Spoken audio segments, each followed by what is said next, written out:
Alright, sneak peek tubers. Blue is here. It's getting started.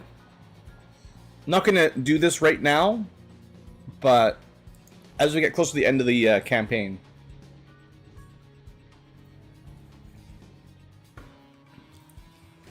I'm going to try. Everyone's doing it. I hear all the cool kids on YouTube make a tier list. I don't have a tier list yet on my channel, so I'm going to make a tier list. And I don't know what to tier list exactly, so we're going to tier list all these classes. My final say on which is a good class and which is a bad class. I'm still trying to figure out how I want to design it. There's like around 100 classes.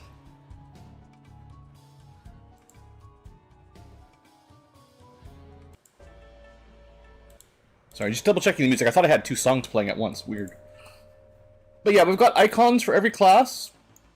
I also included the text of the name underneath them. I'm not sure how well it'll show up on screen, but I don't expect most people can recognize like 100 different icons.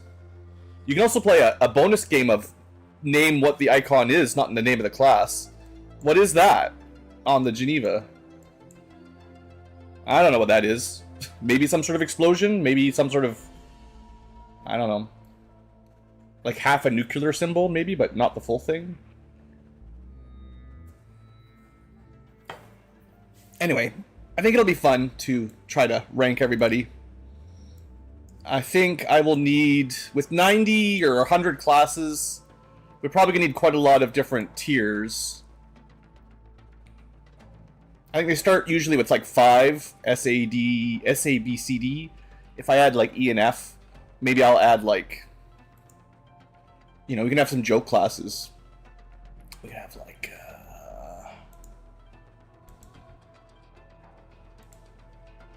oh hey, you're not supposed to change the wrong one.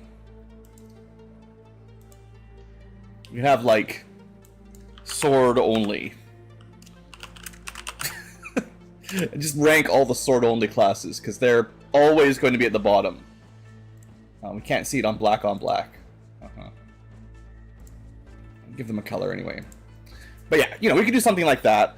I feel like if we have like around 100 classes, we're going to want maybe upwards of 10 tiers. Like 10 each is already a lot to sort. And that's only 8, so we'll see how it goes. But yeah, that's kind of my thinking. You know, you can just preemptively do it. Saboteur, bam. This guy will be S rank. Who else would be S rank? I don't know yet, but at least that one. But yeah, I think I want to make like a video of it and talk about things kind of pseudo-professionally. We'll see. Anyway, that's a plan for later. I just want to show that off for the early tubers.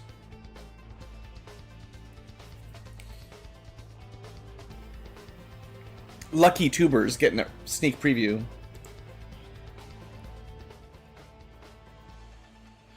Okay, so XCom, where were we? A pro gamer move, that's right. It's gonna make me famous. Gonna make my YouTube channel go into the bazillions. We will have a Brazilian views next video.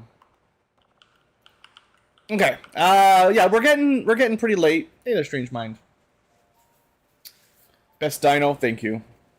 The blue Ankylo is the bluest of all dinosaurs, no doubt. Still a little blue, just getting on with life, but such it is. Right, quick recap. It's been a couple days since I played, took a day off, or maybe 2 days off, I forget.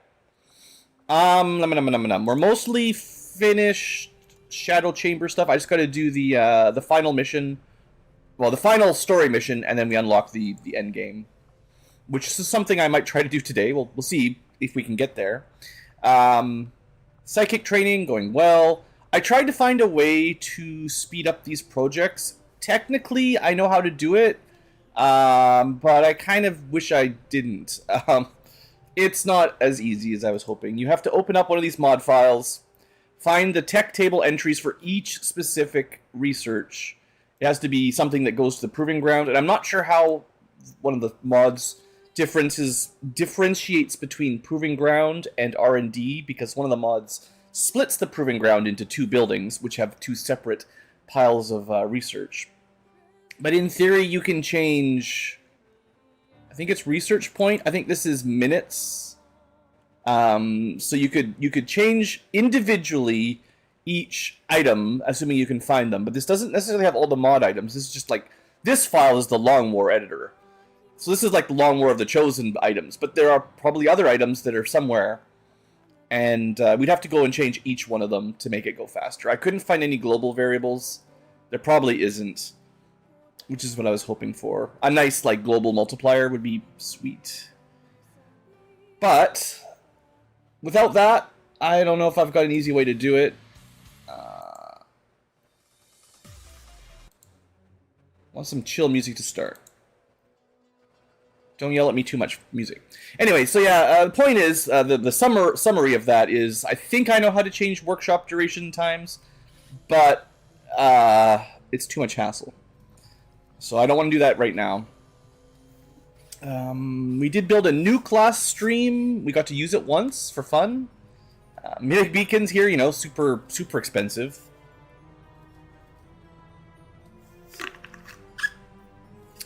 Let's see. But yeah, there's a ton of cool stuff in here I'd like to get to. Definitely would like to show us off. I'd also like to build the strongest of mechs. I'm going to queue it up because it's pretty cheap. Like there's a variety of different robots. I'm probably not going to build them all. But the assault mech is, I think, it says the ultimate assault robot. So I'll build one of these. I've got an Illyrium Shiv, an Illyrium turret. I expect the prototype mech is just a bit weaker than the military mech. And then there's like a fire version, an ice version. We've got a Chrysalid Hound. This is a long range mech. You know, we probably don't like them all that much. I'm not sure there's anything else other than like lower tier versions of the same thing. Well, the Enigma drone, I think we had one of those. I'm not sure if we blowed it up or something, but we did have one. But Spectres are, well, getting turned into Illyrium right now. So anyway, there's lots of good stuff in there, and R&D has even better stuff, honestly. We're trying to get some fancy power armor and more Requiem weapons, because they're good. And then, of course, there's all my loot boxes, and just other Proving Ground projects that I just don't have time to ever research. I definitely wish these were like 2 or 3 times faster for research purposes. Keep the, you know, alloy cost the same, all that kind of stuff, supply cost, but if you've got the money to pump into it, you should be able to go a little faster, I think. Let's see, anything else to recap? Havens are mostly done at this point. We're just liberating and finishing up the last couple missions. Like Western Europe has 1 left, New Arctic has 1 left, and that's pretty much it. And then we can switch over to engineers if we want them once they're liberated. We'll see how much I do that. We did destroy our extra power relay and our contacts, our resistance cell, because we didn't need it. I built this thing and basically never used it, hardly. So, kind of funny story with that. Okay. I think I've got a space ready. Yeah, if I ever get a retrain that we want to do, I will be able to retrain them. Oh, one thing I was going to mention with my silly project, yeah. So, I think we can see it on the screen, right? Yeah. So, you know, I've got all these classes, you know, real quick here. I've got, you know, one of each class that I've got in my game right now. So I'll be able to, you know, put them in the tier list and talk about them a little bit. The thing is, that's not all the classes, because we're still missing a few. I'm not sure. I don't think I'm going to do like the robotic units, because then, well, maybe I'll add them in eventually. We'll see. But there's a few that we can't just recruit.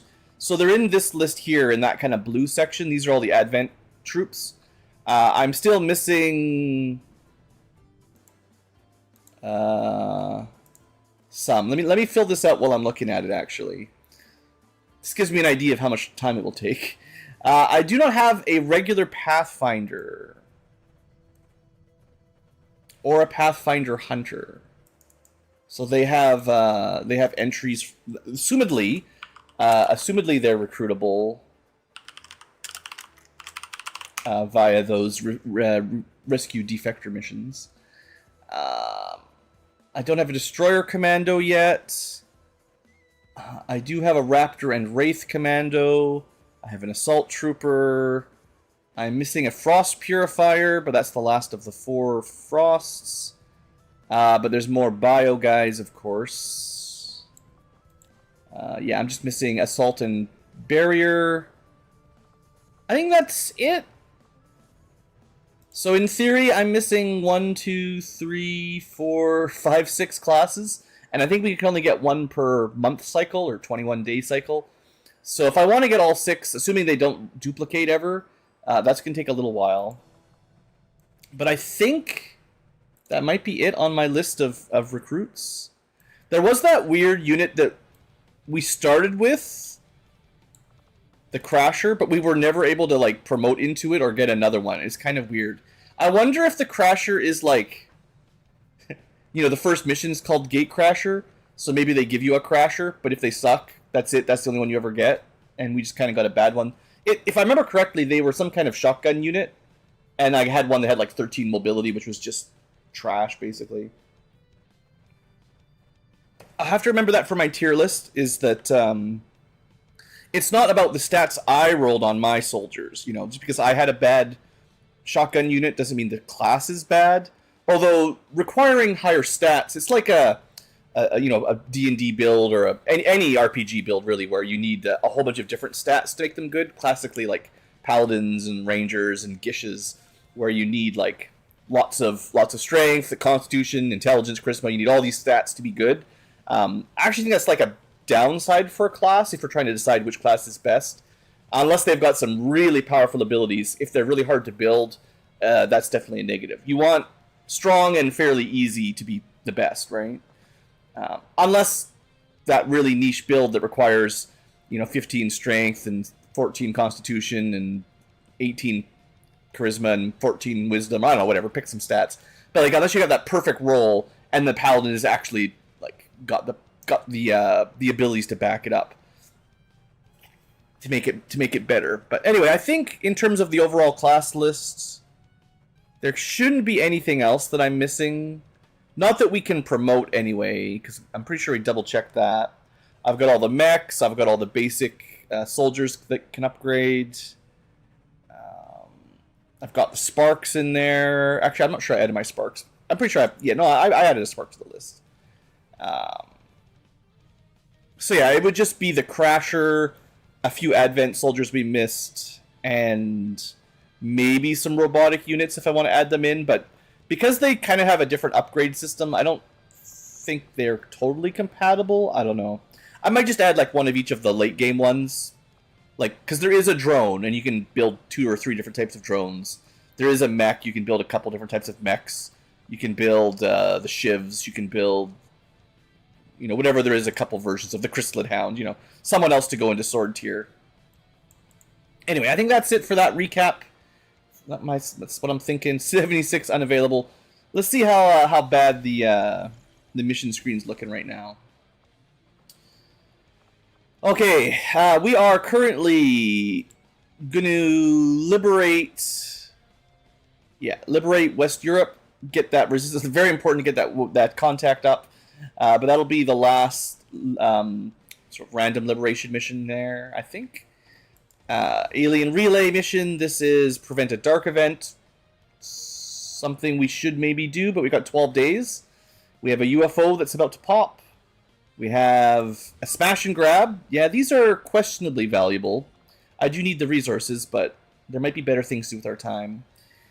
We have generate another UFO mission. Those are probably better than smash and grabs in the long run. Although maybe that's questionable, because it takes 2 missions to get 1 mission of rewards, whereas a smash and grab is 1 mission to get maybe less than 1 really good UFO, but you know, you don't have an extra mission to set it up. We also have a facility sabotage coming, and I believe we also have an HQ assault. That should be the big boy mission if we can get here today. This will be the tough one. The soldiers, the enemies will change, but that'll be the general idea. So I think we're gonna Probably we're going to want to do this alien relay. It's not super important. Just the dark event doesn't really matter. It's kind of funny. But I will still want to do it. But we can wait quite a few days. And I think I'm a little bit low on soldiers and gear. Also, you know, there's this story mission. Maybe once my my big 10-man missions come back, I'll try to queue that up. It's just, you know, there's so much going on. And I expect as soon as time passes, we're going to have more missions show up, as is tradition. 10 days to supply drop. Everyone's busy. There is a covert action, although I can't check it from here for whatever dumb reason. The outcome of this research. Right, and we're trying to get resources the hard way right now. Basically burning corpses to get... rendering corpses to get whatever resources we can get. Predicted this outcome, though it is intriguing. And Faceless is the best we've got right now. For our ongoing efforts, Commander. Another important... Tygan is going to yell at us a lot. We did have a dark event, I guess, that I forgot about because it didn't matter. It's one of the least important ones. Made my scanning worse, but I'm not scanning anymore. Well, there you go. We got one ready. Let's go do a mission. Yay, warm-up mission.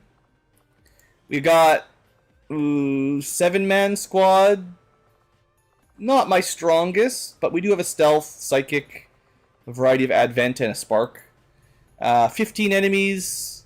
Magma Viper, Big Mech, Andromedon, Rockets, Priest, Exalted Pathfinder Hunter. That's a body. This is we don't naturally get the bodies, so we gotta like take them out. So if possible, bring the Viper, maybe the Mech. I don't care too much, but the Pathfinder Hunter for sure. There's a Sorcerer Master that might be good. There's a couple. Psychics and Pathfinders probably the best right now for loot. I do have like a list where I'm trying to keep track of that kind of stuff. It's hard. There's a lot of different lot of different classes that are very important in different ways, and I haven't recently double checked, you know, which ones have loot or craftables that I really want. I used to really need mutons. We don't need them anymore. You know, we did add an elite muton. I feel like it should be a muton elite, but you know, we need them for like tier 5 weapons, so we always need those. Should put a little green on them or something. But yeah, I'm not going to spend... I'm not going to redo this right now. I'm just saying some of these are more important than others. I think custodians are generally good. Yeah, psionics are important. Pathfinders seem to be, you know, the best.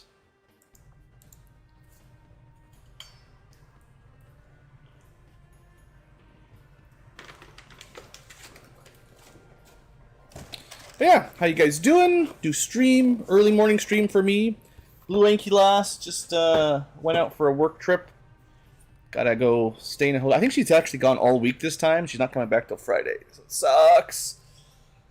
I don't even have my cat to squish. But, hey, I can do some streaming. Maybe I'll catch up on some video work. Maybe I'll get that tier list going. Maybe I'll even fix the Ankylo bot. I don't know. Maybe I'll be super productive this week. We can rebuild it stronger.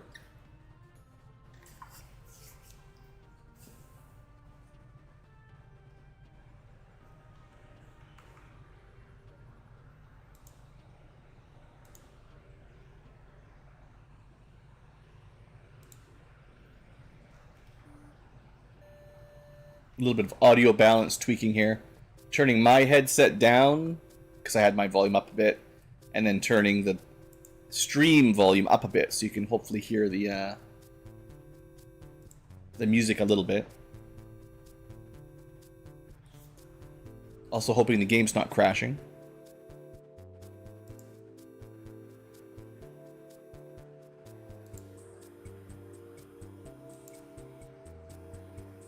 It's questionable. Come on, XCom, you can do it. This is what I get for tabbing out. Oh, oh, it's coming back. It's coming back.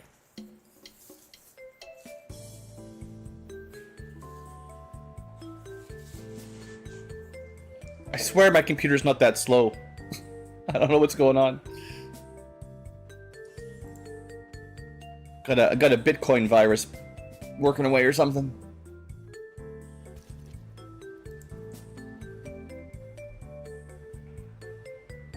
Maybe that's what XCom 2 is really doing.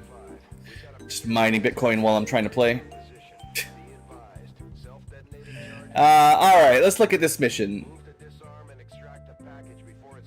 Big plushie? Yeah. I got one for the blue Ankylas. I've got a pretty good pile of soft animals if I really want to, but yeah, it's kind of what we were thinking too. Okay, yeah, let's do a squad recap. We've got Stealth Gorilla Man. That's his name. He's got a shotgun. You know how he works. Terror rounds are pretty cool. We've got a Psyop with no Void Rift, sadly. Mostly healing. Gotta level that up. We got the Wraith Commando, big sword damage. We got Priest with bit of a crowd control, ice kind of thing with some buffing. We've got a Shield Bearer, more buffing, but at least they have a big gun. And a Purifier, questionable flamethrower usage. I actually didn't even upgrade the flamethrower, it's only Mag tier. That's not great. But they do have a pistol, I believe it's the main thing. Although, again, I should have upgraded it to Plasma, it's pretty cheap. And last but not least, Spark with Coil Tech and anti-robotic. So that should help if we get into trouble. Alright, let's see. Large enough map. 15 enemies. I don't like the sewer maps in general. Lots of dumb blind corners. Definitely nice to have the units that have the see-through wall ability. Actually, do we have a... Does anyone have a gremlin? Because sometimes you get scouting protocol that could kind of cover it. I don't think we have any gremlins today. The mech does have a gremlin, or a bit, I guess. Bits probably don't get to do it. Gremlins get scouting protocol for free, but we do not get that. Alright, well, let's take a look in here. At the very least, I want to take these blind corners with my very hard to detect units. They're much less likely to get spotted just peeking around a corner.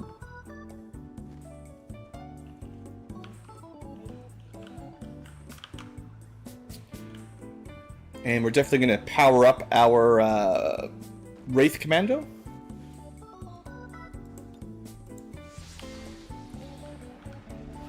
Right, we don't want to use any concealment breaking abilities here. And the shields do that. I do like challenge runs. XCom Skynet, Shiv Sparks, autonomous mechs only. You'd have to find a way to mod them in to be available earlier. Because it takes quite a while to build the mech foundry. And they're very expensive too. Like they're really hard, like they're not an early game unit. So there are some weak shivs you could use. If you rushed the Proving Ground workshop thing, you might get some of the broken shivs. I'd have to look at the stats on those, actually. It could be interesting, because you'd ignore half the research tree, and you could just focus on those projects that make mechs better. The trouble with, like, long war challenge runs is it's so long, like, it's not fun to do this for, like, incredibly long times, or at least it's not as fun, I would say. I would need, like, a way to make it less long. Because all those are modded, they're not in the base War of the Chosen. There are sparks in War of the Chosen, but again, they're pretty expensive and you can't start with them. And then they level up, so they'd be fine, I think, if you had all sparks, but if we want to do the cool variety robots, then we would need to use well, my current mod pack or something similar. Okay, well, we got a good vision here. We got 2 drones, small squad, and maybe was there another drone out there? This is... I don't have a lot of anti... like I don't have a gremlin hacker or anything, but... As long as I don't lose concealment here, I think we move double cover with my needs to stay phantomed. We got the double drones, a couple enemies over there. What could I do about them? Got any AoE? I mean, we could just...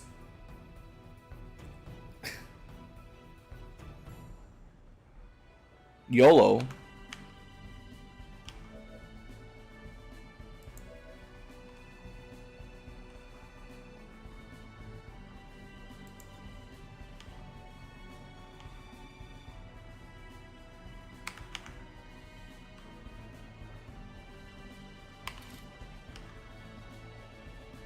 What could go wrong?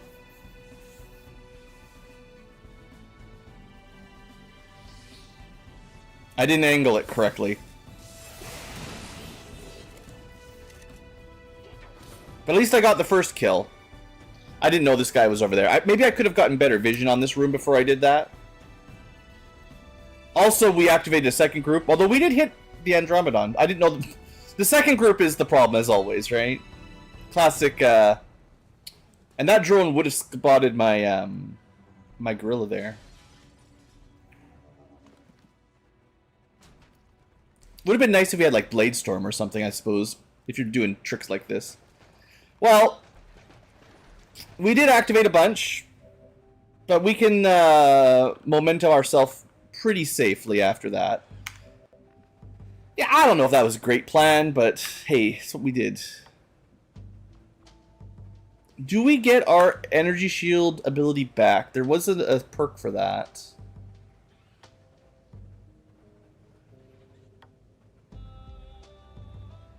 I'm not 100% sure.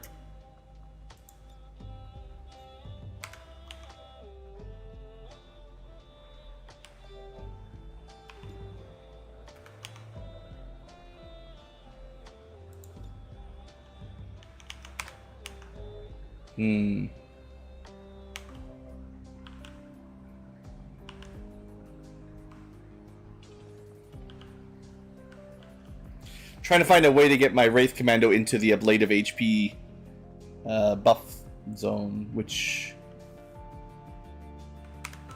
might not work.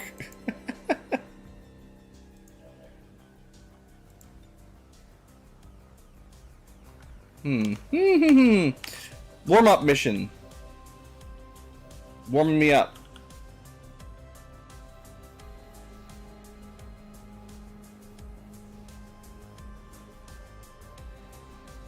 Shift change, yeah.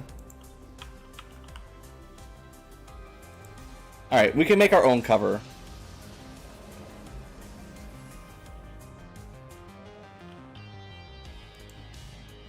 There we go. Full cover it is. And I'm going to find out if we get our energy shield whatever you call that, freely returned.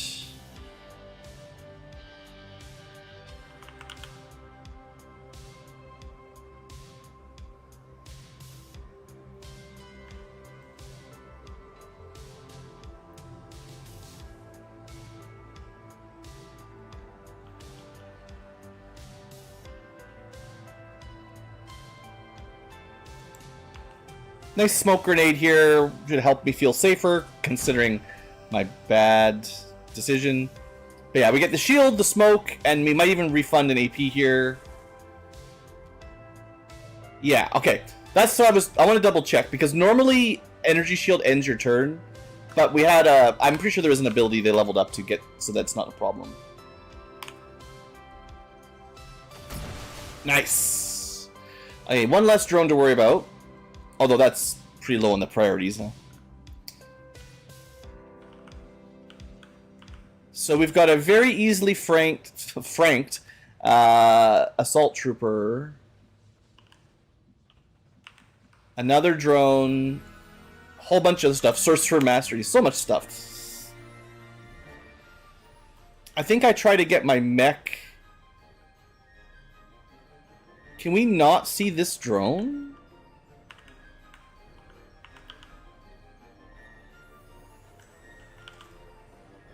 No, we can see the drone from around here. Some places. This place. Yeah, I'll take that. This is in the smoke with a robot with really high armor and stuff. We can also see the sorcerer. Ooh.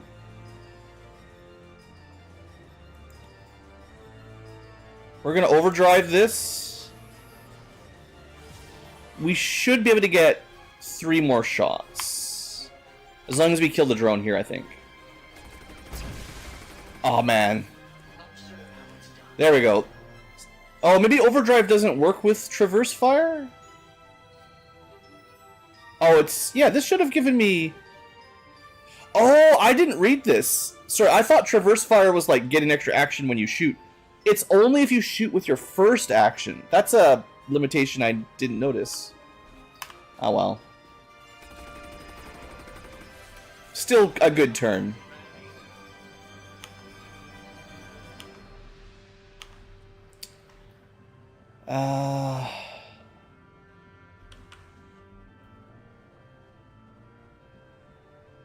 Okay, here's the plan. We can pistol whip... Well, not pistol whip, but we can pistol 2 targets. Or I could fan fire 1. It'd be nice if I could see the Andromedon, because we could maybe even kill 3. Let's see if we can finish this Sorcerer Master off. That was a little lucky. Good damage roll. Yeah, so I was gonna save Face Off or Fan Fire for this, but... Oh, wait! It is the Andromedon. I thought... Why would I think I could see the Andromedon, but not this guy? What? Mechs don't block line of sight. I don't know why we can't see that guy.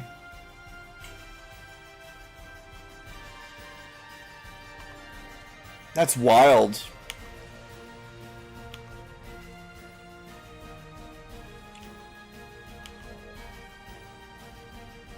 Well, should I try... If we're lucky, we can hit him twice and maybe that'll do it.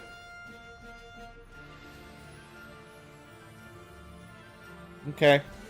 3 50-50s. Never mind. Graze, miss. What a waste of my time. Sheesh.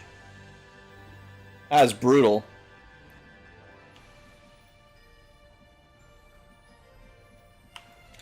Well, at least the sorcerer's dead.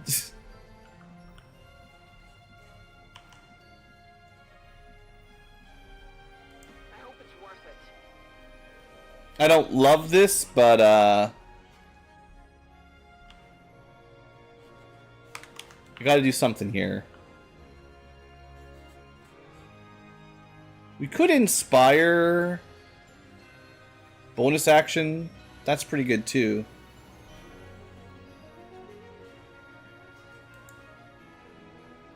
Can you melee attack again?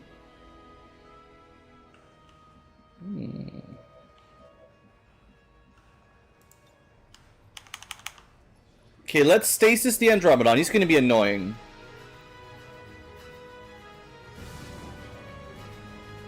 A graphics mod that makes shivs look like... Yeah. Yeah, I know. That would be good. If such a graphics mod exists.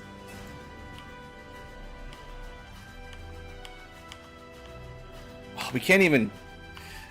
I can't even inspire the guy I want to inspire because... Man... Line of sight. Just destroying every choice I make here. Anyway, we're in smoke and some cover, and we've disabled the Andromedon, and we're gonna disable this Assault Trooper. So, there's gonna be 2 priests or something that are alive. What are they going to do? Probably summon some corpses or something. Moving to designated coordinates. Get some vision for next turn. Well, that was a pretty bad activation for the melee attack. It was a Rocketeer. Great. But he decided to just shoot and miss.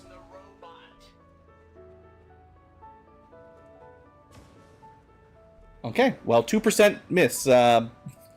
Thanks, AI, for being stupid. I appreciate it.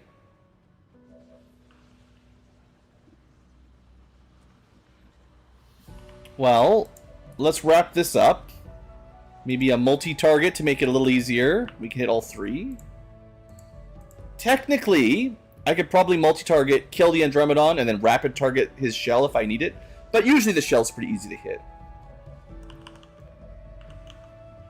Well, let's see what we can do here. Yeah, I can hit all three. I'll take that. We're not charged up this time, but still pretty good damage.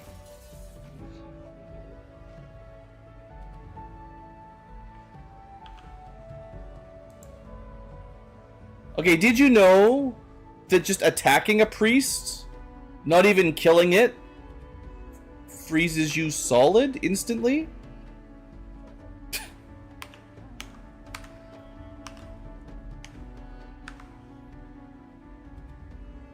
It's Frostweave. Try not to just go on a rant. But why are there so many anti-melee abilities for our enemies? It only matters to your melee units, which are kind of weak by default. And now you've got another one where it just completely shuts them down if you try to use them.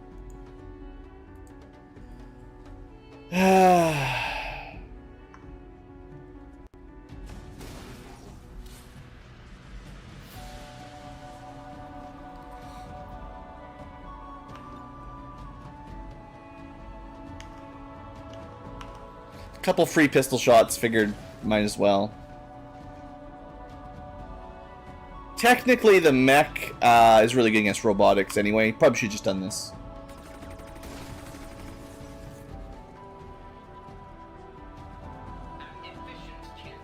Now we get traverse fire. So even on a miss here, we're providing more hollow. Not sure who for, though.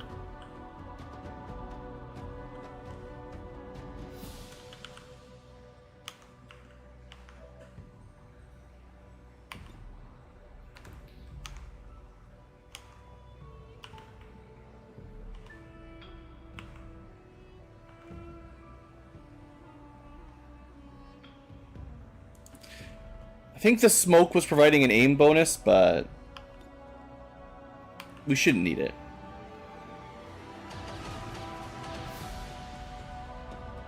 Trust those 92s. Okay.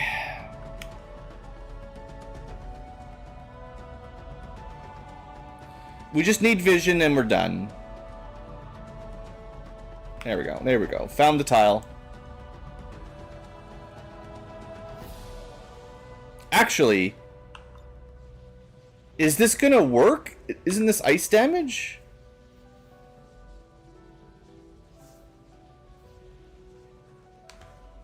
I don't actually think that will work. So we're... Oh, fucking game! I was gonna stasis him. Because obviously ice attack on an ice unit. But it... Switching from attack to stasis reset the targeting.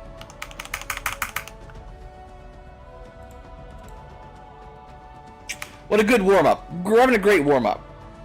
Really warming my heart.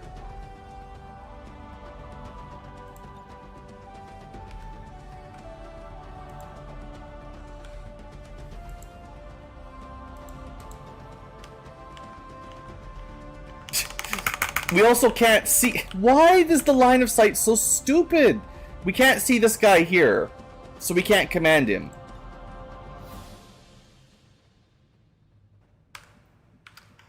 Oy. Alright, we're gonna try suppressing, because I have no other options thanks to line of sight and misclicks. Oh my word, this is a ridiculously bad first activation. Like, we haven't taken any damage, but it's just so dumb. Okay, regular suppression. It's better than nothing, I guess. Hey, we actually hit him on the Overwatch. That works.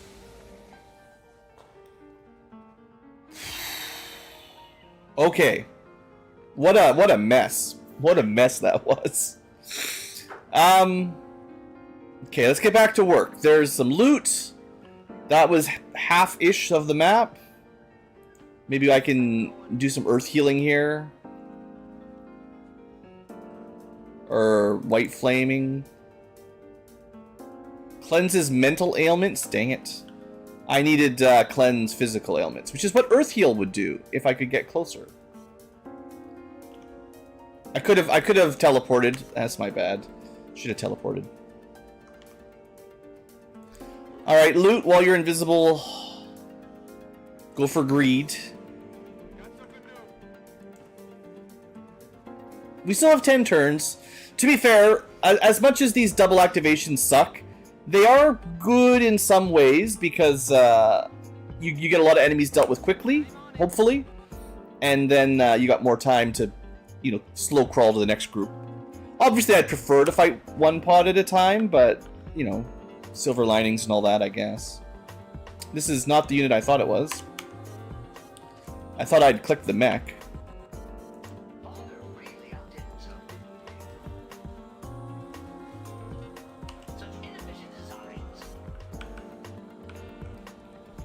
Yeah, frozen solid. It's good to wait a couple turns, probably.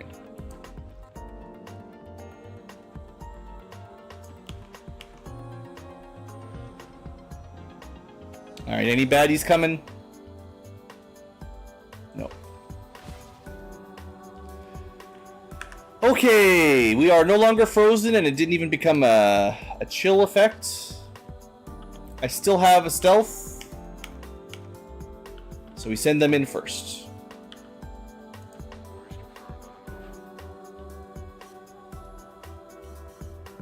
There's got to be a bunch of enemies right behind these walls. Like, I don't trust that for a second.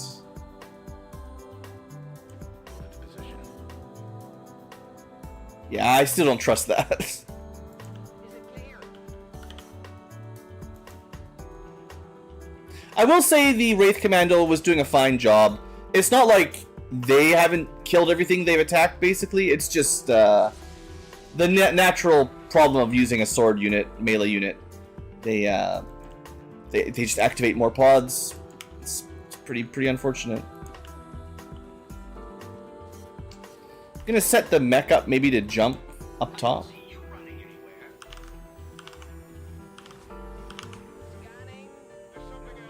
Yeah, that's gonna be right in the hall probably.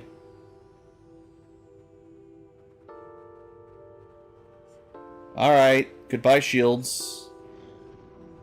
It's like an 8-turn cooldown, so... I think it was still nice. You know, we didn't need it as it turned out, but that was the shield bearer ability. And yeah, it's huge cooldown, but it's pretty solid. 5 ablative for... looks like maybe 3 turns. It's not bad. Alright, let's see if we can sneaky peek the enemies. Ooh, we did not get exposed. Nice. Well, maybe we can do some tricks then. We can at least multi-target them. That's pretty valuable. And we get to see the other one, so that's 3 out of 7. Also, in terms of bodies, I know I was thinking about the Sorcerer, but I think this is the Pathfinder Hunter, so depending on how much time we have, we'll do some body looting. Do we just do this again? You know, it's never gone wrong before.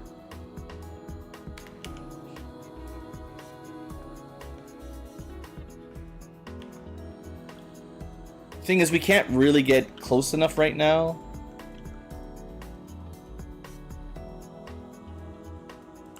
Could just shoot him through a wall. Could teleport.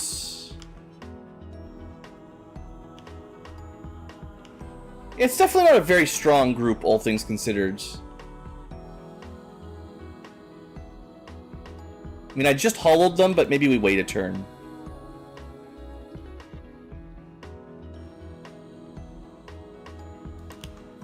I'd like everyone to be able to move and shoot at least once.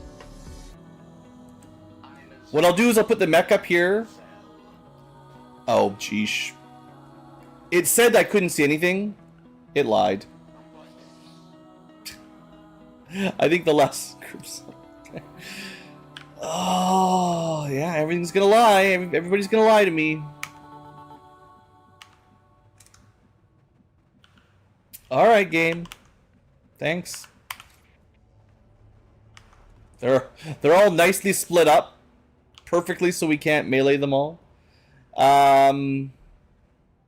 Let's sword the Bio Trooper. Also, I think this is not as likely to activate the next group because I think I saw them, you know, to the right. So that worked. Pretty sure the last pod's back there, so see if I can salvage this scenario again. 11 HP Priest, 13 HP Hunter with 1,000,000 armor. I'm not sure why these Pathfinders end up with like 6 armor points.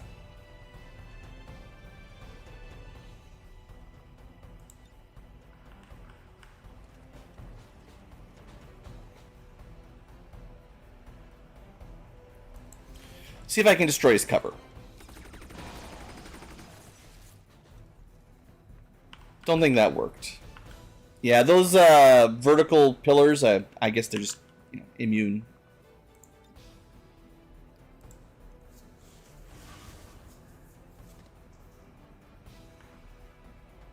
Wait, what? You're telling me you can't see him from the door? The mech can see him from 2 steps back from the door, but you can't see him at the door. What in the friggin' line of sight? This is probably the real problem with these sewer missions. Line of sight. Forgot his glasses, indeed. Well,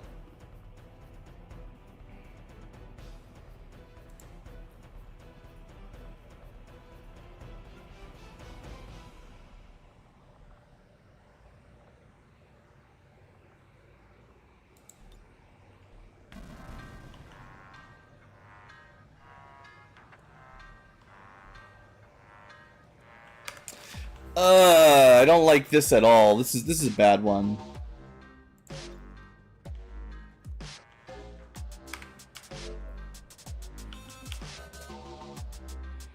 Okay, what I'm gonna do is inspire my officer.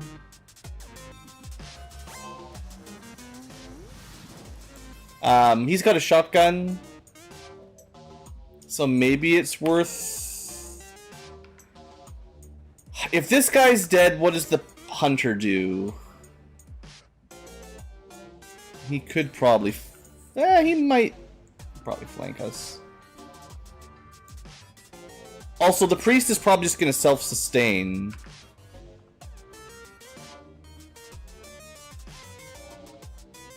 Well, we might kill it. The crit chance is pretty good, right? Nice! I didn't even need rapid fire, we just did 21 damage.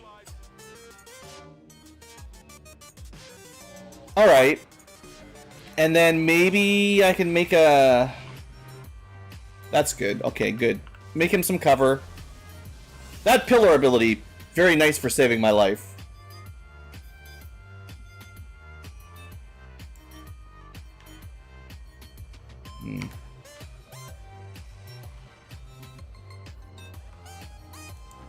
You just run back inside where you're safe through that wall. And I think if I move up, I'm just going to activate another group, so...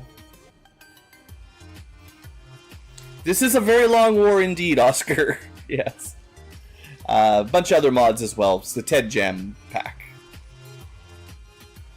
Incendiary? There's no world where we get incendiary in there. Well, let's just Overwatch with a pistol when the inevitably next group comes at us.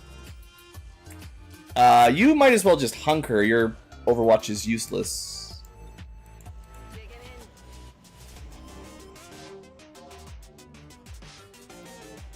in. Okay, there's the last... Wait, what? He ran to the drone and then ran back, I guess. And then now the drone activates. Hey, we at least shot him. Okay, well that was... nothing. Big old nothing burger there.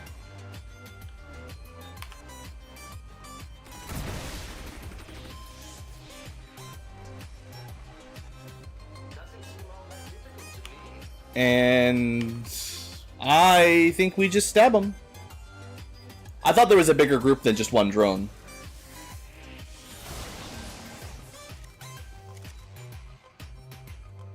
Right on, Oscar. I do have a link in the YouTube description that has my collection on Steam. I think it works, but it's pretty good. I feel like it's being updated as I play through the campaign, so it's not it's not out of date or anything. Obviously, there's I have some opinions on the mods, but overall, it's more the game's fault than the mod's fault. Still 3 enemies to go. Let's get that evac started. I don't have anyone who's really good at hacking this time. I lost my stealth as well. Just checking for a re-stealth. Doesn't look like it. Yeah, this wasn't my strongest team by any stretch. So let's just move up. Get a couple Overwatches, because I expect there's gonna be another group that's gonna pop up somewhere near this objective. Don't suppose you've got like focus. Nah. Some of my shotgun guys have the auto hit. If I move here, we might actually activate a group, so let's not do that. For once, play it safe.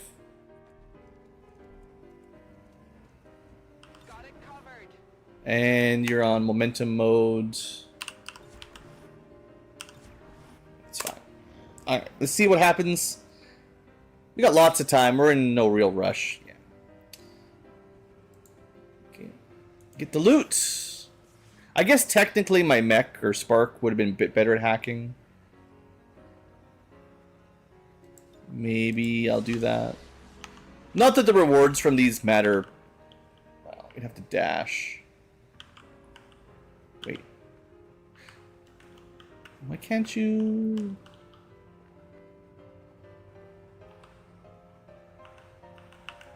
Apparently the mech is not allowed to go through that door? Huh. Okay. We learning new things all the time.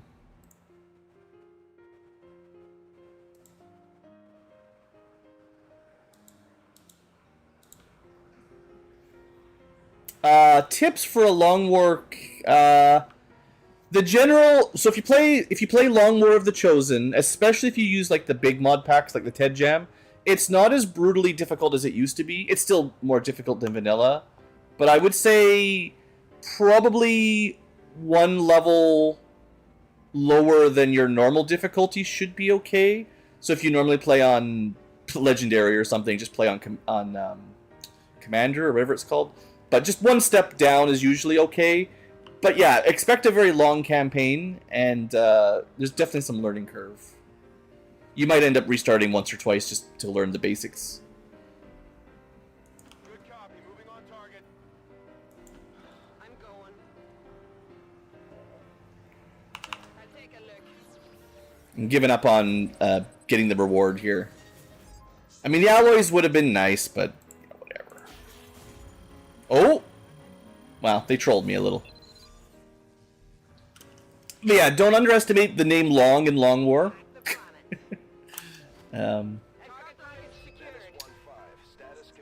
Okay, enemies that way. I don't have to eliminate anything if I don't want to. You can't make me. Might just overwatch a couple turns, grab some corpses, and leave, honestly.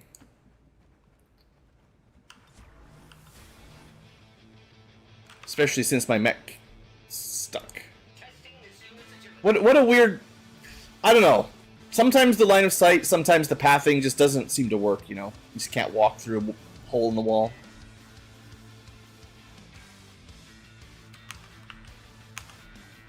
Alright, 2 turns. We could, if I can grab that Pathfinder, that's probably worth it. No snakes to grab today, sorry. But yeah, this guy is worth a lot. Anybody else? I think the next most useful is just the Sorcerer, and they're too far away, so... I think we just Overwatch. See if the pod makes it to us or not. Yeah. 99% miss. Oh, you love it. Wow. So he can jump through the hole. After dodging a 99%. He's hollow targeted, he's ruptured, but he's still kicking. Feel like we got a little bit of terrible luck there. Just a little bit. But we should be okay.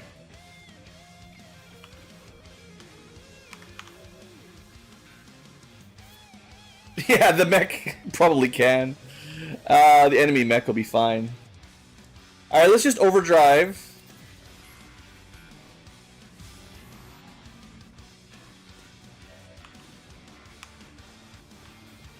Can we jump up now?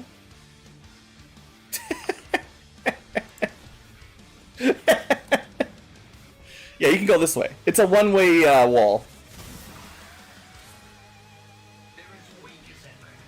I love it when a half-damage Graze still knocks the Viper flying.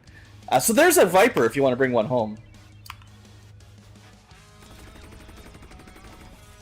I was worried that was going to be a 100% miss, but thankfully not.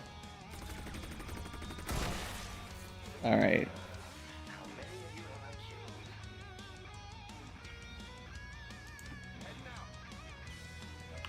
You came to the wrong town.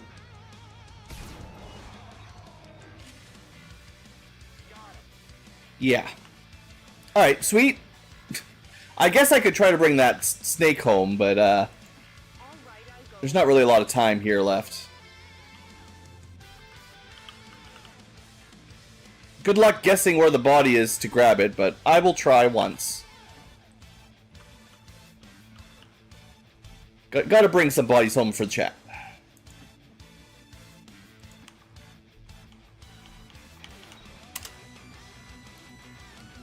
And we're out just in time too, which is nice.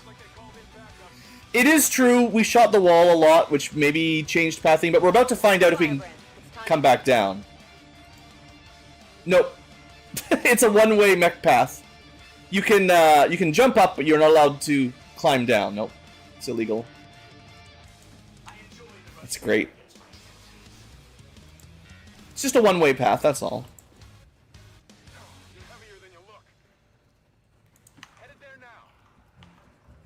But only for mechs. Everybody else can jump down there. Oh, here you go, chat. 1 snake lance coming up.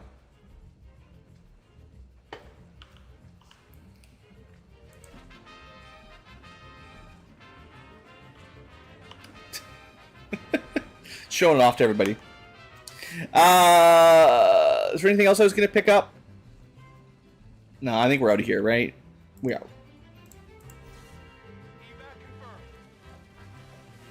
Yeah, you get to see all the XCom. The 99% miss, the janky line of sight, the extra janky pathing.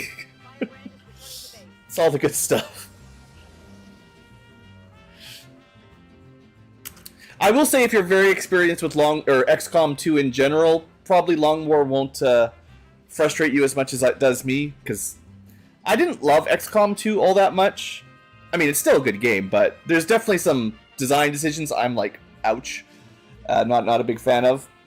Long War fixes some of them for me, but some of the core glitchiness is just... Oh, man. What was Firaxis doing? Voluntarily visit their nearest recruitment center. Remember, only together can we build a better tomorrow. Girthy is too... Well, one direction, one way only, I guess. You can jump up, you just can't slide out. Gotta be careful here. It's PG stream. Alright, level up. I mean, this was a good mission, right? No injuries, I don't think. One level at least, maybe more. We got some more, arguably mostly junk, but we got an Illyrium core at least. And I did get that Pathfinder I wanted, as well as another snake. Decent.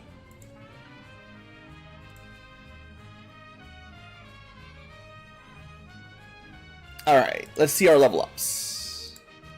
My favorite part.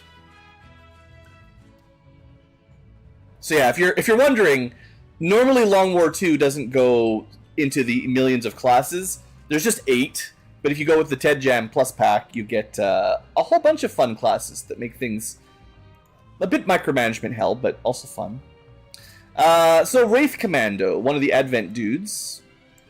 Max rank. We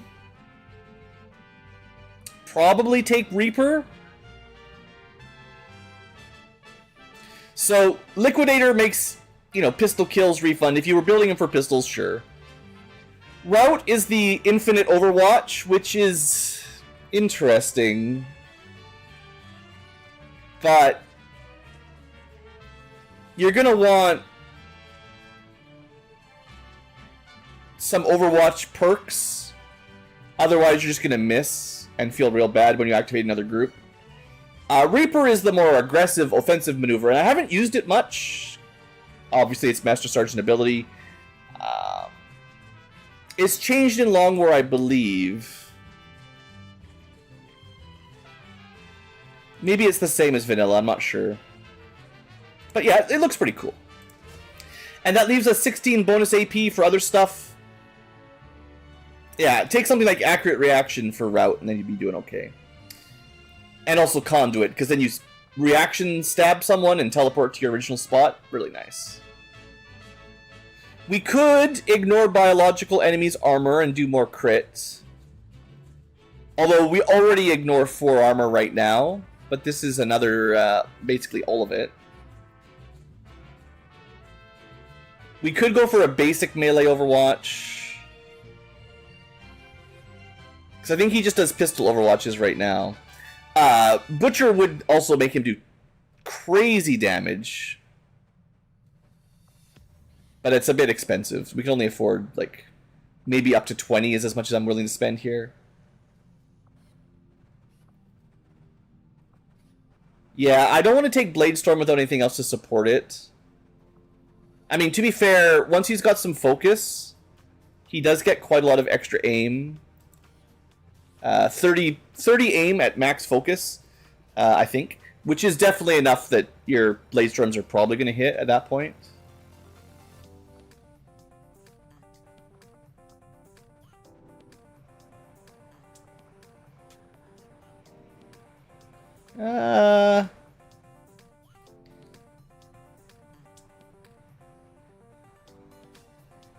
Yeah, no, I that's kind of my feeling, Marcus. XCom 2 is definitely broader audience.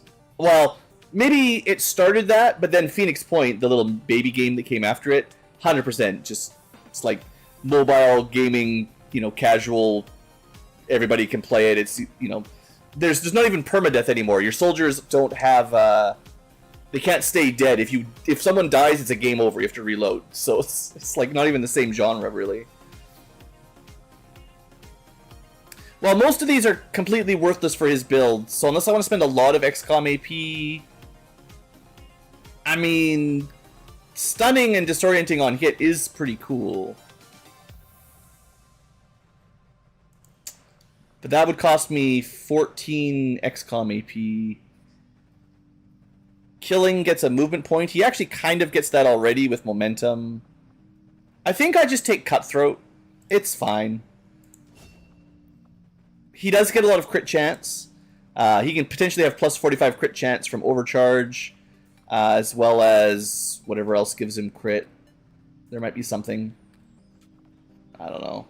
But still, that could put him at 60% crit on his own. That's pretty solid. You like the aiming in Phoenix Point? Yeah, that was pretty cool. It became a little bit of pixel hunting, trying to find the perfect spot to aim at. Wasn't it? I think they might have patched it eventually, but it was like the heavy cannons, and then there's a specific ability or something you took that made it more accurate, and then it became like the least accurate gun became like a sniper rifle, and you just did massive damage from halfway across the map or something. I forget. That was a long, long time ago, but I remember seeing that being like, these guys need to spend a little bit more time balancing their game. Cool idea, but lots of ways to break it. But I do kind of like the lots of shots with each one having a chance to hit rather than all or nothing. XCom, new XCom is very all or nothing. You shoot a burst of your machine gun, whatever, 10 bullets or something, and it's just all or nothing. You do 5 damage or you do 0 damage. I'd kind of prefer it if it was per projectile. You miss a bunch, but you hit a few, you do some damage. You know, I don't know.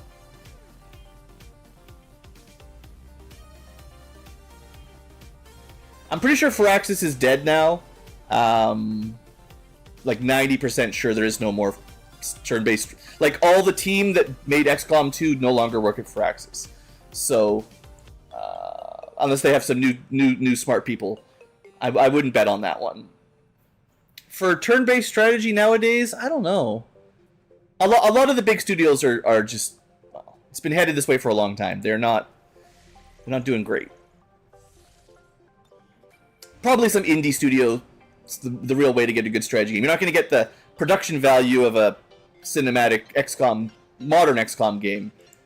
But, like, there's that Chaos Gate from smaller studio for Warhammer, and I think that's, like, the kind of direction to go with. It's not going to be as cinematic, it's not going to be as high production value. Maybe a little bit of a smaller studio, but it'll probably be a better game. Stuff like that. Do I have the squad for this right now? Probably. We definitely want to do the UFO. I mean, that's why we did that other mission. Do I have any? I want to check if I have a mission that's like about ready to pop though in the next few hours. Yeah, I think we do that. Freeze up some soldiers and some gear. So we do one UFO and then we'll queue up the next UFO.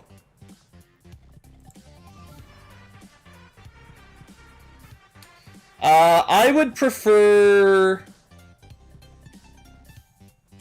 damage per shot. Yeah, so let's say, so if you played old XCOM, you had to shoot a choice between single shot, burst, or fully automatic for a lot of your weapons, right? And it calculated the accuracy per projectile, per bullet, within some reason anyway. So if you shot 10, I think Xenonauts does this as well, actually. If you shoot 10 bullets as your action, which is maybe what you could do holding the trigger down, right? You can, with a computer, you can very easily calculate all 10 shots, maybe even add some scatter if you want, or whatever, the rebound. And just, you know, it means it's just not all or nothing, right? Like, I'm not a huge fan of, like with a sniper rifle, it's always all or nothing. That makes sense. But if you're shooting a whole bunch of bullets, I think it's far more likely that 1 or 2 hit the target, or at least wing them, and having some damage get through rather than a full miss. Longwar did add grazes and stuff like that, so it kind of gets that a little bit, but grazes are just half damage. But yeah, Phoenix Point, I think it's per projectile. Xenonauts, I think it's per projectile. I do kind of like that system. So we've got a UFO, we've got 2 mechs, although one's fiery. Psyop, this is definitely not a super strong group. It does have the bonus rewards from the officer. They've got like extra loot. But you'll see, this is not a super strong team, so we need to be smart here. Is there anything super deadly we're going to come up against?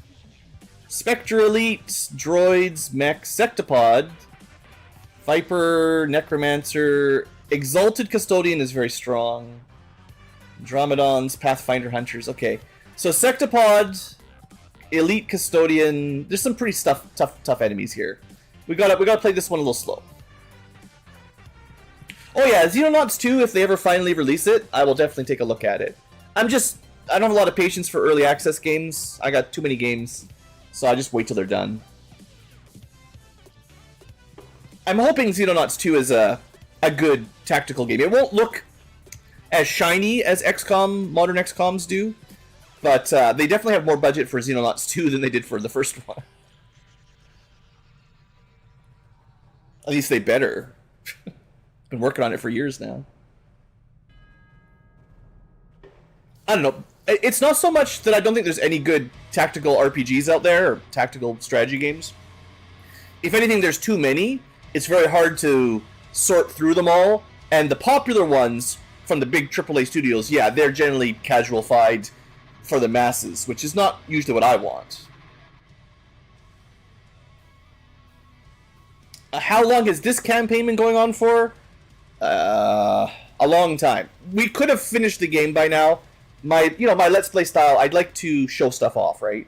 So I'm at the point where it's a bit of a victory lap, I guess, to some degree. We're kind of finishing up the last few researches and projects that I want to show. Try to get my soldiers max rank so I can show off all their cool abilities. We definitely could have pushed through and finished it off a little earlier by now. I think average campaign probably around 100 hours, give or take. More if you're talking and stopping. Maybe less if you're save scumming all the time, because you could speed it up with save scums for sure.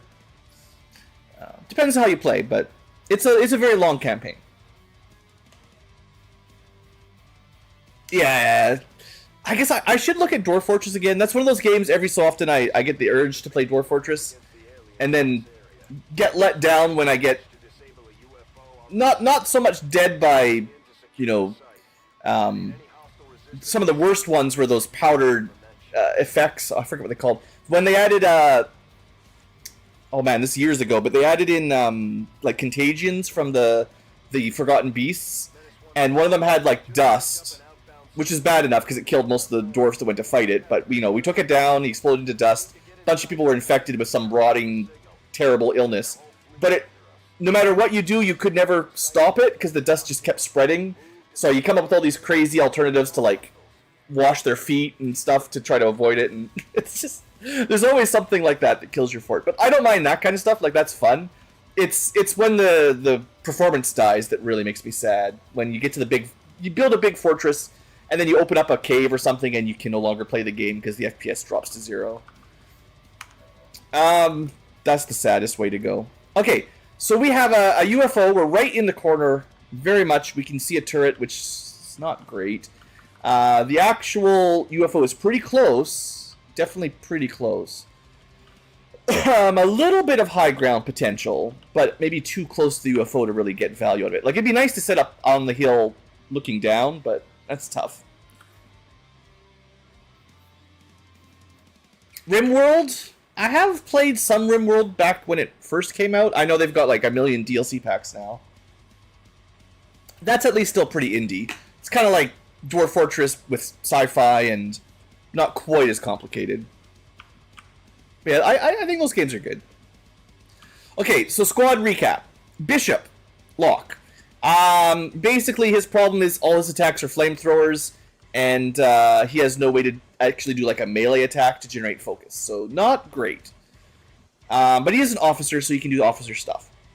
We have a technician. This is like hacking mostly, although we have a cool Requiem weapon. We might be able to disable the turrets, which would be pretty good for just moving around, because I don't want to break concealment here. So if we can shut it down, we will not activate it.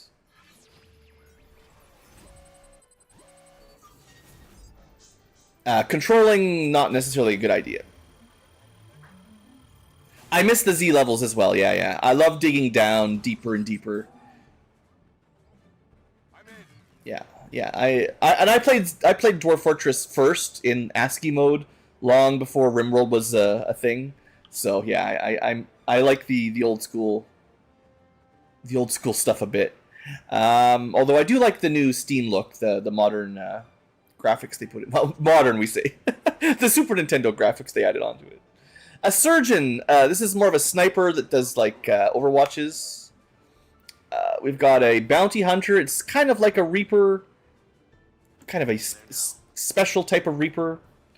We've got a Hellion mech. These guys are flamethrowers. Not my favorite. We got a quartermaster. They are another kind of jack of all trades. I build them generally to be pistol specialists. They don't actually use the SMG, but they do have blue screens, so they should be pretty good against that sectopod, because we can shoot, around 5 times a turn with a bit of luck. I've got my eyes on. I've got a Psi Operative with sadly no Void Rift again, but we do have No Lance at least, so there's some good stuff in there. Roger that. They added up in RimWorld. That's space, right? Yeah, that's cool. And finally, we've got the heavy mech. Okay, yeah, this is the guy that's going to carry us. He's got that coring cannon that completely breaks the game. He'll be fine. Not good at Overwatches, but great at basically killing everything. To keep them in the corner. Oh, and I may have missed him. Oh, yeah, the bishop. Yeah, right. I didn't miss him. He just kind of sucks. Alright, and that's the group. Sniper. As long as I have a sniper to pull, I generally feel fairly confident. Did I have a phantom stealth unit, though? Maybe the technician can stay in stealth? I gotta double check. Because I can't do sniper pulls without that. Definitely cannot do that with my officer. No quartermaster tricks. I guess the bounty hunter can temporarily go concealment. Oh yeah, here we go. So as long as I don't mess it up, I can keep my technician stealthed a bit longer with Phantom. And that might help, get some stuff done. Actually, one other thing. Do they have the ability that... Yeah, Trojan. So next turn, this mech will take a bunch of damage from the hack.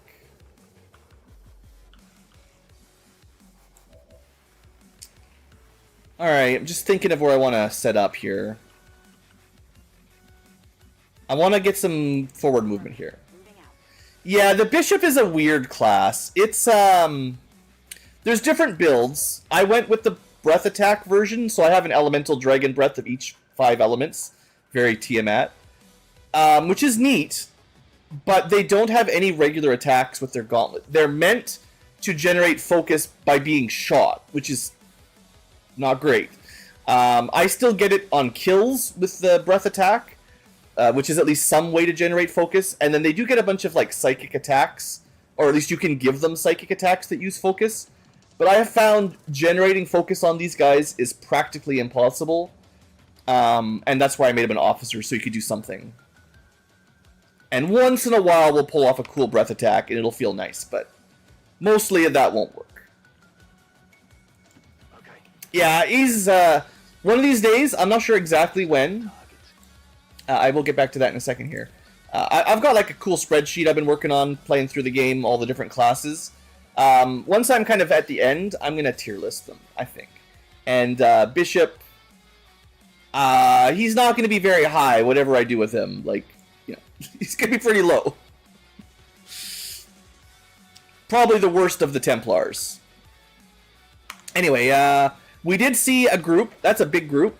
We got rockets, Andromedons, Pathfinders, Bio, a priest. Okay. I should be able to get my sniper into decent high ground.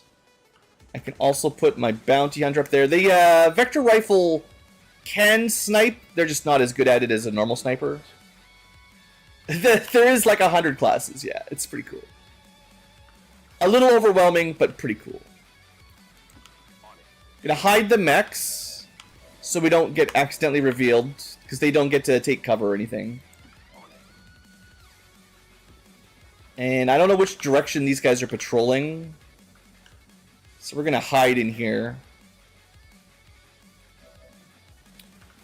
Technician.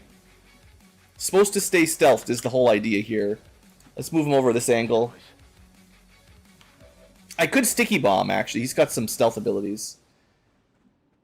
I don't see a sectopod here, but I want to keep my gunslinger kind of nearby in case... Well, usually there's a mech pod in the UFO, and we could probably already find the sectopod.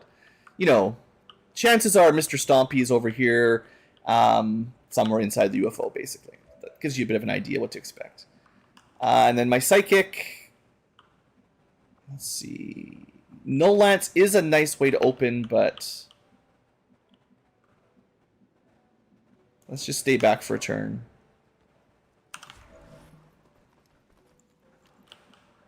I don't want to be too close to the turret, because it's not gonna die to the Trojan virus. Mouse control help for Dwarf Fortress, yeah. I remember spending a lot of time memorizing the keyboard shortcuts, and if you lost the keyboard shortcuts, I'd still be very sad. But ooh, those guys are coming right at us. Okay, so the Trojan virus half killed it, but not full killed it.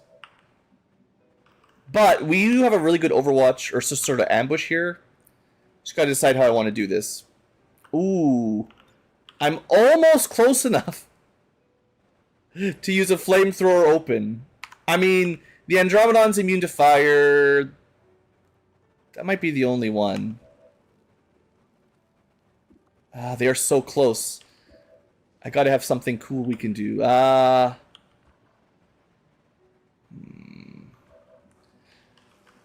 If I positioned my Dragoon... So this is one of those times where the Bishop can be really good.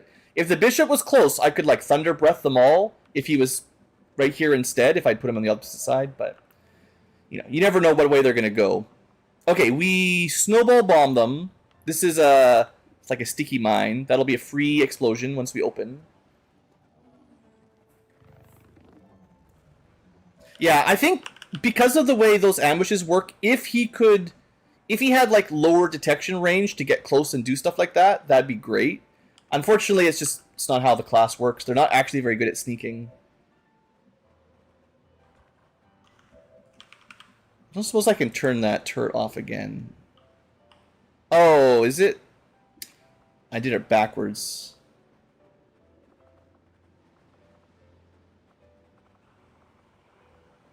Yeah, because attaching the mine ends your turn. I probably had another action I could have done first if I was smart. Well, how do I want to do this? I don't have a lot of AoE is what I'm looking for. Should I try the mech? We could get to, like, here. Let's see if the mech can do anything.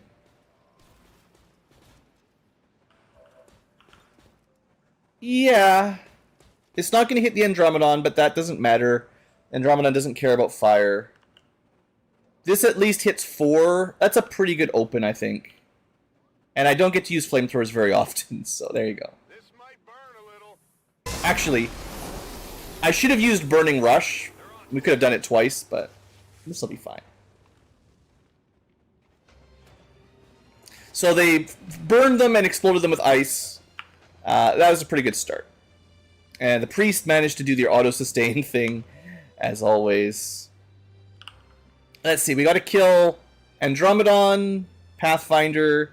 Looks like something we damaged also acidified the area because this guy's got acid burning. But we also need to kill this turret. Kill the turret, we get a free Overwatch. It might have been nice to open with the sniper as well, because sniper can shoot, and then they get a free Overwatch when they scamper like that, which is pretty good. 82%. Actually, you know what I should try to do here is get a kill for my Bishop. Because he needs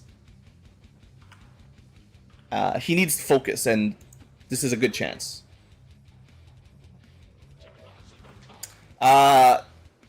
In terms of elements, fire's no good, acid's no good, poison's not good. Ice, I guess they got afflicted by ice. Let me see if I can double check here. I wish they showed you what they were actually immune to better. Fire, poison, acid. So theoretically, electric and ice should work. It's already got one level of chill. I think we go electric because electric is supposed to ignore armor. Thunder Dragon. It might work better if he was already a shell, you know, because he's a robot then, but I want to get this kill on the Pathfinder if I can. Look at that, it actually did decent damage. Yeah, that's not too bad. Okay, so now we just got the Andromedon, we should be fine here. Maybe I can save my cooldowns. Oh yeah, my mech. Right, I want to show this guy off too. While we're showing off things that are cool.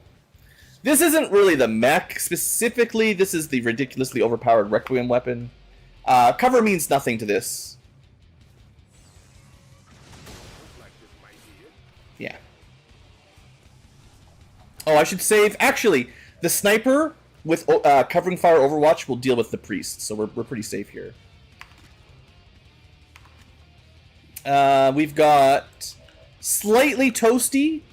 Maybe I move out of the way so we don't have to worry about getting lit on fire. And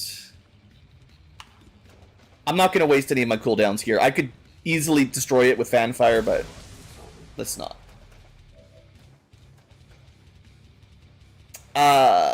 Yeah, no Iron Dragon, sorry. I haven't watched Fairy Tail in a long time, but I do love the music from that series, so I listen to the music pretty regularly. It's got that Celtic rock kind of thing going on. Really, really sweet. Okay, we're good. That was a good first activation. I'm pretty happy with that. Also, funny notice, usually you have to rush into the UFO to disable the distress beacon to prevent reinforcements, but our Secta Bro has done it for us, so we don't have to worry about that. We can stay here as long as we want. Oh, acid burned. So much for sustain. That's pretty sweet. I can hear him. Ah, there he goes. Well, we didn't get any time to set up, but at least we killed the first group, right? Magma Viper, Frost, some kind of trooper, and a grenadier that's hiding. Oof, starting with the free fireballs there, dang. Okay, so the fight goes on. We do have freeze protocol, which would let us disable the sectopod if we can't kill it. That's pretty solid. Actually, I did have a way to get stealthed again if I wanted. Sniper shot, of course. Ooh, nice kill on the Viper there. It's 11%. Well, it's some percent graze. Yeah, I think 11. But other than the graze, it's a guaranteed kill. I've got my Bounty Hunter tricks, which will do a lot of damage. And I have, even though the flamethrower here is not going to be very good, I can Caustic Protocol it. Yeah, let's do that. I guess I could have tried the blue screen canister, which does electric damage, but it's pretty far away. That got rid of 3 armor out of 5. Pretty solid.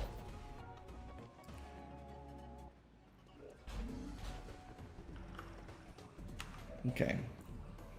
And I do have blue screens right here, plus this is the one I was thinking of. This is a lot of shots available. If possible, I'd like to get rid of the 2 more armor first, because the gun doesn't have any armor pierce. What else have I got? We certainly could use this. I even have an EMP grenade. They're very good against sectopods. But I think I just shoot it. Maybe if I move up, I can hit that guy as well. Yeah. I don't want to move too far up and activate another group, but this should probably be safe. Yeah.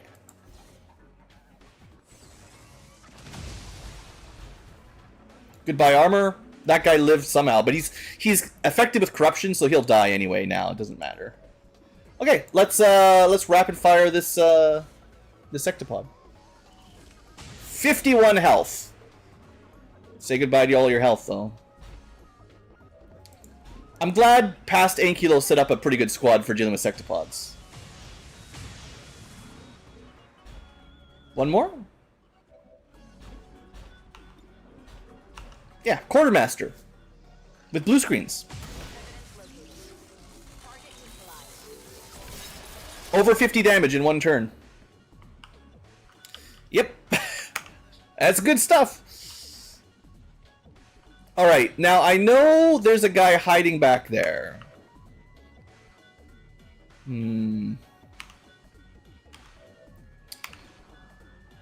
I think Requiem Corrosion does damage at the end of his turn, so he would actually get a chance to move and shoot. So I'm just going to finish him with the sniper at long range. Even though we might, you know, could just kill the Viper, right? But other units will be able to hit the Viper, I think. What I could do is go to Nightfall. This is like special shadow. 71. We really do need to go a bit closer. So this is just the long range penalty of the Vector Rifle. Okay, that was a mistake. It wasn't the long range penalty. It was just the high cover. Okay, never mind. I made a big mistake there. Whatever, I'll take the 2 shots. One of them, the first one just crits for 18. He's super easy. Just crit. Yeah, I mean, I knew that would happen. Totally. So there's just one little Grenadier back there. I could probably try to null lance him if I can figure out where he is.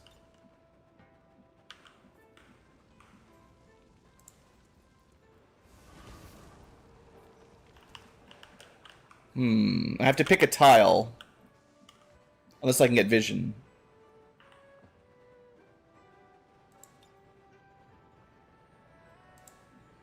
Here we go. We're gonna... This is like pro level strat. Totally. I'm gonna stealth my officer so that I don't have to worry about activating another group. Because it sure sucks when you do that. And I'm gonna try to carefully find out where that guy was standing. I hate this guy so much. At least we didn't activate anything else. How much damage do the breath attacks do? It depends on your tier of your either your weapon or it's probably your weapon. Dang it. I guess we could use lightning slash. Hey there, Char. So he doesn't start with a rend attack, but he does have a cooldown slash ability. Yeah. Dang it, I can't believe I lost my stealth for nothing. If I move up here and activate another group, I'm going to be salty, but... No, let's not do that.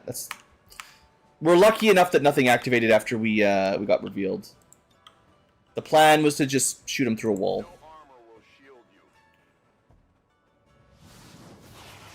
Yeah. Yeah, I think the damage... It's probably the same as what a normal gauntlet would do. So whatever your gauntlet tech is, I think that's what the breath attack does. But it follows flamethrower rules, which can miss very easily. And full cover blocks them entirely, so I don't love it very much. This guy is stealth, so I can leave him out. He really should brush his teeth, yeah. Alright, you've got a reloads. Flame mech just moves up. Gunslinger. Well, not really a gunslinger, but sort of. You can stay where you are. And you... I really don't want to activate anything, so I'm actually... I mean, the vision still helped me get the kill. I just wish I didn't waste the stealth like that. It's annoying. His detection radius is just bad. Alright, I'm going to send my actually sneaky unit upstairs. Like I said, we're not in a rush because there's no timer, thanks to the Sectobot helping us out. Secretly working for us. Other than that, you know, we want the loot, so let's get the loot. I should be out there hunting. I've got eyes on an absent position. Figures. Figures. I got the loot. Someone want to take this? And the next group.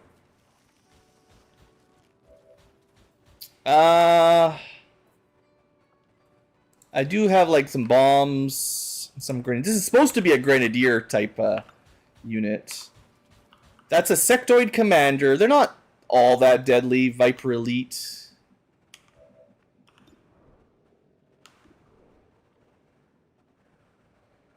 We've got a sniper rifle that has Illyrium rounds. Usually Vipers are immune to poisoning. Not this kind of poison, though. This is my new special ammo. Oh, 100% graze. Hate it. Hate it.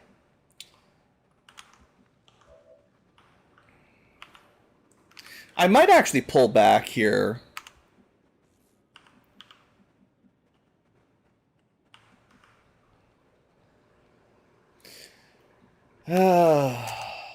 Okay, we can... Because we got a kill, we can spend an action to get 1 extra focus. That's starting to let him do some other abilities now, at least. I think I'll just have him hunker. He can't hunker. Huh.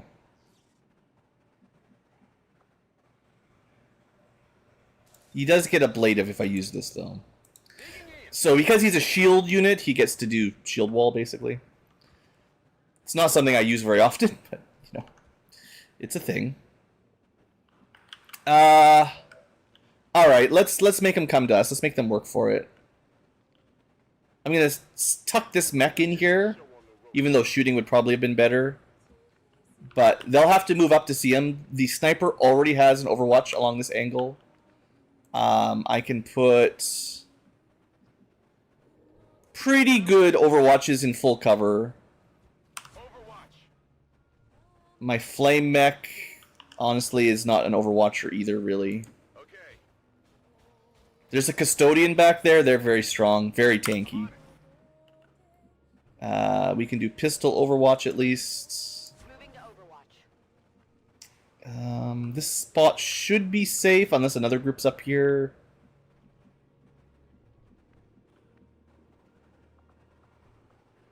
My blink will be available next turn. Moving to designated coordinates.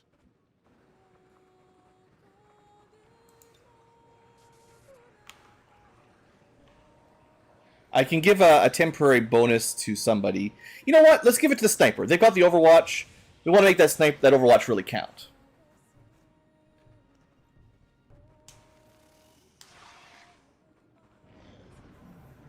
Is it bad to run double movement speed? So that's one thing about Long War, is there tends to be a lot of really large maps with, well, reasonably sized maps with a lot of enemies.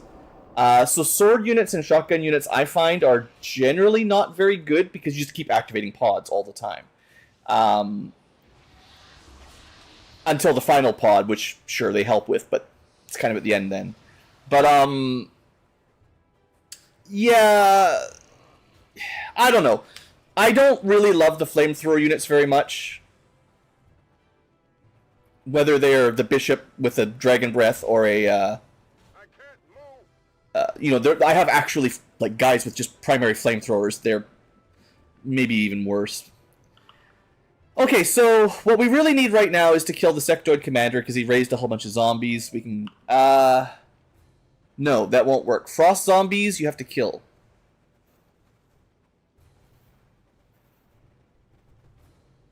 Yeah, that's the trouble. Hey, Oscar, is send them up and cause problems. Now, this might be a turn where he can get some use, depending on what I do with him. Although the difference is the mech with the flamethrower has better range, and he's a lot safer in general. So like I can probably just wipe these guys out with the mech. Yeah. Usually killing a sectoid removes their zombies. Frost zombies persist, though, for some reason. But, you know, there you go. So, the Psy zombie that's in there will die if we kill the sectoid. But I need to get vision on it. This guy is still stealthy.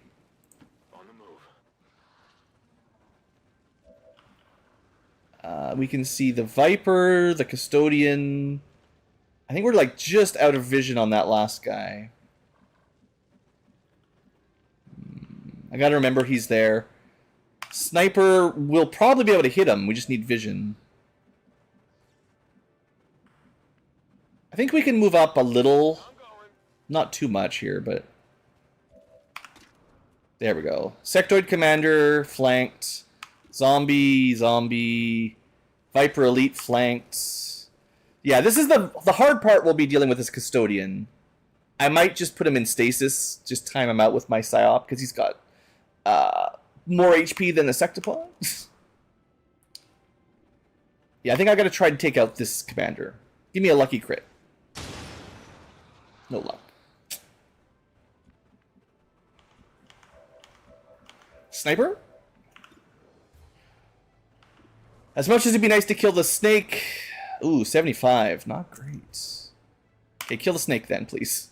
It's too low. I don't like that. I don't trust 75s. Target eliminated.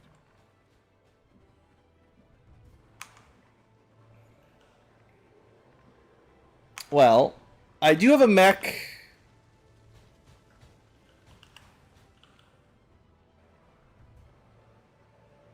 I should have done this first, because I think he was in cover compared to the sniper.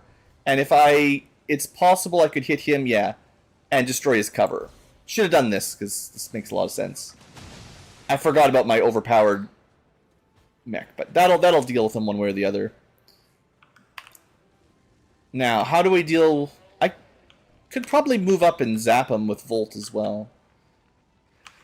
Still got a couple actions left. I still have a freeze if there's an emergency. It's like a frost bomb, basically. I think we just stasis the Exalt this turn, though. The Exalted Custodian. I don't really need cover as long as there's no enemies active. Now, funnily enough, I could compulse him to fight for me for a turn, but I think that would actually be worse. He'd probably just activate another group. Armor of the mind. Because there's definitely more enemies inside the UFO, right? But why deal with 61 hit points and 7 armor when you can just ignore it? You better not activate another group here, Locke. Okay. Psi zombies will disappear as soon as we use one of our precious focus to blast them. You can't handle me. Alright, Frost zombies, regular zombies, Sectoid, Viper, all that's left is the Custodian, and we can't even hit him right now because he is stasis. Stay-side, I don't know. Stasied. But we'll set up for next turn. I'll even put on the energy shield. It's a good turn for it, I think. Maybe last turn would have been better.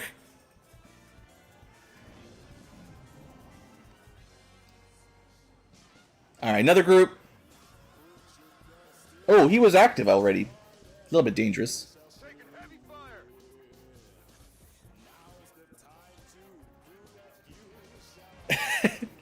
I mean, I don't know if I would trust a recruit shooting a sectoid from that distance. Probably would have been like 60%. It's possible, but no guarantee. We got a necromancer back there. Oh, that was the guy that maybe did the frost ones. Whatever.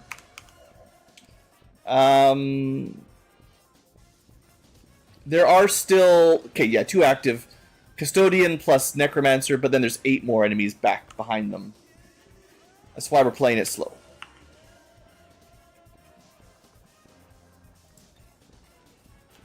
We could go for the insanity on this guy. That could panic him. Should panic him. And then we just focus fire on the Custodian. Well, if they want to line up like this...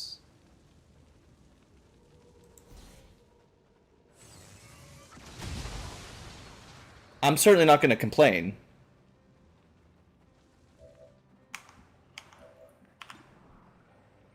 Alright, that'll deal with the necromancer. I'm really happy with our sniper this turn. Destroyed. They got a good... I didn't get them like a very fancy sniper nest, but this is the best move we've made all game. Putting him up there. All right, we got a custodian with 3 armor left.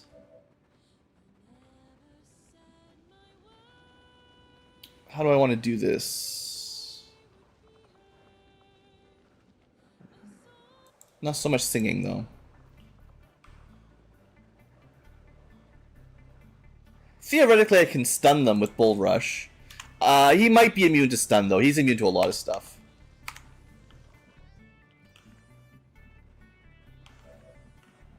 Just looking for, like, I'd like to shred some armor before we shoot him is what I'm looking for. I don't know if I've got any. Oh, does the flamethrower shred?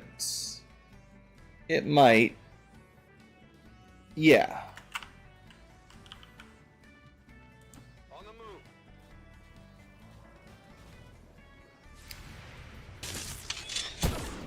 I hate these guys. They have a close combat specialist of some sort, but yeah. Time to burn. Alright, at least he's not in cover or anything. We should be able to burn him. Burning is also really good. It disables more of his abilities, so that was definitely the right play there. And now we just start shooting him. He's got a lot of health, but we can probably kill him.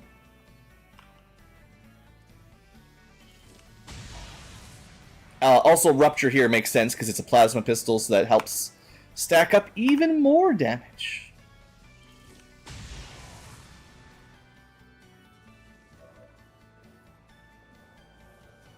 And I do have an emergency insanity if I have to. We'll hold that for last.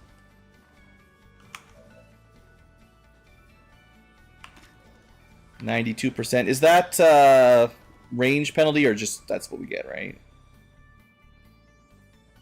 Okay, he just has 20% defense. Would have been nice if we had like a hollow target, but we do not. 92% miss. Ouch. Thanks, game.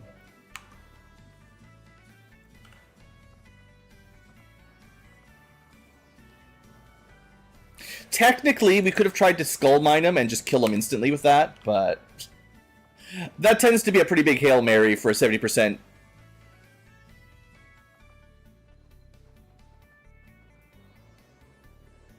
Oh, that's what I should have done. I forgot about his combat scanner.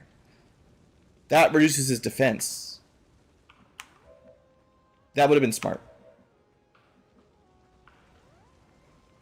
How brave do you think I am? Should I just... It's fine. Never fails me, right? He's on fire. He's corroded. He's on fire. He's ruptured. He's immune to poison, electricity, acid. It actually doesn't say normal poison. It says chrysalid poison and Illyrium poison.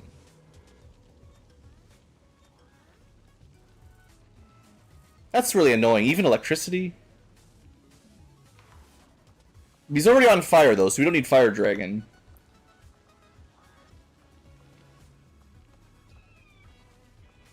Actually, ice helps. I think it lowers some of his defenses. Unless he said he was immune to ice. I don't think he was. No. That was a nice crit there.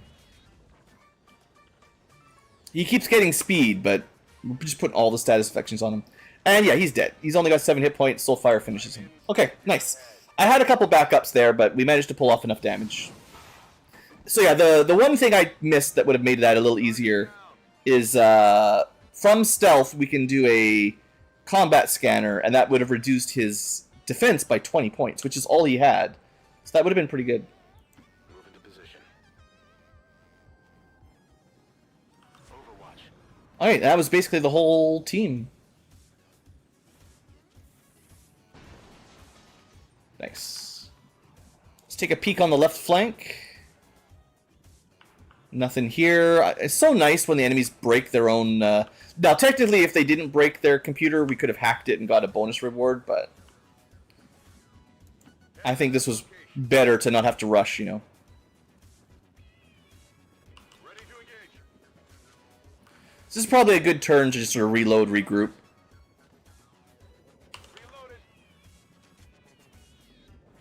Moving to Overwatch. Let some of the fire wear down, because I did light a lot of this place on fire.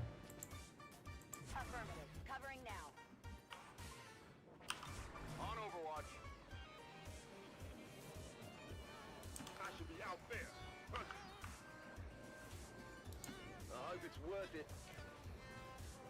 At least I get... Advent position.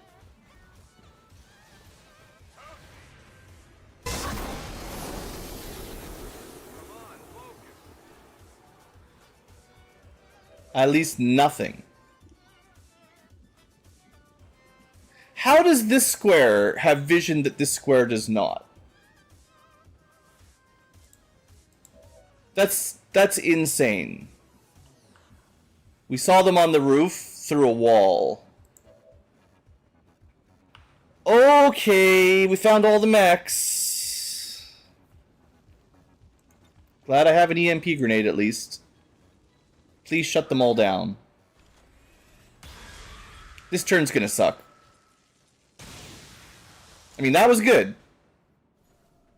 But I only got one shut down, I think. Ugh.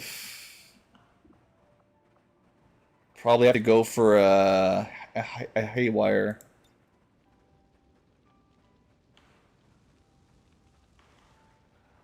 The super heavy mech, 76% chance. Ouch. Ah.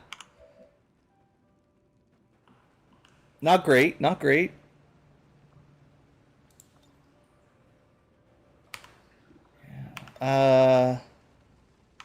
Did you literally see the Spectre? Is that what we somehow saw?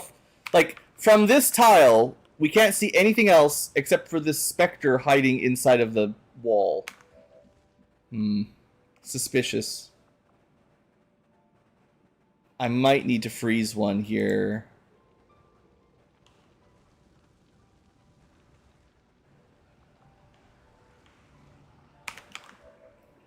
Yeah, we're in pretty big trouble. I could do a command.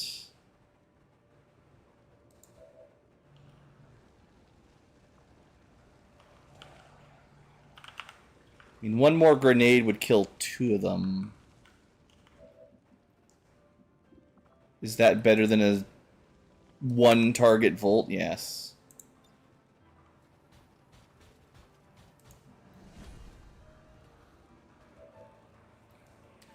Throw a glue bomb. Yeah, I mean, that'd be cool. We could use bombard, 7 to 8, or plasma, 6 to 10. It does. If we could somehow destroy the ground underneath that droid, he might fall down, but I doubt it. UFOs generally don't fall apart like that. That did not seem as effective. Didn't kill anything. Never mind. I thought that would be cool. Alright. We're going to haywire the closest frost droid and we're going to freeze the mech. And that's just all we can do, I think. I could try to control it. That would be the big gamble. Because then the enemies would shoot him. But it's... I'm not going to risk on a 60. We would have lost that gamble. And then he would have still been able to shoot me. So instead, he's shut down. We're good to go. Oh, that's not supposed to end your turn, dude. Yeah. We love Spectres. Super. Still moving. I love how this soaks up all my Overwatches. Alright, the EMP bomb did not succeed. At least I put the shield up. Wow, that was like 9 damage shot right off the bat. Yeah, I said this turn was going to suck. Incoming over here. I need a medic. A crit? A 1% crit against my mech? What in the crap? That was literally a 1% crit. Yeah, elite specters in Long War get a bunch of jank. It's the Shadow Bind ability that they normally get, but at range, I guess. Hooray. So I thought for sure that we had Haywire Protocol that didn't end turn. I thought for sure it showed it as not turn ending. Because that was the plan, right? Like, I still probably couldn't have dealt with the Spectre. In fact, no one can even see it, which it's probably stealthed again. Great. I hate Spectres. Hide and seek games.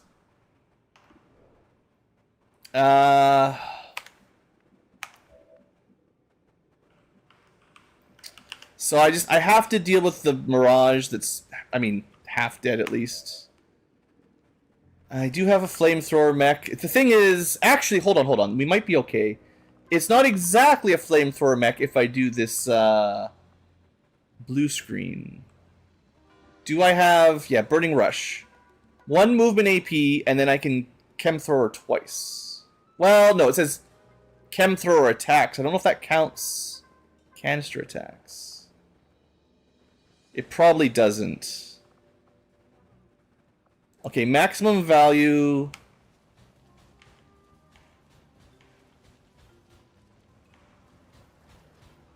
Acid. Because this is not exactly free, but it doesn't end turn. And that gets rid of some armor. And then I can blue screen 3. Maybe it would have been better to move up and blue screen more, but I just need some efficient turns here. I gotta get some kills. We missed. Of course, flamethrowers have a 25% chance to someone just standing there. Isn't that super great?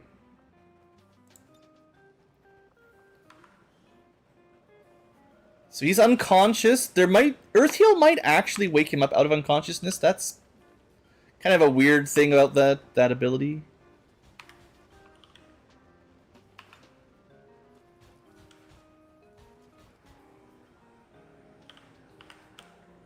Just checking for a cheeky double hit here, but probably not. Do we have grenades that don't end your turn?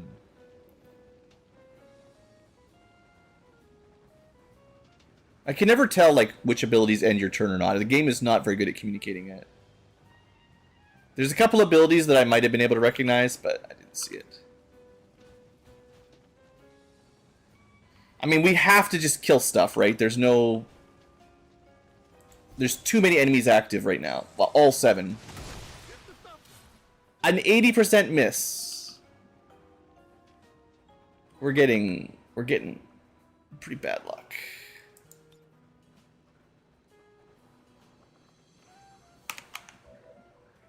All right, sniper.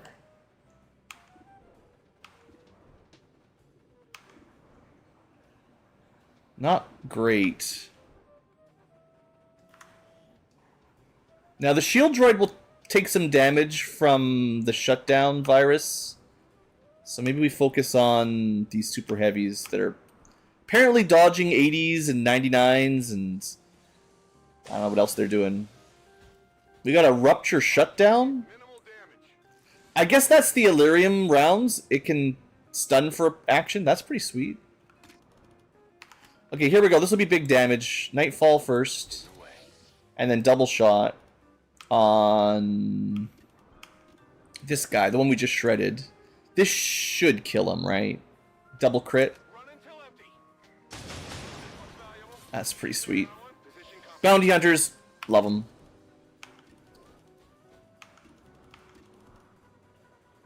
$67 to kill the clone. I don't know if anyone else can do better.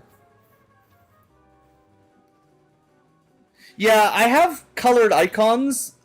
Just with all the mods, it doesn't always seem to work. There's an awful lot of abilities that change how they work. Yeah, I've tried to get that. It just, you know.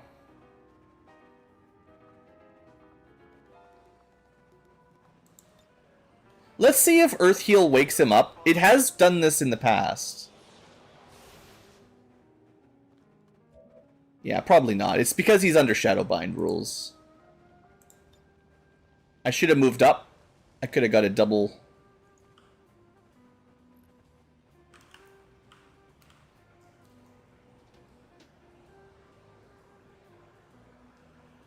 It's kind of annoying too.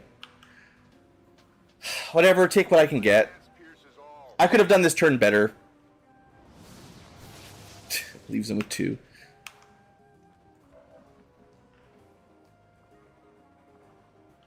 Yeah, the problem is the Spectre is so far away, there's just no way we're going to be able to get anywhere close to it right now.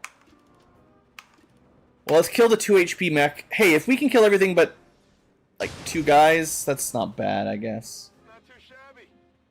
We're not done yet either, technically, so...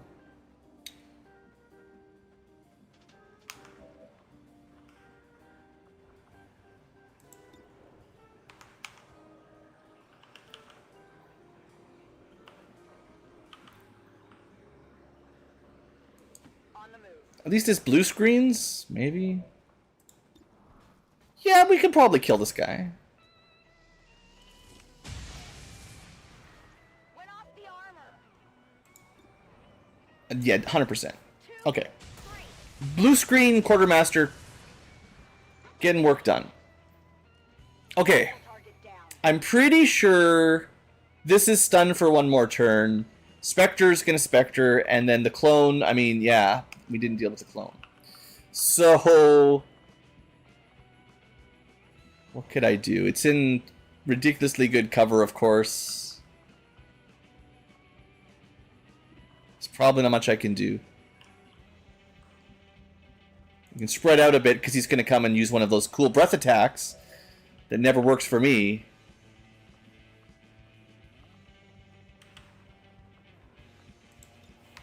I'm kind of worried about my psychic that never got healed. Just level the roof. Next turn, yeah. Stealth protocol, renewal protocol. Alright, I should do this.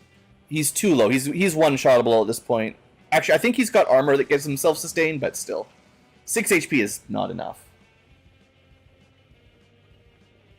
And that was a free action anyway, really, the way that works out.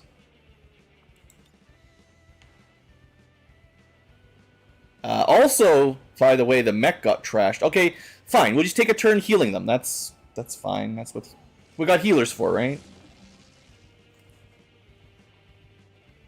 10 HP with 3 armor is probably enough.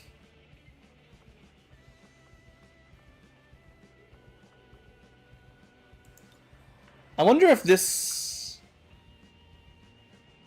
So this might pop him. Oh, that's not right-clicked, you punk! I wanted to scan the top of the UFO, but he flew down inside and didn't look around on top.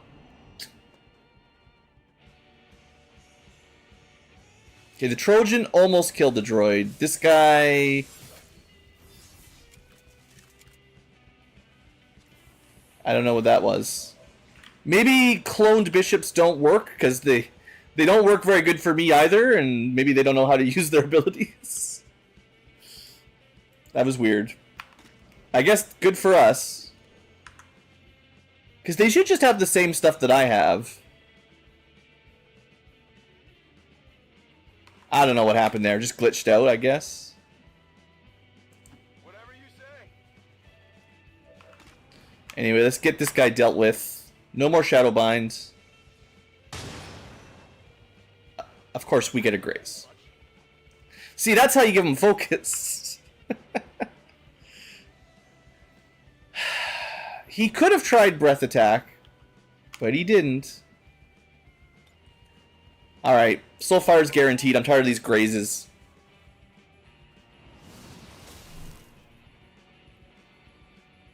Nailed him. Yeah, we're pretty much good now, but yeah, that was a really bad activation.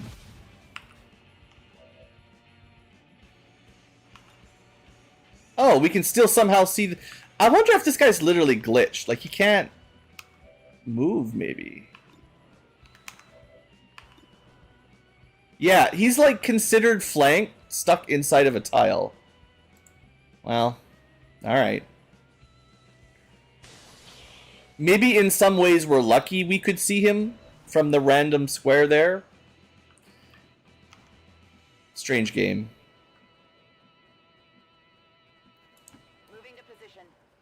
Yeah, that was rough. A little bit scary, but I think we're fine now. They don't like blue screens either. Target eliminated. Implacable. Can we get one lot? I guess you're already a Master Sergeant. You don't even need the XP. Some of my... I can't remember which mechs are which. I think most of the units on this mission might be Master Sergeants because it was a tough mission to gear up.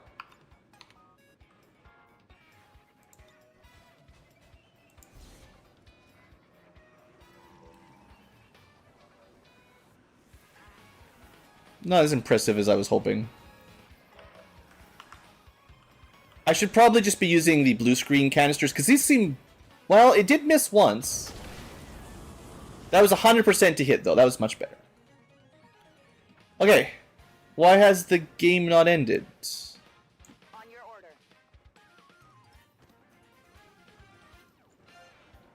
It'll probably... It's going to end when I end turn, right?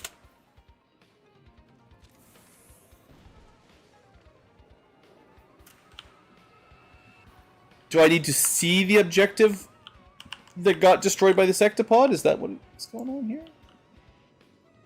On the move.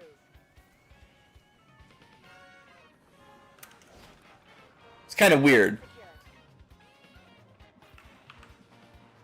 Heading out. Well... Everyone to the UFO, because something strange is going on. Already there. Running. Moving out. Not sure I can explain this just yet. Copy that.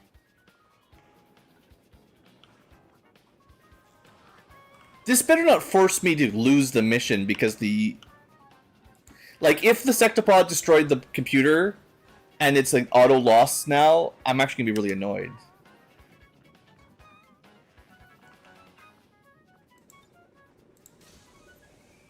Because I'm pretty sure I've done these missions in the past, and if the computer gets blown up, you just don't get to hack it for the bonus rewards. But I'm not exactly sure what room had the computer, so... Maybe eyes on it will fix it? Usually it's in the middle, but... Not always. Well...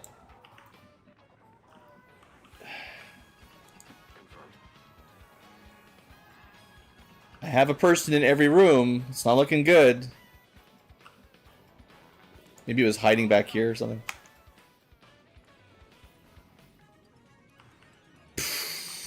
I don't know what to do. Good to go.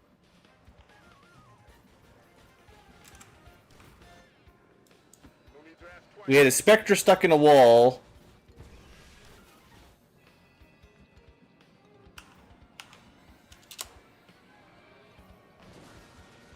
No, as far as I know, the enemy thing here is... It should be accurate. There should be 0 enemies remaining. Like, there could be a turret that's inactive, but that usually shouldn't matter. Turrets don't get showed in the mod, but... I actually haven't had a soft lock, you know, mission failure like this before. I think we could escape, like we could evac and quit, but then we won't get any rewards. You're getting all the XCom today. Oh boy, yeah, classic jank. So I'm just gonna dash to the corners. Oh, that's why I saved. Stepping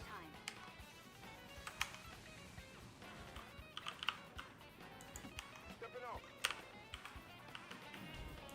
I'm all library. Wow, it's one of the reasons we saved.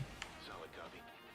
Maybe saving and loading would help too sometimes. Failing that, I guess I could try to figure out a console command to just win. Certainly doesn't look like there's anything around. There's not much map.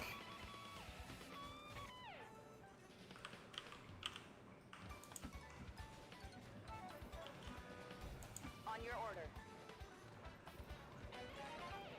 Yeah, at most there could have been a turret we somehow dodged, but Copy that. that doesn't seem too likely either. Got it. Getting it done. I'm gonna check the bottom left from this angle.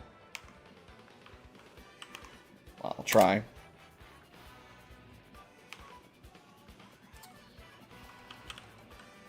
Location confirmed.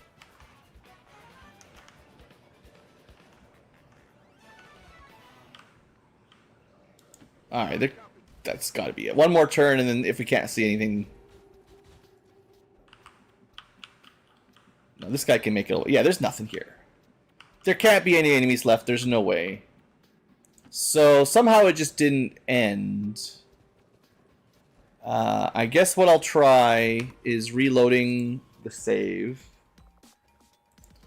This is why we don't play on Ironman as well. Another reason not to play on Ironman, because you never know when the game just totally glitches out and you have to go back a bunch of saves and try different things.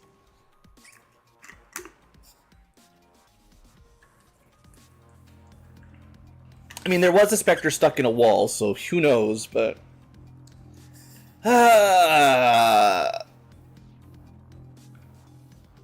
Long War. Well, it's not even Long War's fault. It's probably XCom's. This is like a vanilla map, even. It's not even, like... Long War has their own special UFO missions, but these missions existed in the vanilla game, so... It's not like it's a custom objective or anything, I don't think. I have a little bit more patience for glitches on, you know, modded missions, but...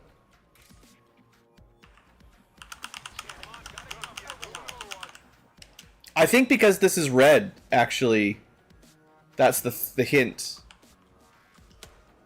Is that they just failure cased it. So I think this is a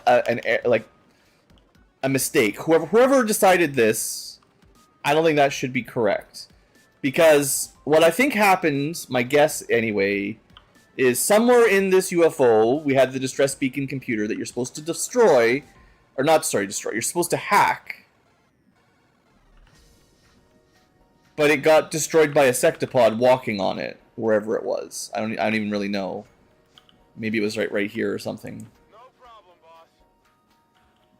Because it wasn't us.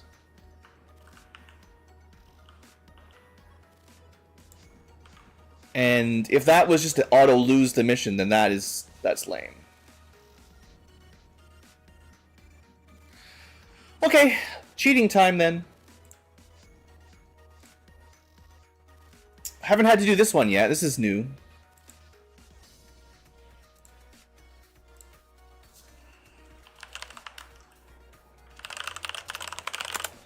I have to look this up.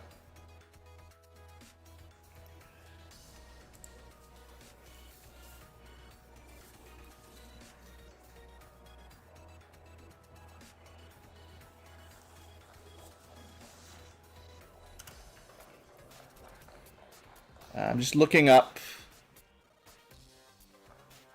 main console commands. All right. Give resources. I might want to do that too. Give science, engineer. Give tech, facility, soldiers. End battle. Force complete objective. Okay. That's what happened, I think. So let's try.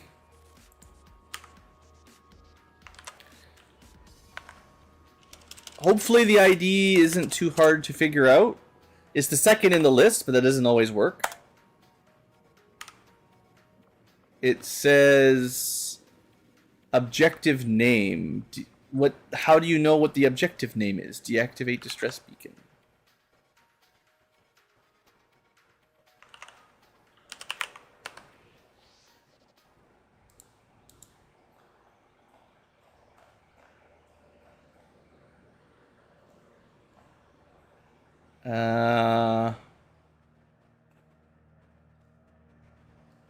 Blue is trying, using all the brain cells here.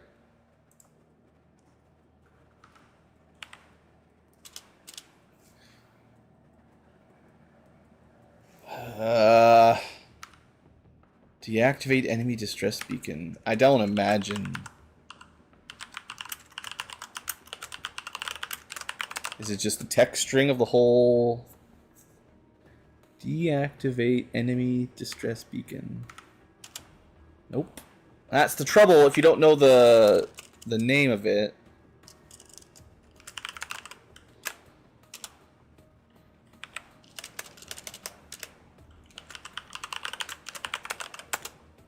That missed closing brackets. Is there any way to... It says F name. There's no way to, like, auto-complete this? No. Dang it.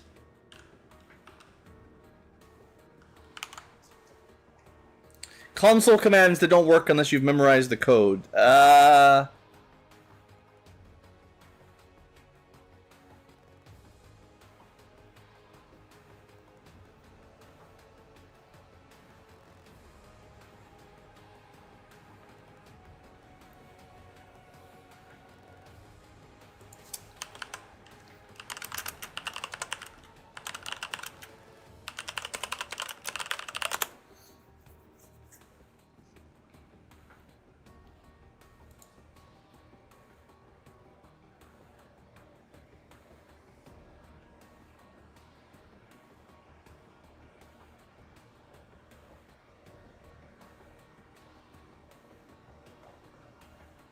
Sorry guys, this is really frustrating.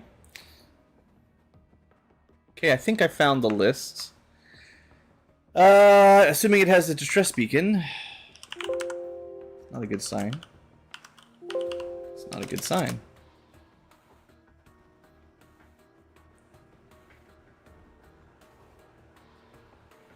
Okay, hack workstation maybe.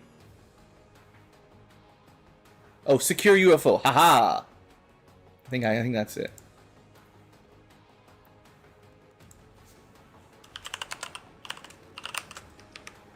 No, no, no.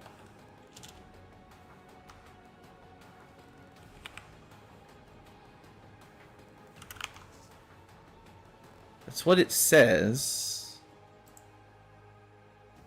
Capital S, secure, no space, UFO. I feel like that is the right objective normally. Force complete objective. I mean, I might have typoed. No.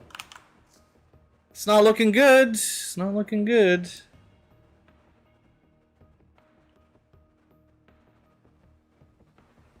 There really should just be a, like, turn all objectives to yes. Like, having to memorize or try to figure out all the internal names, you know, the variable names inside the game is kind of silly.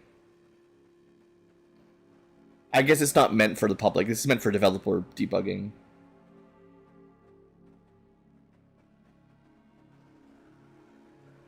Protect. I mean, there's... If you try hack workstation, I don't know. Recover flight devices one as well.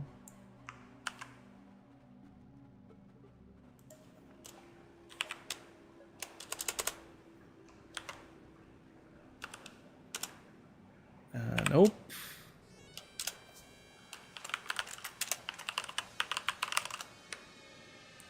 Keep pressing the wrong button.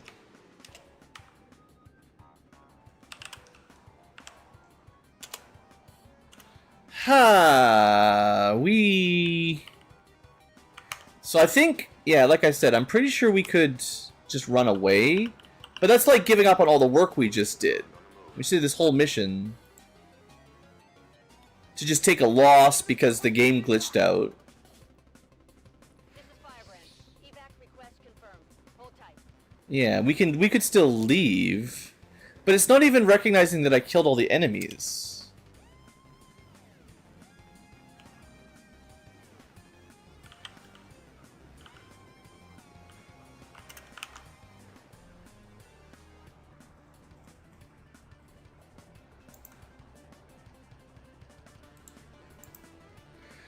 Oh, XCom.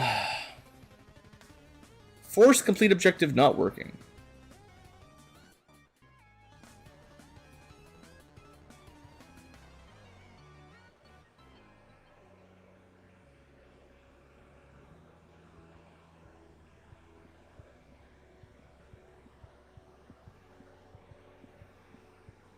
I totally have. I've checked every corner of the map. There are 0 remaining enemies left. It doesn't look like I've been everywhere right now because we reloaded, but I have been to every corner of this map. I even have mechs on the roof. If there was any enemies anywhere, we would know. I'm very confident there's nothing left. This is where we deployed. No, I think the deactivate enemy distress beacon got stomped by the sectopod, and that's glitched it out.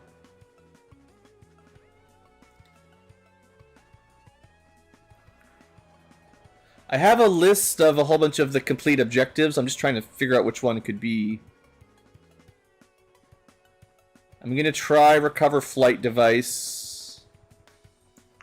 I'm not sure what that mission's for anyway.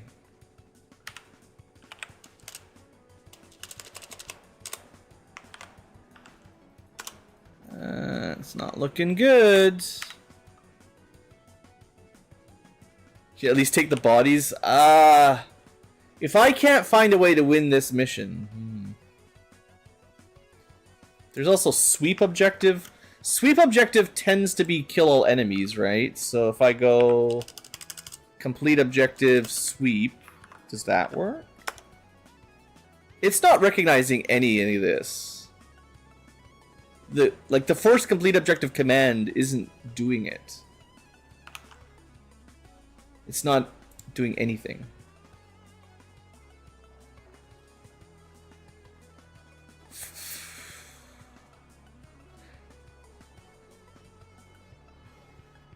Is it space objective ID?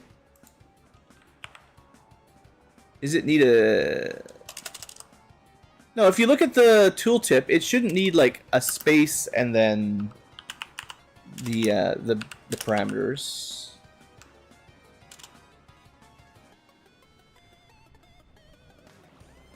Yeah, that's not how it works. I don't think.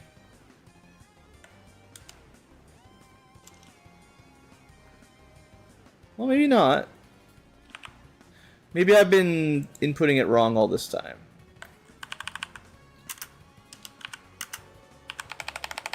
Let's change that to what were the ones I was trying above that might have worked?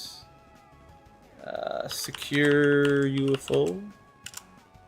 Still no luck.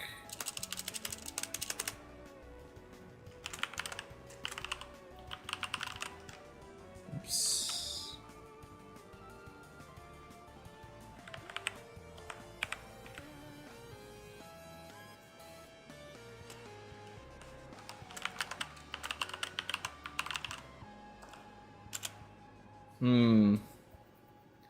No, you 100% need the brackets.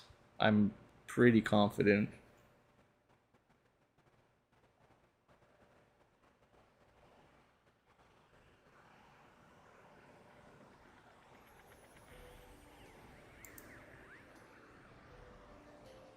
Is there a win command? It's like I can use end battle to end it, but we won't win unless I can force the objectives.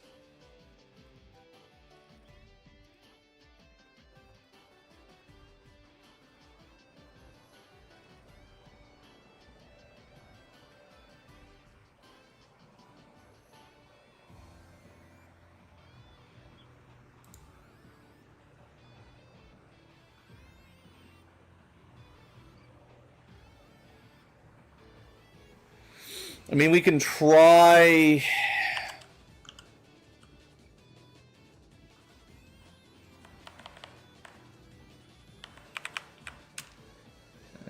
Can't just go through them easily. End battle... Space...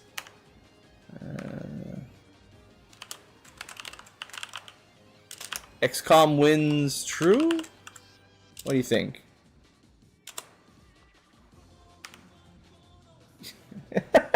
That doesn't look like XCOM wins true to me.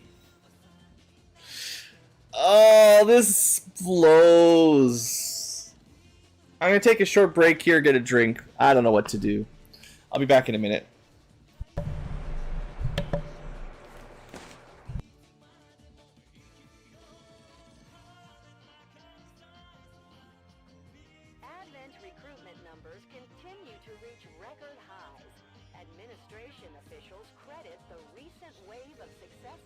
XCom radicals, as well as double ration rewards as possible reasons. See your local Advent recruiter today.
Okay, I got some more drink. That'll help a little bit. I don't think I want to give up on the hacking yet. The science in me wants to know how to do this. Sure, we can just exit the mission anytime with a loss. But, for one, we don't get any of the corpses or the loot. And it counts as a loss in terms of the mission objectives, which means that was a UFO, like, resupply mission or something. So, what will have happened there by failing that, I think, will mean that the Advent forces actually got stronger in that area. I don't remember where the mission was. Somewhere over here. But it's probably got an Advent strength +1 somewhere because of that nonsense. And it's just not fair. So, I'm going to try a couple more commands. There's supposed to be a way to fix objectives. I just haven't figured it out yet. And I swear I've had this happen before in UFO missions where one of the enemies destroys their own computer and it doesn't fail the mission. So unless something's changed recently, I mean, it's possible one of the mods changed that to be like, that's not fair. You should lose if the enemies destroy it. Maybe they weren't thinking that, but like, well, if you blow it up, that shouldn't count or something. I don't know. But enemies destroying it just seems completely unfair. So let's see what we can do. There's no way I'm missing it, right? We have a soldier in every corner of the building. This is usually the thing you hack. Right here. But I think the sectopod started near it and maybe just destroyed it by walking around. That's definitely what I would assume, is the sectopod started right here, smashed that console, and then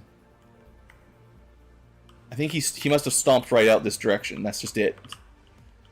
He just stomped right by all these guys from here. Because I didn't fight inside the UFO. So like these broken walls weren't me. That's got to be the big stomper. Okay. So the command we want to work is force complete objective.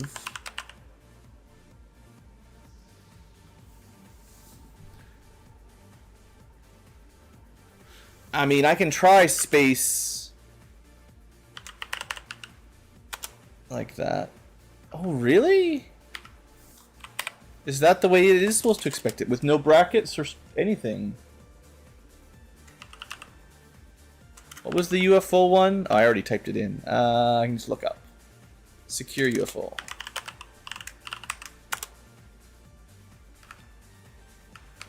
I mean, it doesn't seem to be working, but it's not spitting back an error. So is that better? Is that worse? Huh.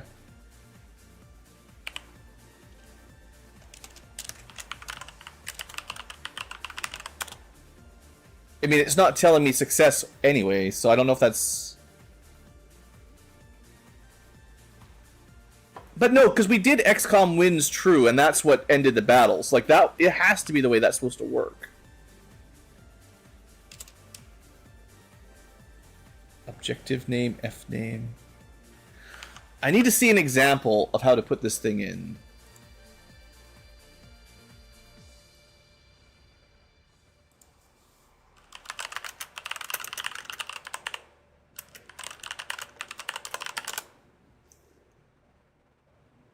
It's supposed to be force complete objective space bracket ID input close bracket.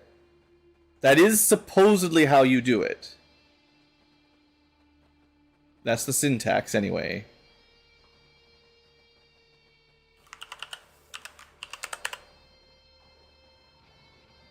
Yeah, see, that's the way I was trying to use it originally, and it wasn't accepting it. So I'm pretty sure it's force complete objective space something like secure or secure UFO. I forget which one it is, but yeah. And then it spits back fail because bad or missing property objective name.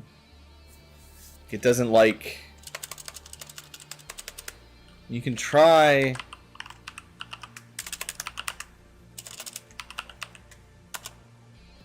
Yeah, it's not even accepting it as a command without the brackets. It's just bad.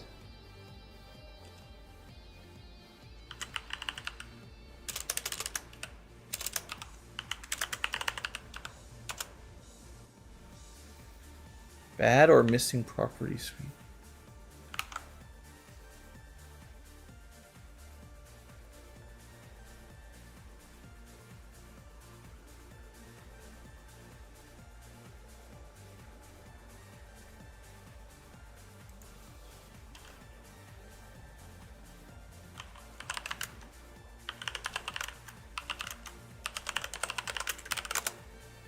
I'm trying.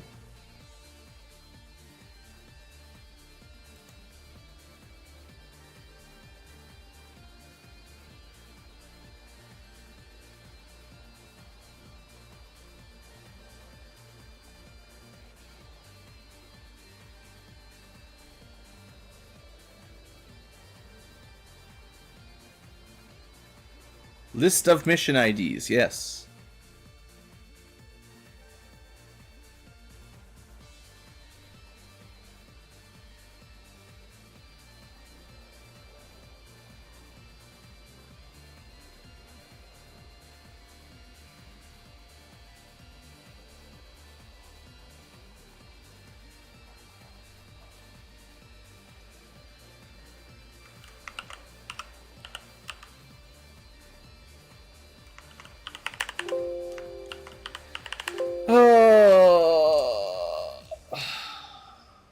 Yeah. I mean, it's a vanilla mission, right? This isn't something different for Long War. Long War shouldn't be changing commands just for fun.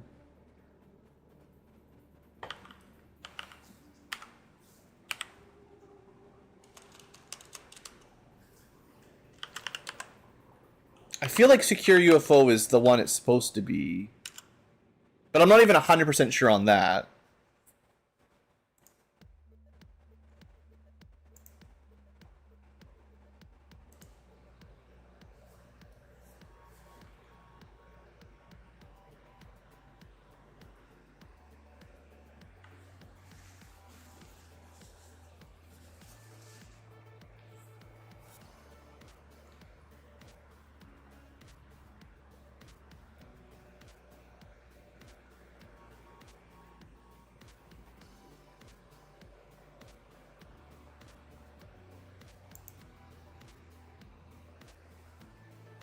Underscore long war. I can throw that in there.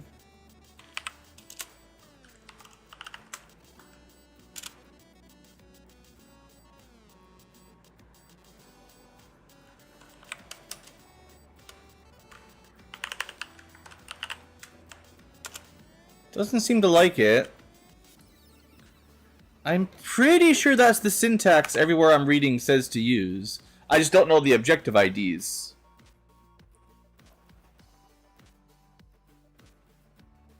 It's like really hard to find a list of them that's accurate. Like there is a Long War wiki page. Maybe I can get. Come on, I've seen stuff like this on their wiki. Yeah. Console commands. Not even hard to find. Force. Long War. Oh, see, that's it too. Well, no. That's different. There's so many commands.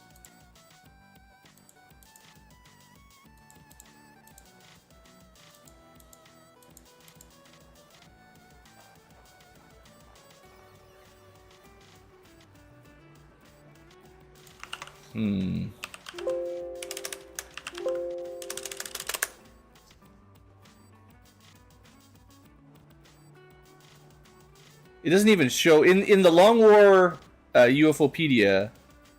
It doesn't actually show this command force objectives anyway. Nope, definitely does not. Force complete objective. Okay, hold on, I'm typing it in. No, it doesn't have force complete either. This sucks. You have to let a force win button in somehow, because the game's gonna glitch out from time to time.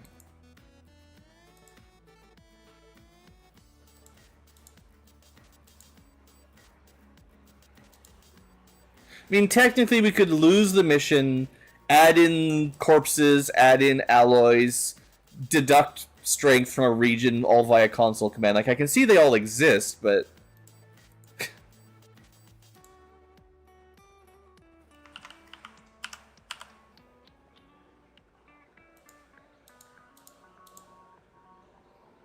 Well, this UFOpedia does not give me enough information. What else could we do? Helpful resources. Help me when it glitches out. Yeah, I doubt anyone's had this. Well, someone must have had this problem before. They probably just reloaded or evac'd out or something. I'm being stubborn here.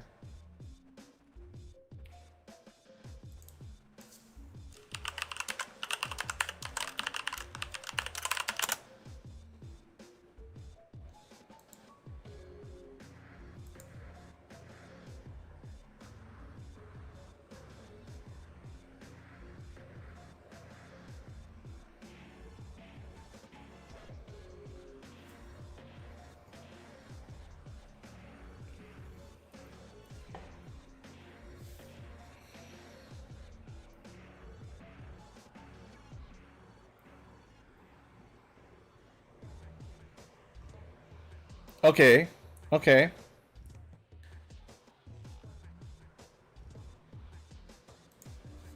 New command. Kill all AIs. Go. Nothing has changed. That should have 100% killed any remaining enemies. Even in Long War. So that can't be what's holding us up.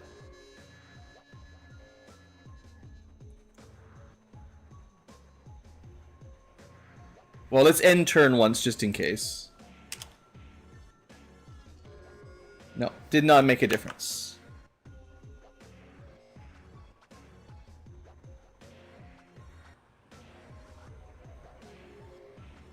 Huh.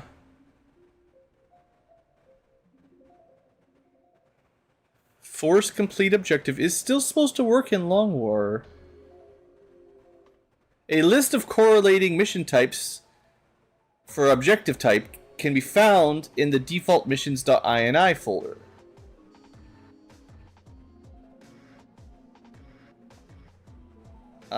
Where is that? Default missions.ini? Okay.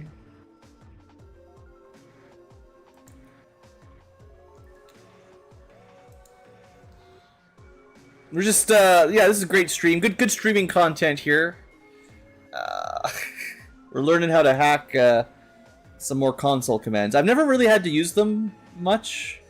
We had that weird healing glitch we had to fix, but other than that... I'm glad I had the console installed, because we can theoretically try this.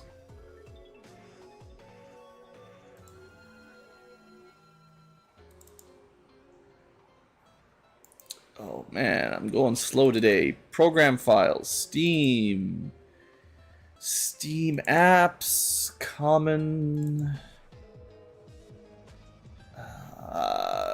XCom 2... The trouble is... There's like a bazillion mods. How am I supposed to know which folder?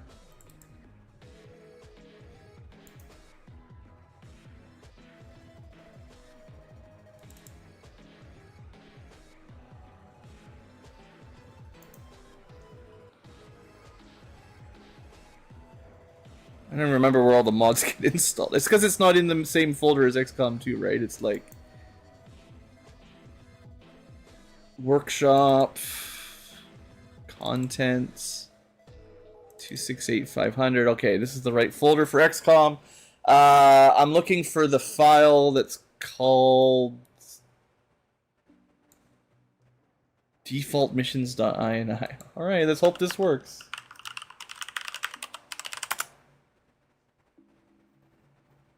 Nothing. Not a single file. Good. This is great.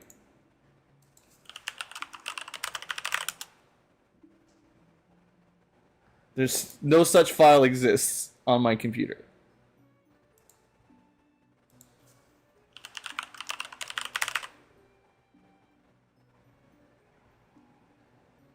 I mean, the guide is from 6 years ago, but like...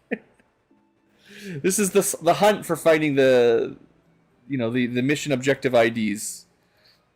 Long War's supposed to have a file that shows you how to do it. Hold on, I can open... Maybe.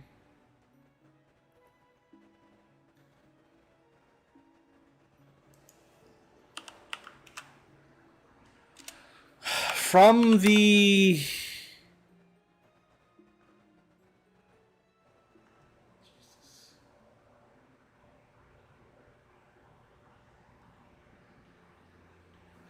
From the alternate mod launcher, I should be able to find the correct folder for Long War. In theory. And then just manually... Oh, this is terrible.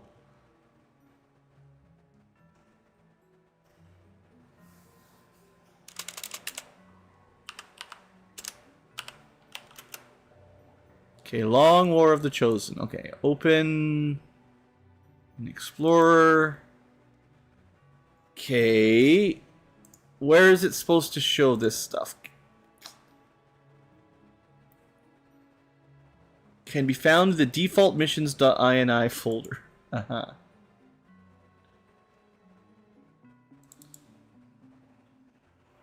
Yeah, I don't know about that.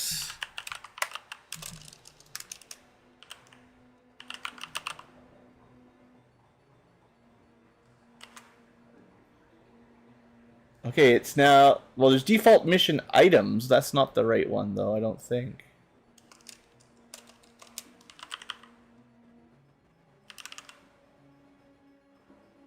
Mission core...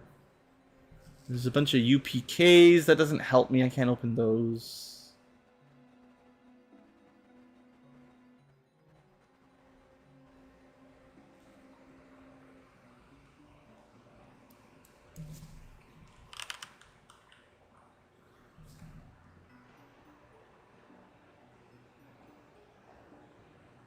Well, there's an XCOM encyclopedia. Encounter lists. I mean, there's a lot of information in theory.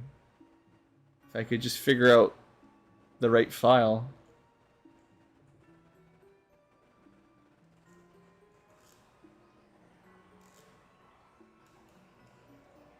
Strategy tuning? What is this? Huh. I mean, there's a lot of configuration you can do if you know where to look. But knowing where to look, right?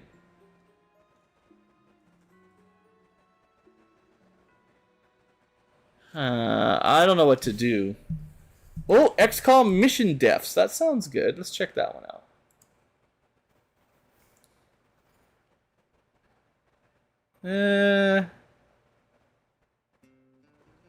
I don't think this is quite right.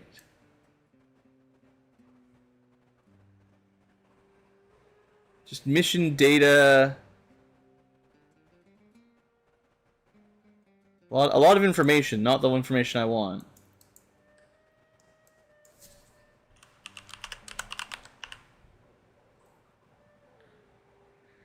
Oh, friggin' game, man.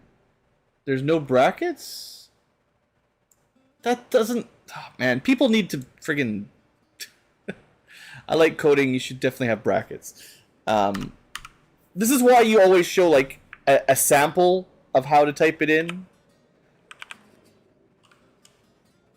But, sure, we can try some more variants here. Force complete objective space secure UFO underscore LW. Nope. End turn a couple times, no dice. Take out the secure UFO. Or take out the L twice sweep. Nope. I feel like it's supposed to use the brackets, but either way, I can't tell because none of these commands are doing anything.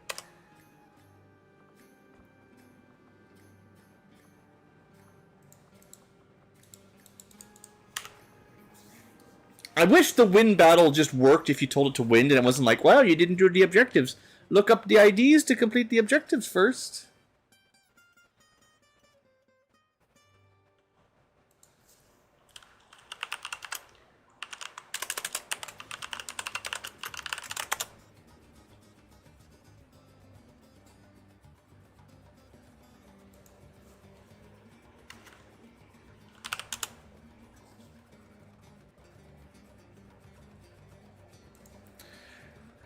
Well, if I can't figure out anything fairly soon...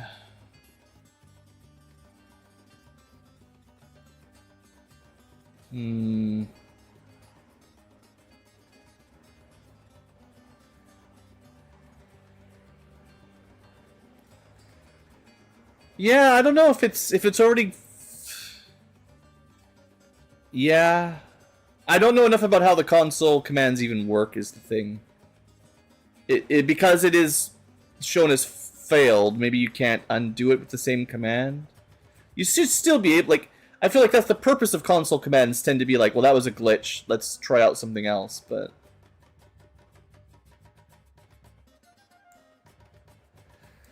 I give up. What I'm going to do is cheat once we get back in. I'm going to look up, I'm just going to give myself a bunch of alloys and Delirium as a reward, because this is stupid. If we can't even finish a mission that we did... Like, there's no reason we should have failed this mission. Absolutely none. And I can't think of any in-game way to fix it. I'm pretty sure it's the Sectopod destroying the objective.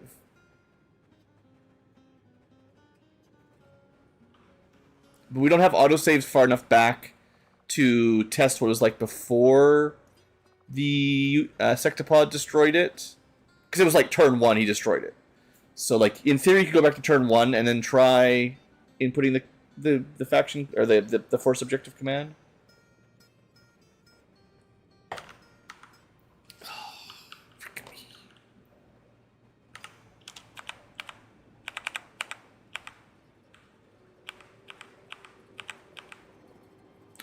So like the one command that has worked, sort of, was end battle, XCom wins, and then it had true in brackets. I wonder if you're supposed to be putting, like, force objective sweep, force complete objective, whatever the command is, sweep or something, and then brackets true or something as well. Like, is it that stupid that you have to do all that? Or, like, the ID number for it?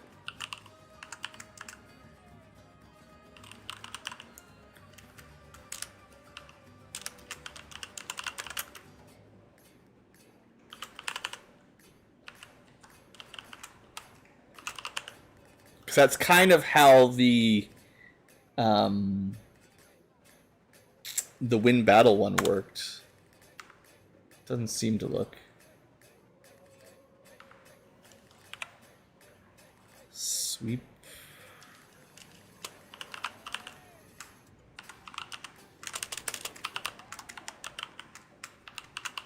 Trouble is there's too many variations now. This makes it very hard.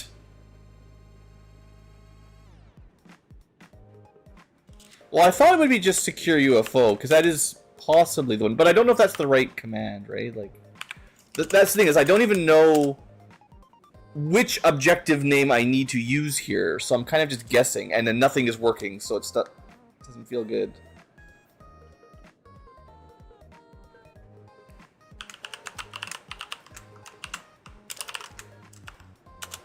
Yeah, there's a lot of variations on the same couple commands right now, so it's very, very difficult for me to guess at this point.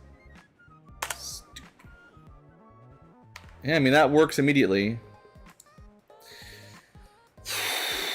Without the force complete? No, I think you have to have something like that. It was recognized force objective complete was the command, because it had it in the autocomplete section below the console. So that's definitely the right command. It's just figuring out, like, how to put the right ID in it, basically. Whatever, I gotta give it up, or I'm just gonna rage quit here, so... I love to hear the speaker actually so bragging about his victory there. Well, if that happens again, we're just gonna end the game, basically, because this campaign's not gonna be any fun if I can't defeat missions. So, hopefully this does not happen again. But I am gonna try to figure out a different console command while we're in base. Because if I can't do missions to get rewards, that basically destroys any interest I have in finishing this campaign. I mean, it would for most people, I'm sure. Let me see if I can just give alloys.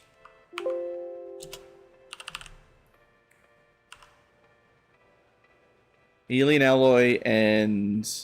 So, yeah, Illyrium dust is the internal name for Illyrium crystals. It's hilarious. Where's the give? Give command.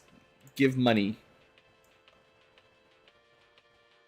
Give... Add item. Okay. Add item, item ID, amount. Let's see if we can get this to work.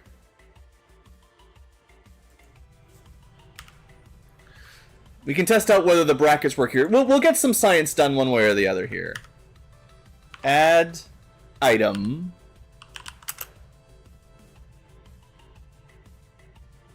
String item template. So it's supposedly like alien alloys. 10. Did I get 10? No. So it just inputs the command, says it works, but they don't tell you anything.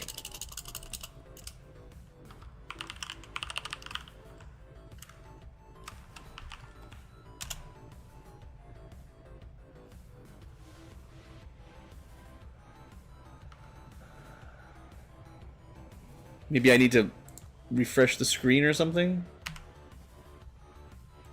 Hello, Commander. Why is it so hard to put in console commands? Oh, I'm getting too old. I can't figure it out.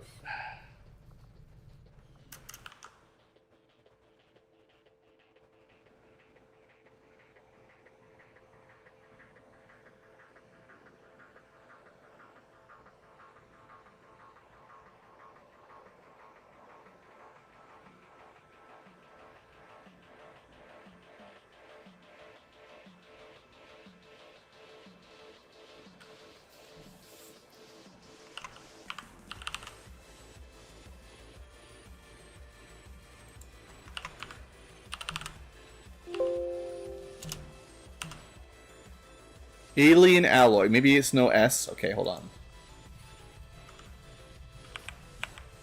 Yeah.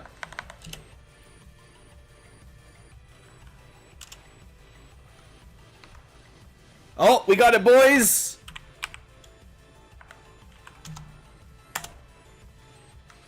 Hey! It didn't work. It worked once. Hey, Commander. No, it just had to refresh. Okay. Okay. I'll do it one more time. I've spent so much time messing around here. Started, Commander. Fine. Next! I gotta look up the proper name. Illyrium Dust.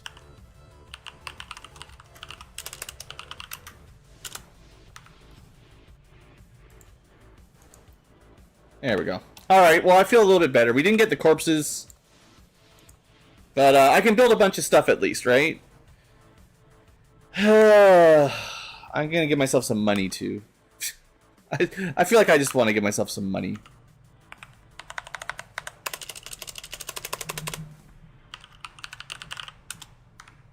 I deserve to get paid. Yeah, that works as well. Okay, we got money, a bit of alloys and Illyrium. We lost the mission because the game cheated, but we're still here. And by doing this, I don't quit the game. So that's my consolation prize. Consolidation, I don't know. Consolation, probably. I need some consolation. So you don't get as much XP, you don't get the bodies, we don't get, like, I don't even know, okay, I gave myself like 200 alloys, Illyrium, and 1,000 supplies, so I probably got more rewards overall, but we didn't get any of the bodies, the corpses, the technology, the weapon mods, probably not as much experience either, you know. We did lose out on a lot of stuff, and the enemies get a permanent, you know, strength upgrade, so it's not quite so easy.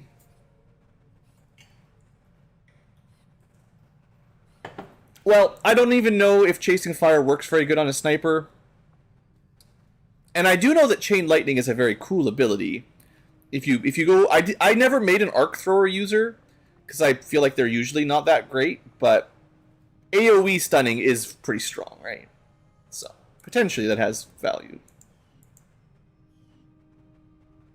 Freaking game, man. Just sucks. It's not even like... Campaign progress-wise, that loss isn't even a huge issue, really. But it just sucks the wind out of my sails. Like, I lose my interest in playing the game so fast when stuff like that starts to happen. I don't know, I don't know how to stop myself from being like, well, that's it, I'm done. Like, I'm gonna try to force myself to power through, but if I get really tilted the next mission or two, we'll have to give it a break for a bit. But I'm gonna try to stay positive. It's just, whew, something about those types of glitches, and then there's no way to, like, easily get around it. Oh, it sucks. It sucks bad. Especially on a campaign. We were just talking about how many hundreds of hours these things go for, right? Like, imagine if that happens on, like, one of the final story missions and you just lose the campaign. Like, you play it right, but something glitches out so you can't actually win. And that's just it, the end. That's sort of where my head is going. Is like, well, if it happened that time, is it going to happen again now? Like... Do I even want to do another UFO mission if this is going to keep happening, right? I'm going to give it a day. Try to give it a day.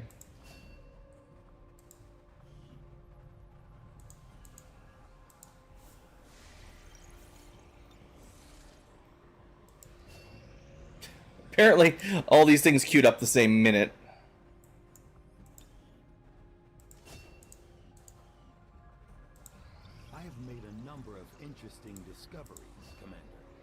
I guess I don't really need to destroy faceless corpses. If I just give myself all these crystals. I don't know. If you guys think that's terribly cheating, you know, speak up or forever hold your peace. You got 10 seconds. Get it all out. Alright, gene modding is fun. What are we modding for genes? I was trying to make sure all my psyops had chaotic mind. It's possible they're all good now. We're giving mobility to slow people like surgeons. Congratulations, you made it to Master Sergeant. Now get some chrysalid bones. I'm not sure if that's a reward.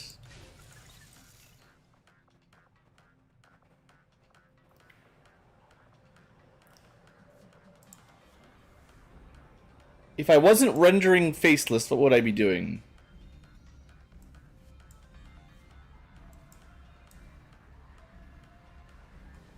I guess we could get a bit of free intel. Despite the unexpected outcome of our test on the alien psionic gate.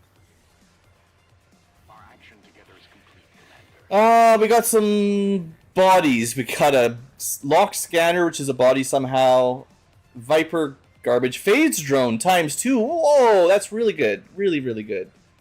Exalted Purge Bishop. That's good too. I was having a hard time getting those. Okay, great job, more Delvers, actually. Phase drones were really good.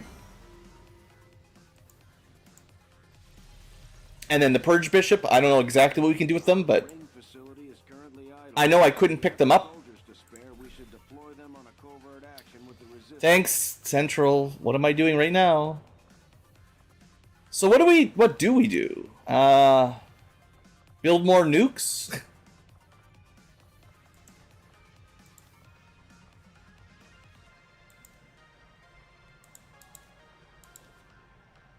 I mean, the troop column missions are kind of a consolidation. East Asia, I guess, you know, you could try to plan out whether that's worth it. East Asia has a strength of 4. We could knock it down by 1. I mean, I want to do missions because I want to show powers off and stuff. Like, it's not like I just want to skip everything.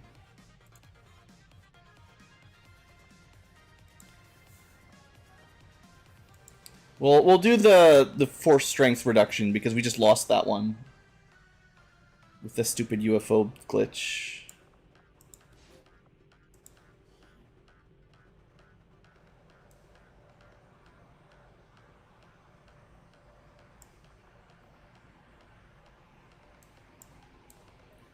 Wasn't in vanilla? Couldn't you do 2 covert ops at once when it was upgraded, or was am I misremembering? I thought you used to be able to have 2 teams out at the same time.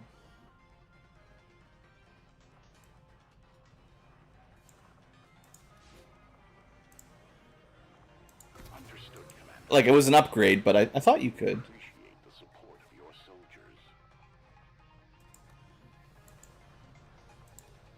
Maybe I'm misremembering.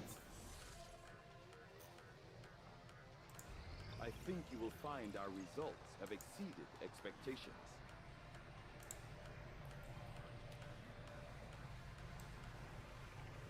There's the... Oh, yeah. We actually didn't have an Exalted Purge Bishop. Because there's an actual full tech for it. So yeah, the random covert op mission actually got me a really important body. Good job, team. Alright. I've wasted enough time. Let's, Actually, I have barely wasted any time at all, to be fair.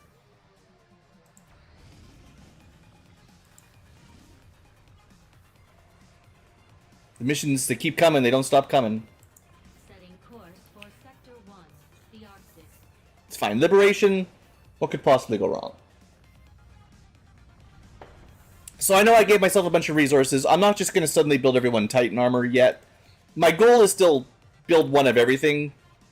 2 of every animal first. 1 of every animal first, and then a second if we can afford it.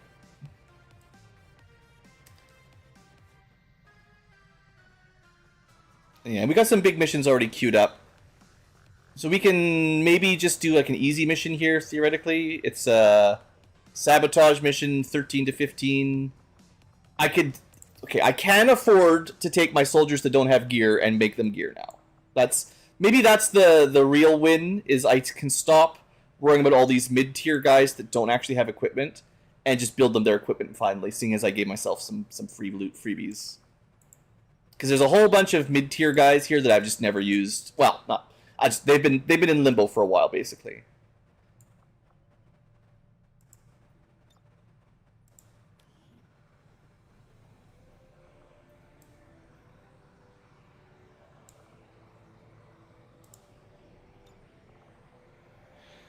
Although I do still need to make the team, like, viable.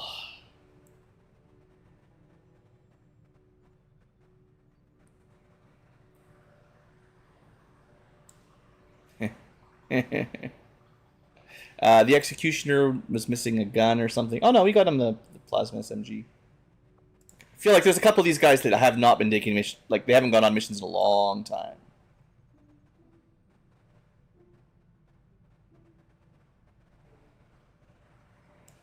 Like the Arsonist. Yeah, no gear, huh? Okay, what's one more unit I can bring to fix this terrible squad?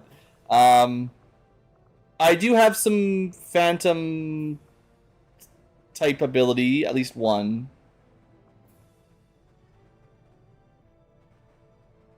I'm definitely going to build some extra gear, for sure.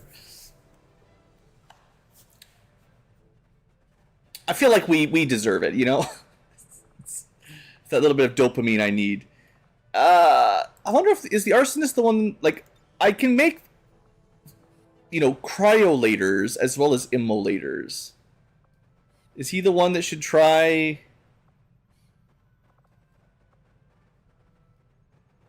Cryolating? He can shred. He can disorient.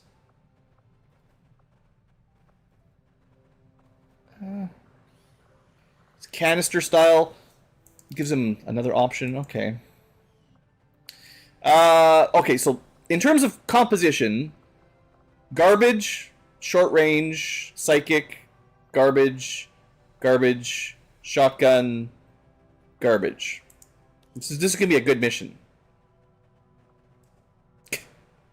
It's not really that bad, but that's just the way I skim through. I'm gonna bring the Wally. The Wally can shoot 3 times, so a mech with a big gun. And you know, the first thing we're gonna spend money on is making that mech spark a little better. We're gonna build them a nice new chassis, shiny. I'm gonna build. Oh yeah, I just got those double phase drones. That's 2 phase vests, or sorry, Wraith vests for phase drones. And I want that mech cannon. Although I think there is a discussion on whether I want the laser version or the normal version.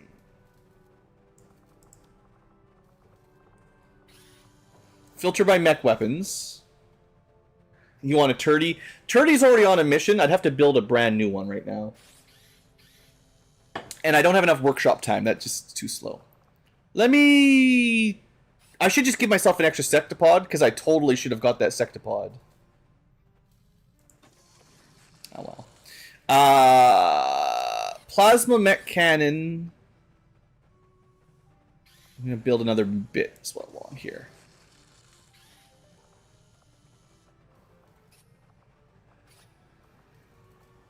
Don't I have a laser version? Yeah, this guy. So should I go... This is a lot of crystals. I think I'm going to build one more laser mech cannon and one more plasma beam mech cannon. That's 2 of each. That's 4 max guns, basically. Not counting the sniper and the shotgun and stuff like that. So that should be good. We should have enough for most of our mechs. Well, I say most. We still need armor for some of them, but hey. Let's fully power up Wally here. He technically, this guy went on the last mission anyway, so this is just due.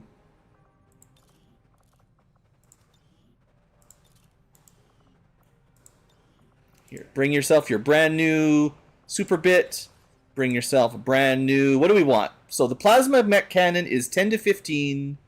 Ruptures... Does some other stuff, probably. Ruptures, 4 ammo. Decent crit. The alternate version...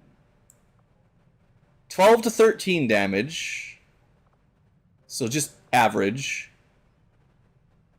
Only 3 ammo, which is a bit unfortunate, but I can fix that.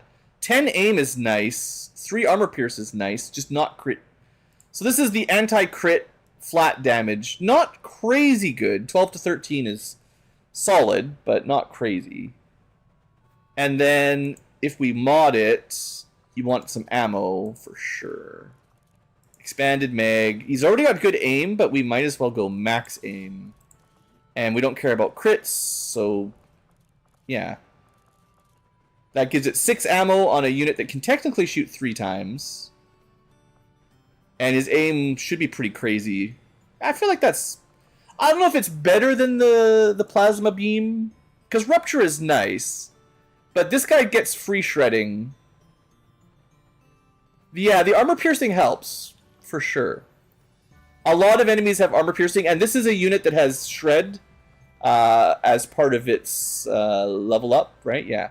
So it's got, I believe, 3 shred as well. 1 per... Well, 3 tiers of weapons, 1 per tier. For the primary tiers. So I think this is pretty solid, right? He ignores armor, deals damage, shreds armor, hits, good aim, and because he's got holo targeting, this is the...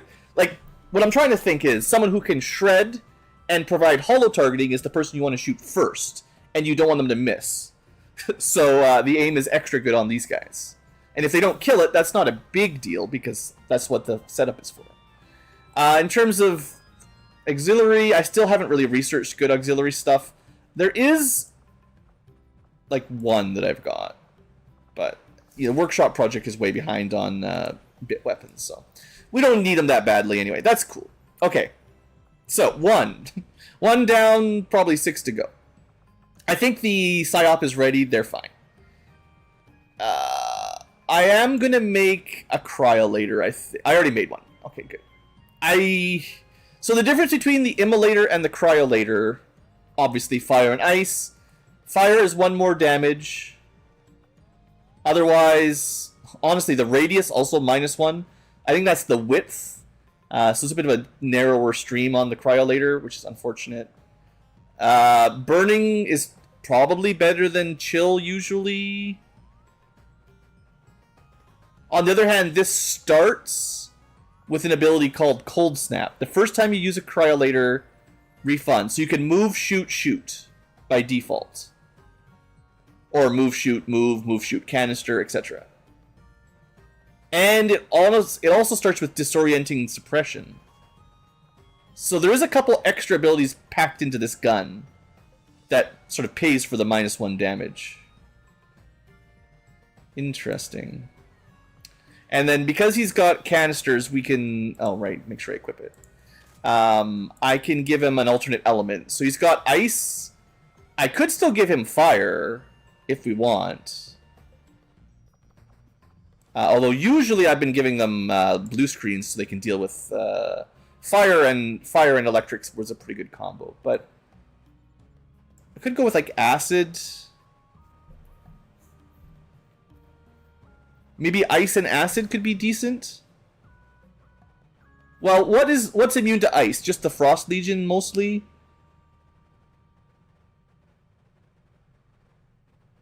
They could probably just burn them. Maybe we'll just do fire and ice. Well, that doesn't... So there's going to be enemies that are strong to fire and ice. That's the trouble with these guys. There's always someone that's immune to one of their abilities, or both their abilities. I think ice works on biotroopers, and acid, which doesn't work on biotroopers, works on most other things. So maybe that's the argument. Now, I've got 3 different flamethrower units. This guy... See, this is... Part of the problem is, like... I don't think the Cryolator has a damaging... Like, it doesn't have a damage over time effect. So I don't think some of his abilities work with it.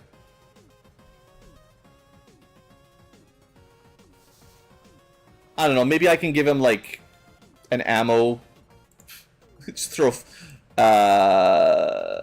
status ammo in, like poison.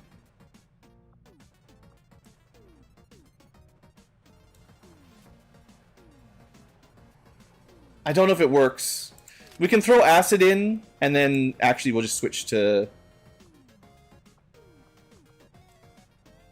I honestly think the blue screen canister is still the best.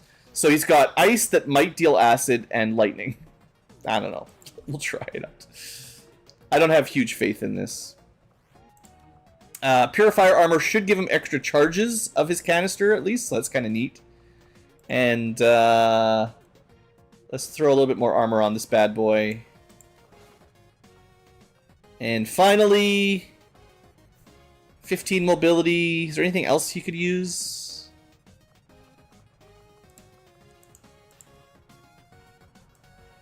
I think it might be better to keep him at 15 mobility, because it's hard enough to get in there. Don't forget to upgrade the weapon, though. We want... Oh, I gotta build more. I got too many flamethrowers these days. We definitely want the high velocity nozzle, I think.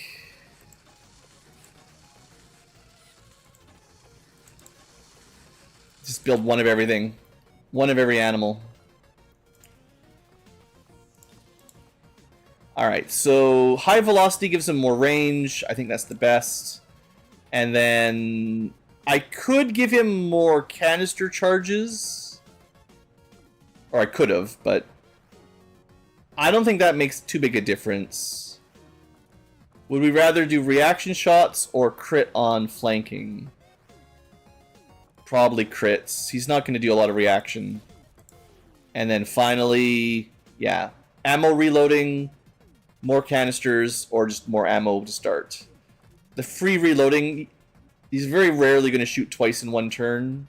Well, I say that. The cryolator theoretically is a double shot. But still, reloading one per turn for 8 turns is a bit better, maybe? Hard to say.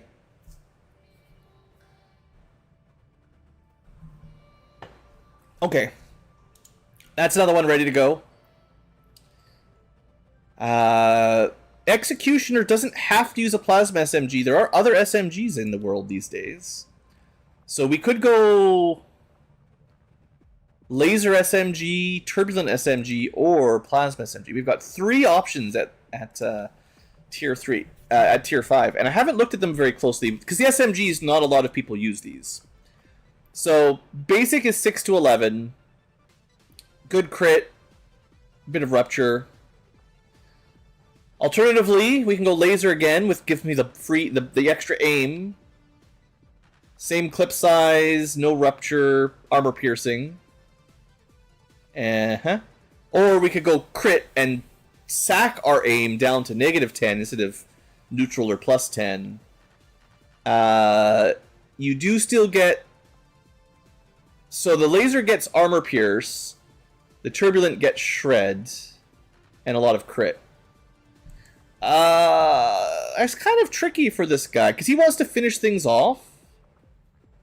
So he definitely has some crit on his abilities, depending on which ones we're using. I didn't give him a lot of SMG buffs. Really at all. Yeah, if I gave him Professional Killer, then he'd be much better with his SMG. But I did not. So...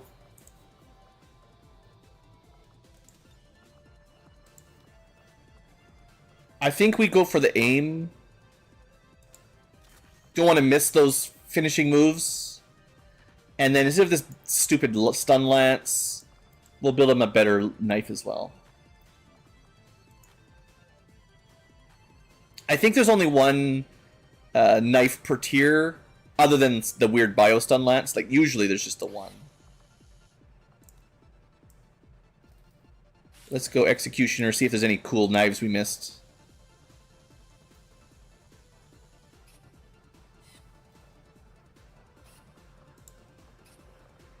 Alright, we can build... Advanced Vibro Knife is probably the only tier 5 knife, right? Yeah, because the Bio Stun Lance is going to be, I bet you, like Mag tier or Coil tier. And there's not a lot of knives. I'll just build a couple more max ones, just so we've got them. It's nice to not be super poor, right? You can actually build stuff. So instead of having... Just compare that Bio Lance. Maybe it was worth it. I don't know. Bio Stun Lance was 7 to 9. Actually, dang, it might be Plasma Tier. Maybe I read that roll wrong. 7 to 9. And it can stun. Well, it can try to stun.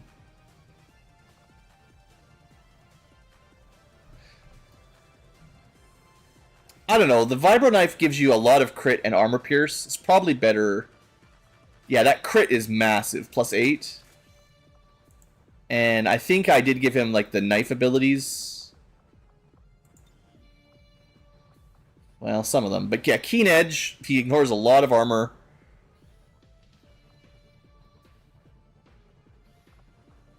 I feel like he just doesn't have as much crit as I thought he would. Still, his job is to finish things off, right? So that's kind of what I was thinking. Let's give him some SMG upgrades at least. He can shoot a fair bit. Expanded mags are good. Scope and hair trigger, sure, good enough. The standards. And maybe I give him one of those speed PCSs if I've got one. Because he's got to get up close. I've got a really big speed PCS. Is he worth it? I don't think he is. I think I want to save my +4 movement for someone I really like. And I don't think it's going to make a big enough difference on him. If I can find a +2 or 3, I'll give it to him, but I think that's too valuable for him. What I can do as a consolation prize is give him the walkthrough walls. That's pretty cool.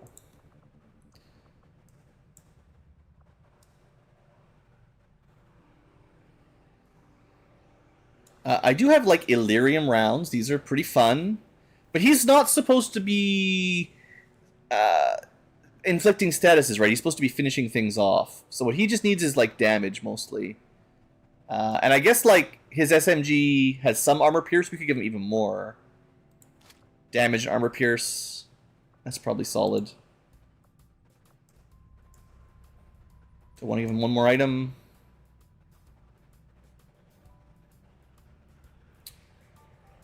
Because I gave him walk through walls, let's give him a bit of extra ablative HP. He doesn't get the tactical vest. Okay, I mean, I could build him Warden armor. Or Titan armor. We will run out of Illyrium crystals very quickly. If I start building up armor for everyone. I will build one more Titan and 2 Wardens, and we'll see how long that lasts.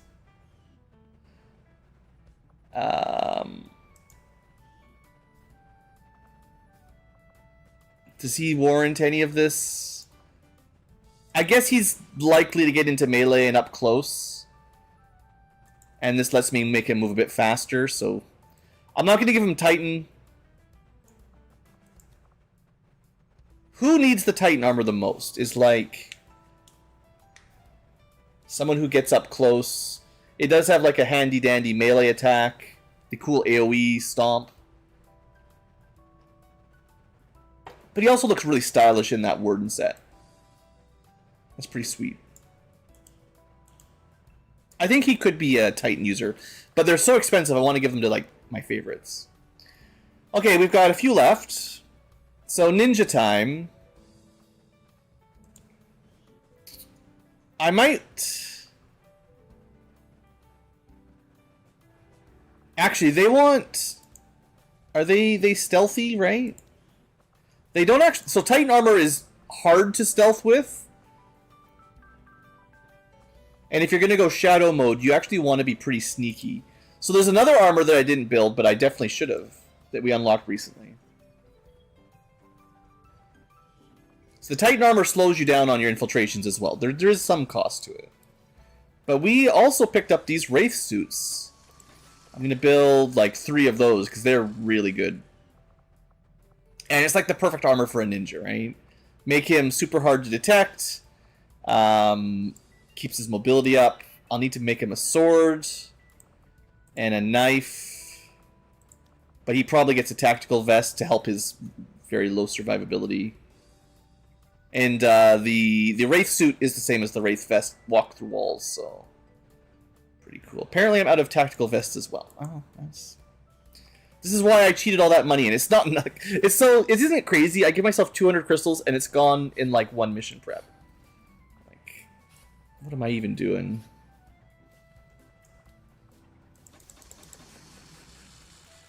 Okay, some more tactical vests. A couple more speedy vests.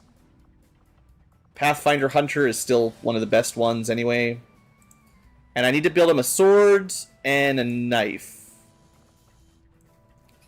He is a ninja. He is ninja.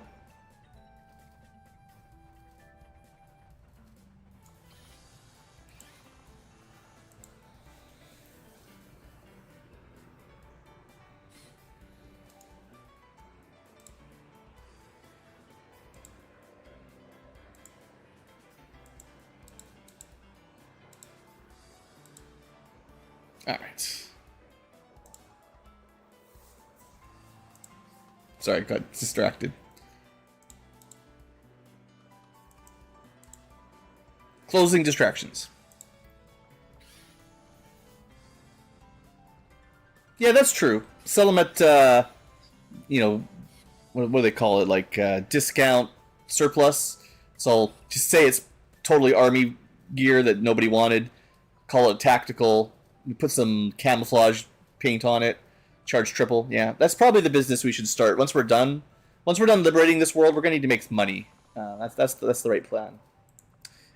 Okay, swords and knives.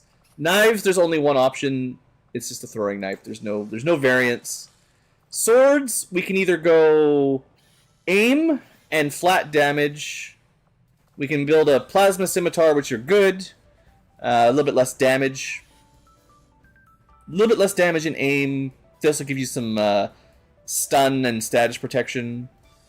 Alternatively, we could go Fusion Blade, which is a bit more damage, but no aim bonus. I don't actually think the Fusion Blade is as good in my mind, unless your aim is really good. I will build one, and then I will build 2 more swords.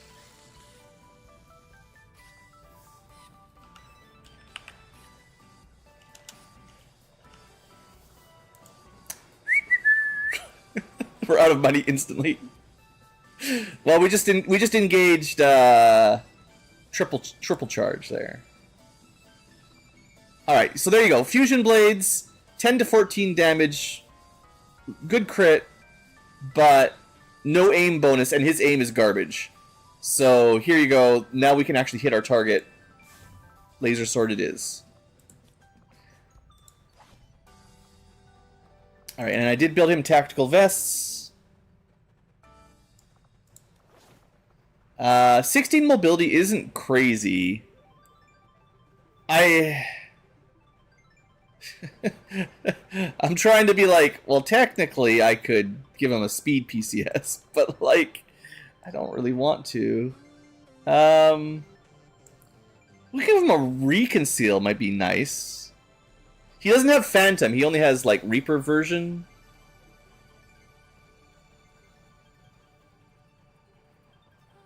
Sure. He's kind of my stealth unit for this mission. We should try that out. Find out if it's one use. And no guns. I don't know, I have a med kit. You might need it. Alright, that's a ninja ready to go.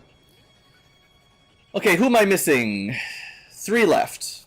We got the Mad Jack, Assault, and an Agent. The Assault needed a knife, that's why I built extra knives. The Mad Jack needed a sword, that's why I built extra swords. Their aim is similarly poor. They also need a bit. Yeah, because they do hacking.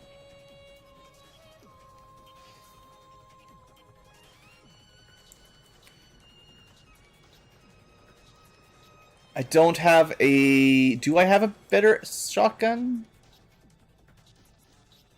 No.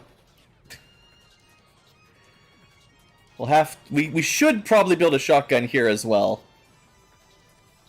At least the war suit is heavy armor, like...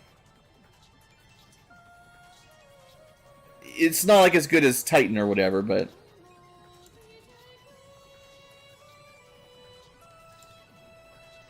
It's a very shotgun-y kind of... Oh, Assault is like the standard shotgun, yeah. Standard class.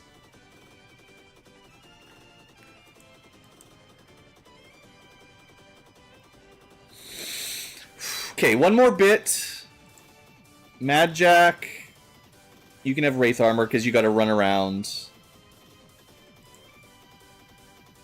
2 melee units on this mission? Oof. What am I getting myself into? At least he can do some bit stuff, right? He's got... Not much. He can hack robots. It's been a long time since I used the Mad Jack. Probably for some reason. Mad Jack should have a Skull Jack. It's only fair. The agent... Is this the... What kind of agent is this?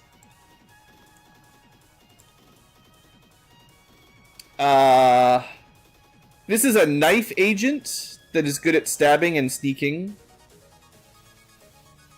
So I could give her an SMG... Maybe. I did not give her squad sight or anything like that. So, yeah, her job is to go fast and not have a shotgun specifically.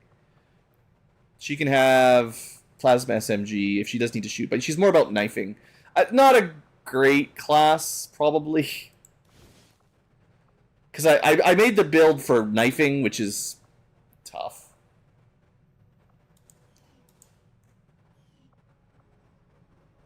So I need the powered bit and a shotgun and maybe an arc thrower. I've never built an arc thrower. There is a reason. They require gatekeepers. And I don't have hardly any. And they also gatekeepers also make psychic stuff, so. Mad Jack, where are you at? You Mad Jack? Alright, so we're building another bit. That's fine. Just cheat all my resources in at this point. I mean, to be fair, I have enough gear. It's not like... It's not really changing anything other than re-equipment. Because I have the gear, it's just a matter of... unequipping somebody else and re-equipping the guys I'm sending out. Which is just really boring. It's really, really tiring right now. So by giving myself the resources to build extra gear, it's just mostly saving me time. I'm looking for a shotgun. So for... Let's lock to tier 5 plasma tech shotguns.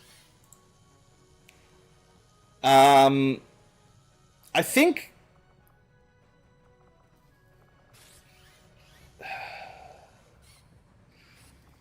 This is another hard one for me. The plasma hunting shotgun is crazy good on crits, but it does have that negative 10 aim penalty.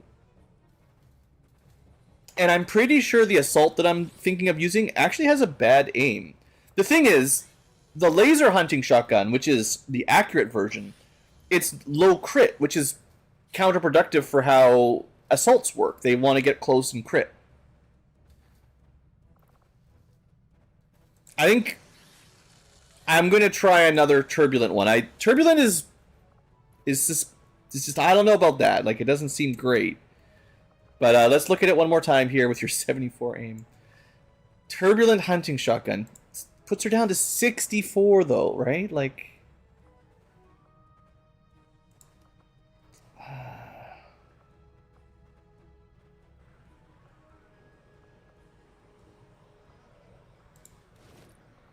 I don't really want the heavy armor.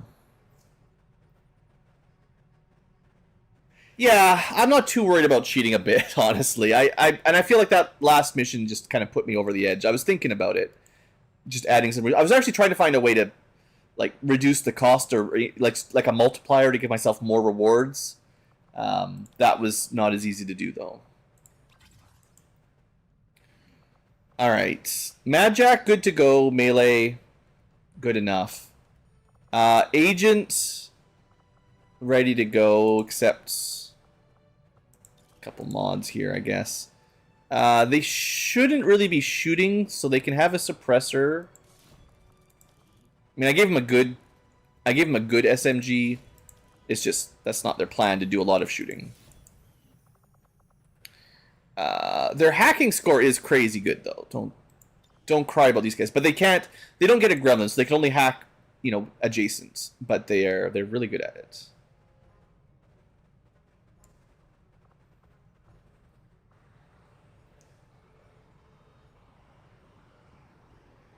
Yeah, I feel like I'll probably be willing to just give myself crystals and stuff to show off the loot pretty quick. I don't want to do it all at once, but yeah, I know. It is just a matter of grinding stuff out at this point for the most part. I think if I had a Skulljack, I might have given it... No, yeah, there it is. Get that almost 200 hack. She is like a knife style. I guess I could give her a Wraith Vest, sure. She can knife... Everyone in this group is melee. This is ridiculous.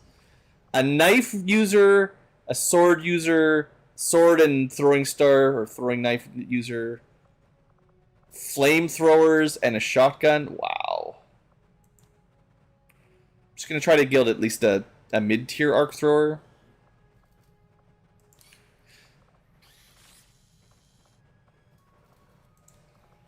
There might be a way to console command gatekeeper shells into the you know, the items.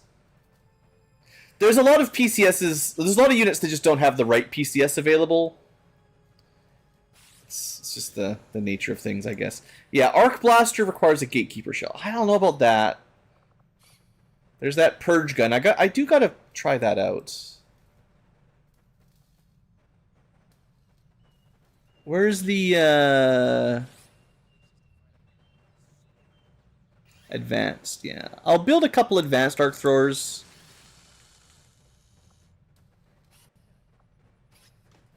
I'm not going to use those hardly ever. It just doesn't really matter. It just feels bad bringing like a standard starting weapon. At least the blue Mag Tech one won't feel quite as bad.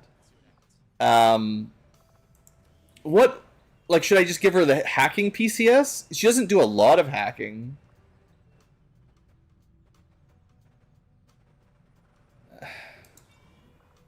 Like, I've been trying to save my last couple really good hacking ones for people who need it. She doesn't really need it, even, is the thing. I'll give her a mid... I mean, it's one less. And puts her over 200. The thing is, you can't hack remotely, like with a gremlin. I don't think you can hack sectopods or anything. So you could skulljack somebody, but you're still at 70% to hit. You're just going to do good on the hacking after that. But you can't do network towers. They're quite limited on what they can actually hack. But, yeah, it's kind of funny. Alright. What was I doing? Weapon mods. I missed this one. Now, I think their aim might be low enough that... Like, usually I go for the 15% crit. Go 15% crit.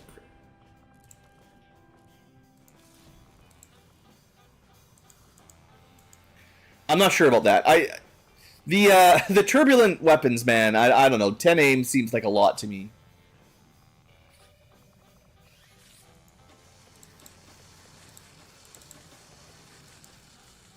Maybe I'm overestimating it for a shotgun, like, point blank attack, but...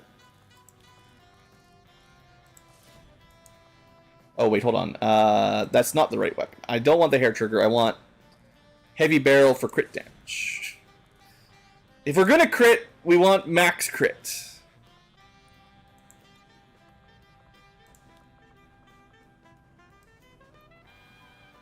Alright. And then you better be able to go fast, I guess. And if we're going crit, we're going all crits. This will probably be the best test of the crit build we've had. with this turbulent shotgun. Am I? Yeah, I kind of wish some items just became infinite at a certain point in the game. The micromanagement is not really helping me anymore. Ooh, we could build Illyrium rounds. I will build one more. Those seem really good. You need bioradioactive Illyrium canisters. I don't know where you get those, but I had one. No, what I wanted to build was Talon rounds. They're cheap. Like, there's no reason not to build a whole bunch late game. You know, whenever you want them, you can have them. But because they're not infinite and someone else has them equipped, you know, I'm always switching stuff around. It's...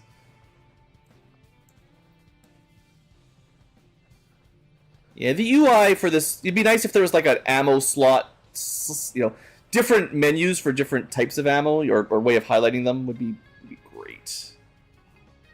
But there we go. Talon, that's another 10% crit. So without any other tricks, our gun has 40% crit, 50% counting the ammo. That's before any abilities or short range benefits, or like flanking benefits. And if we go Killer Instinct, Run and Gun,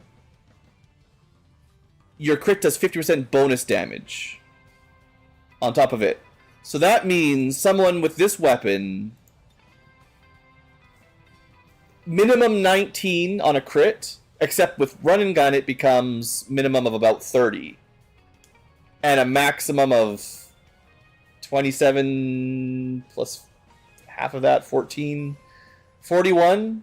So somewhere between like 30 and 45 damage or something like that on a crit, on a Run and Gun crit. That's crazy, right? So, I mean, if we can pull that off, as long as it's not like a miss, that'll feel great. I'll give them one more item of some variety.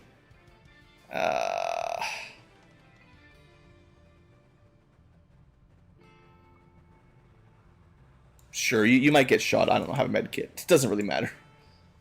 So that seems kind of fun. And that's enough squad prep, I think. There's always more you could do. There's always more, but...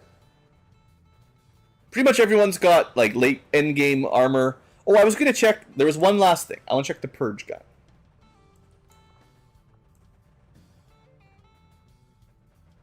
Okay, I don't even know who can equip it. That's the trouble. Although, there it is. It's just... Okay, it's just way down the list. So this is like a mag tech weapon.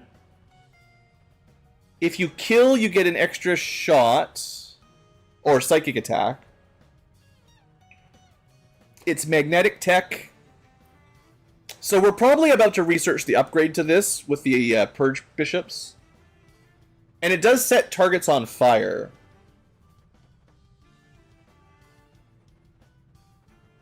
Yeah. Yeah, I mean, I've thought about that the same with, like, grenades, too, right?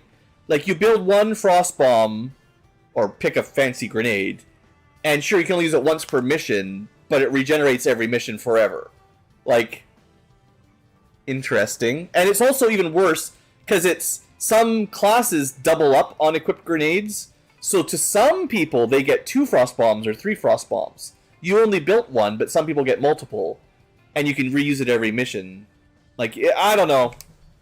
The balance between game design, fun, and realism is hard. I will say that much, at least. So, gun that sets people on fire. It will slow you down, because it doesn't count as an SMG. But I think it's, like, probably psychic only. I guess we might as well show it off, right? I don't know if it counts as an SMG or a rifle for normal, like, aim penalties, but might as well try it. I don't really shoot with my PsyOps very often, but lighting things on fire is fun. Okay, let's get this mission out of here. Go, go, go. Spent like half an hour. In position for deployment. But I think it's possible at this point every soldier in the barracks has gear. So it's just a matter of upgrading the last few. And I think I'm... Yeah. I'm not so sold, like... I just don't want to grind it out. I want to be able to just build the gear I want to build at this point. I don't think I care about grinding for resources anymore. We'll do the last couple missions for smash and grabs, but I think I start skipping smash and grabs and just do the fun missions and show off the loot late game. I think I've mostly decided that I'm fine with that. Avenger plotting new course. Because a lot of the extra resources are just going in to gear up extra soldiers. It's not like I can't put down 10 or 50... Like, I probably could bring 2 or 3 full squads of Plasma Tech, Warden Armored units right now. At least 20 or 30. So it's not like we can't do the missions with the best gear. It's, well, what do I do with 100 soldiers? Do I switch the gear around between every mission? That's going to drive me crazy. So instead, I just cheated a little bit of extra resources to make my life easier. Okay, I forgot to launch on time, but we went a little bit overboard. That's fine. This is a liberation mission for West Europe. Looks like we're going to the UK. Hopefully this mission works. I gave myself a little bit of a break there. Part of it was just talking myself into keep playing after the stupid glitch on the last mission. Today's mission, Dragoon, one of my other low-tier classes, I think. It's actually not that bad, but it keeps tricking me by... I think it's a heavy cannon user, but it's not. Honestly, I think this group looks pretty good, other than the melee and the not really flamethrower. Honestly, mine are pretty weak as well, but... we've got Chrysalid, a Codex, Berserker, Fancy Muton, Big Mech, Enemy Flamethrower, bunch of Frost stuff. Dromedon. I don't see anything in there too scary. It will be a Dark VIP, though, so expect some extra fun.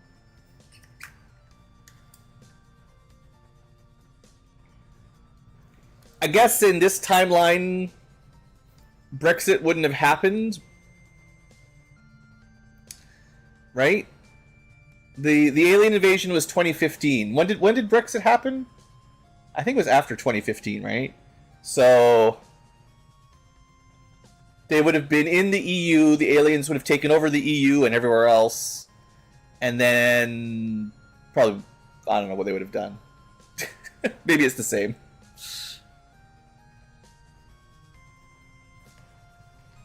It's been 20 years of alien occupation, so... Advent. Advent X, yeah. I mean, they may have tried. I don't think the aliens really let you leave. Once you're in, you're in, you know. That's kind of this whole plot of our campaign, is trying to leave Advent. That's what XCOM really is. Advent... We need a catchier name than Advent It. I mean, Exit has an X like XCOM. ExitCom? X AdventCom? I don't know. We'll workshop it. We'll workshop it.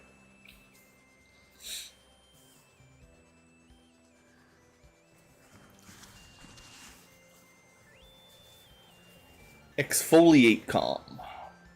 Exit. I mean, yeah, we could exit. That's, you know what? That might be the winner.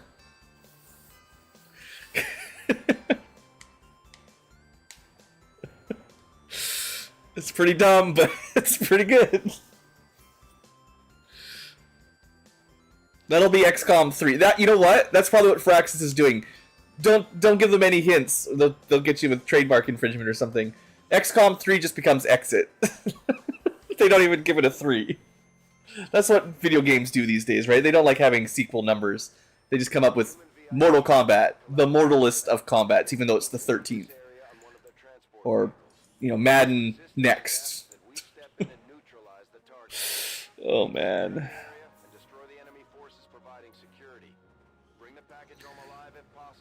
Alright, this might be the last Dark VIP mission we ever get, so let's enjoy it. I think this is the last region with a Dark VIP. Target location confirmed. Move to engage.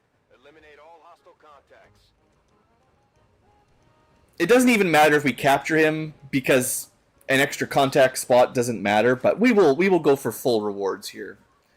Okay, squad review. We have Solid Snake as a Dragoon who doesn't really shoot. Really, all he's here is to give people shields and stuff. We have Mr. T as a sniper who definitely can snipe. This is a snapshot sniper, not a squad sight sniper. We have a gunslinger, Waluigi. He just recently joined the team. He's got a hollow targeter and fan fire and fan the hammer. He's all about them shooting lots. Did I give him blue screens? I gave him fire seething rounds. Could have done better there. We got a Frost Lancer, another fairly new recruit from Advent. Instead of a lance, like stun lancers, it's actually an axe. So it's really like a frost axer. We've got a assault trooper. This is a shotgun guy with cool grenades that I've yet to see work, really, but I'm definitely going to remember to build a control grenade right now so we have a chance to use it. I got my Geneva flamethrower unit, technically, but really more about them rockets. And also can build cool grenades. So we'll do that as well. Next up, Blade Dancer. Yeah, you know, at least they've got a cool sword. They're going to be pretty similar to the other one we just set up, the Ninja. But they've got swordier tricks like swords cause bleeding and acid and poison and stuff, which is something. Eyes on hostile patrol. Oh, look, we found some snakes already. Oh, look at this car dealership. This looks like something out of the, like, 50s or 60s. Maybe late 60s. Looks pretty dumb, honestly. Maybe it's the 2020s after all.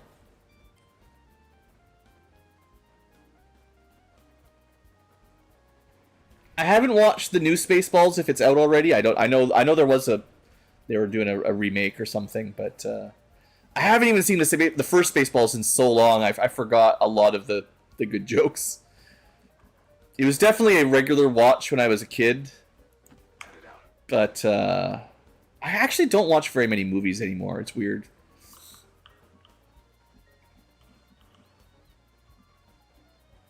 Position bestätigt.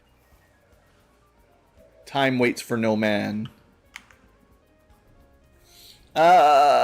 Okay. We'll just get some people set up here. We got a first group, so I feel like we'll just set up for these guys. I don't really get any high ground or anything, but I think I do kind of remember fighting around this little car sale thing, and it is kind of a pain because it blocks a lot of angles. Till 4. Mi avvicino alle coordinate. All these guys that do like melee, they can just hide behind it. It's fine.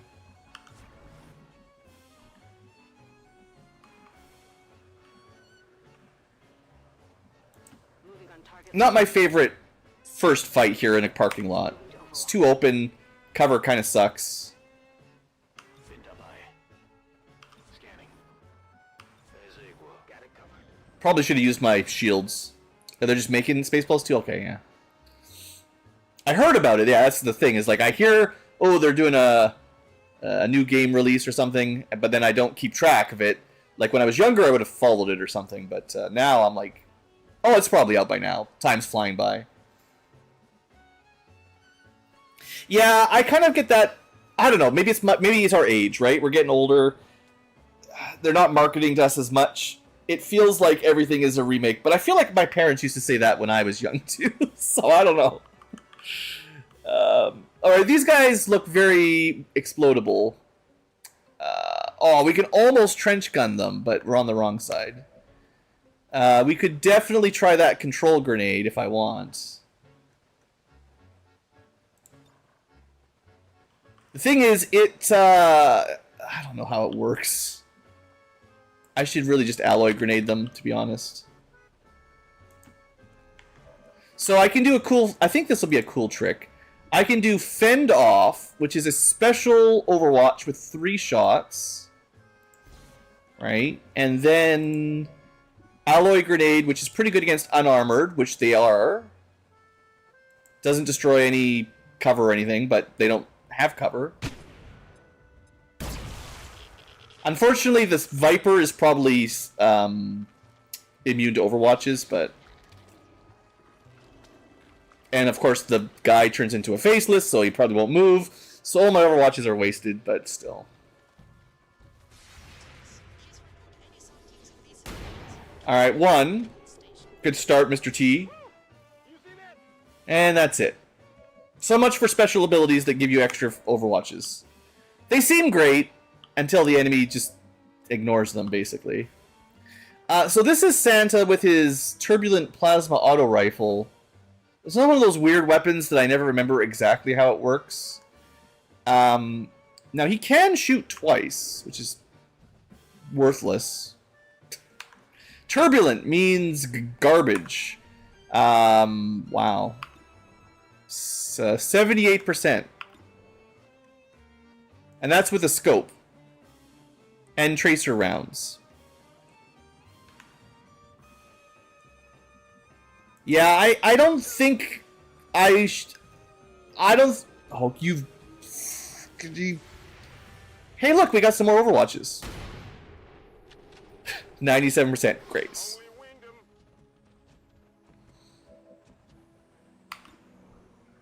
We can get to 100% if you get really close.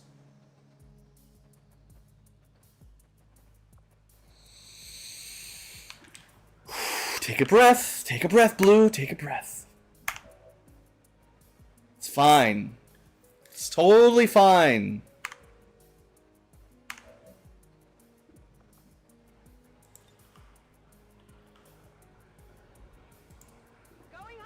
You'll get rocketed. I picked Acid Splash because it's flashy and splashy.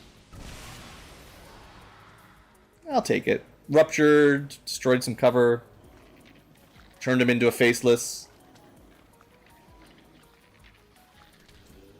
I haven't watched the second Dune movie either, actually. That's on my list of why didn't I watch that. I didn't watch the Ghostbusters one. I didn't watch... Yeah, Highlander, Crow. I will say the Disney live-action remakes are pretty much terrible as far as I'm concerned. Body Harvests. Oh yeah, this is a good one, right? Yeah. So we have a free kill on the Sidewinder. I'll take that. I'm trying to show off my cool moves, so here we are, showing off our cool moves. Lightning Slash. I think we Lightning Slash the Faceless. And then kill this guy. Because Lightning Slash is 1 AP non-turn ending. He is doing a lot of...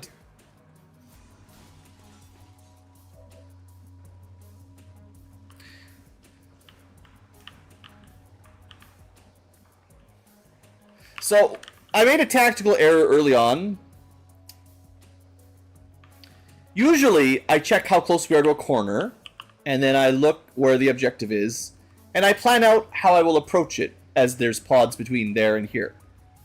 For this mission, I did not check if I was in the corner, and we are not. We are in the middle of the map. And I also didn't check where the objective was, which was right across the parking lot from us. If I had done that, I would have been like, nah, we should not move forward because we're going to activate all these pods. But I didn't do that, which is why we're in this mess. So this is my fault, but I still hate it when all 3 pods are basically on top of each other. Well, there's more pods. There's still, we can do worse. We can get more.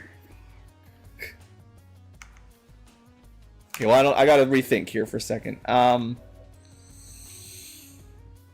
All started because I wanted Santa to get closer to... Fuck. Could use a useless mine. Absolutely garbage. You could use shadow mode.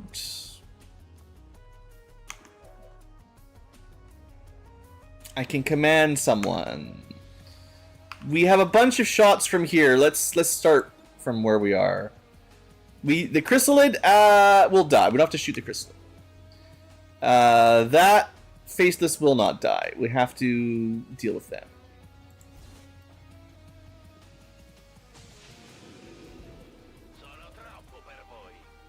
And then I'm gonna move around the corner here, and we are gonna We're going to delete the Codex because it's probably the next most dangerous. With a fan fire, it doesn't get to split with those rapid fire shot things. This side is just doomed.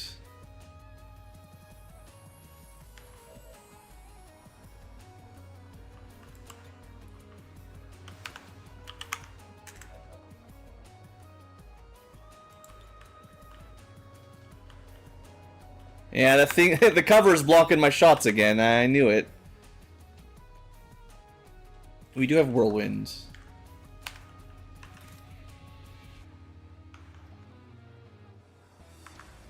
Utah and Decimator. You know what they do? They don't care about melee.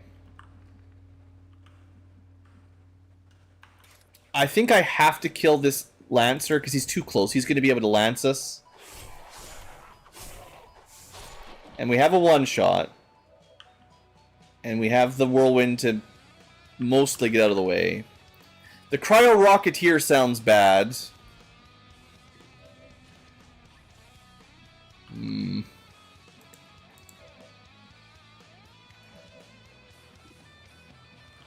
We can probably stay out of range of the Berserker, maybe. Ugh, this turn went to crap.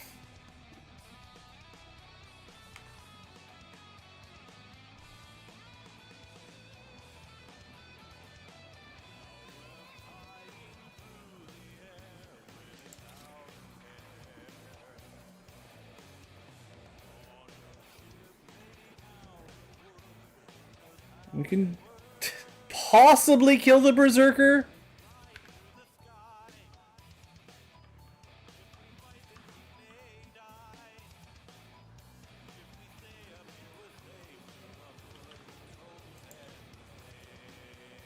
It's like seven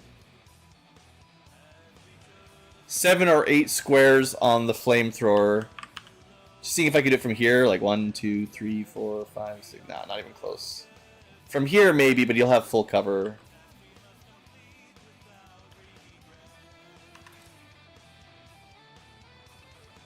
%, minus the grays. We have to run an Overwatch. It's not great.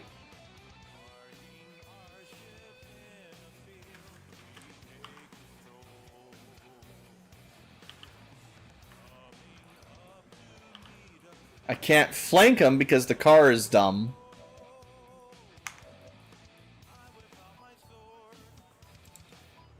You can fly right up there. That's a good idea. Oof. Okay, we're gonna shadow Santa, and then I'm gonna throw.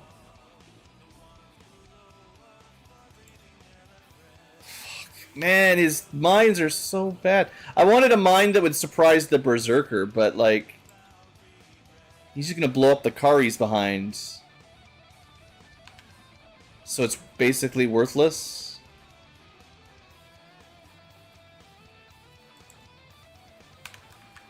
Yeah. I mean, he'll be over here to shock mine the mech maybe next turn, but it's not great.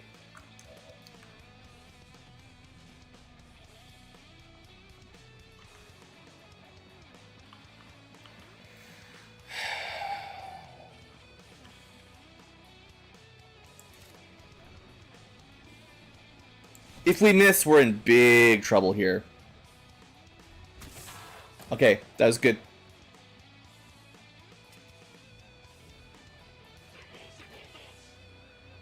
That's one less rocket. And somehow we didn't trigger the Overwatch on the assault mech, which is a little bit of a mystery on how that happens. Now the Frost Purifier is also able to just come and mess my day up. This unit has lightning reflexes and shadow step. That's pointless. But they can't do anything to him. Lightning reflexes will be from the Wraith Vest. Shadow step will be a perk I picked.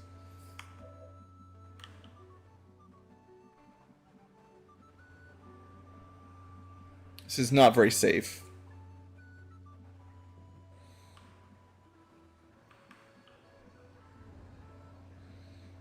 But it might be safer than any movement.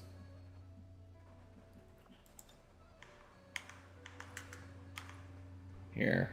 We'll protect him a little bit extra with some shields. That should take one hit for sure. Well, probably. And then, at least pretty much everyone's in full cover. I do have one more Overwatch on the sniper.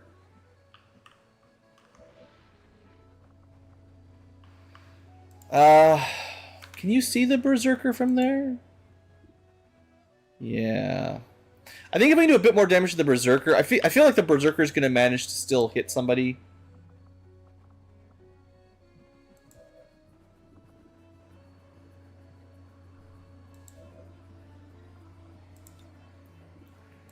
Let's see what we can do. Waluigi, we don't want him to die, you know. Because I actually, this is good. I can put Hollow Targeting on the Berserker because we gave him the action, which gives him a free action if he has it.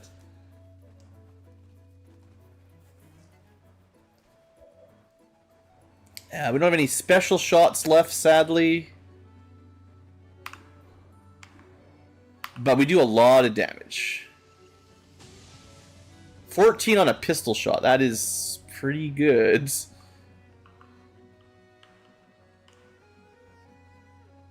I don't like it, but I think we have to stay here and hope. Oh, the acid rolled really high, killed the Berserker. That was great. That acid splash rocket. Mwah. Good job, Rocket. If I hadn't activated the third pod, we would have been great.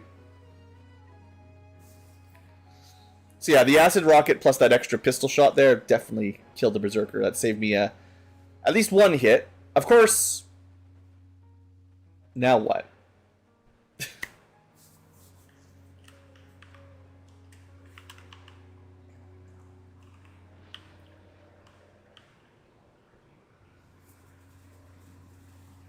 Oh, XCom. It held out for so long. We made it a long way. But it's gonna really suck if I have to cancel this campaign this close to the end. Because the game won't work anymore. This is not looking good.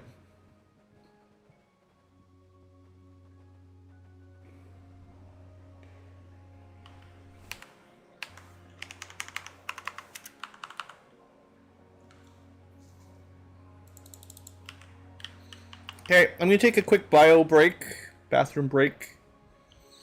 If we're still standing here in the rain, I'm going to have to try to reload. Because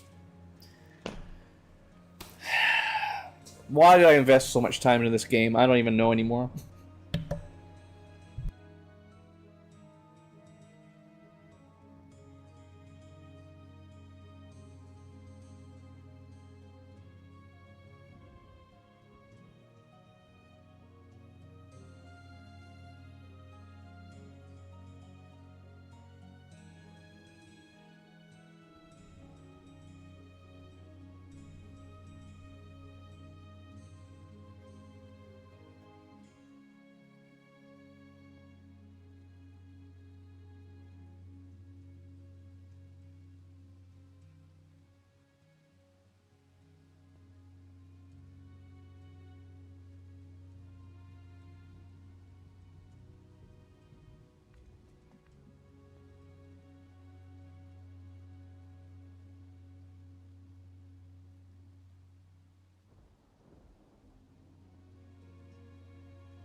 Alright.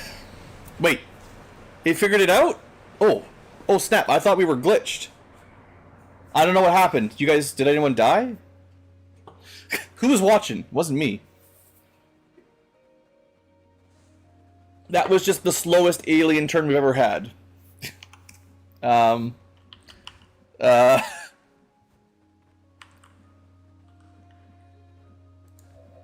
Did anything happen? They didn't do anything. So, we ended turn, the acid effect triggered, they took their damage, and then it got stuck in some sort of infinite loop, maybe? And then at some point the game, there must have been like a timer of some sort. It's like, well, you waited a minute, AI can't figure out what to do, so we'll just skip their turn, I guess? That's my guess. Yeah, this is in our favor, right? Totally. I am getting more and more concerned that this game is falling apart. But it's too bad. I mean, I like this game, but I feel like this is like Dwarf Fortress. That's kind of what I was referencing earlier. A lot of the times what frustrates me the most isn't when the game beats you. It's when the game stops working and then it beats you via technical, crashing and stuff, so you can't finish it. It's like one of the worst feelings for me is like not just losing a game because you played badly or the game was better than you. It's losing because the game crashes or something, and that's like, yeah. Well, I guess we'll just clean these guys up then if this is what they're gonna do. No Overwatches even. Interesting. Do the Purifiers... Purifier's gonna explode. Military Assault Mech is not. This is with a laser sword, so the damage is always 16. Yeah, we need a little bit of extra damage there. We do have Sneaky Santa. With his terrible turbulent gun.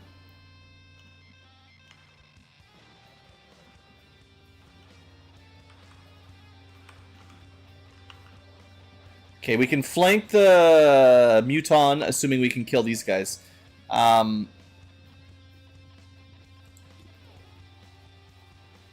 don't like our accuracy here. What is this Ice Frost tech? His aim is not very good. That's the issue, yeah.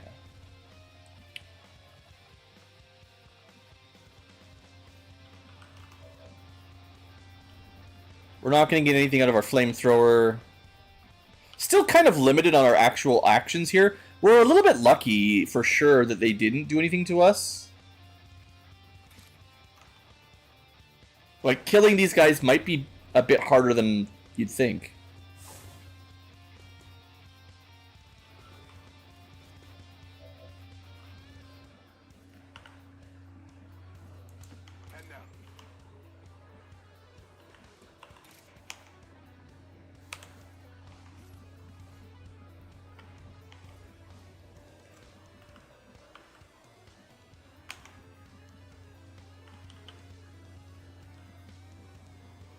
Maybe if I thrill the hunt. So this is a risk. Oh, it's not even a flank. Ugh.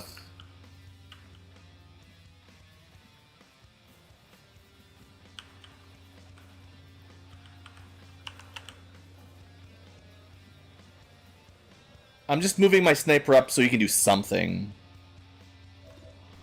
Yeah. Actually, finishing the mech off pretty decent.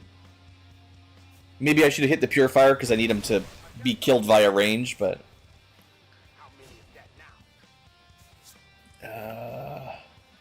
running out of ammo for my Pistolier, who was supposed to be flank killing this guy. I guess it's with your one shot. Hopefully you don't miss your 99. We've already had one 99% miss today. I think every mission this stream has had some weird glitches. The first one had the one-way door. Second one, we couldn't beat the mission because it glitched out. This one, we had the weird end turn thing already. Huh. A little fishy. Alright, come on, 82%. Nice. I guess we had a gun. Could just shoot. Don't forget, sometimes you have a gun. In case you're wondering, yes, I do carry guns. Okay, we're good. We cleaned it up. Thanks to the AI glitching out. Let's not move forward and activate another group.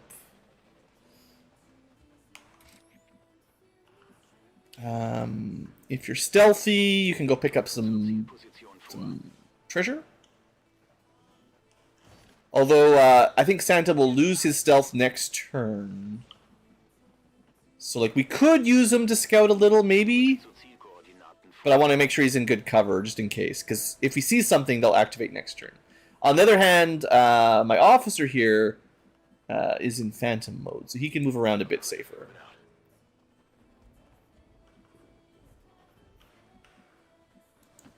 Yeah, this was definitely a weird map. I don't like where we deployed. We started right in the middle, very close to the objective. Kind of unusual.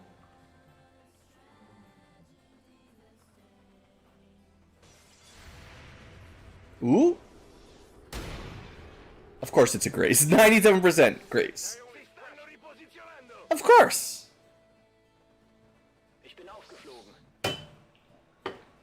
Alright, good thing that one drone's not a problem.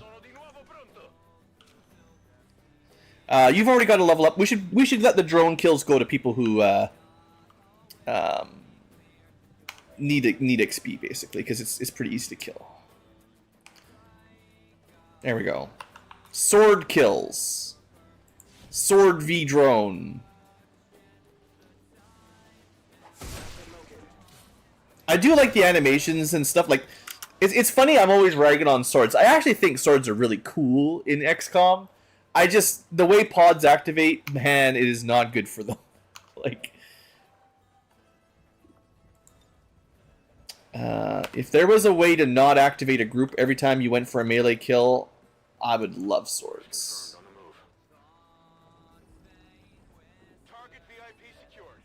Alright, fixed evac is right beside him. There's got to be another group in between there, right?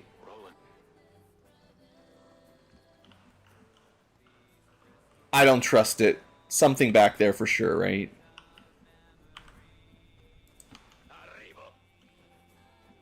Was that an Ariba? Sounded more like an Aribo.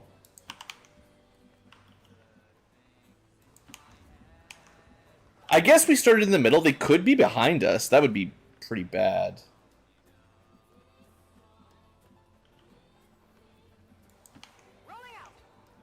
Let's just hop between good cover and we'll see what happens. Santa, you might just stay there, actually. Just hold on.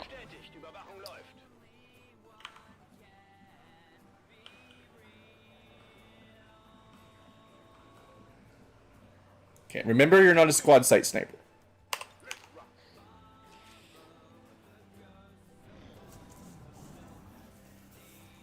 Of course, maybe the AI is completely glitched out at this point and doesn't know what to do either.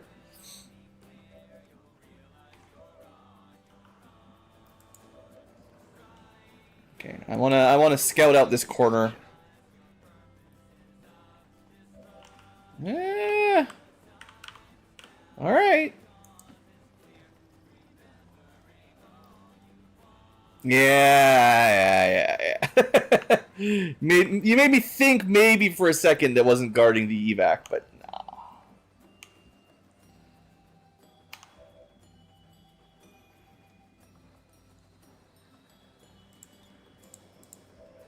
I haven't seen very many Civi faceless yet either.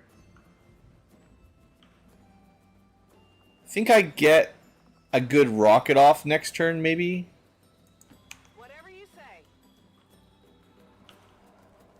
Oh, you're running around. Sure. Maybe that'll summon them towards us.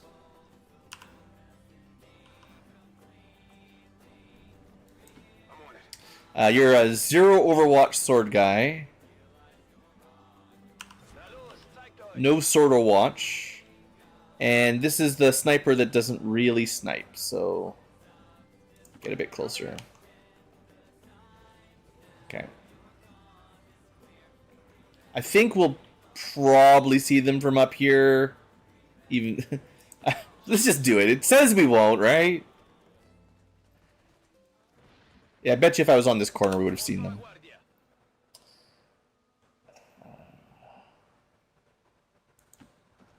Can jump through some windows here.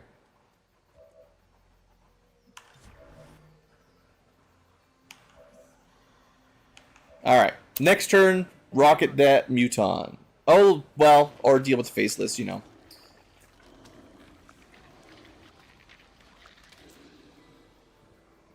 You should just be shooting any civilian you can see on these missions. Yeah, they patrol to us too. That Muton Elite looks pretty cool. Hey, Santa! Nice! Even a graze there I'll take. Oh, look, another drone. That was a drone. That was a shotgun. Must have been the focus Overwatch. That is one of my favorite abilities.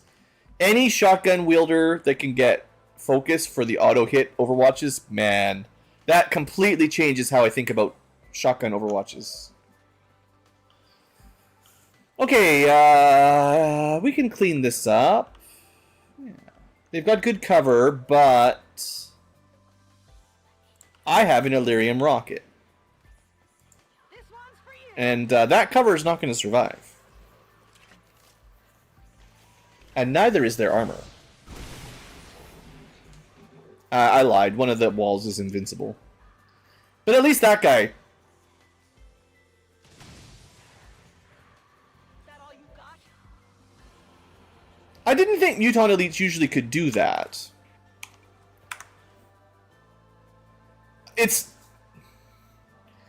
They really need a new name. This should be illegal because it's breaking my brain. I think I've noticed this once before, and then I'm like, well, that's a cool looking Muton, right? With all the purple, that's fun. It's because it's not a Muton Elite. It's a Muton Elu, which I don't know what that means. It's a French Muton. Or something.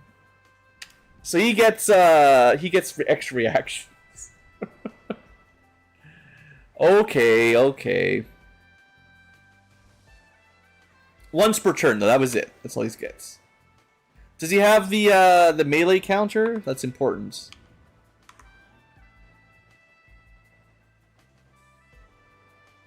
I don't think so. You never know. Maybe we shouldn't bet on that. What have we got? Can move and throw a knife at him or something. Knives are good. I like them knives.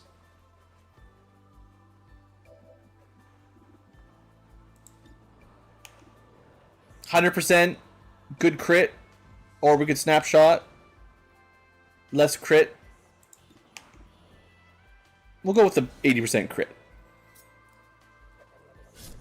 Yeah. 15 damage knife? I like it. And we get a free Overwatch. Alright, let's finish him off with a high ground pistol then. Well, I say that. Let's finish him up with a lightning hands. If I can destroy that cover, we might be able to fan fire the Andromedon.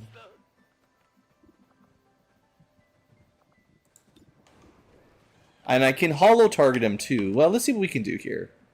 I think we got lots of turns left. We should be okay here.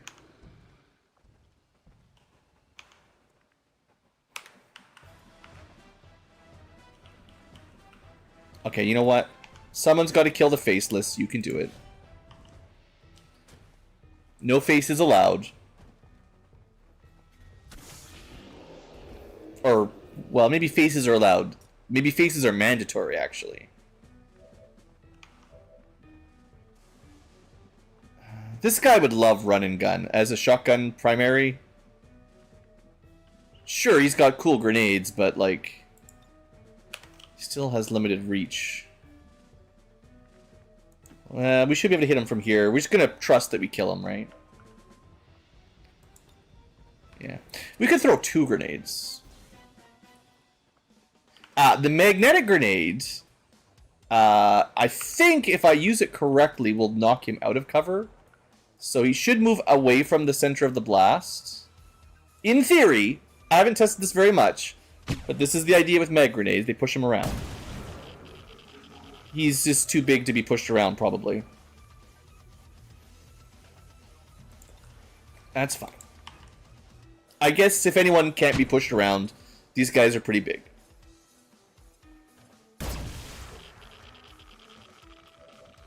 I love how this random pillar is completely immune to terrain destruction. I don't think that should be allowed either.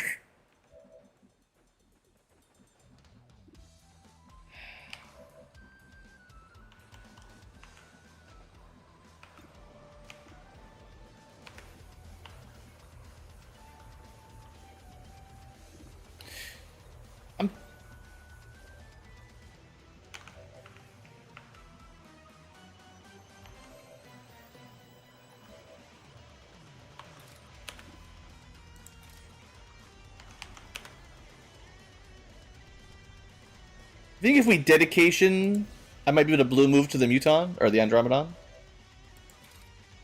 Yeah. That gives me an extra attack with him, which is pretty sweet. Wraith armor makes the sword guys considerably better, you know, even though it has some risks, you know.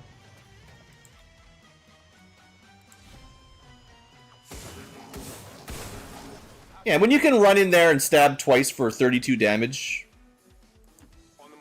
I shouldn't complain too much. That guy probably faceless, right? All right. We'll hit that guy next turn. There is one enemy left, which I think has to be a drone to be on its own.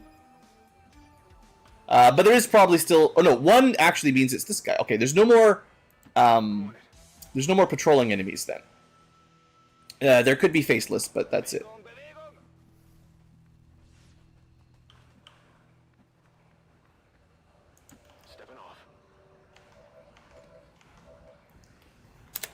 Oh, I did watch one movie recently, speaking as we're talking about movies. I finally watched Deadpool and Wolverine movie. It's been out for like a year, but you know, as new as it gets around this place. The Ankylo and I had a good chuckle at it. We're kind of fans of just some of the dumb, funny stuff, so it's all good. Doesn't all have to be like super serious.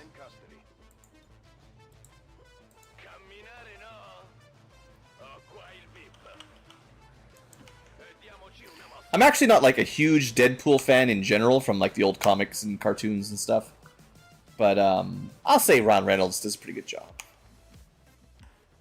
Kind of thing that, you know, we're talking about like duplicate movies, remakes over and over again. How many Batman Begins do we need? You know, and new Superman. Like, I feel like every superhero movie they just keep redoing the intro story over and over and over again. It's kind of nice for them to just be like, yeah, this is an established character. Don't worry about it.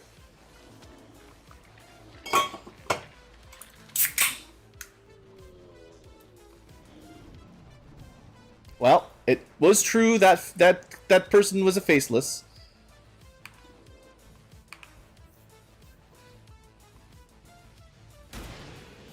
Oh, wrong person. They already had a level up.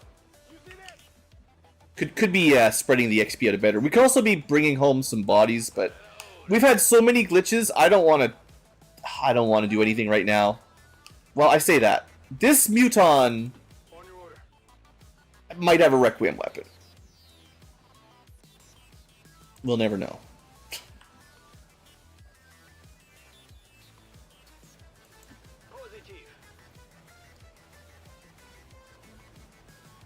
Yeah, we'll never know. This is where I would test out my, if I brought a Fulton harness, see if they work on bodies that we can't seem to pick up. But I need to have one in the squad and find a enemy, like a body that I can't pick up normally. And I just don't always have those.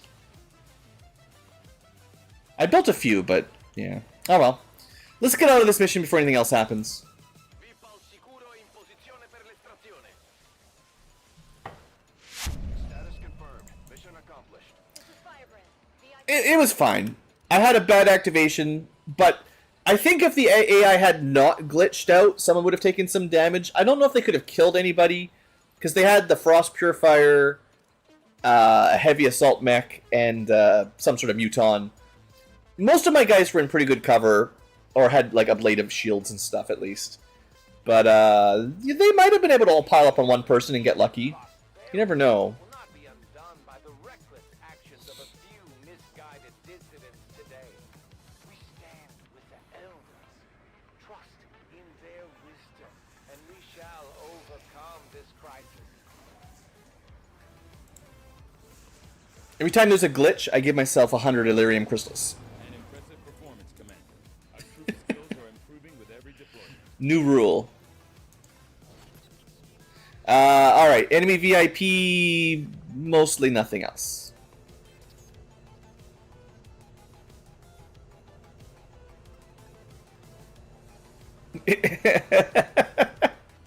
Oh, even just ending the missions is like lagging out. I don't know. I'm gonna try to finish this campaign. I swear I'm gonna give it my honest effort, but maybe my computer is turning into a potato or something. I don't know. Gotta check Task Manager or something, see if there's unauthorized usage. Okay, let's look at the Geneva. So I made them rockets, although I did pick up the acid grenades because they're pretty solid anyway. We could pick up incendiary grenades. I know people have told me they are really good. But I think I'd rather have a Hell Fury rocket. Thank you very much. No one's ever played that. That's fair. That's fair. We are beyond testing. That's true. That's true. Alright, I think Hell Fury. Hell hath no fury like a rocket scorned. Burning. It's going to do 11 to 12 damage. That's way better than one incendiary grenade, right? Not comparable. Not comparable. And I'll even take Needle Arsenal so we don't destroy the loot. Oh, the Geneva suggestions are coming. Okay, I do like the theme of this class. I wish they didn't have to use a flamethrower. I wish you had the choice. I think that might be the main thing. Like, for all these classes that have non-standard primary weapons, they don't use an assault rifle, a sniper rifle, or a shotgun. Kind of the standard three you get in normal XCom. They're bringing alternate standards, and that's neat, but if you could just choose to be like, I would like to bring a flamethrower today, that would be fine. But you're forced to it. And I would love for them to just have, like, the option to just be rockets and rifles, or SMG, or I don't know, anything besides a flamethrower. It just doesn't help me very much. But still, the rockets are great. There's no problem there. Would I rather have non-destructive rockets that do more damage sometimes?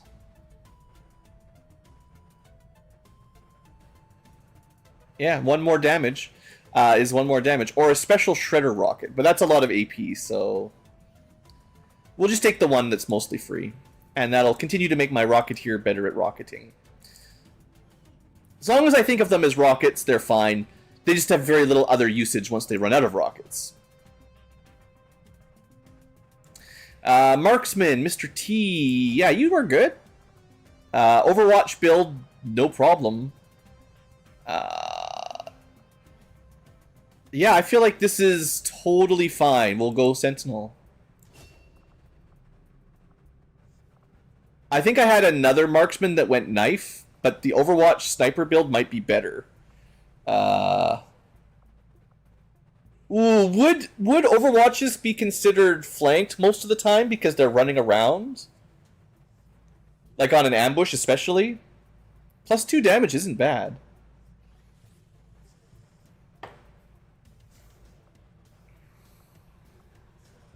Maybe on my final level I'll have enough AP to pick it. Maybe. Deadeye would be nice. Nice to have that big burst damage. You know what? I think Marksman... it's tough. Like, I like my snipers to have squad sight, and he can technically get it, but... the Overwatch sniper builds...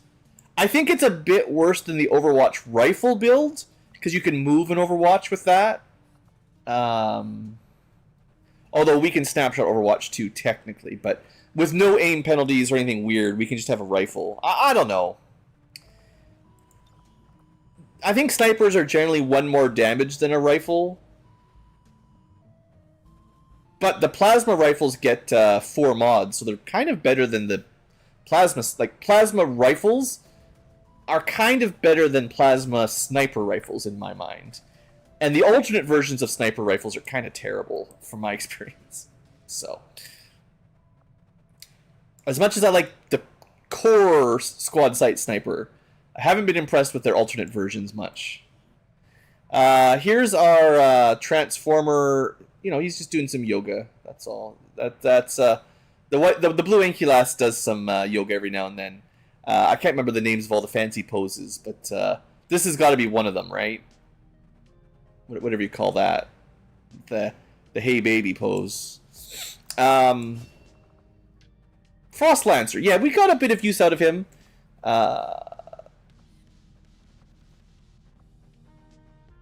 If you were going shooting, thousands to go, nah, that's not that good on a shotgun, because you have to do as your first action. You can't move and flank, so you have to be in a position. I'm pretty sure I read it on the last mission, and it was not. Unless it was a different ability. It was a different ability. Thousands to go is better than the other one. This is if you kill, you get another action. Not a movement, a non-movement action, but...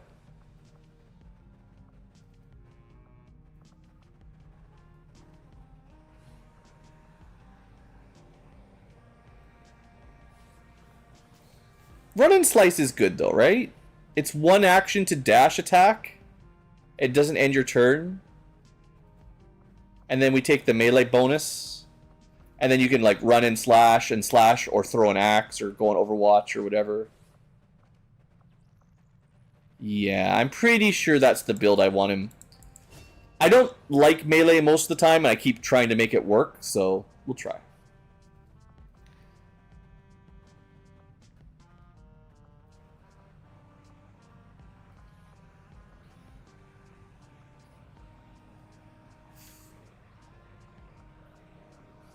Yeah, interesting. Just trying to decide what is good on this Frost Lancer. He's still pretty new to the team. Okie doke. That's all the promotion party. Always a good time. Let's see what's next. Yeah, just grooving. Grooving with me, Blue Ankylo. Still been a decently long stream. More missions? Say it ain't so.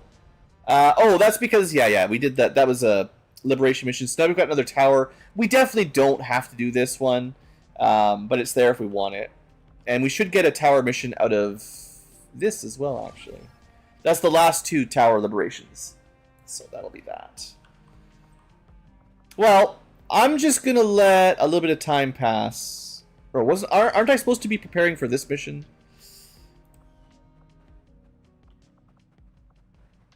I got a little bit sidetracked. A little bit tilted. I also have a dark event to counter. Still trying to play the game properly, I suppose. How far is Bravo off? 10 hours. How far is Romeo off? 15 hours. Do I need to do the UFO right now, or can I wait a little bit? Let's just do it. Setting course for Now, if this UFO glitches out as well as the last one, after the last one...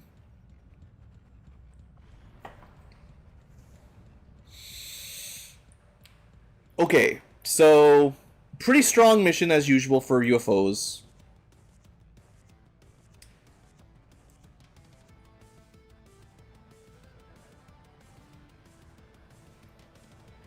Who do I want to send? We want to rank up our gunnery sergeants. Well, they're a little bit tired.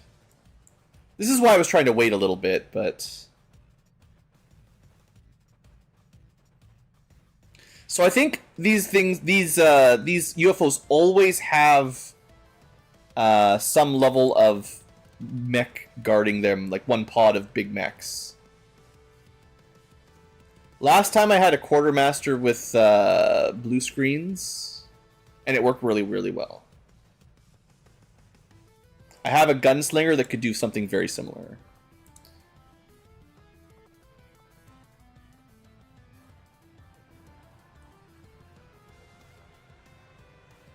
Technically. Remember I was talking about an hour ago about always having to rebuild new items because never have enough? Yeah.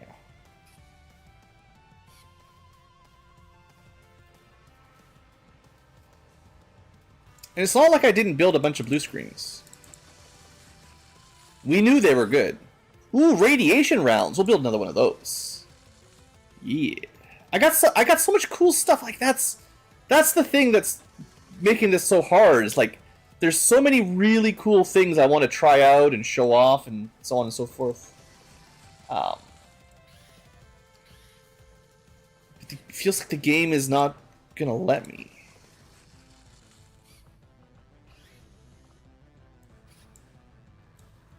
Alright.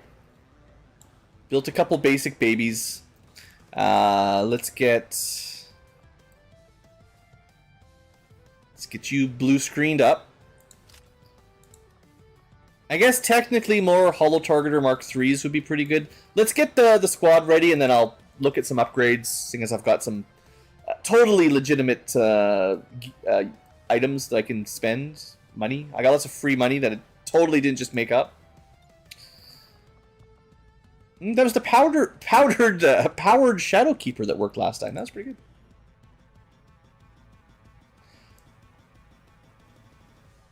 I think ideally that's a gun you put on one of your concealment units, actually. Because the Shadow Keepers, is that the one that reconceals you? Yeah. Like, this weapon is really built for, like, one of your recon units. Like, there's the Hitman. That'd probably be really good on the Hitman. Because it's not really about the damage, it's more about, you know, the ability to reconceal.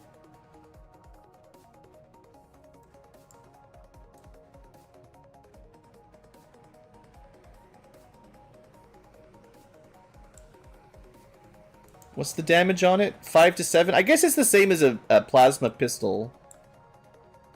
Because the auto pistol's 1 more, but really bad against armor. And then the Dark Claw is like Coil Tech-ish. But really good at finishing things off. Interesting. And then there's the dumb have no aim gun. I'll leave her with the Shadow Keeper for now. It's fine.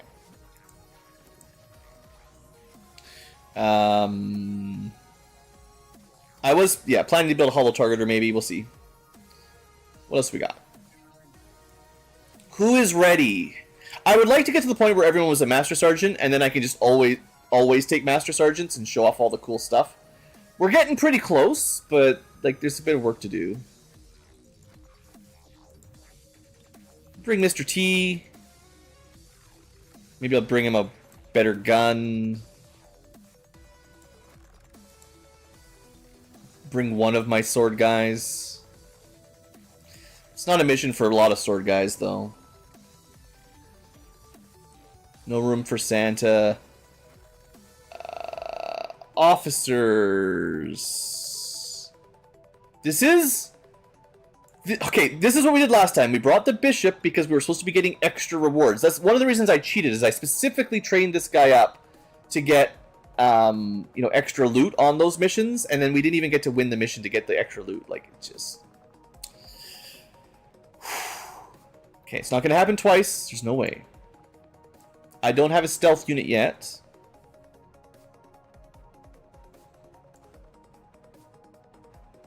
I don't have a psychic either. Let's take a max rank psychic. Well, max rank. Max rank only in that they can't gain stats. They are able to keep gaining abilities, though. And I should really be... there's definitely a few psyops that I forgot to give like extra perks to. I think the trouble was some of them didn't have anything really good. So it was like... Phantasmal Killer's okay, but is it really worth 35 or 9 extra XCom AP? I don't know about that. So, unless I can't find anything else. Oh, also, while I'm looking at her, she just has a regular PCS for Psi.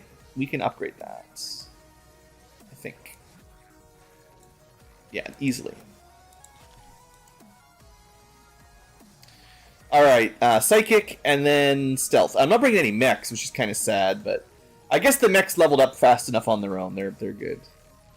You know, the Dragoon is stealth. I know. I should have brought him after all.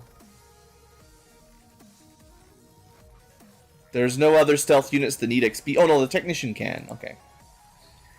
And that gives me access to hacking as well. Okay. Decent enough squad. Not the best, but we're just trying to level people up a little bit.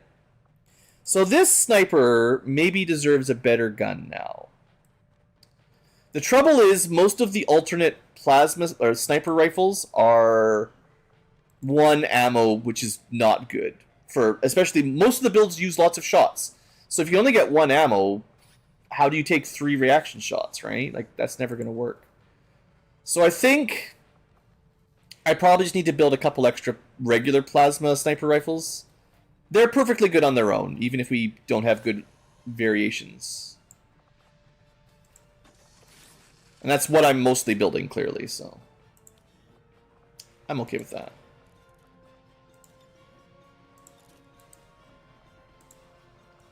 But I mean, like I said before, how many plasma sniper rifles do I need? I probably have enough. I just don't want to have to chase them around. Oops. Scope. This is definitely a hair trigger and definitely more ammo. Yeah. Yeah, that'll be solid. We've got Elerium rocket. The plasma injector I haven't used yet. It's a kind of a special rocket. Kind of calling it a rocket is weird. But it's kind of like a shoot through a line and do a ton of damage. I'm not exactly sure how well it works. I think it does a lot of damage up close, so it's kind of more like a shotgun than a sniper rifle, but... I definitely want to try it out if I can give it a shot. Okay, so these guys are looking pretty solid. I can build better psychic armor, but... This is fine. I do actually quite like this priest armor. It doesn't have a lot of health and armor, but it gives you auto sustain and wound recovery reduction. So like, it's better than the statistics look like.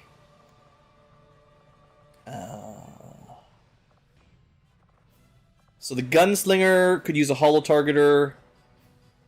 Other than that, there's not a whole lot of missing.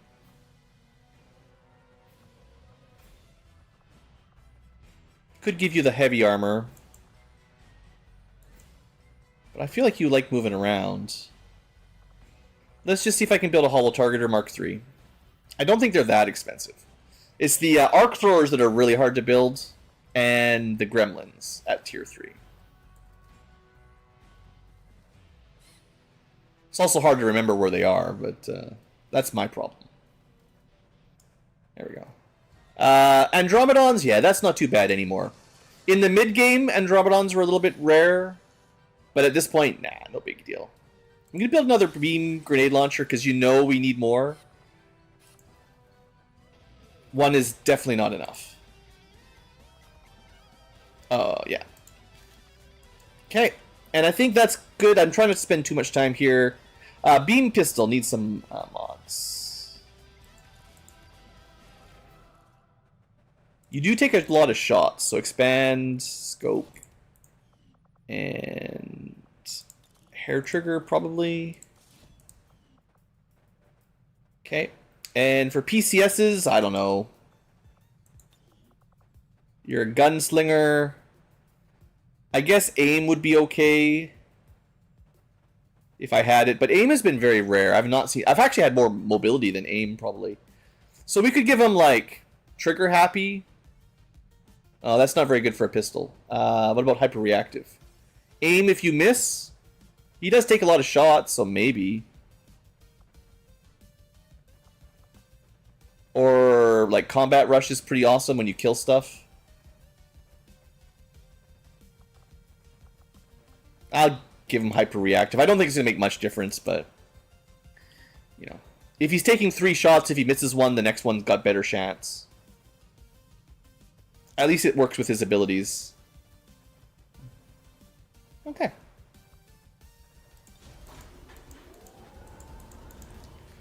At least I'm actually pretty happy, I think, with my decision to hack in some extra loot. It just makes preparing these missions so much easier. Having to switch the gear around, I think, was really starting to wear me down. So I don't think it's going to tactically make much difference. It's just going to save me a lot of time. Okay, we got a bunch of 80% missions, 90%. Yeah, lots of stuff to pop in a minute here. Let's do some more regular missions, probably. And we're getting close to one of the big ones, I think.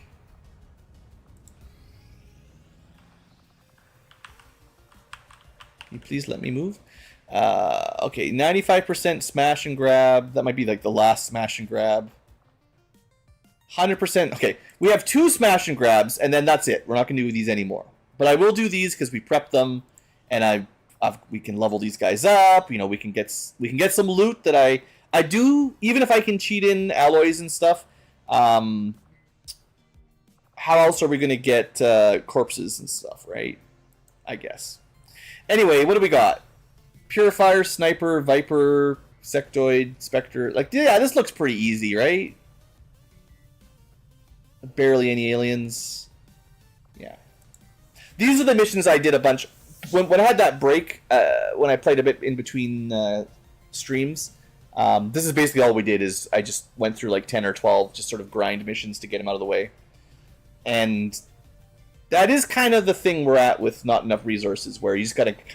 If I wasn't willing to cheat them in, we would have to do all of these smash and grabs for a lot longer. Which is good for experience, you know, your troops level up, and you get to show stuff off, but I'd rather do big missions like headquarter assaults and show off. Like, what I could do theoretically is once we're done liberating and researching and doing as much of that as we like, we could set off like 6 squads to do 6 liberation missions. That's like 60 soldiers, but we could make 10 or 6 groups of 10 master sergeants and really just have it be a showcase couple streams. It would take a while. But those are like some of the hardest missions. They're big, long, tough, grindy missions. And that's the best chance to actually show off your abilities, for sure. And that would give me a pretty good feel on my tier list, honestly. At least the late game feel. It's always tricky when you're trying to tier list stuff. It's like Fire Emblem, people do it all the time. Which soldier is better, which class is better, etc. But there's a really big difference between good early game power and good late game power. And I think most people make their lists at the end when they're fresh in their mind is the late game, and having a unit that just cleans up the late game on their own is crazy. Like, it's awesome. But how much of a difference did it make to the overall difficulty? How many other units can do that in the late game? Are they really that good if that's their main niche? Sometimes, I think most of the time, early game power is better. So, like, the Ranger class I've talked about before starts with +1 primary weapon damage and 2 shots. It has probably the best early game, like, shooting build. And it doesn't gain much for levels, but it starts so good, it's gotta be, like, A tier, S tier, just because it starts so good. And it doesn't get weak at the late game. It's just, it already started. It had its it got its power bump really early. Whereas some of them kind of sucked early on and eventually got there, but by that point, you probably should have just taken somebody else. I don't know. I like doing that kind of like comparison. It's just like I did it for Shining Force and Fire Emblem. I like having like the stats of the soldiers, how they turned out, who actually was good or not. And I want to do something like that for this this series. It's just a little weird because there's a lot of random stuff in XCOM. Your starting stats were randomized. Your growths are probably randomized, but I don't know within what margin. It's a bit tricky. Okay, so we've got a big squad. I do have one stealthy hijacker. So she's not the bonus loot hijacker. She's like the regular hijacker. Because she's not the officer. Quick vision here while you're stealthed. Nothing super close. And oh look, we're in a corner like normal. Most of the time you're in the corner. It's only once in a while where they start you in the middle of the map surrounded. But caught me off guard last time for sure. I'll move her out pretty brazenly. Okay, so let's see the rest of the squad. The rest can probably stay on the high ground here for a minute. We've got Lady J, Allison Hart Burnett. I don't know who that is, but she is a commando, which means support. We've got our mech, which is also support. We've got a technical, which is rockets. We've got a freebooter, which is double shot rifle. Yeah, good. They're a good unit. They're like a skirmisher, sort of. Then we got Storm Rider. Oh yeah, so good. Ronald is ready to go. He's gonna probably get us all killed, but we'll put him down there. And then last-ish, officer. I think this is the first time we've had the Advent officer on a mission, and I think they'll be fine. This is a pretty support-heavy mission, but he's also pretty good on Overwatch, and I like to have the Overwatchers. The Overwatchers. That'd be a name. You could probably make a squad.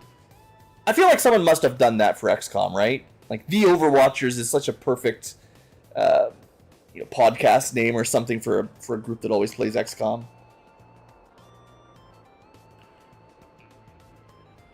Or maybe some tactical RPG, tactical tabletop game. Be a good group name. I tried to get my D&D group on my Icewind Dale group. They're level 3, nearly level 4.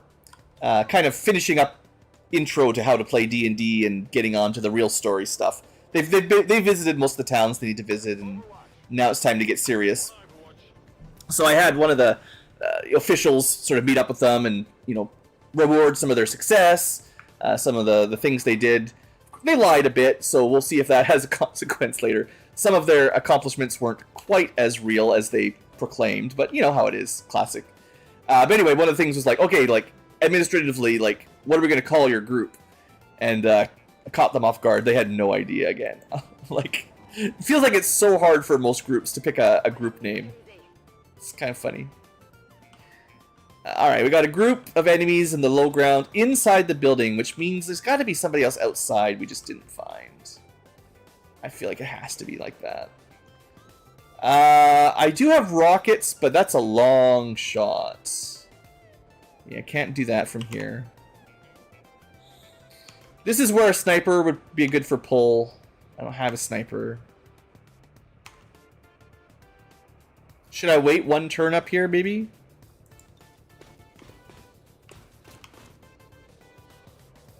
I feel like my hijacker is very vulnerable. I know she's in stealth, but like I'm gonna give her a shield anyway. Titan Storm? Maybe. I don't know. I asked them for their name, but they didn't want to give me one. So they're just unnamed group of adventurers still.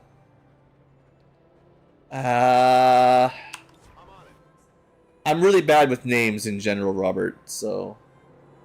It's not ringing a bell. I'm gonna give the enemies one more turn to find us. Then we're gonna go hunting. Moving to Overwatch. Got it covered.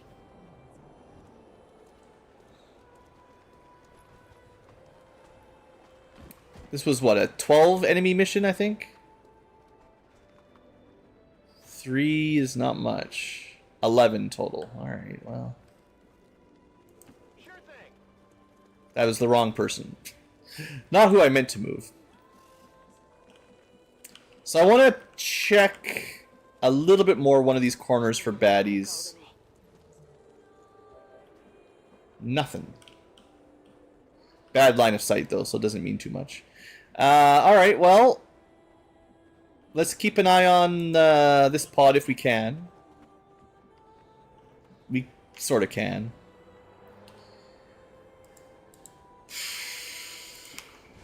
We had such a good start on this high ground. Shame to lose it.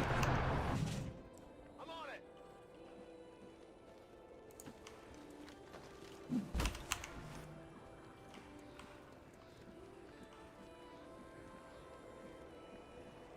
Here I come. Temporary cover beside the Shiv. Goblin Slayer Abridged. Oh. I've heard of Goblin Slayer. I haven't watched it or the Abridged, so... I haven't heard much about it, though, to be fair. Will do. I'm a bit out of touch with a lot of anime stuff. I feel like I'm just out of touch with a lot of stuff. I don't have the time to keep up with all the stuff I used to keep up with. But, I have at least heard of it, if that counts. Partial credit. Alright, these guys are looking very ambushable. Let's give them... So these guys can't move, really. But if I can get a rocket in there... We... might lose our stealth here. It is what it is. It is part of being old. Yeah, that's what I was thinking. Just getting too old for this stuff. I think... I guess Concussion Rocket is like Disorient, and then they won't be able to scamper much. I don't like the Concussion Rocket all that much in the late game. This one's for you. But this is a decent time to use it. I'd rather shred all their armor and bleed them and stuff, but... It still did pretty good damage, and 4 Disorients. Yeah, immediately revealed. I had a feeling. Alright, so priorities. We've got Officer... Frost Trooper Elite... Frost Purifier that's going to explode... and a Sniper that ran away. But they're all disoriented. What's really important is not activating, like, 3 more groups. So... let's see how we do here. I mean, if we can kill the Purifier... we also holo target here. This is a pretty solid start. Yeah, he explodes, so nice. This officer looks very flanky. Prepared for flank stakes. Squatchameel. 78%, it's a bit rough, but... well, you know, even with all the upgrades in the world, Shiv is still a Shiv. Maybe... we could just use the Shiv for cover and shoot him? Yeah. Rupture poison? Ah, he's dead. Nice. And hit and run means shoot again. Dang. Alright. I could go for some body harvesting.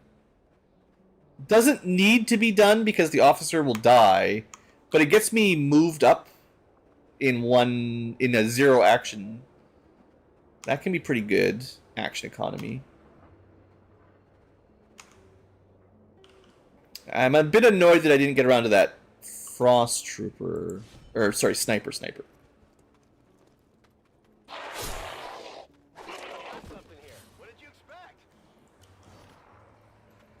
in tow. So do I kill that sniper?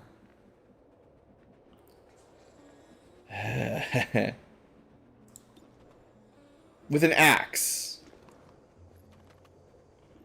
It's only like 67%. That's not very good.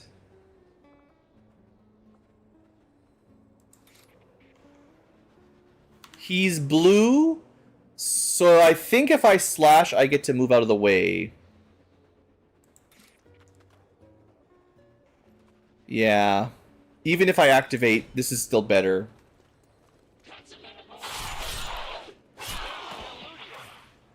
That's right. I've got the And we did not. Aw, thanks, Melee, for not basically just screwing me.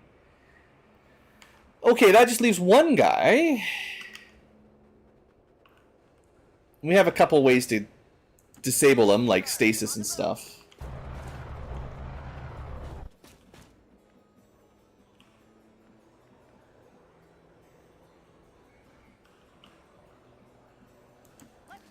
Okay, this is a bit silly, but I'm gonna the whole build here with this unit is to give smoke to give aim, so we're gonna do that.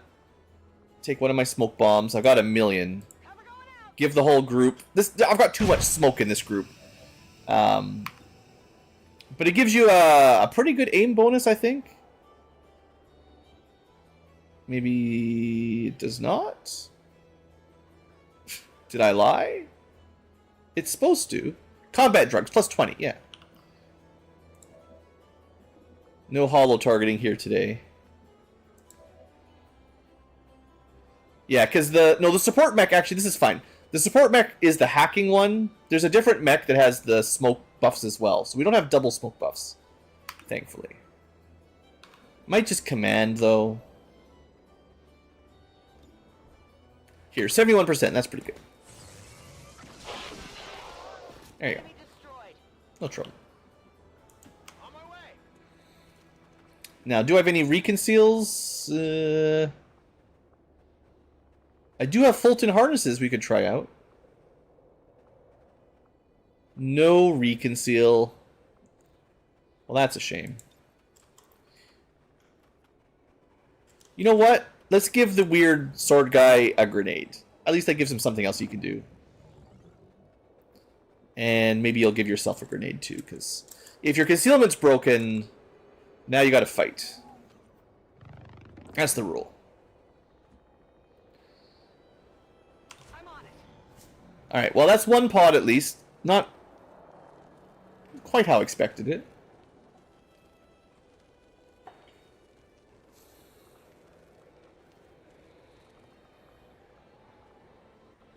What I'm doing is looking for a sneaky stealth protocol on somebody.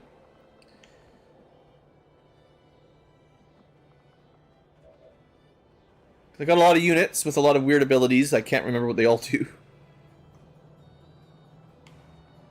Doesn't look too likely. The stealth is gone. Okay. Let's move on up then. I guess we've got a Shiv. Always easy to move them up first. They can tank like crazy. Good luck, Squatch Meal. Mechs are pretty decent at that too. Whatever you say. Sure thing. I'm ready. I feel like this has been a pretty light contact. Like, we are right inside the objective, ready to start marking boxes practically, and we've only run into one little pod. Vessel vigilance. Finally. Overwatch. On Overwatch. Go, go, go.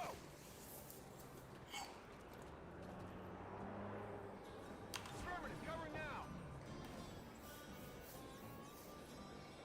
No enemies. Okay. Well, we're gonna go on the roof and immediately find a bunch of enemies, right? Let's just do it.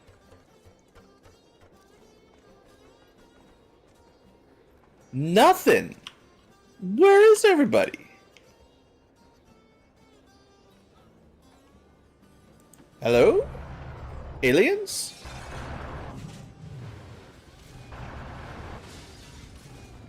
Scotch Meal has the best pathing. We found some aliens. Snake!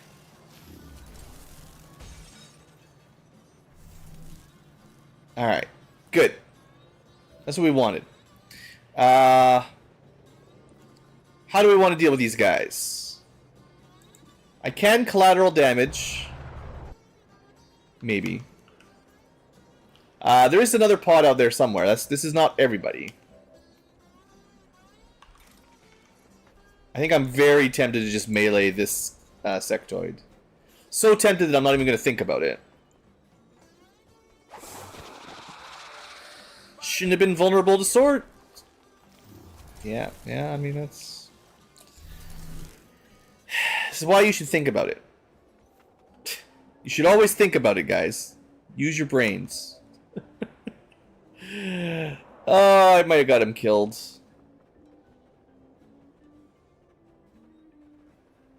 That was foolish. Well, no, we can do some tricks. It's not over yet. It ain't over.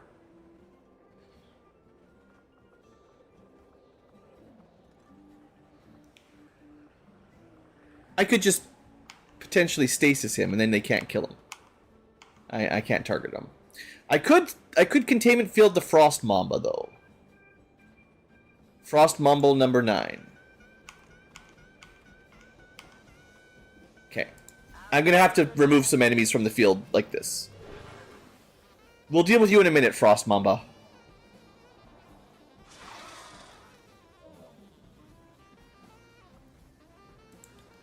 I do have a rescue protocol after all that. I didn't think I'd target him. Okay, that'll get him out of there.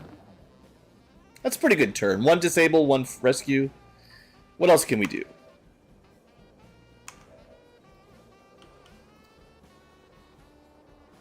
2 specters. Ugh, we gotta kill a specter. I mean, we can sabot the Viper, maybe?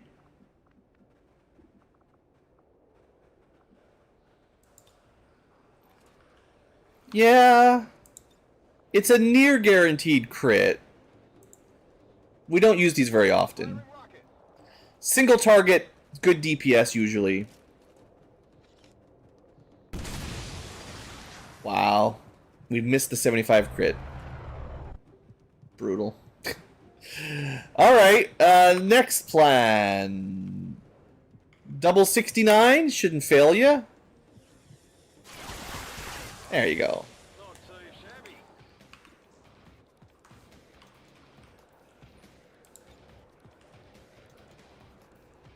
Okay, I don't like the looks of this elite destroyer commando. I know they have been pretty powerful when they're on my team. I don't like specters either. This is 2 specters and a purifier. We can probably forget the purifier. It's too far away. But those specters are going to be annoying if we can't deal with them.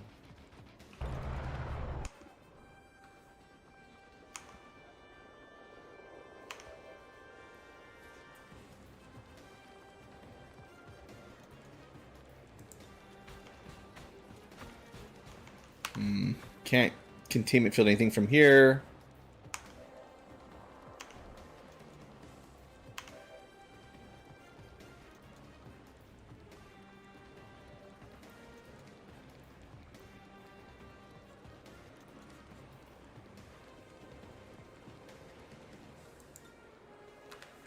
If I double, we just use all of our abilities. Double time, extra movement AP,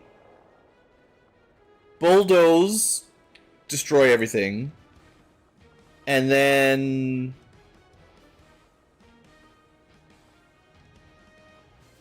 charge is a run and gun, yeah. Squatch meal, sick 'em, boy.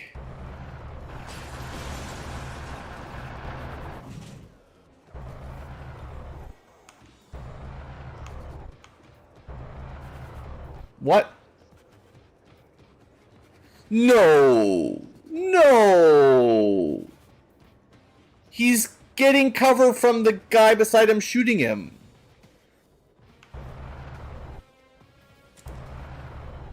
That isn't fair. You have... I haven't used shivs in a long time. They provide cover automatically, even to enemies, when you're shooting them. That is dumb.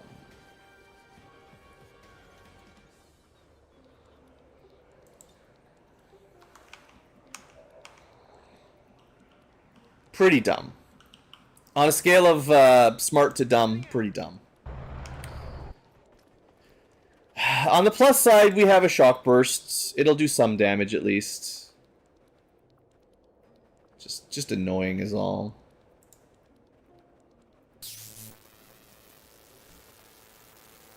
Sure. And maybe he'll just keep him busy. Also, I put him in destroy the demolition mode where he smashes through things. He was supposed to destroy that wall when he ran up there. Didn't even do that. Headed there now. Alright, we gotta get some kills here. 95%, come on. That's a good crit. Good crit.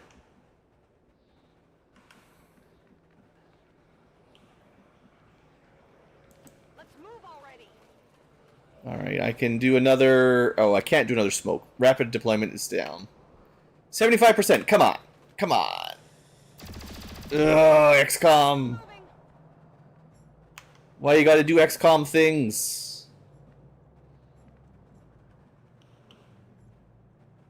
Well, that's the end of that then. We're not gonna kill the Assault Destroyer this turn. Or either Spectre or the Purifier.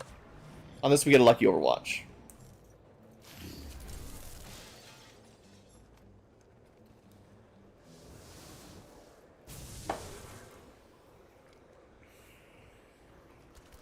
Okay, well they're not doing much. I didn't know you could Overwatch Spectres. I thought they had lightning reflexes. They do! How did we hit him?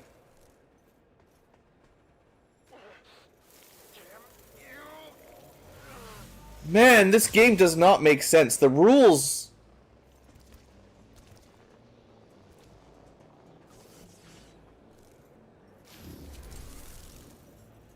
Also, why did we only take one shot when we should have 2 or 3? How did we hit the one we hit? Why is they hitting my robot with fire that he should be immune to? Man, everything is just crazy town. Crazy town time. I thought Spectres for sure... So, yeah, there's a lot of things that happened there that I don't understand. Okay, there you go. Focus, apparently, overrides lightning reflexes. So that is funny and pretty good, but I didn't know about it. So now we know. I don't know why he didn't trigger a second shot, but I think he should have. Huh. Also, we have to find the... We have to flank the stupid Spectre now. Oh, he's just right there.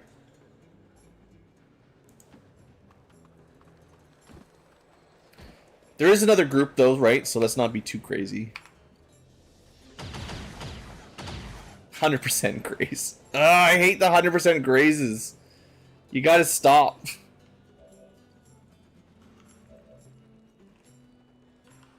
Nobody thinks it's cute to graze 100%. Understood. Move out.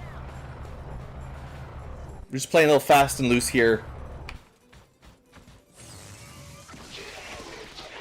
Target disabled.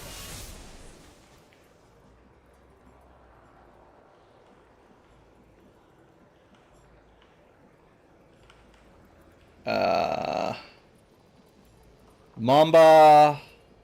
What is it? 5 enemies left? There is still a Spectre that's stealthed. But we got to kill this one first. Look at this. Big deal. All right, poof. That brings us back our clown. And Squatch. So the other Wraith or the other Spectre was right here. It's kind of silly that he could conceal right beside a detector. Because if I did that, I'd be immediately caught. Like, you know, it wouldn't work. I think we send Squatchmeal after the snake. Anyone named after chat, you know they want to go after snakes. I know how you guys think.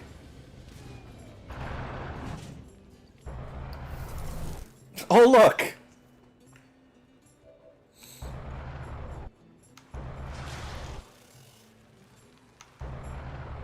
Well, you get a better shot on the Spectre, I guess. Turn your back to the snake. 20 damage crit, though. Whew! Worth it. So we have a Purifier in some smoke somehow.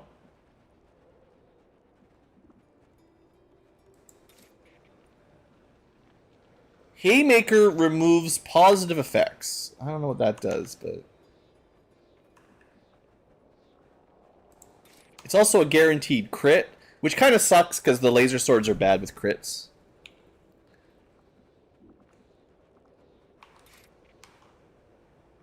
Well, we just do a regular slash here. Sorry, Snako. The clown's coming. It's time to make some new chicken nuggets. The meal will be happy. Okay. And now it's just a Purifier.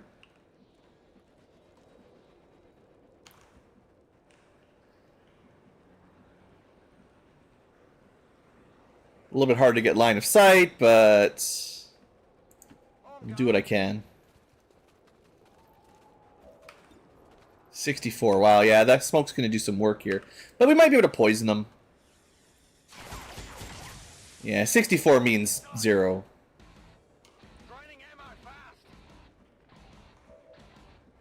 What do I want to do here? We could go for like a skull mine, but that's probably a bad idea. I mean, I can command.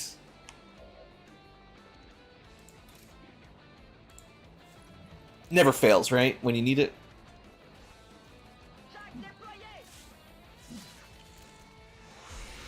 Never fails when you need it.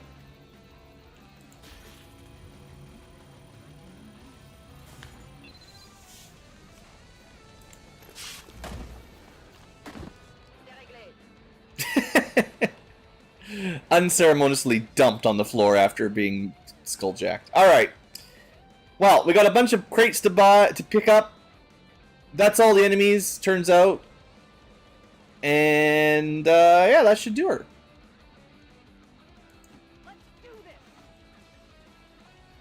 So we've got some bodies to pick up. Yeah.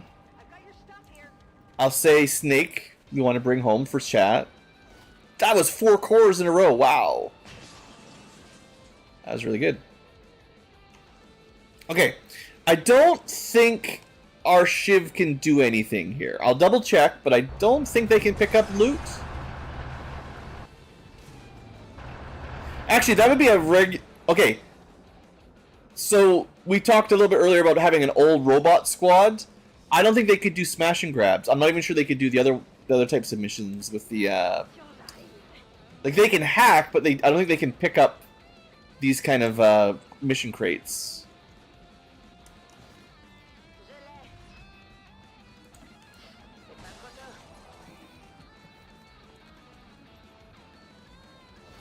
Greet Ankylo, let's go. Well, there's a snake here.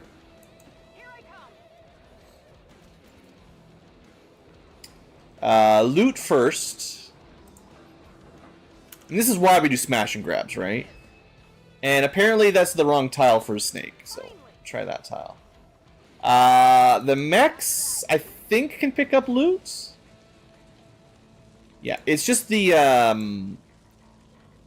They can't pick up bodies. Kind of weird rules on who can pick up what, but a little to the left to get out. But yeah, I think the purely robotic units can't pick up anything.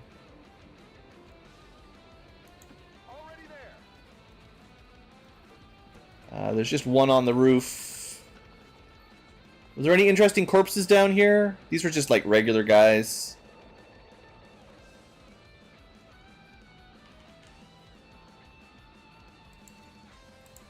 We'll carry Mamba number 5.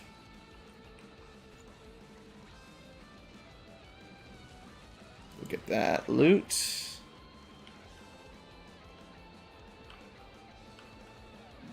that everybody? One for the roof. Well, we might need a backup to pick up the one the Shiv can't pick up. And that should be everything. Alright. Grab and go.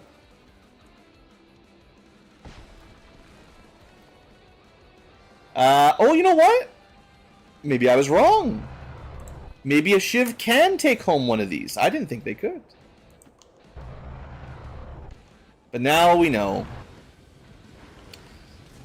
The all-robot run is looking a little bit better. But we wouldn't have any snake lances. They definitely can't snake lance. So is it really worth doing a whole run with no snake lances?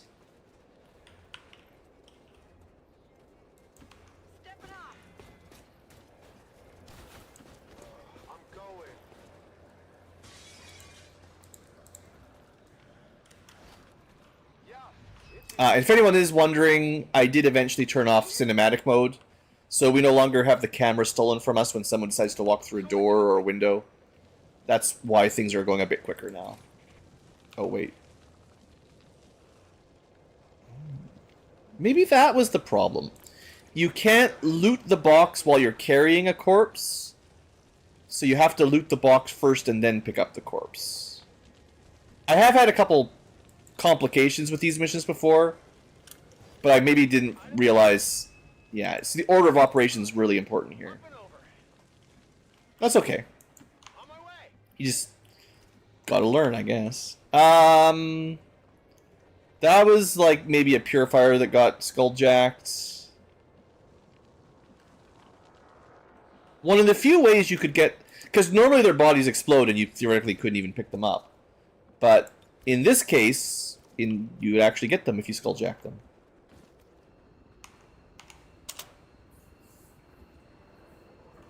Also, my reinforcement timer has been pretty generous today.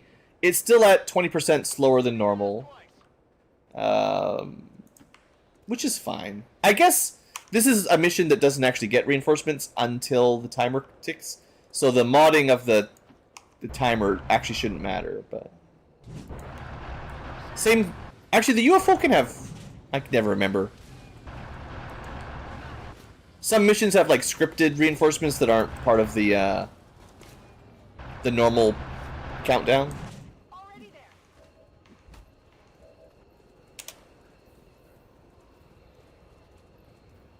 One human operator to carry snakes. Do you volunteer for the duty? You volunteer as tribute to be snake carrier? It'll be a lineup of... Well... degenerates, I guess. We'll just call them. Volunteering for this job.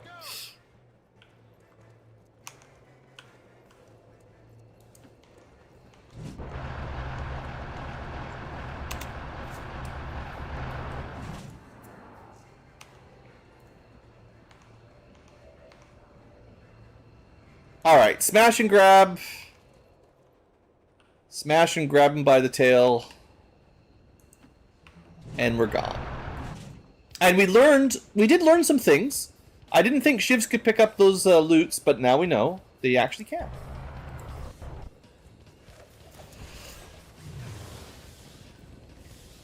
Avenger, this is Firebrand. Package is secure.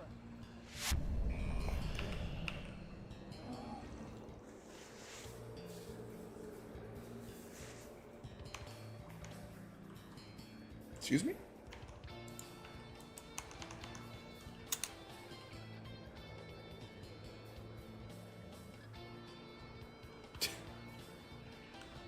What?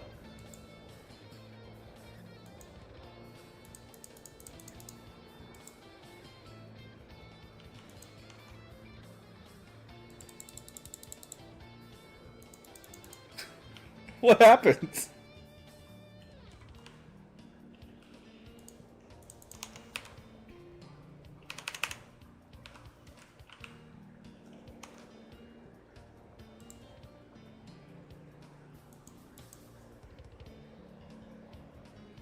What?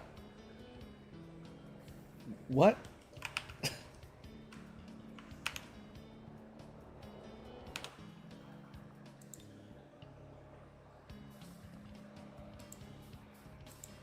Where did my officer go? Every mission has had some kind of weird glitch today. I'm telling you. I don't know how long this campaign's gonna last at this rate.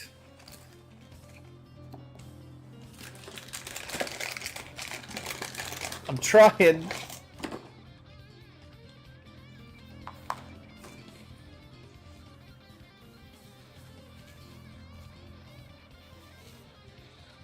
It's like the zombie Congo line, except snakes. The snake flanks. Phalanx. To be fair, there is a mod that allows you to play as snakes. So you could have an all-snake roster if you really wanted. And then the snakes could carry other snakes. I don't know what happened to... Is he the one carrying the purifier? I have had weird things with... Whoa.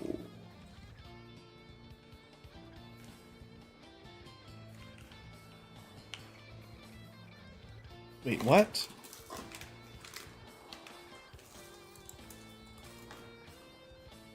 Okay. Okay.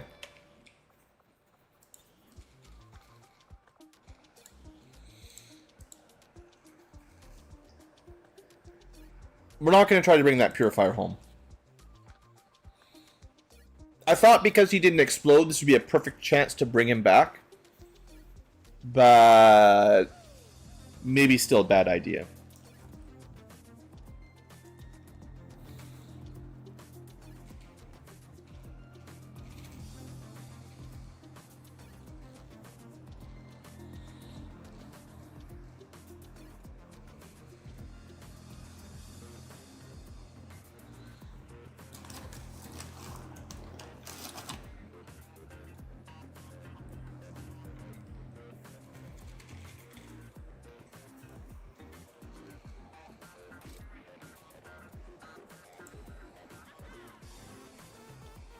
He just couldn't stand all the snake lances.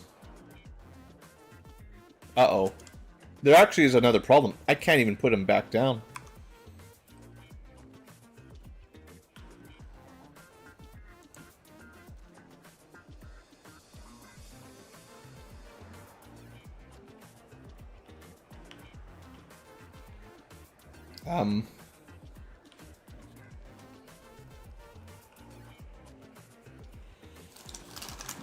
I guess it's,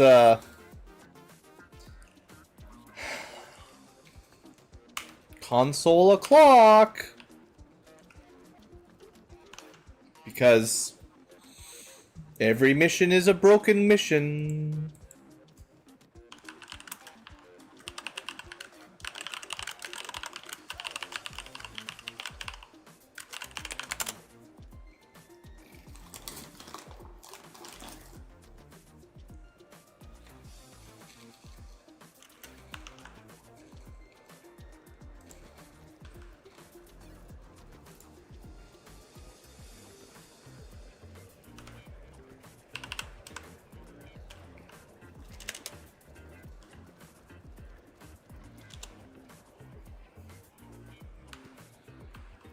Okay, this is supposed to work.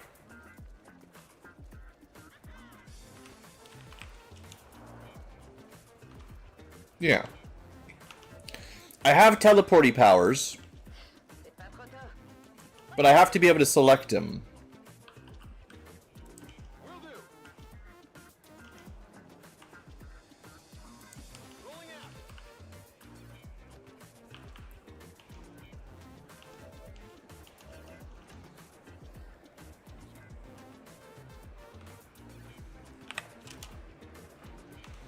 It's supposed to teleport him to wherever your mouse cursor is, but we'll see.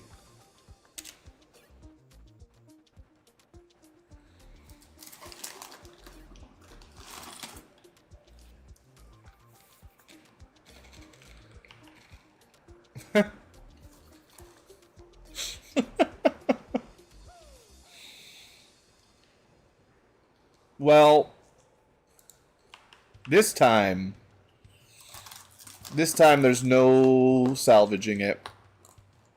Full on crash. Alright. I will load it up. One more crash and we're ending the stream though for tonight. Today, this morning, whatever time it is. So this is getting ridiculous.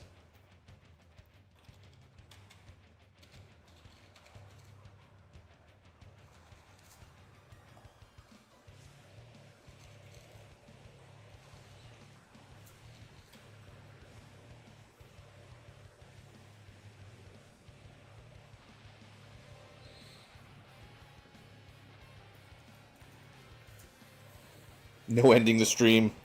Yeah, but I'm taking too much emotional, mental damage. Psychic damage is starting to build up here.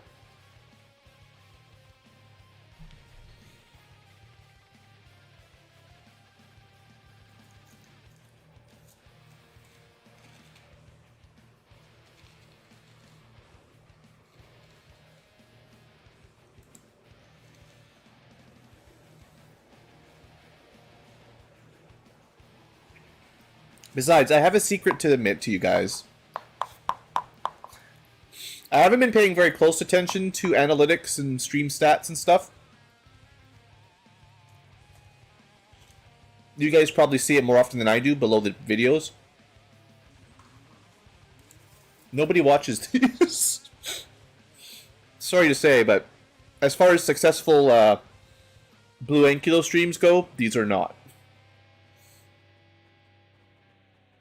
There is one person watching on Twitch, according to Twitch. And there are 3 people watching on YouTube, according to YouTube. When we started the series, way back when it started, we had average, like...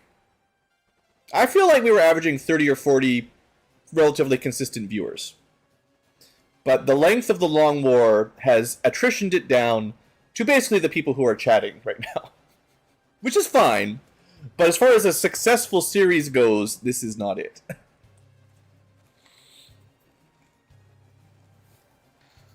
Now, I don't know YouTube analytics. I don't know how it works. Maybe they hate Long War. Maybe they hate Ankylos. But it's not drawn in the views. The random schedule? I don't know. I stream when I can stream. Ooh, we're getting some more funky stuff. Game should be loading up.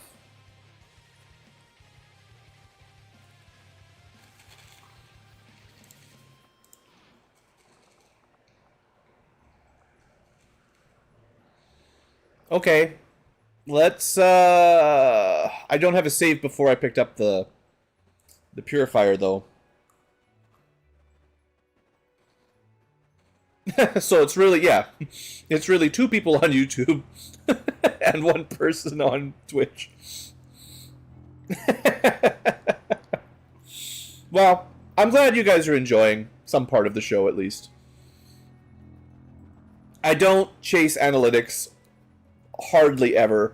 I try to, sometimes when I care, I'll keep an eye on them and try to make decisions, but I have no idea how analytics boosts streams and stuff.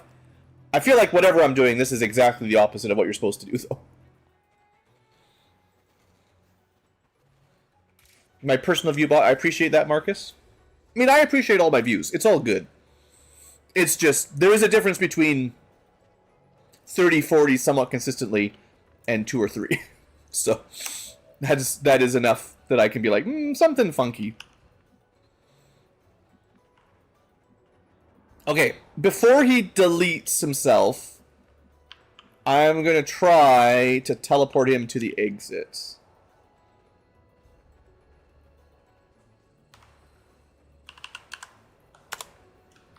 There we go. There we go. We got him. We got him. Get out of here. Go, go, go. Okay. It was something about the movement action. I don't know why he got that far before it glitched out, but the power of teleporting maybe saved that. Got it covered.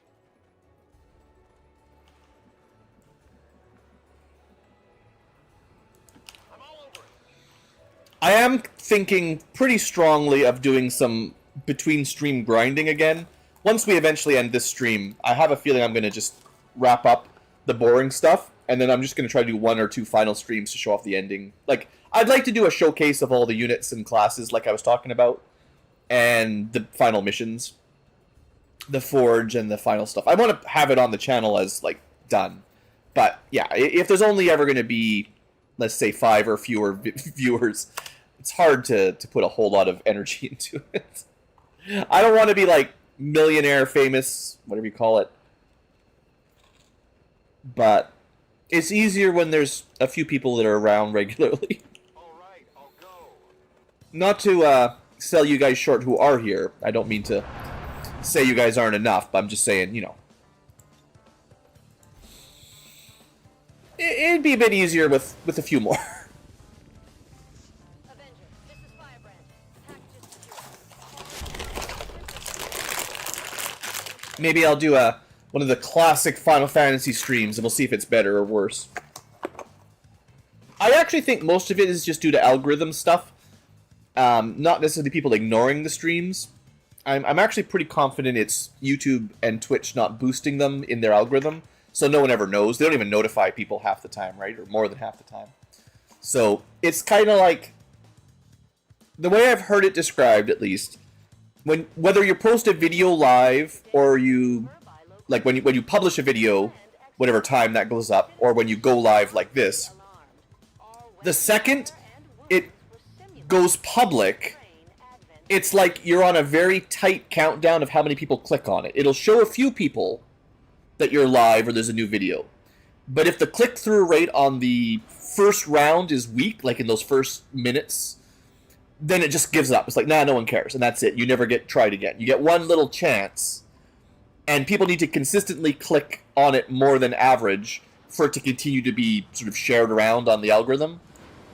And, yeah, that's real bad for small channels. Like, real bad. And that is, of course, why you see so many clickbait descriptions and names and stuff and thumbnails. Because people click on stuff with boobs and red circles and I did this in 100 hours. You know, all the kind of spammy names you see on YouTube these days. I don't know. I don't know if I can play that game is the thing. If that is the way to get views these days, I'm not sure I'm cut out for it. On the other hand, 49 Illyrium crystals. That's a new record. I almost feel bad for cheating if some in, because that is actually a very nice haul. Yeah, that's probably the best haul yet in a single mission, I think. And we did bring the snakes home, so, you know, good job. And I even got the Purifier Corpse.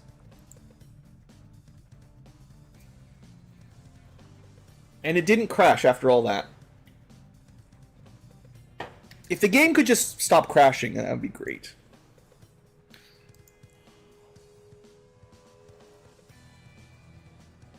Everyone wants Monster Girl. Oh, nah. The thing is, I can actually guarantee you, start playing adult R-rated, or, you know, adult-only content, it's gonna actually, the algorithm will kick your channel even harder to the ground. Advertisers want publicly friendly video content. Gotta make that ad rev. And if you don't, then YouTube doesn't care about you because they're not making you any money. Or you're not making them any money. I would be very confident in guessing that anything adult rated would actually be even worse than this. Freebooter. Yeah, weird class. Good class. Just weird name, I guess.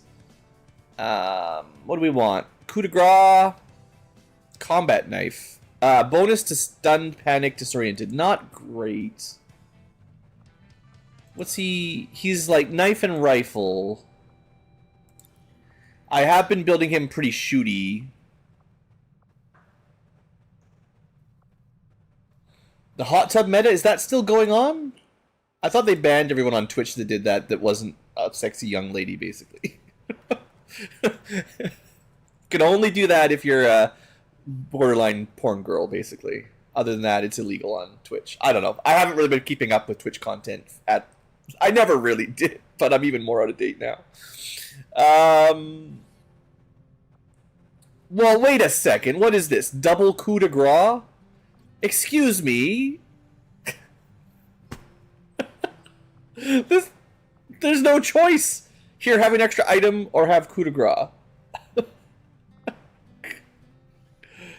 Oh, I'm sorry. I'm sorry, freebooter. Your class got downgraded a level right here. Something glitched out. I think Tedster, he stopped by earlier, one of those streams. There shouldn't be blanks, so something is not loading correctly for freebooter, and the fact that there's a duplicate is also a bad sign. I don't know why. Like I said, there's no dependencies missing. I installed, but the mods have been updating as I've been playing, and they may have changed something that wasn't compatible when it was once upon a time, or I don't know what happened.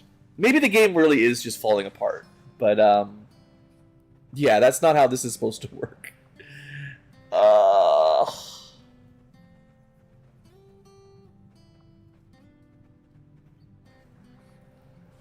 Fine, we'll take coup de grace, I guess. Oh wait, I thought one would be like knife and one would be gun or something, but wait, what? I hit info for coup de grace and it shows me Packmaster.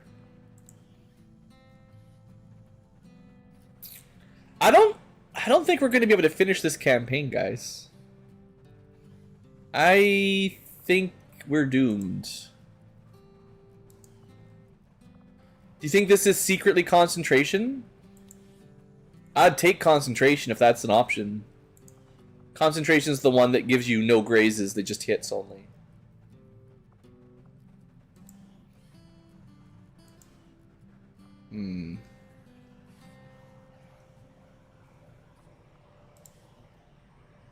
Something's... So this could be like a formatting issue in the mod, like someone didn't put a semicolon where they needed to put a semicolon or something, and then the text got wrapped around or something.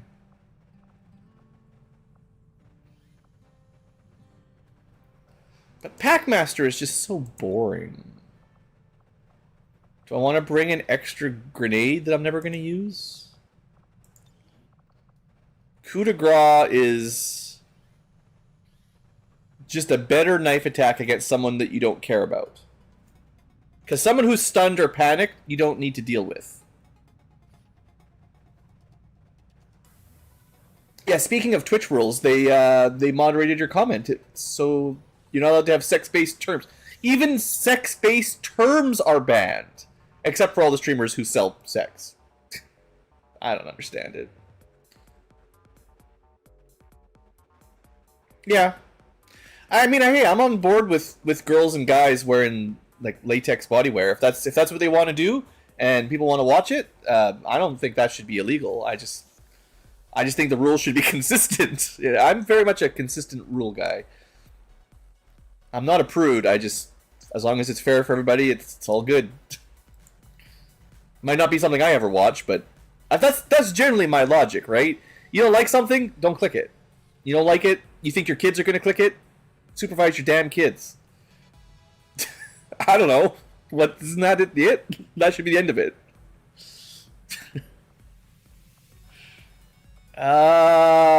This is dumb. Whatever. I'll take coup de grace. Whatever. What was I gonna do? Not take coup de grace? That's all I can pick. Come on, I need a better promotion that doesn't glitch out. Oh man, if the campaign dies here because the game is all glitched, that's gonna suck. Okay, no duplicate icons. Salvo for double rockets. Sort of. The thing is, the first rocket is accurate, the second one is not. So it's not as good. It's better on double grenades, because grenades don't have scatter. Salvo is fun, but better on grenades for sure. But you could grenade and shoot. Or suppress or something. Or, sorry, rocket and shoot, which is solid. I don't like Crusader's Rage, and I don't have Quick Burn. Okay, well the option is maybe useful, not useful, and not useful. Okay. This promotion party is barely a party, I gotta say.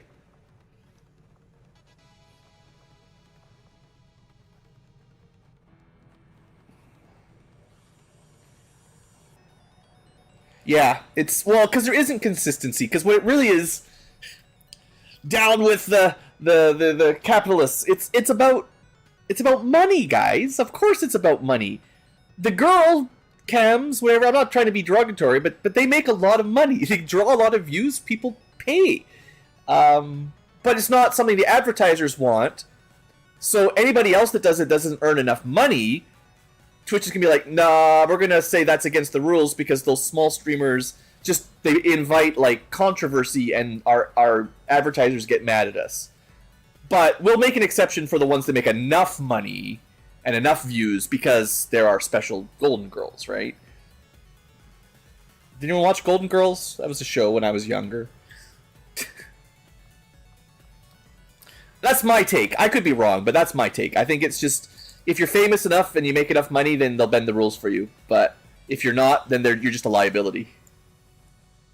And it's actually a real shame on YouTube, because the name of the website, YouTube, originally, right, it meant random people, just regular folk, you, literally you, going on the tube, the internet. It used to, you know, there was the TV at the time, back when we had tube TVs. I think Brits called everything the tube back then, even trains and stuff.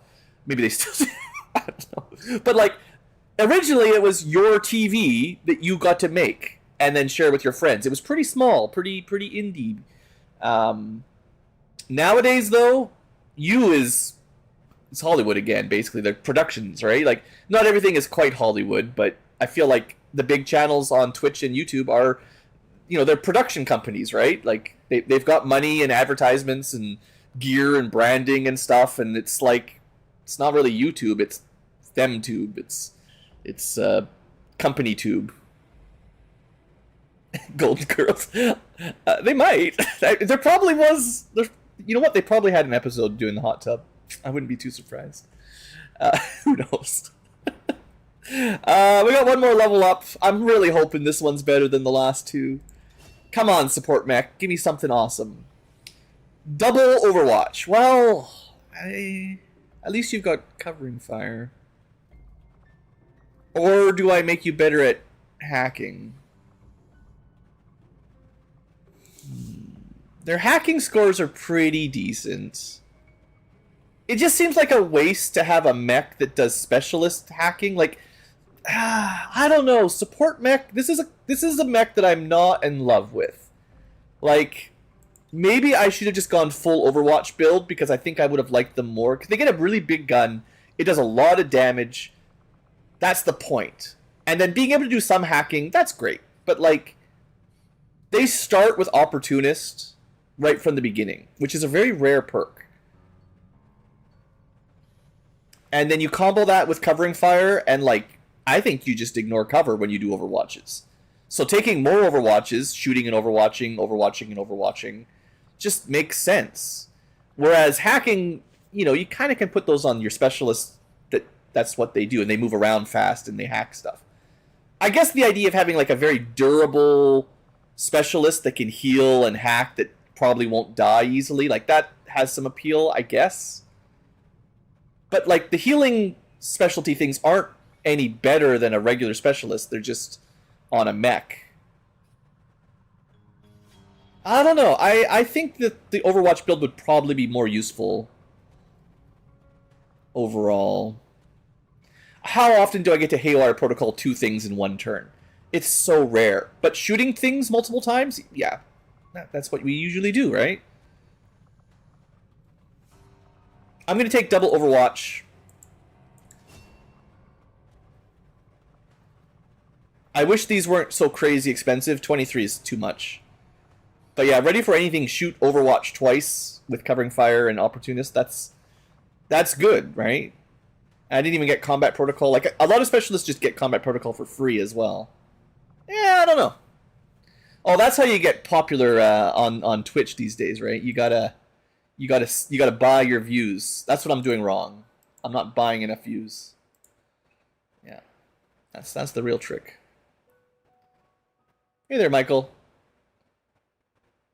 I just want to highlight the parasocial relationships, I think is what they call them. I don't know you, but thanks for watching. Maybe we could be friends, but let's not jump too far. I had some of that issue too when I had watched people when I was first getting into YouTube. It's hard to not be like, I've watched thousands of hours of this person. I want to be friends. It seems like you're friends, but it's very one-sided. It's an interesting thing to navigate now on both sides here. But thanks for watching for sure, and I hope you have enjoyed the content. Okay, anyway, enough messing around in base. We got a little bit more left in me. I'm not giving up yet. It's been a weird stream. There's been so many glitches and crashes and stuff. It's been all over the place. But we got more missions coming. Oh, I totally missed it. Okay, you know what? I went down the wrong rabbit hole. You win. You guys win. Don't flatter yourself. Ah, crushed. All right, I'm taking a drink. I haven't watched The Golden Girls for like 20 years. It was never really my show. It was always like family. But now that you mention it, yes. Thank You for Being a Friend was the intro song, indeed.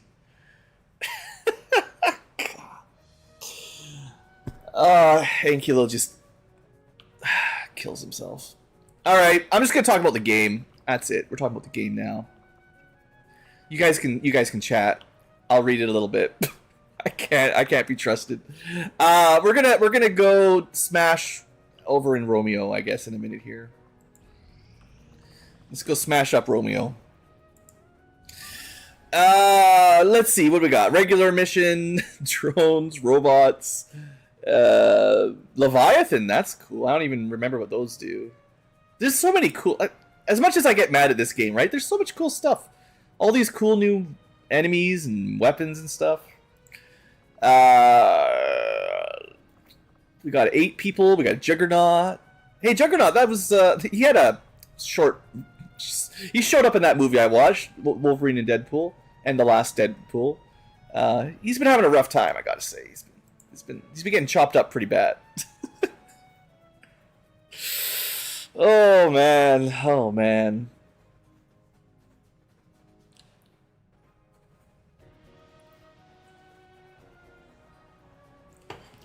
Catching references is hard.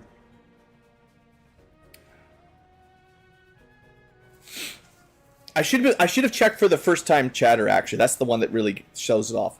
Because I just banned a bot, and I'm like, see another one pop up that I didn't recognize the name immediately, and I'm like, could be a bot. Maybe the bots hit both Twitch and YouTube at the same time.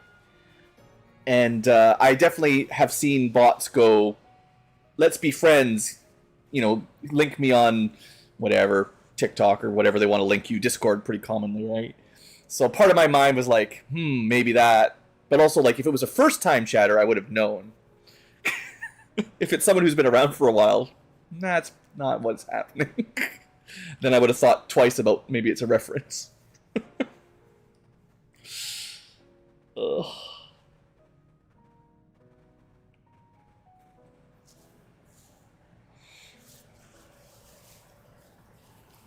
So we're gonna smash and grab again, and then we're never gonna do another smash and grab. This is it, the last one, because from now on, if I need more crystals and alloys, we get them our own way. Another sneaky. Oh, it's cool. It's cool. I'm honestly really terrible at recognizing names and regulars. I feel like, I don't know. I'm probably somewhat autistic. I'm really bad at remembering names. And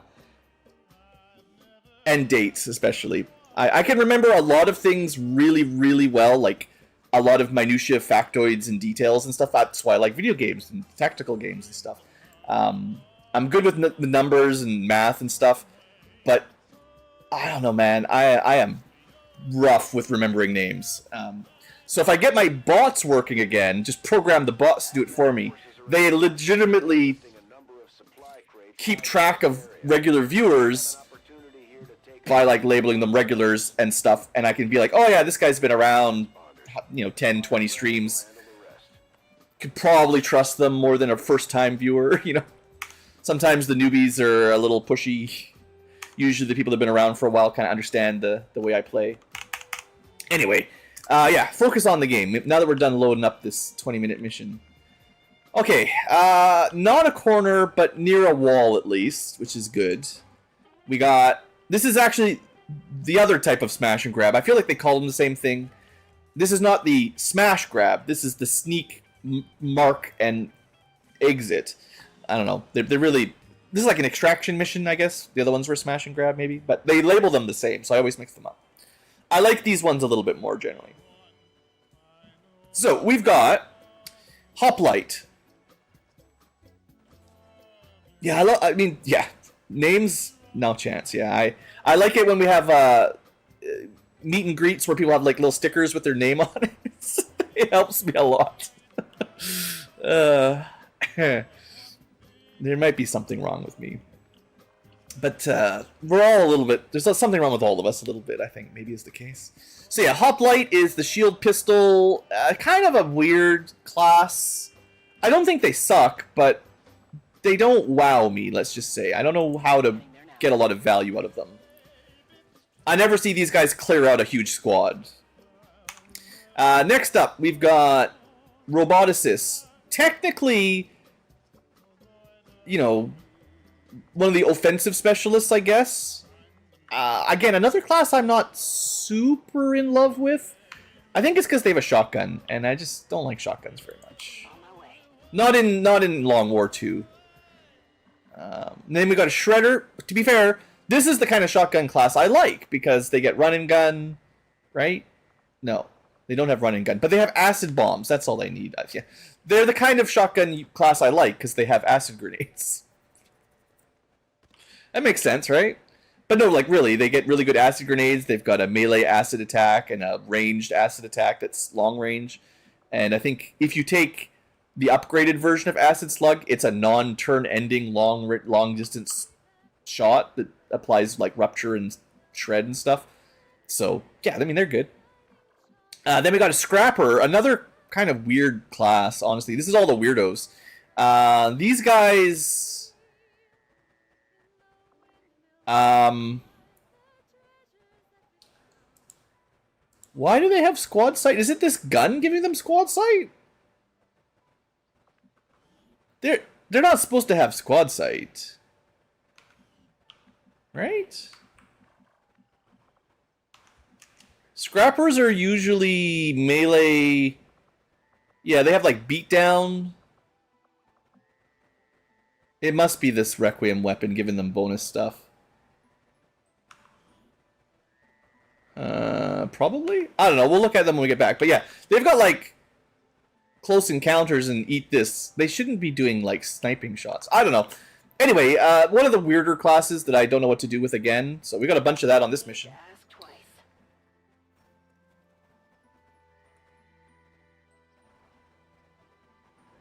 yeah, I hear you, Strange Mind.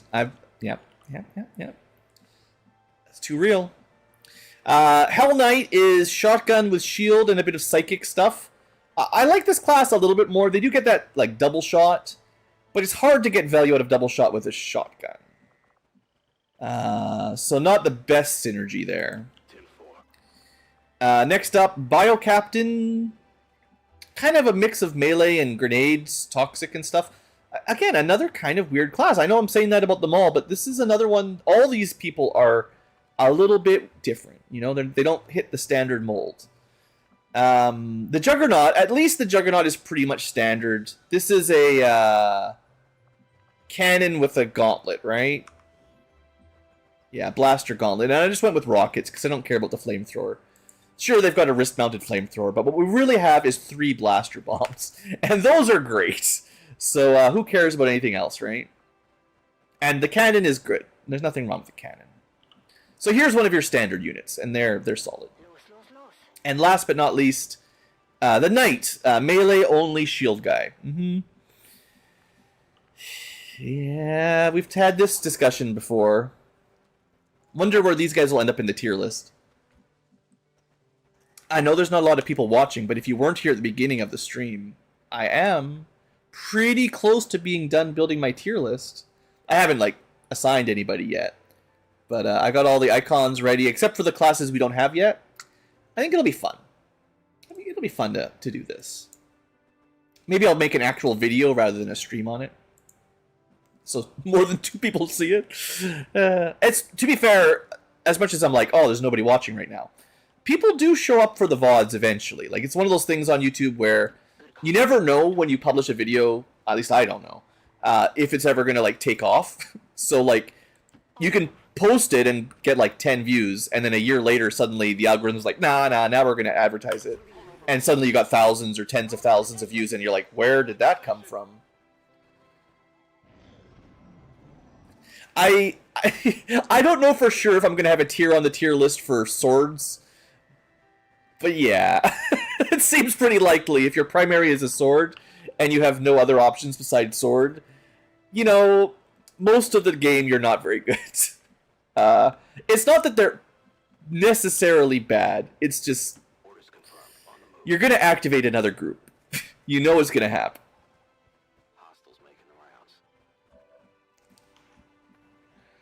And they're very stat dependent. They need good sword guys, right? They need good mobility, they need good aim, they need good health. They need maybe more than that too, I don't know. This better not be activating. Okay, no. We found some guys. We can take the high ground here, that's nice. With all of my weird units that don't know how to shoot down, I'm going to put them up on the high ground. You're not quite fast enough. Maya the Siren. Is that even your real name? Man, this is a lot of SMGs and swords and shotguns, so I'm glad I've got the blaster launcher thing here, because yeah, I want someone that's like traditionally good at killing stuff, at least one. And the hacker man. There is drones, so, you know, that's not necessarily bad either, really. Yeah, I've got a pistol shield guy or girl and a sword shield. I don't think this squad is terrible. They could have arsonists and pyromaniacs. But, their overall build quality is a bit on the low end.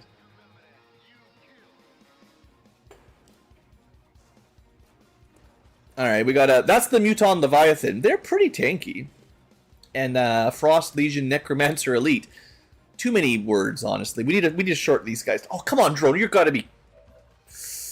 Ooh, I thought that drone was just gonna fly over and wreck our concealment there first move, basically, straight to us.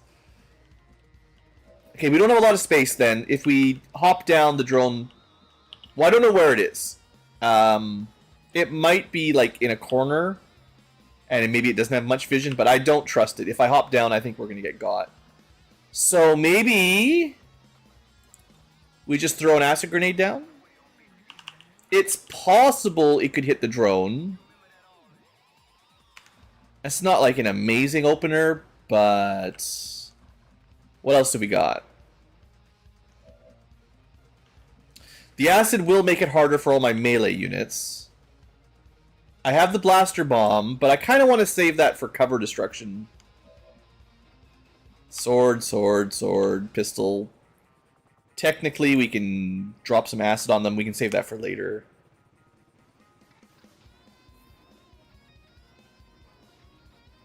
Yeah, the drones, they're pretty high on my annoyed list. Like, they very rarely get anyone killed, but they ruin our concealment so often. Okay, let's just see if we get a lucky acid on the drone. Either way, though, this is a nice start, I guess. Shred some armor. Didn't get the drone. Oh, wait. What?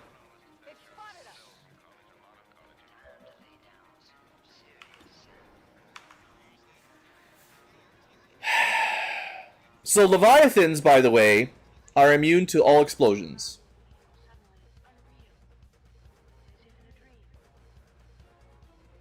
And generally flashbangs. And mostly melee. I mean, I do remember that destroyers are immune to that, but I didn't know that Leviathans were also destroyers. How would I know? I just thought it was a swimmy, water-based dragon Uton. As long as it doesn't get too tidal wave, we're okay. Can we just shoot it? It didn't scamper. It's too far away for shotguns. This didn't work out. This definitely did not work out. Immune to explosions. That's pretty... And melee, like, what? Okay, it's only really weak to psychic. I don't have anyone that's good at psychic here. Where's my Hell Knight? You're the closest we've got. I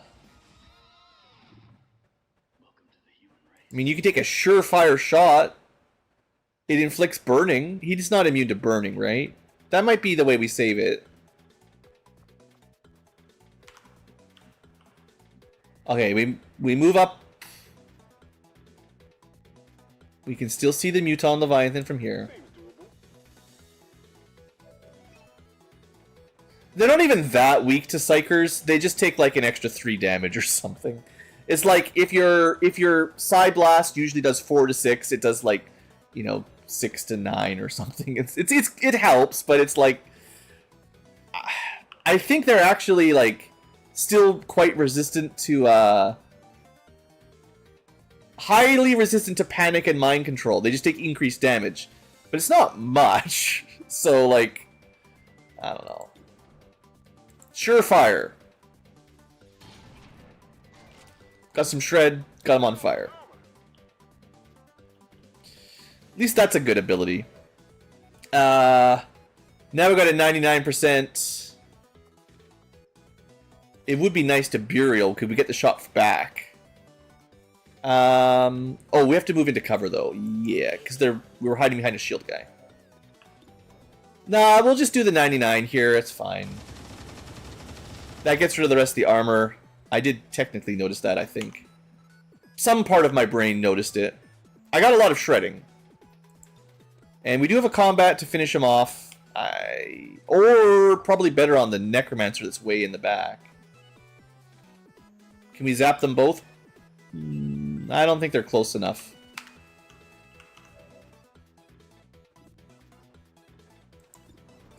Acid Slug. Like I said, long range... Better than short range shotgun junk. Check it before you get too close. Now, the Necromancer seems to have survived. It's probably pretty susceptible to getting stabbed. But, you know, melee units, right? You know what's going to happen. But he's got Whirlwind, right? I don't mind. See you later, Ripper, Urgan, Vimo. You found a turret, that's not too bad. And you found another group.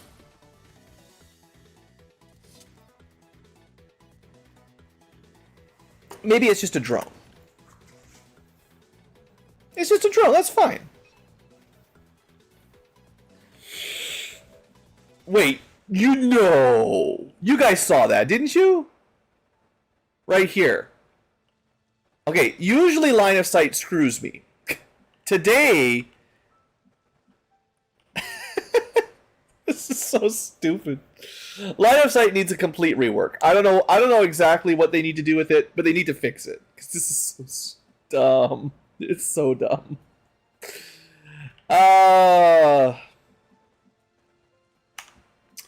Yeah, at least an Andromedon, that's for sure.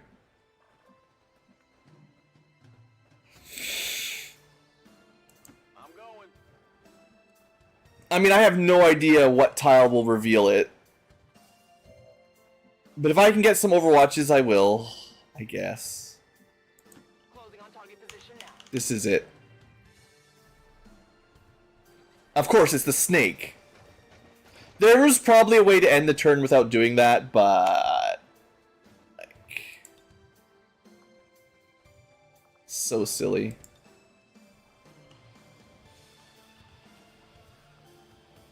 Do you have, we don't have the... Well, we have failsafe. I could try chaining. I don't know. I think we try to steal the turret. I take that 66. There's nothing to fix. Just start over. Throw away all that spaghetti code. 54? That's not what they told me. Fine, just turn it off. We could have stolen the turret.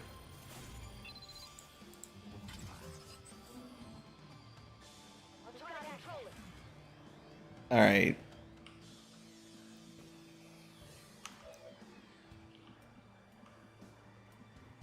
We might be in a little bit of trouble here with that activation.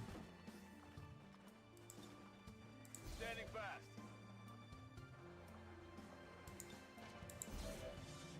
Sure. Maintaining position. Guards are like, riposts kind of thing. So the people that are in low ground are pretty hard to hit, a little bit at least.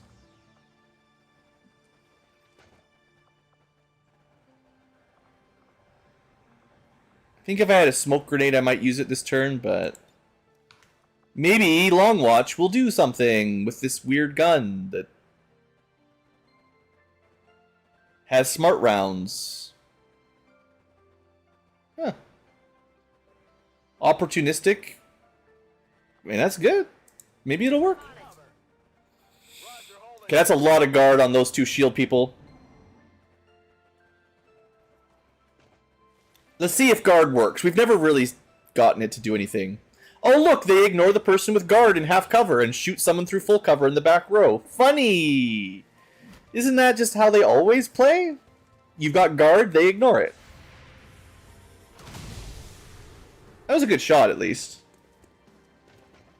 Muton Devastator. Yeah, they're completely ignoring my people that are in guard mode. See, this is why I don't trust any of the defensive abilities. They are not even trying to shoot the people with guard. Oh yeah, I forgot about that drone a little bit.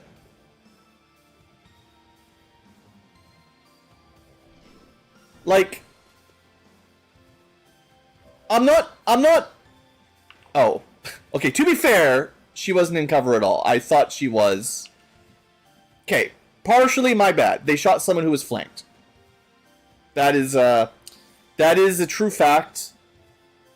But they also ignored all the people they could see that were closer in half cover, and nobody shot them even once. They only took the shot on the person at the back who, to be fair, I forgot about. But still...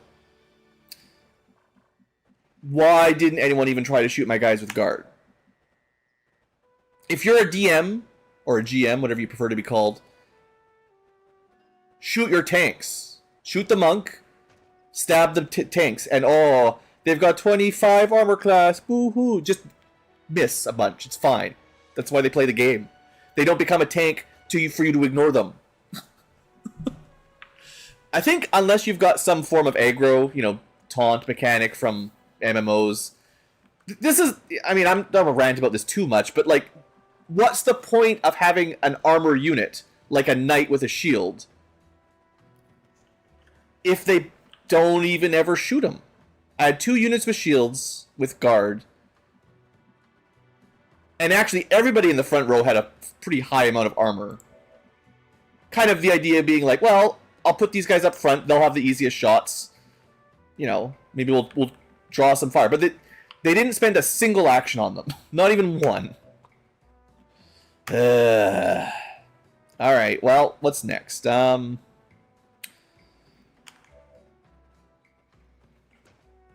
So, priority, Andromedon is on Overwatch. A lot of drones. The Devastator is potentially one of the more dangerous units. Yeah, rippling rifle, whatever that is. Can't melee him either. Try another acid bomb. First acid bomb didn't work all that well. So I think this is A sorter shredder. Unfortunately, like Andromedon's pretty good against acids. Sidewinder, not very good against acid. It gets a lot of dodge though, which sucks. So they're just good against melee. And the Devastator actually is not a counterattack muton, maybe? No, never mind. He gets an auto stun.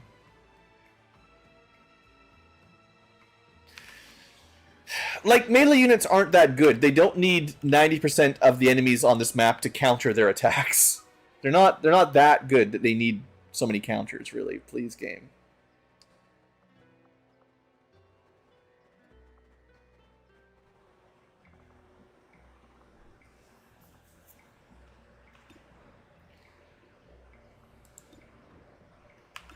Shoot the drone.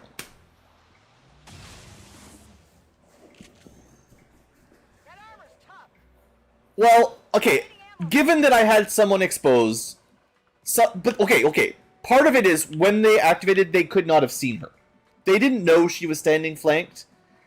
They moved up, cheatily knowing, and then shooting her, technically speaking. Because she could not see them from here. Like, she can just barely see one guy. She actually can't see anyone behind there. Which means they couldn't see her either. But the game, for one, kind of cheats. They know where you are. They shouldn't. So they can ignore everybody else because there's a flank that... Like, theoretically, you know, you could be a long way away if they've got squad sight or something, and they'll still just shoot you because they cheat. Anyway, whatever. That is what it is, how the game works. I think, yes, tactically trying to pick out a flanked unit makes some sense. But then what is the... What is... Why would you want... Oh, do you mean, like... Good logic for the soft. Okay, yeah. So in terms of like, yeah, okay. If you're playing PvP, yes, right? That's fine. Player versus player intelligence is like you're playing chess. You can do that.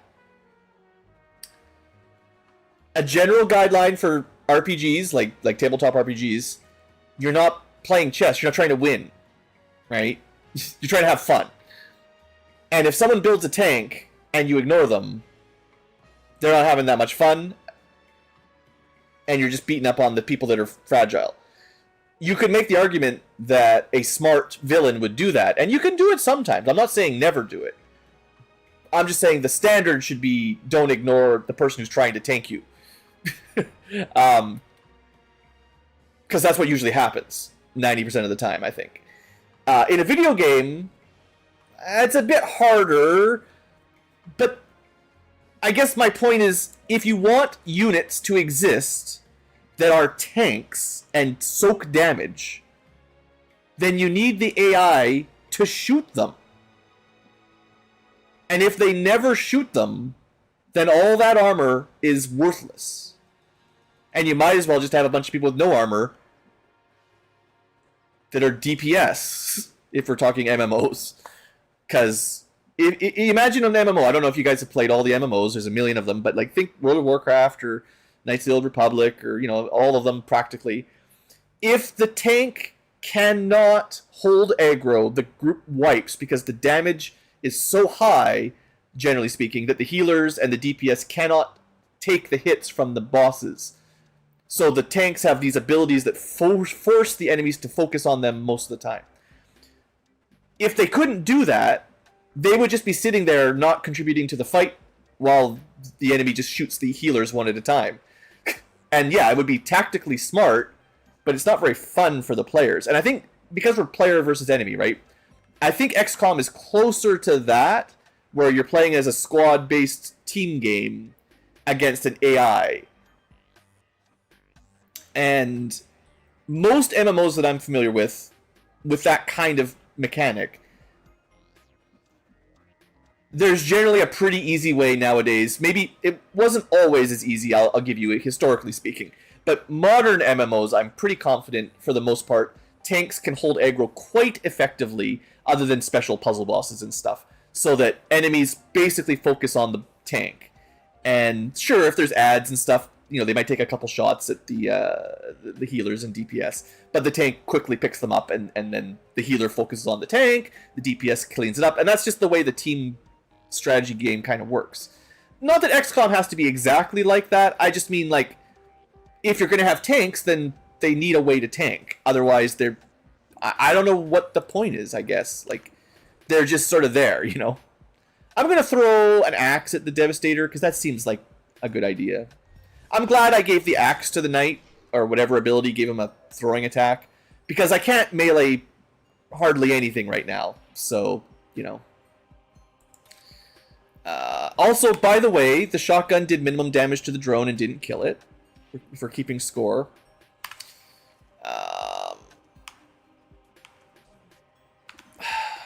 I guess I'll take the free action kill, or at least the refunded AP.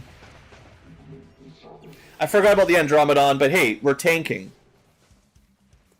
Keep him in the open? I mean, we could try. I don't think they have enough armor and health to literally stand in the open and survive, but maybe I'm wrong.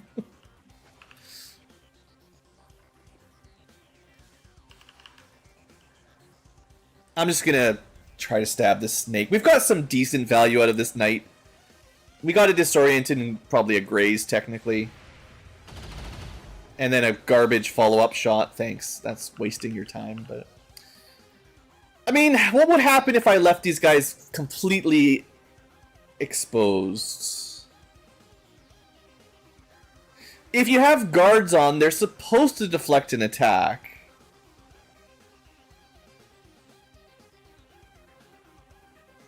I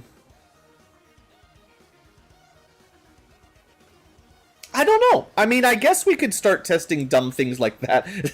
You know, it seems like a dumb strategy to give up your defense to stand out in the open so that you're a bigger target. It's like it's like in D&D, you're sacrificing some of your armor class so they shoot you. Yeah, maybe it'll trigger. I'm also annoyed. We're not going to get like any of the treasure on this map, the way this fight's going to go. Right, you're still standing out in the open. We gotta fix that. Also, I wish this is one thing that other strategy games do a bit better. You know, XCOM style cover, you have to be adjacent to the cover to get cover. Otherwise, you get nothing. The high ground and the angles doesn't help you at all. Whereas realistically, like, I mean, okay, realistically, I'm not a real-life tactician, you know, gunfire expert, but let's just think about this rationally, right? If somebody on the low ground, I don't know how much height this is, let's say 10 meters, maybe like one story of a house, give or take. Well, that's not 10 meters, that's like 3 or 4 meters. I don't know. Considerably taller than one soldier. If a soldier is like less than half of the height, they're like 2 meters. It's got to be at least 6 meters up. Anyway. If you're on 6 meters low, you can definitely see someone standing on the edge. But if they're back a few meters, you're going to have a hard time seeing them unless they're very tall.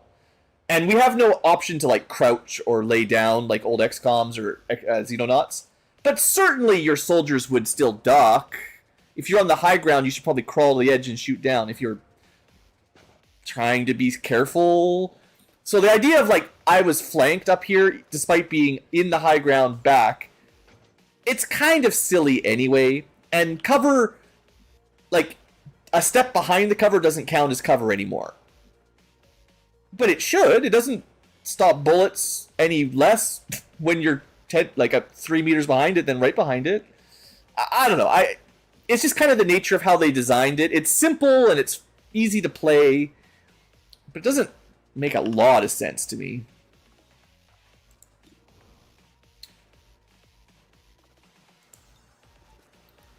Let's just finish this guy off. I wanted to save the hack for the Andromedon, but the Devastator is anti-melee and we don't have a lot of shots. Okay, what else do we have? We still have to deal with it. We definitely have to kill this snake.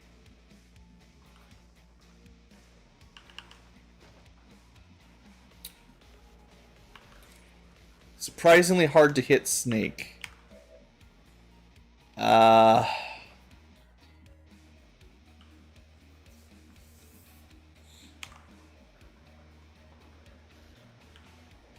And of course, you know, when I'm up here, I have no line of sight on anything. I can't even see the drone from up here.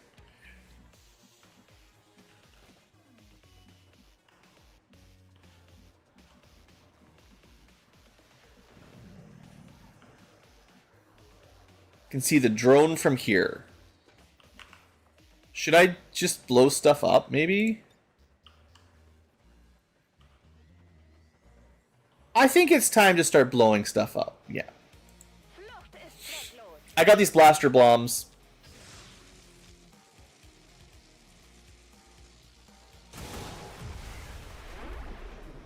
That was pretty effective. We could do it again.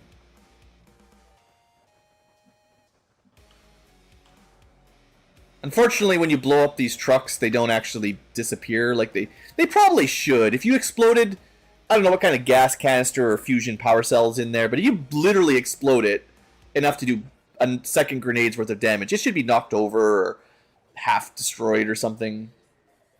Another indestructible cover thing, not great. Anyway, more grenades.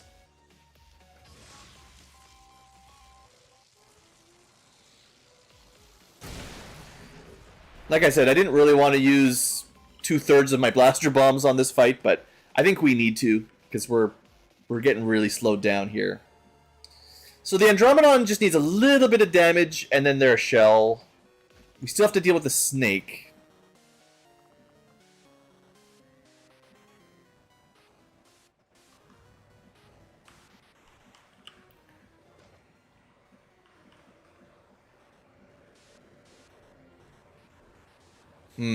Do we just trust we kill everything? Whatever you say. I guess. 74? How does she have cover from you? Oh. So this is downgrading. That's it. Sword Knight is getting downgraded another step in the when I'm doing the tier list. Sword is already bad enough, but the shield that gives your enemies cover. Ooh. Ooh. You have to get into melee to hit things, and then you're providing them cover as well, so your allies have a hard time shooting them. That is not great. And I'm sure it's just a limitation with the modding, but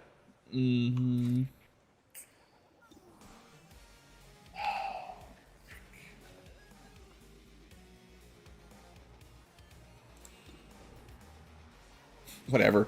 Cooldowns are meant to be used. Fire shot, go. Alright. Salvaged by guaranteed hit. Okay, we have a drone and an Andromedon in first form.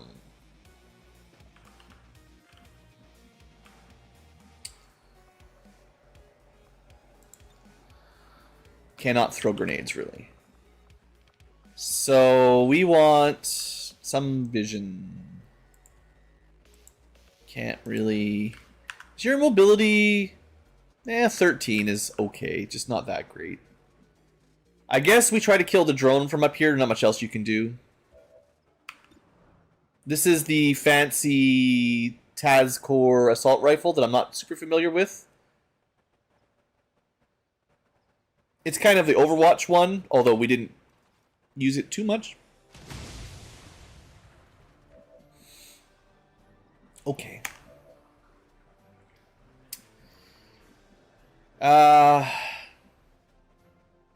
I really don't want to melee this Andromedon. It's just going to activate another group. You know it is.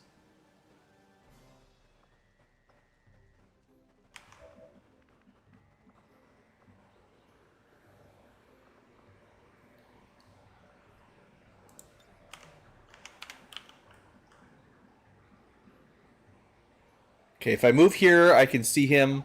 I can use another once per mission, I think. No, 3-turn cooldown, not too bad. Perfect shot. Honestly, that's more damage than I was expecting. This is a you know, master laser auto pistol. It's bad against armor, but it's got ripple rounds, which do more damage. Like, 11 is actually pretty solid for pistols, so. It's a pretty cool gun. It's pretty cool. Okay. Do I throw an EMP grenade here? I think we do. We hope for the shutdown.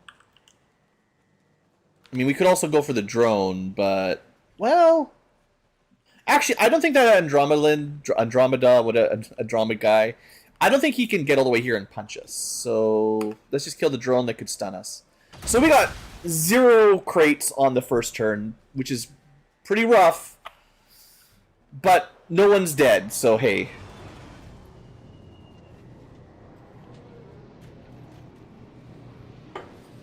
I said I wanted to show off our abilities. We're gonna have to move fast if we want to get the rest. Yeah, I know, Bradford. This fight just isn't quite going my way. Too many swords and shields and shotguns. I mean, we could have moved forward, but... You want to bet on that one? It's funny, you can see where he's walking before he gets there.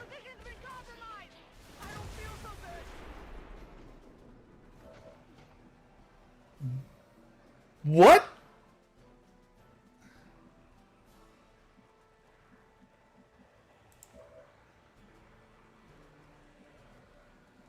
He walked over the bed of a truck, and then the truck exploded. You know, the engine of the truck. And over in the bed, you took explosive damage?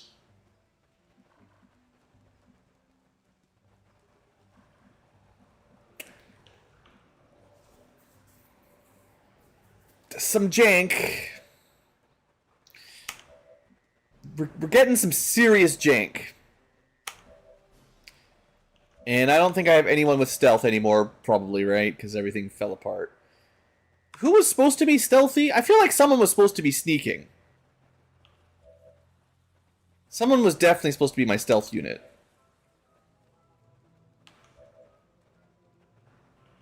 Or did I... Maybe this is bad past Ankylo. If I didn't bring a phantom unit, then that's yeah. That's part of the problem.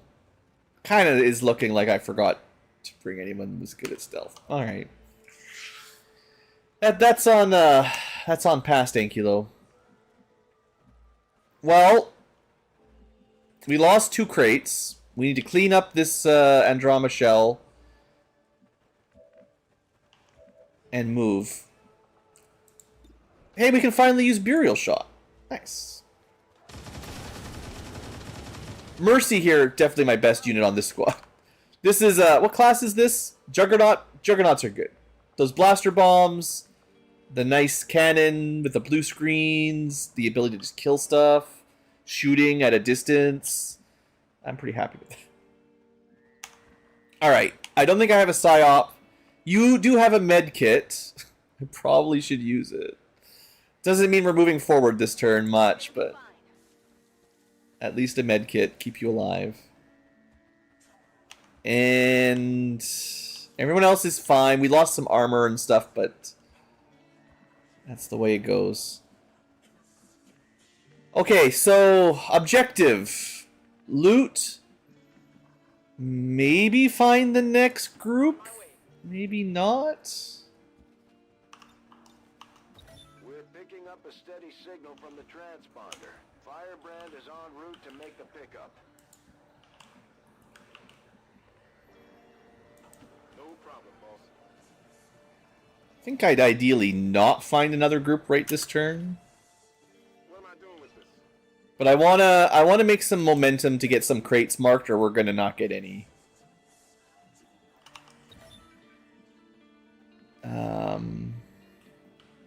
So I think we got a little lucky to get this far without activating anything. I mean, you never know, but there is... Well, there's only 5 more. This is brutal for a 13 enemy mission, a fairly light mission overall at this point in the game. And I am struggling. It's fine. It's just been one of those streams, you know? Sometimes you gotta struggle. Would life be... Would XCOM be fun if you never struggled? I don't think it would be the same. I don't think it would have been near as popular. I think a lot of the fame and sort of popularity of this game was literally all the jank and crazy stories of losing your guys. It's a bit of Dwarf Fortress style fun. We can get some reloads and stuff in here. I do think this gun is interesting. I need to see how it works a little better. Yeah, it's not a great squad. Past Ankylo did not do us any favors. No stealth, no real sniper. No mechs, a lot of... Well, not balanced. That's the thing, as soon as I start bringing swords and shotguns, I'm like, yeah, it's not very balanced.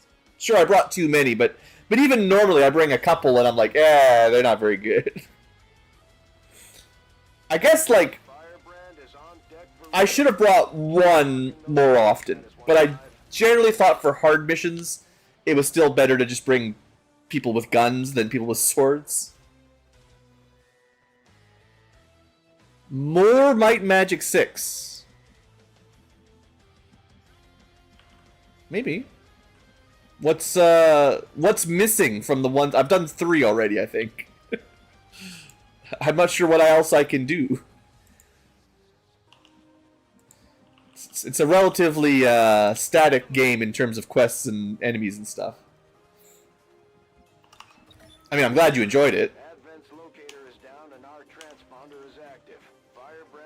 Just a little bit too slow here. I guess we're gonna have to dash into that chest. This is definitely where having a stealth unit would be very nice. Face reveal, bikini reveal. I don't think that'll help Might and Magic 6 content. Let's get some vision in the middle of the map, maybe. Nothing activated. Before I take this dash, let's look by the tree. Try to make it as safe as we can before we do this. Alright. I don't want to use you. Let's use the knight. I don't care about the knight nearly as much. If the knight gets ganked, serves him right.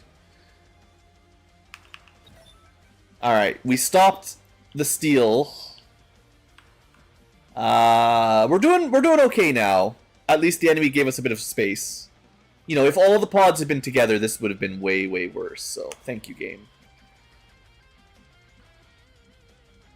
Yeah, let's get people dashed up into supportive positions here now, I think. Maybe a couple Overwatches if I can pull it off. There are more Castlevanias, yeah. I'm gonna try to save those for Halloween or Halloween adjacent months anyway. That is Spooktober for me is classic, right? But yeah, there's definitely some good Castlevania games to play. I played a lot of the ones I wanted to play. Because I like the Metroidvania ones more than the old ones. The old ones are so brutal. Like the NES ones, just... like, I don't know if I ever beat those games. I played them a lot as a kid, but they are tough. Webcam while playing. I'm not really a webcam kind of streamer, let's player.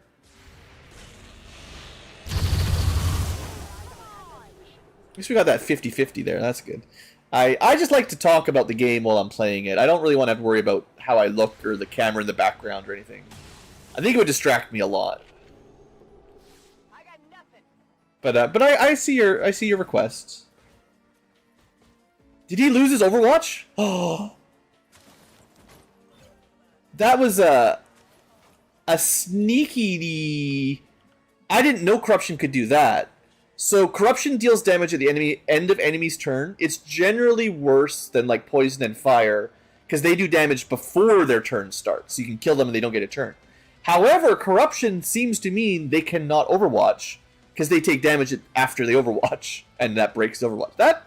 Okay, that's a +1 for Requiem weapons. At least it evens them out a little bit from the other statuses. Okay, so what are we actually dealing with here? A nearly dead mech and a drone? That's nothing.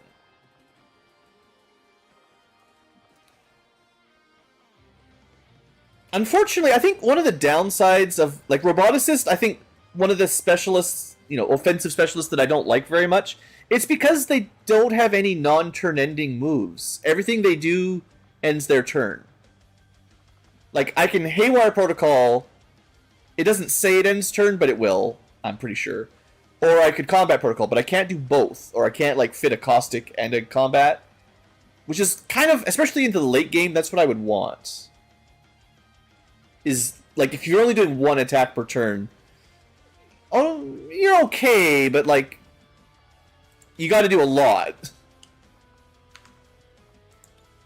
Also, we can't even see the mech. I will say Combat Protocol doing 19 damage is insane.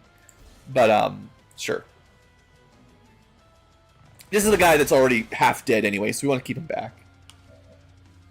So that means there's another pod of 3 somewhere behind there.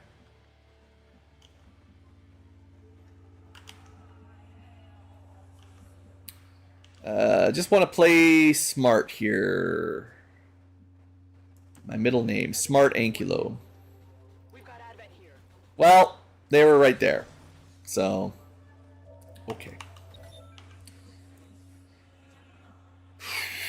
What do I do? We could Acid Slug. Acid Slug would be nice. They got a big mech. That's another big boy mech on auto Overwatch. If we move up, we're going to get Overwatched. But oh boy, we have Squad Sight on a weapon that doesn't work at Squad Sights. A regular sniper would be much better right now.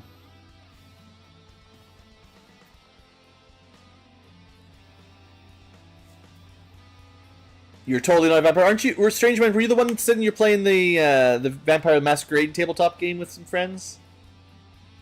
Not sure I trust you anymore. Let's move as close as we can with the good gun that's way too far away. This is the one that can kill mechs, of course. We're on the wrong side of the map. But with the power of really long grenade launchers. Oh, I probably could hit that grenadier if I'd re-angled that. Anyway, beam grenade launcher is pretty good.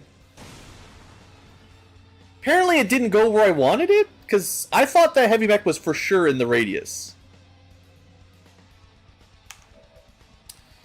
Blue doesn't know what he's doing anymore. At least the Overwatch is gone.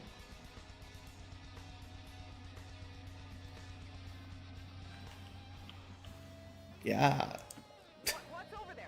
There's been so many weird glitches and mistakes for this run. I'm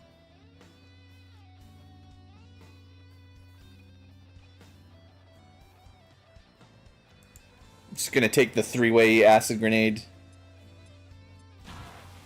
Wish I could have rapid fastballed it, but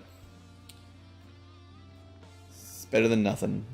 This is gonna explode probably, so we don't want to be there. Take a 78.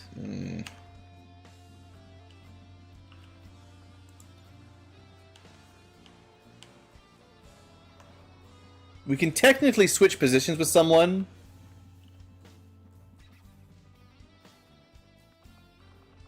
But what would that get me? Another shotgun unit in a position that's not great for him. Now, to be fair, all enemies are activated. So there's no reason we can't run in there anymore. Do you have a way to get out? Yes, you have Whirlwind. So you know what? I don't like a Grenadier being alive. Let's get that Grenadier. I don't know if this is the most valuable target, but you don't have to run through the acid. So hey. You can do that, and then you can get to the cover.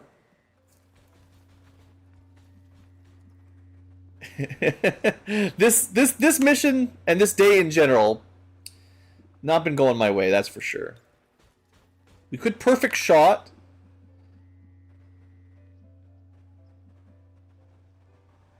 Pathfinder though. I might not need to do things like that. If I move a little bit up here, my aim should be a bit better. 98%. Yeah, we take that.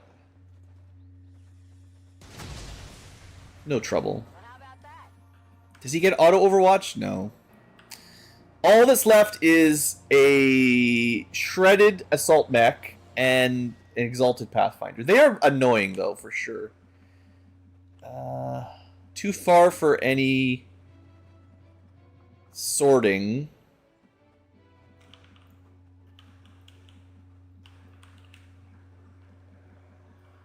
Maybe there's not really any loot boxes to grab either right now.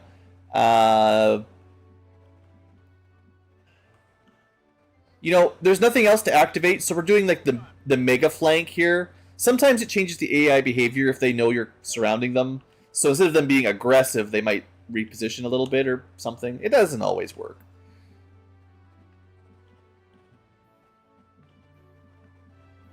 I don't really like hanging out beside this thing. It's explosive.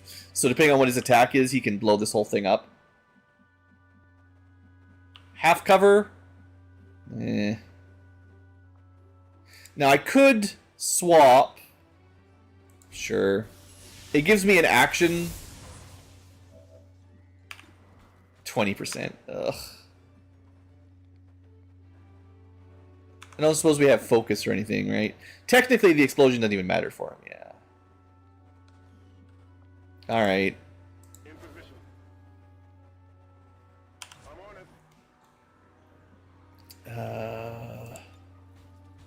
it. Ooh. This might be enough. 13 damage plus the acid might get the kill. We're flanked to the Pathfinder though. Do we also get shield wall for free? This is one of my biggest problems, is I never know if I get my action refunded with shield wall. Because if you get it refunded, you should always use it. But there's like, it never tells you. Most of my shield units have it, so I could shield wall right now and get some ablative and stuff, and that would be great. But I don't know for sure. So I'd rather,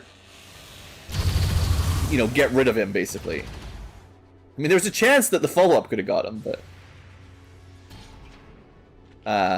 right. The perfect shot made him reposition, which is honestly fine. Okay, the acid killed him. That's kind of what I expected. But we're flanked, you know. It's coming at us.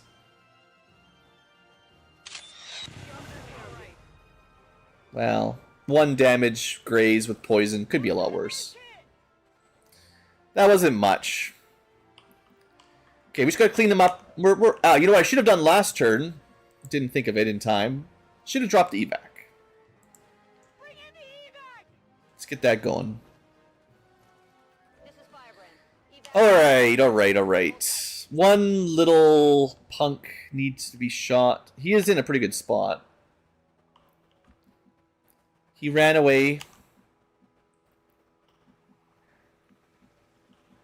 Right. You are immune to acid. What a cool ability.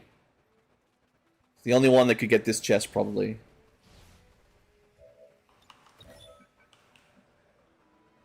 Alright. Not a one-shot. Do we have that throw thing? I think you've got... Yeah, total combat. So we could throw a grenade and then stab him. Sure, we'll try.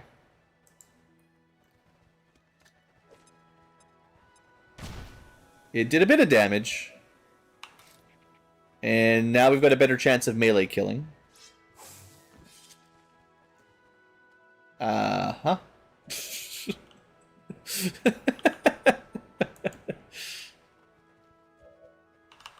Sometimes it'd be like that. Well, I wanted to shield wall to find out if that worked. Looks like we're not going to find out right now. Get the kill. Yeah, I didn't get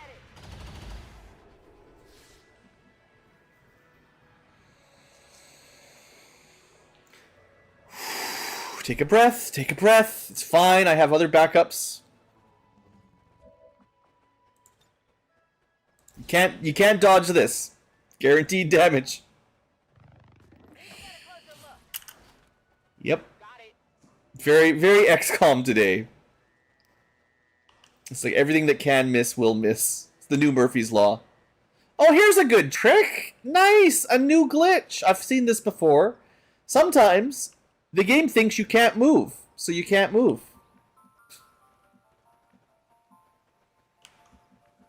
Am I actually... I'm not going to be able to get that crate. Oh, no, we can. We can. Oh, I thought I was out of a crate there. Good thinking, me running the night up. How many are left? There's 5 left. We've marked 1, 2, 3, 4. There's one more somewhere. Somewhere back there, probably. Unless I'm miscounting. 1, 2, 3, 4. I hate it when we run past one that's like, you know, behind one of these trucks or something. It does happen. Or it's just a little bit off to the side.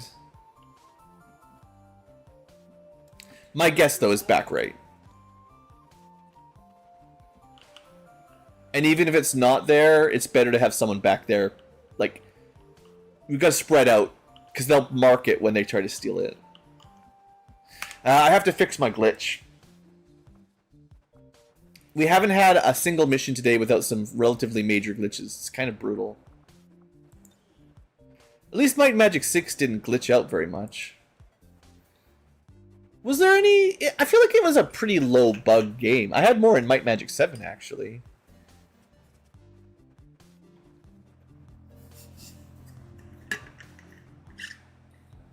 You can break quests. You know, the quest triggers are, you know, breakable. That fire temple, whatever it was called, with the amber stones. That one can glitch out. Yeah, there's definitely a few quest queues that can get messed up. But generally, it's not too bad. Okay, we can move again. That's good. Right, so I gotta get... I don't have to get it this turn, but let's get this turn. Is there any bodies you want to bring home, or am I maybe shouldn't gamble? Don't try to bring anything else home. This has already been a mess of a mission. I'm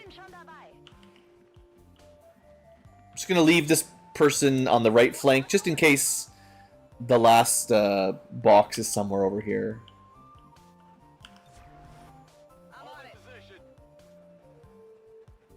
If I can't find it, Advent will mark it, and then we'll know. No gambling. I don't gamble much in general. I'm actually very, like, risk-averse. You only played Heroes? Heroes of Might and Magic are good. Oh.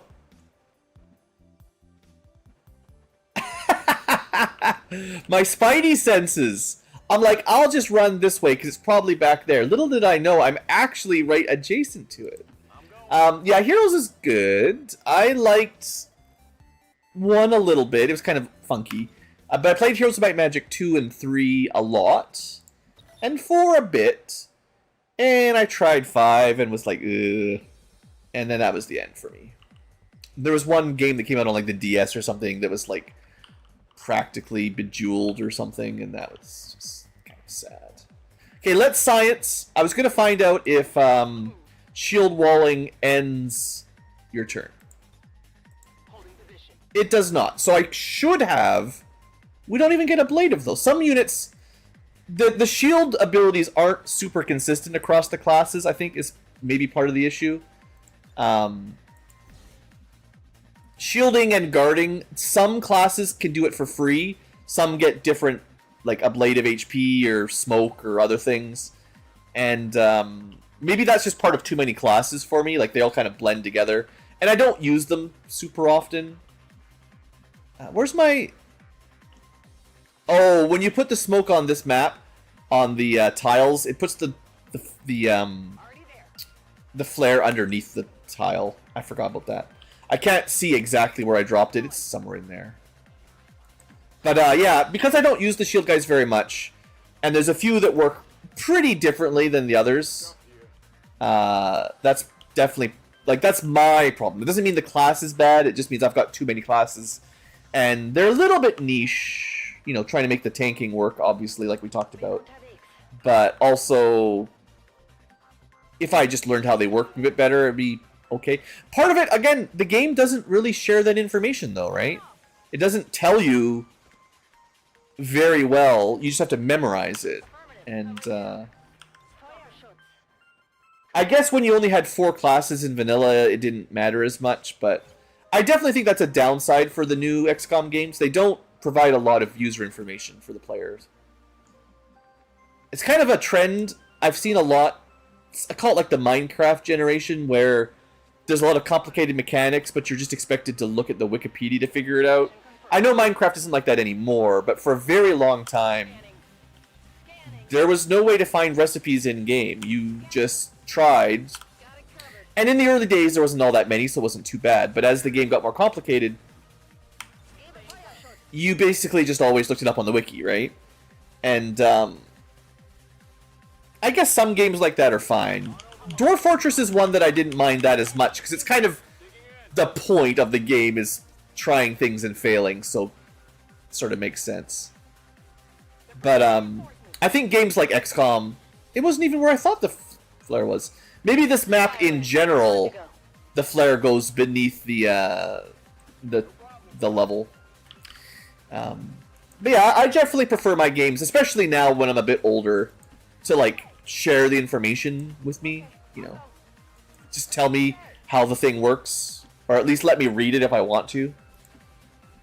I guess it's different than Bradford yelling at you to put your scientist to work or whatever, but being able to look it up if you want, right? I didn't bring any corpses because, yeah, that mission was falling apart. I think I'm going to try one more mission today. It's actually been a pretty long stream, but I haven't really progressed much due to all the glitches. And it's been kind of crazy. But I am going to take a... Well, I'm not going to do it yet, but as we're loading the next mission, whatever it is, I'll take a short break, get a drink and stuff. But, yeah, this has been a rough one. Yeah, Dwarf Fortress, you kind of need the wiki to be successful. But if you don't care about success, and the game doesn't expect you to do well, you could just take your time and have trouble building doors. But you don't need doors that much, so it's fine. You just need to learn how to make beds. But even then, they'll sleep on the ground. I don't know. You could get away without knowing a whole lot and play for a while. It's not going to be great. Eventually your dwarves will have a tantrum and kill everybody, but... good old Dwarf Fortress. So yeah, I mean, I do think some games it makes more sense to lean on Wikipedia lookups, but I prefer it when they... Like, I still think Dwarf Fortress would probably be better if you could see that in-game. Or, as I usually did, have a side app like Dwarf Therapist, where I kept track of stuff that was going on, because that's how I like, look, Dwarf Therapist is basically Excel for dwarfs. Let me pop this up again to remind everybody. This is how Blue plays his video games. He makes a spreadsheet, he puts all the information into colors and stuff. Dwarf Therapist has lots of nice colors and lines and sorting too. I think, really, I just want to play Spreadsheet the game at this point. Anyway, we did get 30 more Illyrium and stuff. These are reasonably good rewards, and I missed 2 boxes even. That was 10 out of 12. So maybe we could have got like 40 if we were lucky or something. And I got a perception, PCS. But I'm not going to do those missions anymore because I think I'm done with them. And the game is really not sure how much longer we'll be able to keep playing. But I'm glad we did a couple to show it off. Sort of one last time. They're not really difficult, really, but sometimes I'm playing bad and then it goes bad. Let's see if we get a good level up for our hoplite. Now, I've been building them as if they were melee. That's the ability right there, Protect and Serve. That's the one that lets them shield wall without losing a turn. And then it combos with Aegis to take less damage. So, I was talking about, like, aggro and drawing attacks. In theory... Oh. It's adjacent. Oh, man, that is bad. I thought Aegis affected, like... It says nearby allies. So I thought, like, maybe the size of a grenade or something, right? Like nearby. Nearby is not the same as adjacent. And if you read the second page, it's literally adjacent, not even diagonal. So you can redirect damage from an ally if they are adjacent to you. I mean, if you can remember that, you could use it. Boy, are you clustering up for a grenade, though, at that point. I mean, like, you can shield wall and guards. This unit will draw in some of the fire, and sometimes I've seen, like, with Savior, kind of the similar ability. It's a bigger ability on the mech. It, like, draws all the fire to the mech. I think I saw a grenade that should have AoE'd, 3 or 4 people, but, like, the mech took it all. So... it might just be like an ability that I don't get to experience very often. And it is actually really good doing this sort of tank build. But I feel like I'm still missing something. And if it is good, it only works once you exactly know the mechanics.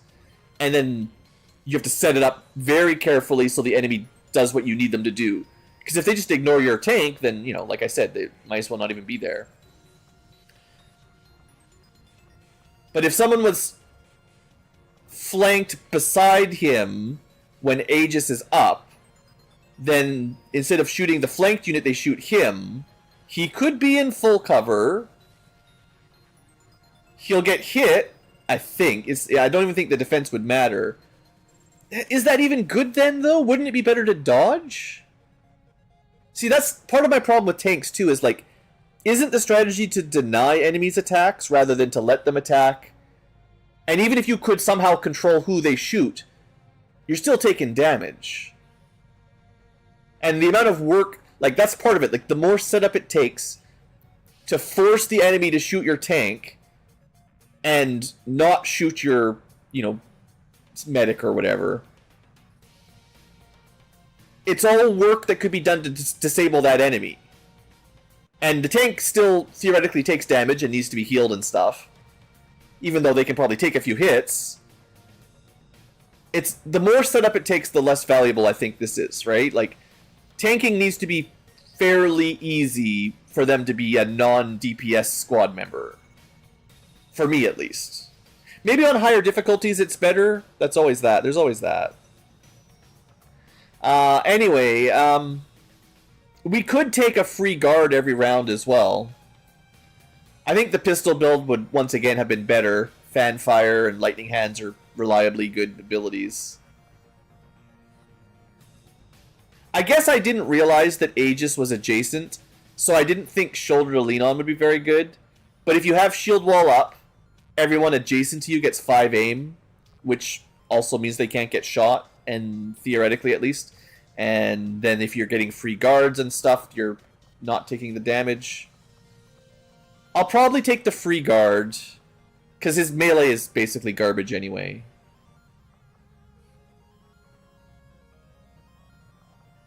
Bullet sponges. I mean, yeah, but I'm, like, okay.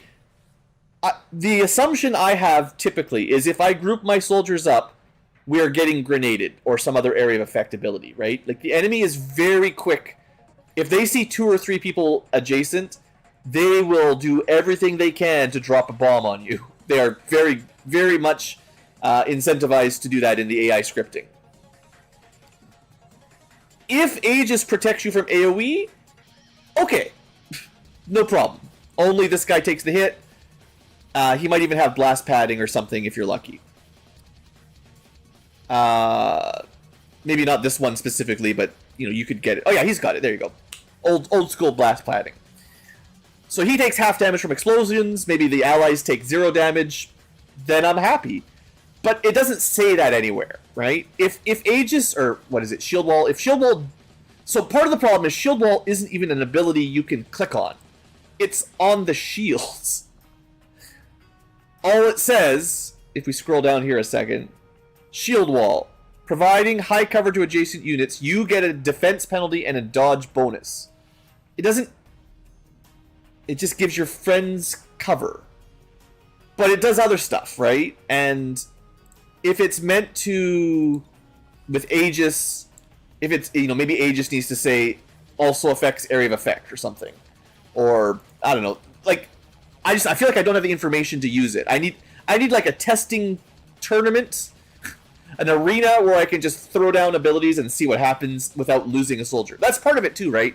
If you're playing XCom, especially if you're playing anything close to Ironman, you can't test out defensive abilities very easily because you want to kill the enemies before they shoot you. So you can test out offensive abilities, you know. Like if you've got 4 people to kill one enemy, you can test some stuff out and no big deal. If it doesn't work, someone else will kill them. But defensive abilities, you need to leave enemies alive to shoot you. And then they need to shoot you, not somebody else. So if you get it wrong, someone's getting killed.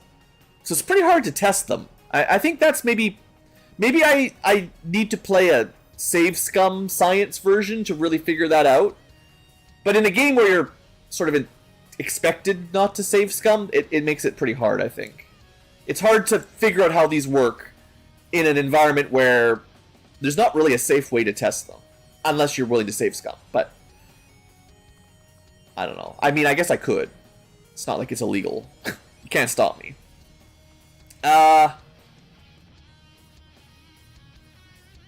Pack Tactics. It's really good in D&D. If Shield Wall is active, adjacent allies enter Overwatch.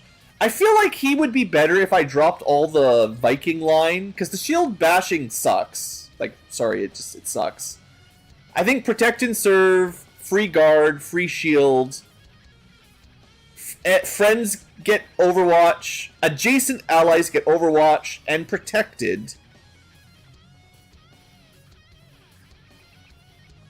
And maybe some bonus aim on their Overwatch. Also, their Overwatches can't be stolen if they can't get hit. Like, I could see this guy as like a mobile turret. It doesn't mean he contributes to the fight very much, because he's not killing anything.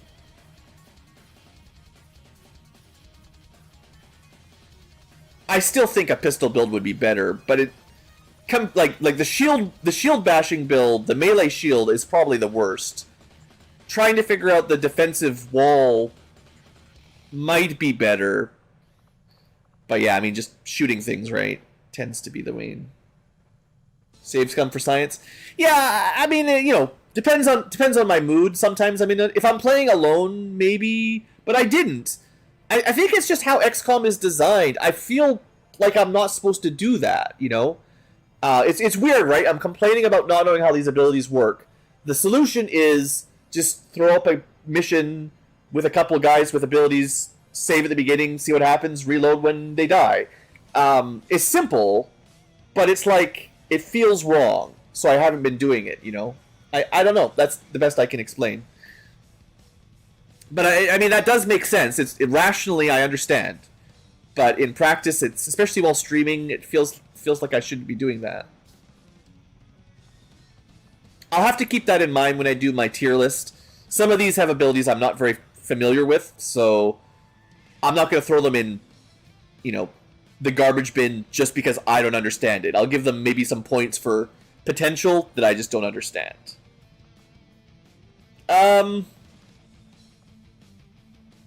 We could just respec them. give up on melee attacks. Okay, we're gonna do that. Oh, yeah, that's fine. That's the hoplite. I have the respec place ready to go, so we can do that.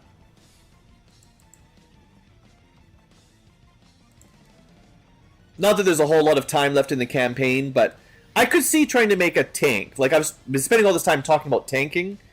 If I can build one that reliably soaks up enemy attacks, I would like to see it. I don't know if that is going to be strong, but I would like to see it. Where's my hoplite? Excuse me?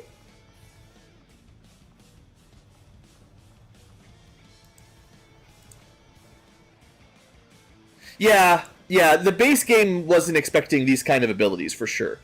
Who even has a shield in vanilla? Does anyone have a shield?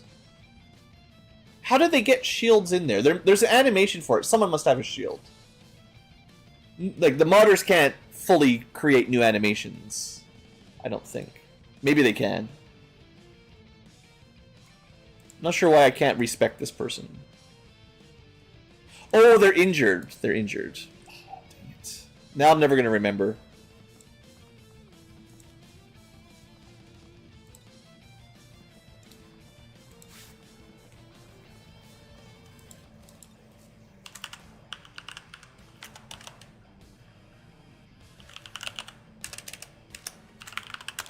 Okay. Maybe I'll remember when I see that.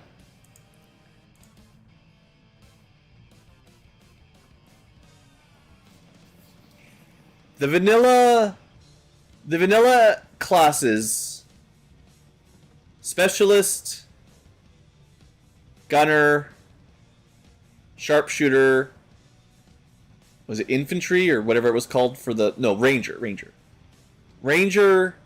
gunner, specialist, sharpshooter. I believe that was the 4 original classes, right? Then they added in the 3 heroes, Templar. Does the Templar have a shield by default? I don't think so. They can make like a psychic shield, but it's not the same. Reaper and Skirmisher, neither of them have shields.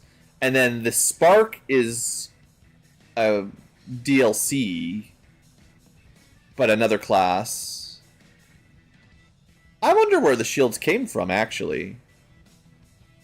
Like, I know the axe is the Frost Axe, so anyone that has an axe is using the Frost Axe DLC. Okay, I have to look it up.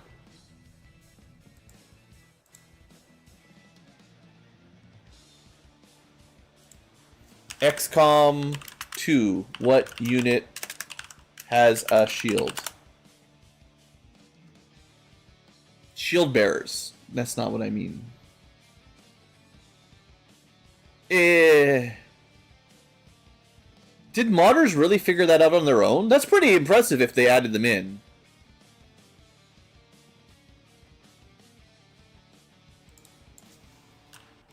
Playable units with shield.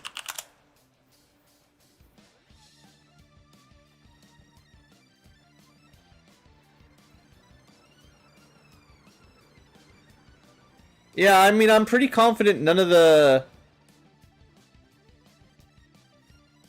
official, vanilla classes get shields.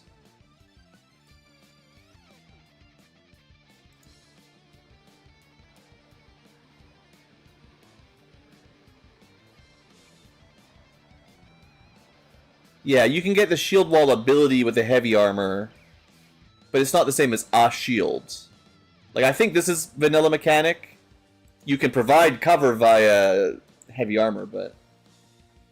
Huh. I mean, I gotta say then, as much as there's been some glitchy animations, I've been laughing about, like, the, what was it called? The Templar, like the bishop guy, who doesn't have a I'll just show it. Even the witch doesn't work, right? She's supposed to have a gauntlet, like a shard gauntlet, but they just give her the middle finger look with a pretend gun. So her animations, like the Templar adjacent units, seem to never get the full animation stuff.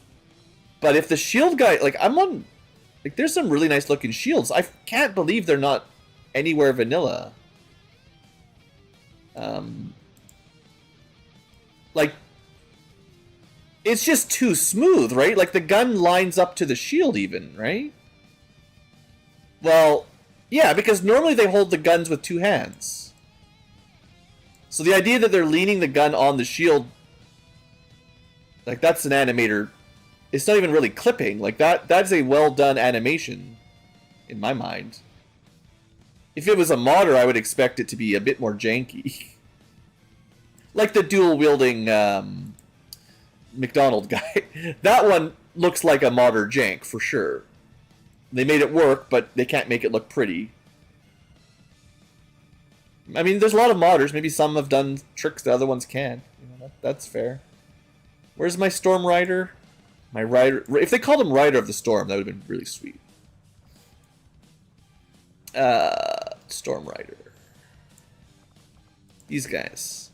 Yeah, like, his animation for dual wieldings are definitely not great. But... And part of it is this dumb cape from the Pathfinders, but... I don't know, I guess he's holding them both reasonably here. But I know when they're running around, it doesn't look quite like that. Anyway, interesting. Let's see if I can get one more mission out of the way here. We've passed 2 days in today's stream. Differently talented, yeah. You know, one is better than the other, but differently. No, I know. Everyone's doing their best, or even if they're not.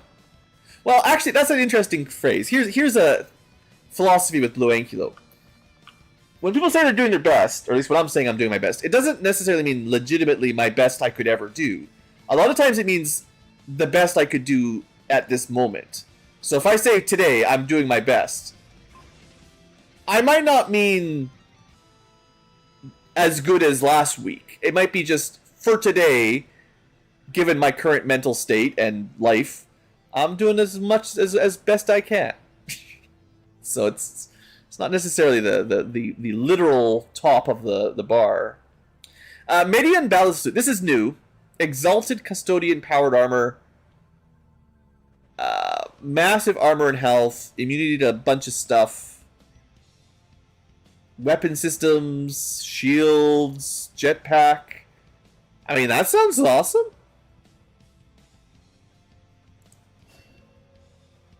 We also got a pistol. Sure. This will prove to be an important step forward. And we got this done.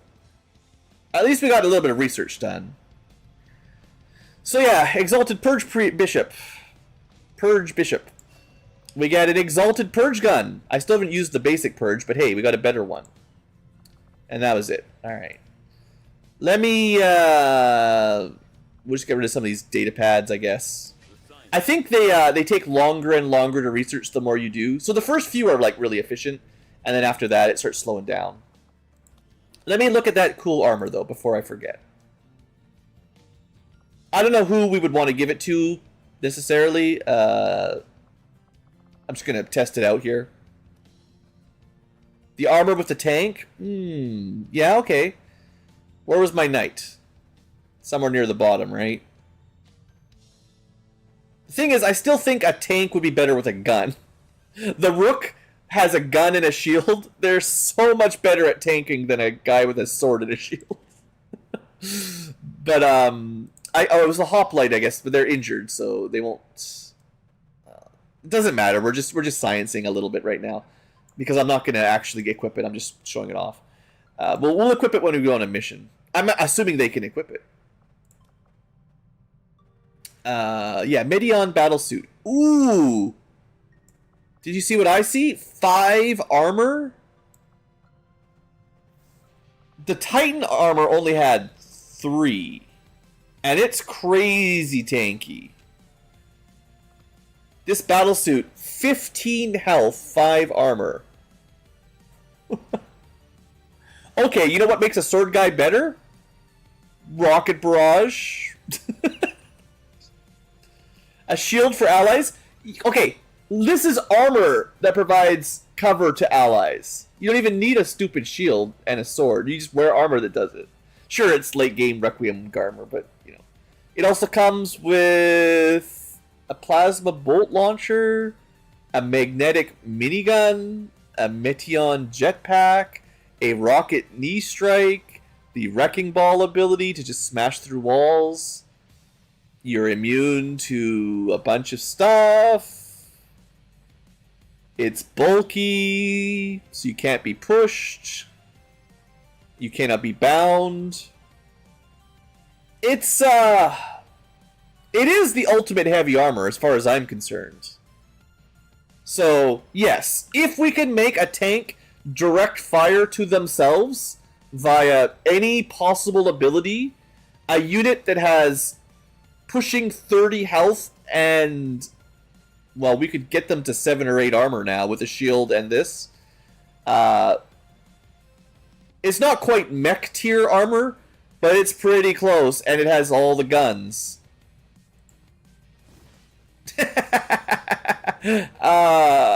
The animations might not work with all the stuff, but are you sure we're not playing BattleTech? Because I see a shoulder-mounted rocket launcher, and a shoulder-mounted machine gun, and a wrist-mounted flamethrower or something, and some jetpack fuel on his butt. That's some pretty cool armor. I guess someone had to build this too, right? This is not a vanilla set of armor. I don't think anyone gets this. Someone probably did play BattleTech and just ported it right over. Just shrunk it down so it wasn't a mech, and then here you go. Alright, that looks really good. It does look really strong. We'll get back to that later. What else was there? There was the pistol. Someone has to be able to... I guess, to be fair, that hoplite can equip pistols. Maybe that is their armor and pistol set.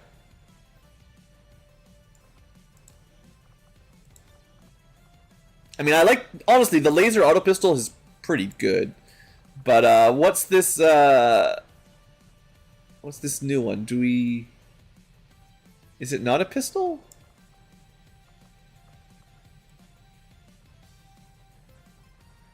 Yeah, it's so over the top, it's pretty cool again. I buy that, yeah.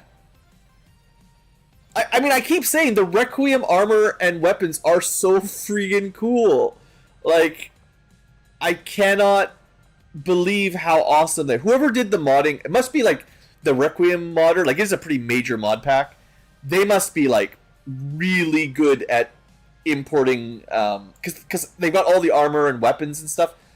Making those look good must be some work. Like there's some whatever you call that, modeling and all the 3D animating stuff you have to do, like texturing and modeling. It's stuff I hate even thinking about, but someone is really good at that, I guess. Is this the answer? Or some group, perhaps. I'm not seeing that special pistol, though, so it didn't equip in a pistol slot. Maybe it's technically an SMG.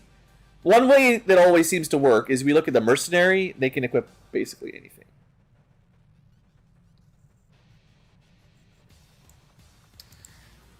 Yeah, 3D graphics, nah, it's too much for me. I used to do some programming, 2D games, stuff like Metroid and Zelda and Final Fantasy and stuff like that, just for fun. I like the programming, I like the logic. The graphics was already bad enough to deal with in 2D with animations. I remember, like, one of the silly projects way long time ago, I was kind of trying to make a Metroidvania type game, so I was starting with, like, how would you make Super Metroid in your own game engine, and getting the engine and the physics and stuff I liked working with a lot. But then I got to like animations, even just 2D sprite animations, and it sucked the life right out of me. No more fun. It went from programming, which I liked, to like tile, I don't even know how to call it, but like art. It turned into art, and I was like, no. No. And not even just art, but just playing with like animation frames and canceling and stuff. And that's just like 2D sprite work. It's simple. 3D texturing and modeling, I don't even know. It's like something else entirely. Anyway, yeah, separate discussion. I'm looking for a cool new gun that we supposedly have that I want to see the stats on.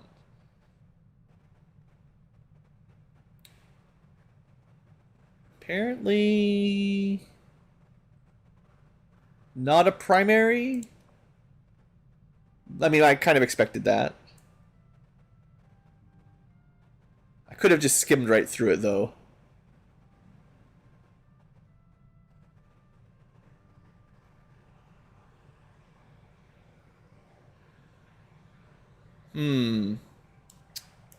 I guess maybe I didn't get a free one after all. I don't know. We could. I feel like I'm having a hard time. I'm pretty sure it said we got one, but maybe it'll be at the bottom of the inventory because we just got a brand new one. That might make sense. I don't know if you can see all the stats here, but let's give it a shot. Nope. Not at the bottom. Well, the battle suit was near the bottom. Huh. I thought they gave me a free pistol with it.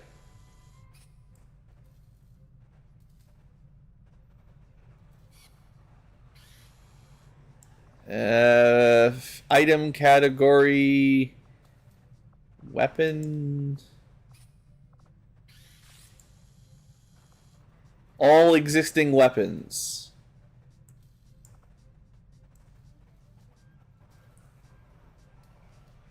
I can't remember exactly what it was called though. You'd think it would be purple for, you know, plasma tier though. Hey there, Robert. Came back for more, huh?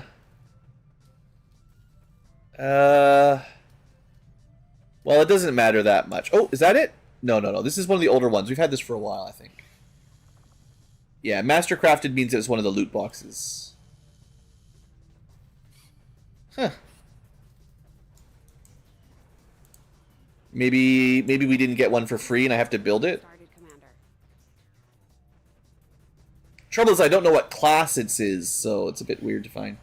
I mean, I'm mostly just fighting glitches and bugs and stuff, but yeah, you could say we're still fighting aliens. It's not the Purge gun. That was the new Purge Bishop. But there's the Purge gun, by the way. Until I get another Exalted Purge Bishop, we won't be able to build it. And they seem to be pretty hard to find. Requiem.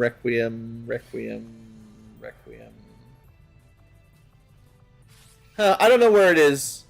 I thought I might see it in the unable to build list, but... Oh, is this it? Overseer pistol? That's the one. I thought they gave me one, but they did not.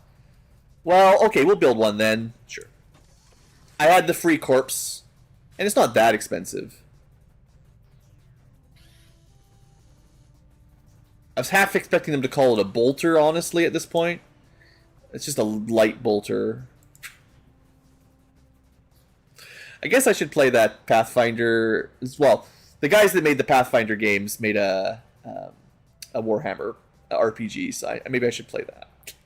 I've got bolters on the mind. Alright, let me try this again, now that I have one for sure. Where's my hoplite?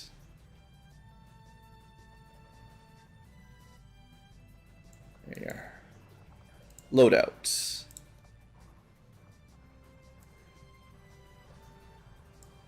Overseer pistol. 5 to 7 damage. That's a plasma pistol. Crit is the same. Liquidator means if you kill, it doesn't cost you an action. That's pretty sweet. It's as accurate as a shotgun. No rupture. So, how does that compare? Like, I guess it's basically a plasma pistol. It's probably not as good as the laser one. The laser just does 7 always, which is nice. Especially if you have ways of adding damage. But,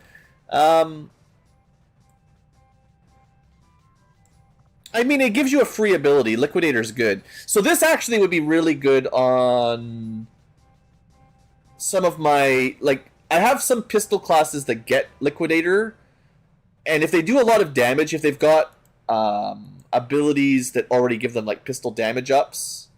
So I'm thinking one of my high-level like, Quartermasters, or even, like, the Akimbo,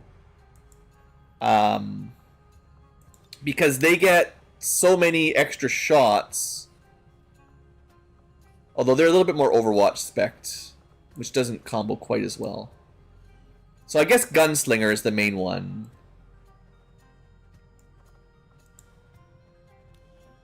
So if you had a Gunslinger with that pistol, they're going to get like +1 damage. They got multiple shots, faster shots, multiple shots, another +1 damage, shooting everything. Yeah, so I gave them Liquidator. So in theory, if you had that a Custodian pistol, you could take Lethal instead, get your pistols up to as much damage as possible, and you'd also have Liquidator at the same time. That would be pretty sweet. And I could respec to do it theoretically, but you know, that's for one specific gun. But that could be pretty cool. You activate ammo conservation, you can shoot like crazy without ever running out of ammo. You can even holo target if you need to, and then you just do a tremendous amount of damage. Yeah, that'd be sweet. I like that. Those are the kind of builds I can really get behind, you know? Anyway, like I said, I want to do one more mission. Let's see what's up.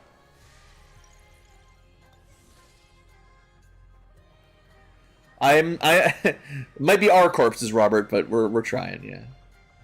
Alright, what mission is coming up? Certainly there's something nearly ready to go. I do need to do this alien relay, but I can still wait a few... Well, I don't need to do nothing. You can't make me do anything, game. You can't tell me what to do. Oh yeah, this mission's basically ready. That's all we gotta wait. Just a day. Alright, here we go. This is... Why are we doing this mission? Oh, this is Alien Facility. Ah, this is... Right. We're sending their Avatar project back. I was like, what is this? Why are we doing this? Rewards unknown? Why am I here? It's only 25 to 27, but hey, look. This is a real mission, boys. we're gonna take a break while this is loading up. This is, in fact, a real mission. Not just a, for fun, let's grab some loot mission. We have a new unknown enemy, another Purge Bishop, a Priest, an Inferno Viper, a Sectoid, Andromedon, Heavy Mech, Crystalline, Assault Trooper, Captain, Elite Medic, Elite Assault Trooper, Exalted Purge Archbishop, that's a big boy, Berserker, Elite Vile Viper, Drone. So a lot of Psychic and something brand new, which means some new Requiem unit that will probably have to drag the corpse out to get it, but we will. We have a big squad. This is where everyone has been for a while. So, 10-man squad. Oh. Yeah, I'm going to go get a drink while this loads up and maybe a small snack, and then we will do one last major mission. Thankfully, well, hopefully it doesn't glitch out, but we've done a lot of silly stuff today. I want to end on a nice, normal, big mission. 26 isn't too crazy, but it's still pretty big. See you guys in a couple minutes.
Local resistance forces tipped us to the location of an alien facility tied to the Avatar project operating out of this area. We're going in to shut it down. Permanently. Approach the target and place the X4 charges at the designated position. Then move to a safe distance for detonation. If we can take out that facility, we might just buy ourselves some time. Alright, live tubers and future VODers. Didn't have time for much of a snack. I'm just gonna save up and have real dinner when I'm done here, but I got a couple crackers I'll quietly choke on.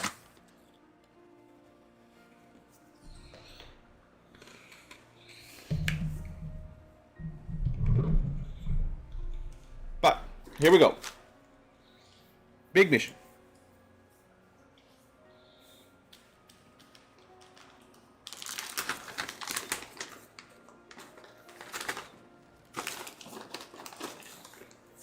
Ooh, is that the Viper armor? We've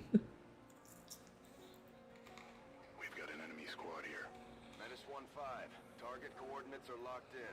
Move to designated position and place the X4 charges. Squad concealment active. Operation Exit Begin.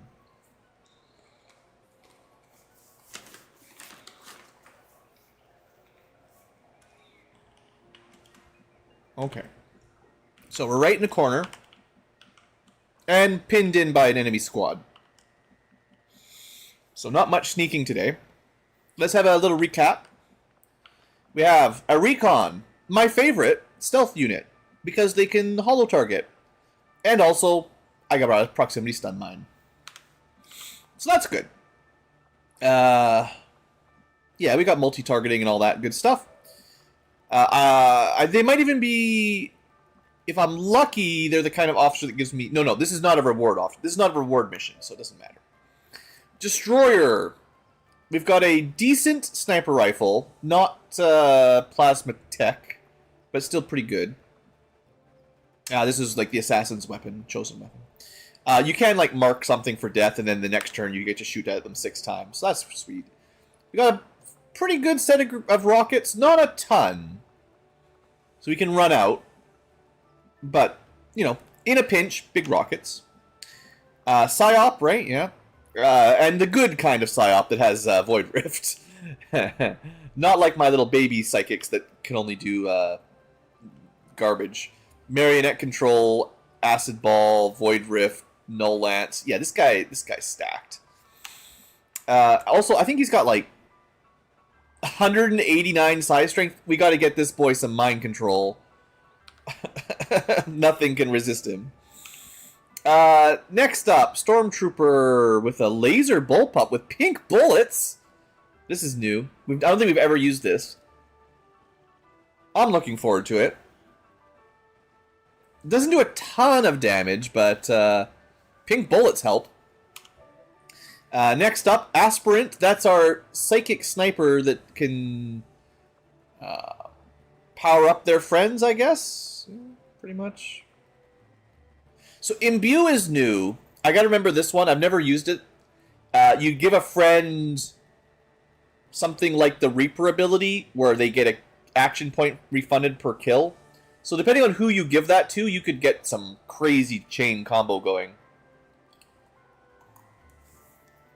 This is a class that opens up a lot of strategies. Maybe too many steps ahead for me in my game, but really cool class. Titan, another cool laser gun. LMG means no move and shoot, gotta remember. But they do have spray and pray, which is I thought it was only 1 action. 2 actions? Dang. Oh, right. One of the reasons I gave them an LMG is because they've got the shotgun. So they can move, and if someone's too close, they can just shoot them with a shotgun. Yeah, easy. Shredder. The Shredder. Yes, turbulent hunting shotguns. I've been trying to test these out a little bit. I'm still not a huge fan, but in theory, we can get really good crits if you can hit. His aim's pretty good, so maybe. Mech Protector. We protect by shooting lasers through walls. Also, this is the mech that has the super strong smoke. And maybe you should have a gun that can overwatch. Oh well, we have a gun that can shoot through walls.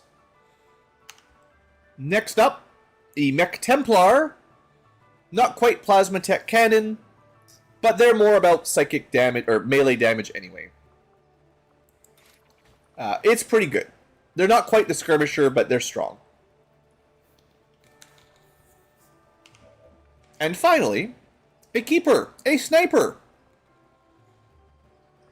With a new gun. We've never seen this either. The Tel-Kazan Super Heavy Bolter.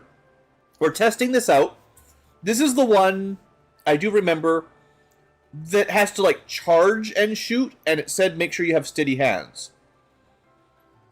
So we really need to get some time to set up to see how this works.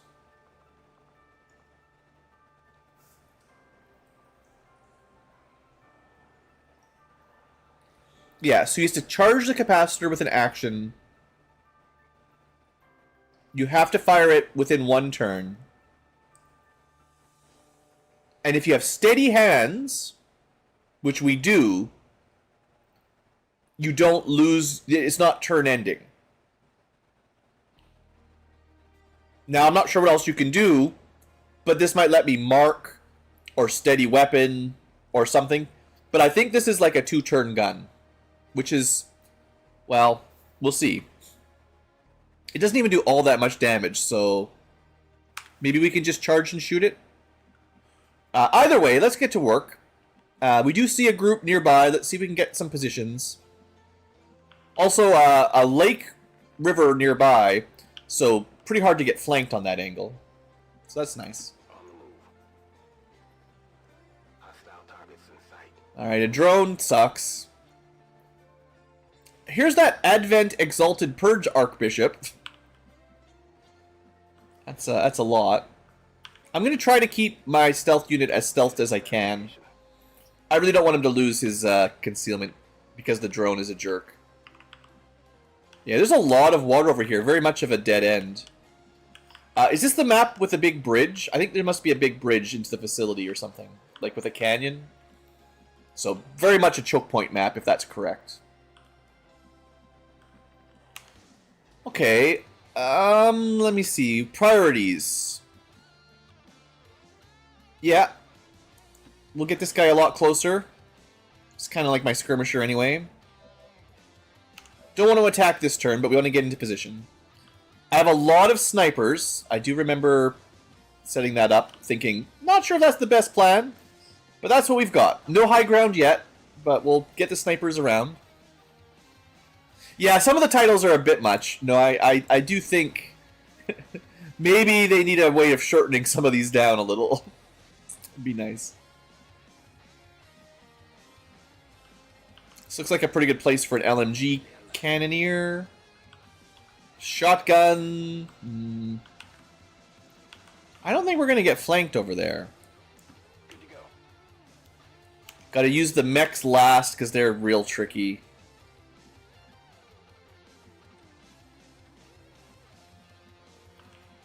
So is this weapon sniper? I think it's a sniper style weapon. Like, it still counts as squad sight, I think. Heading to that location. Let's prime a shot. We'll see what happens. Back in. I have to shoot it next turn. Dark Lance. We could hide in the water, but we can't see anything. That drone's probably going to spot us if I'm not careful. Who needs good cover? Technically, this guy can move and shoot anyway, so he doesn't need to stay there next turn. Psychic. Good copy. Doesn't really matter. They can move and shoot. Eyes on the prize. On Overwatch. Just hunker, I guess. Alright, so the problem is there's nowhere to hide the mechs from the drone. So if the drone comes at us, basically we get got. Target position now. I don't think there's anything I can do about that. So I will put the mechs sort of where I want them for the fight. And if they come at me, they come at me, you know? What it is what it is.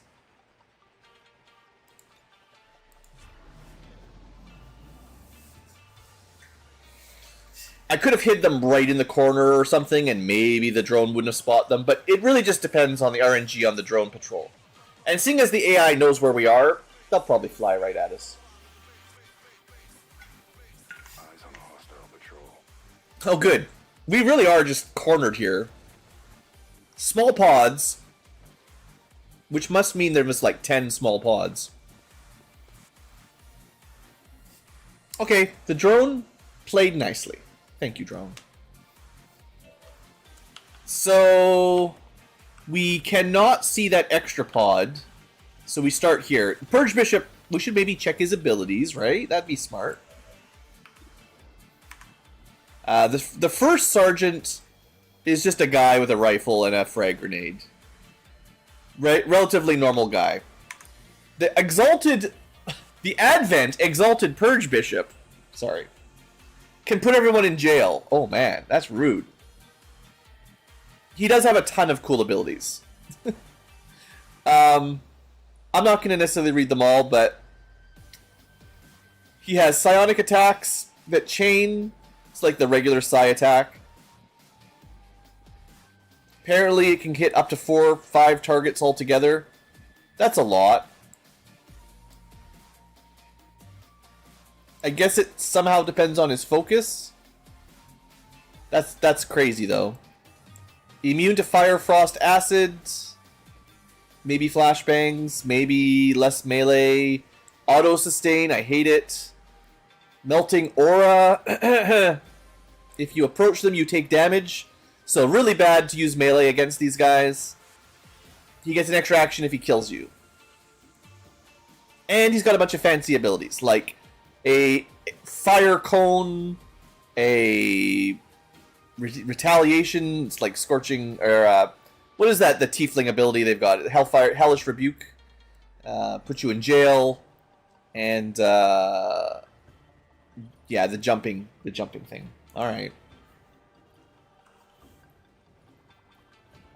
Yeah, it's pretty bad, right? We don't want to give him any turn. So how do we do that? He's immune to a bunch of stuff. Also, I have somewhere in my mess of units the very last one, a charged Talkazan super heavy bolter.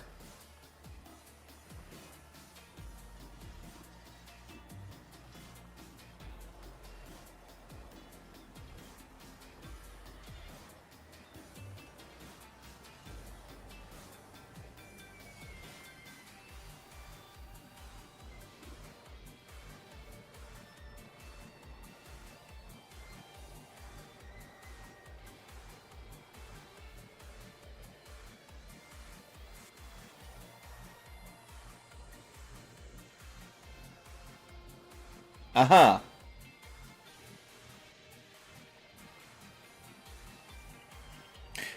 Maybe I'm not allowed to shoot it in concealment. So far, I see no way to fire the weapon that I need to fire right now. I can't even lead the target like a normal sniper. Not off to a great start. Alright, well, something to do then. Whatever we're going to do, let's target them first.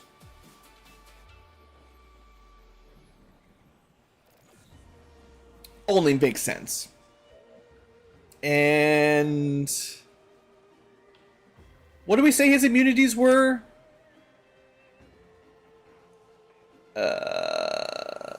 Fire, frost, acid. That's a lot, but it's not explosions. He's got 4 armor, infinite HP. Didn't say he's immune to insanity, did he? Nah, he's got 150 will, But we have an 89% chance of hitting him with insanity, so we can probably disable him if we want. I could probably disorient him as well.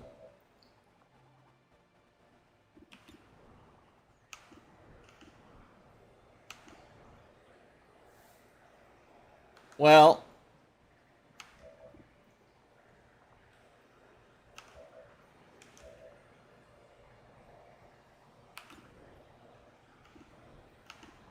On the other hand, I could just kill his friend in one shot and then deal with him before he gets cover.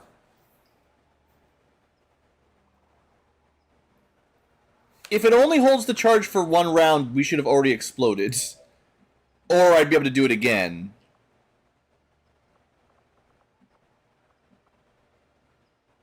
I don't know.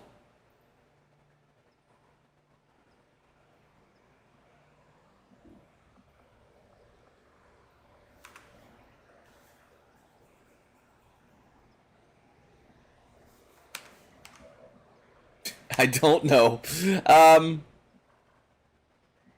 Oh, we could go with like a Deadeye. I'm thinking, how am I going to shred it? Did it say immune to acid? I think it did, didn't it? Fire, frost, acid. Gross. Yeah, I don't know. I'm still trying to think of what it could possibly be.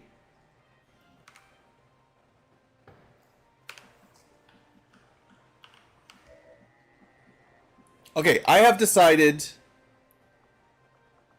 Do we have Whip It? We have Whip It! We can Whip It good.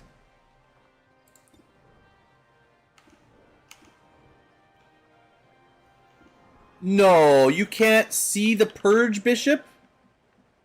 Oh, that stupid tree.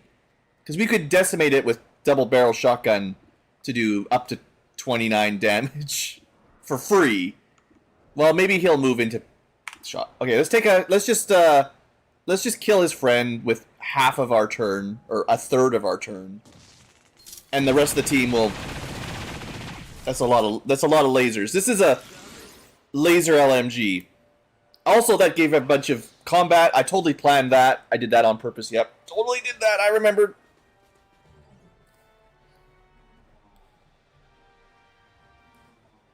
That group on the right will certainly run towards us next turn. Get ventilated, punk. This class, I feel like I have mentioned it. Oh, this is a good class. Even if I don't get this hit, 3 attacks in a row. Oh, burned by the 87, but still, potentially like 50 damage in 3 shots. Potentially. Okay, we can't use acids. You know what I should have done is use one of my plasmas on him before he, got shot, but it's fine. He's cooked. I hope so.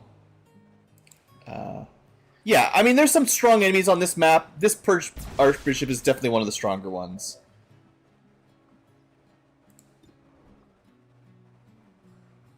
This is oh, right, this is the gun with no accuracy. I think we're going to activate the other group. That's the problem. We probably will, right, if I move up. Dang it. Yeah, this is the shotgun that needs to be close for the crit. And I can't do it this turn, so just take the shot, right? We hit and shred. We missed a really high crit, but... Right, you can do that twice. Totally fair. He's dead. 31 damage crit. That's right. Oh, I said twice? I meant 3 times, sorry. Threw a grenade and fired his shotgun 3 times at long range. Some classes... I mean, I'm just saying... You cannot do that with a hoplite or a knight. You can't do that. There's no way. There's no build. There's wait. We actually have a problem. I need to shoot this gun. I was supposed to chest the gun. I don't know when that's gonna happen over here. We're gonna go activate that other group. It's fine. It's fine. Oops.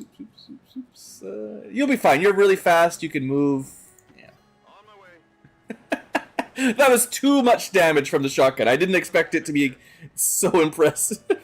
Just completely remove them from the map. Ugh. Good units. It's so nice to have good units. Okay, what are we doing with this stupid... We can definitely see targets. Why can't I shoot them? Is this gun just broken?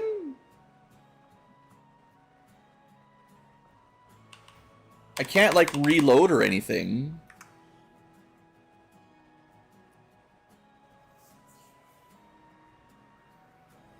That's it, I give it back. Requiem modder, you gave me a gun that don't work. I don't know what I could be missing here. I charged it. If she dies to this thing self-destructing, I'm gonna be really annoyed, because I don't know what else I can do.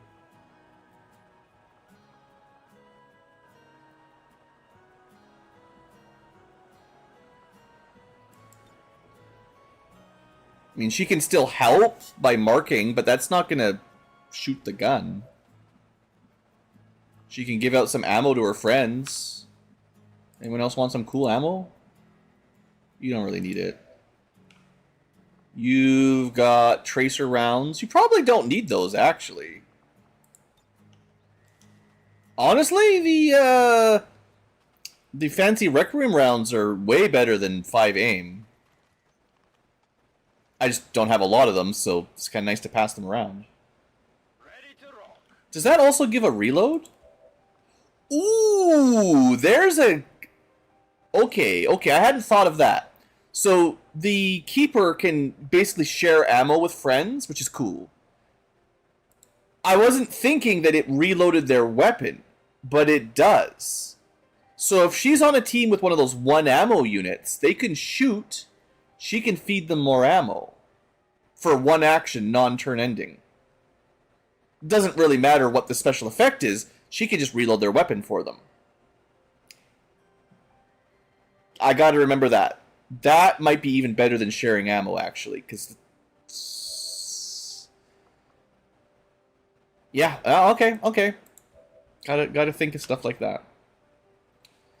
Alright, well, there's a guy way back there that is flanked. A drone and a assault trooper.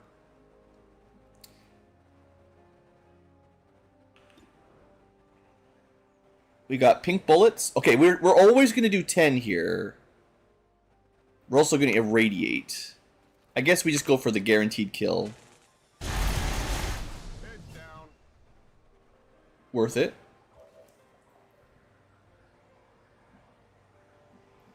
Hit and run's not going to apply. I want to get vision if I can. Because I know there was another enemy back there that we just can't quite see.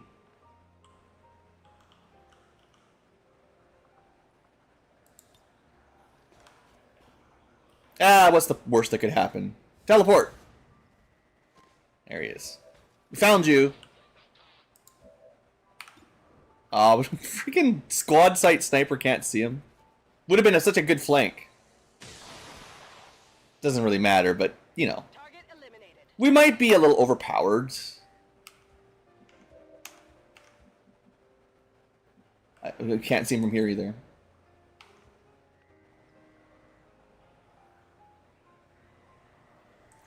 The sniper mech... Yeah, reloading any of the snipers with 1 ammo, that could help. That could definitely help. You could give them, like, double tap, shoot, and then they run out of ammo, use the Keeper to reload them, shoot again, reload them again. There's got to be some builds for that, for sure. For sure. Here we go. I figure we'd have a flank shot on this guy. Only the best. Alright. Well, obviously we're crushing the enemies pretty solidly right now. But this is like a very, very strong team.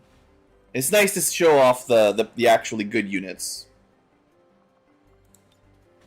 Do you get free shield wall? Maintaining position. You do. So this is another Aegis.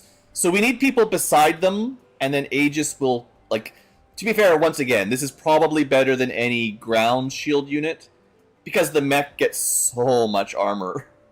Like, that's, what, 10 armor, I think? 10 or 11, maybe?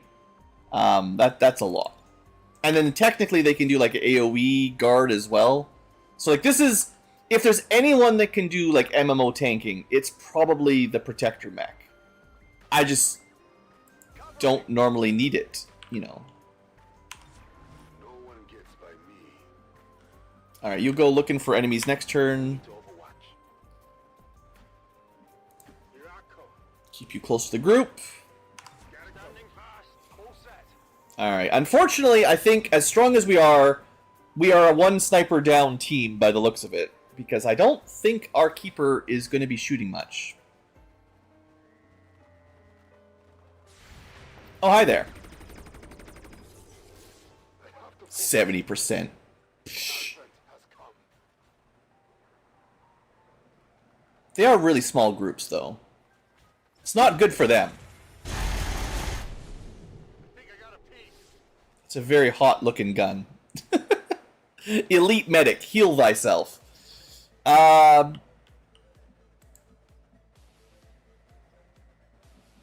I don't know why this gun isn't working.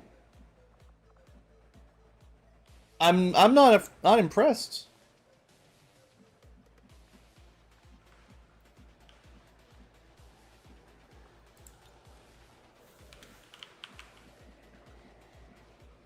I am in fact slightly peeved. No problem, boss. That's not a very good shot. Do we just go stab people? It's probably not very smart. Oh, here we go. If I can get a little bit closer. I hope it's worth it. We got this cool coring gun. Might as well show it off, right? Oh, I couldn't quite get close enough, but we might blow his car up a bit anyway. One more step and we could have hit them both, I think. I mean, we did, but, you know, directly. Yeah, groups of two are not going to make this a very interesting battle, I gotta tell you. It is, this must be like a million lumens, yeah. Illuminate the moon from Earth. The material is secure. Oh, more. Good, honestly, we need more. Elite Bio Viper, Berserker. Sure, bring it. I just wish I could shoot them. Poor sniper.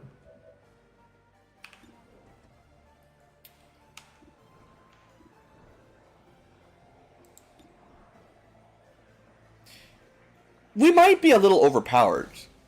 This is one shot from one sniper with no high ground. And we one-shot a Berserker easily. How did he do that much damage, though? Like, I know Deadeye is like 50% bonus. So it's a very, very powerful ability. But this is only a coil tech gun. It's not even like... We're not even using a plasma gun yet. I don't know. They're just good. We're just built different. Elite Bio Viper. Only a 46% chance.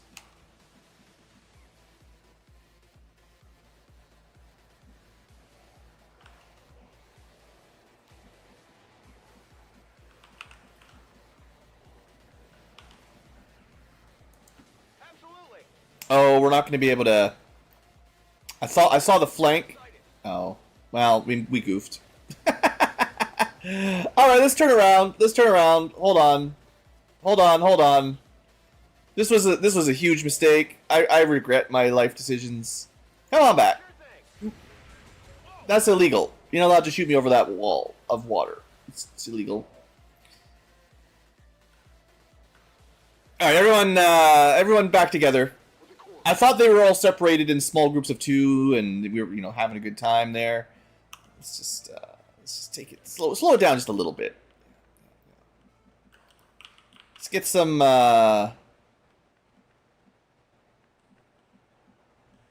Yeah, let's get some vision with the stealth units. Use the stealth guy first, right? That's the clever play. I'm pretty sure we've talked about this once or twice. I've got a stealth unit. Use them. Everybody else, just chill back here. Don't let them flank you. That's affirmative. If the snake comes, we shoot it.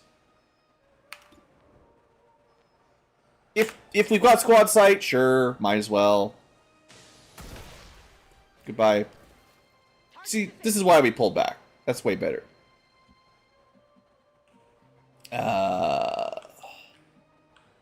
Positioning. I would like to be here next turn.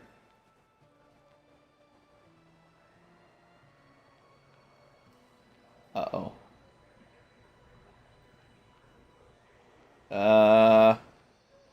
Yellow game?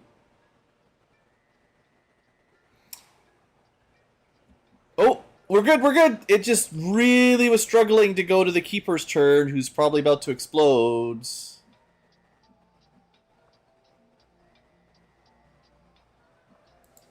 We can do extra overwatches, but yeah. Ooh, something is not happy with her.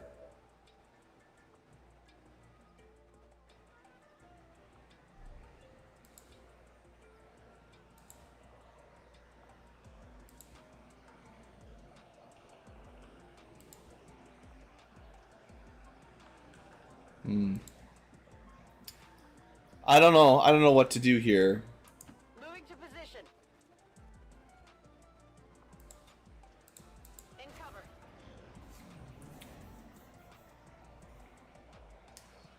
We are maybe winning, Robert.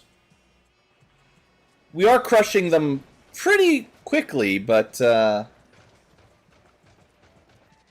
we have some weird technical difficulties that are making life hard.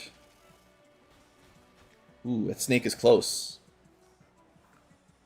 Okay, this is bad. I mean, 4 damage of your ablative is nothing. They've got like 12. That was a very bad shot, though. Wow, the freaking out when one drone flies by. I mean, we could make that drone ours if you're really super scared of it. Alright. Let me see,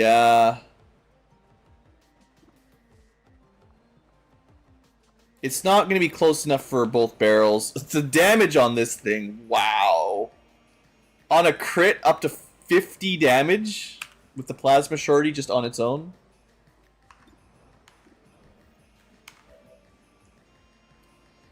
Honestly, you probably just shoot it. Right?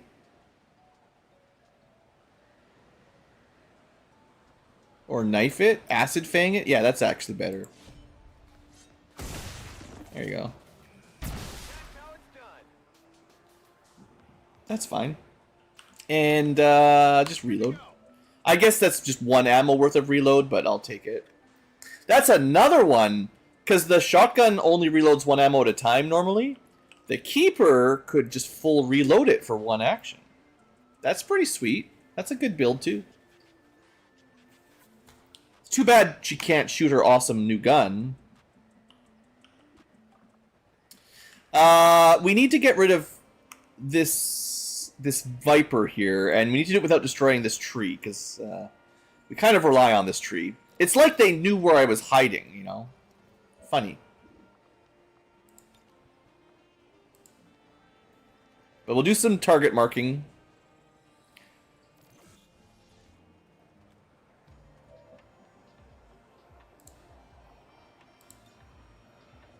Well, I'll save the last one because I might want to do a command, but let's see what we got. Sniper, 80%, huh? I don't want to use a rocket right now. It's actually more like 50%. Gross.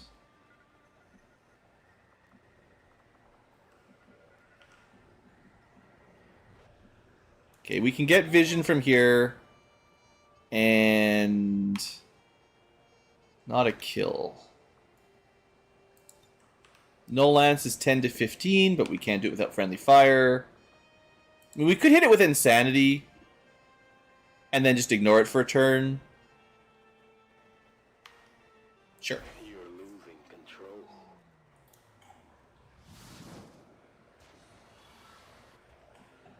There's also a chance that could have mind controlled it. It doesn't happen very often, but... looks like we blew everything up here in the middle of the map. Oh, and then all you can see is that. Well, I guess take your 71. Yeah. Figures. If it's not 100, it might as well be 0.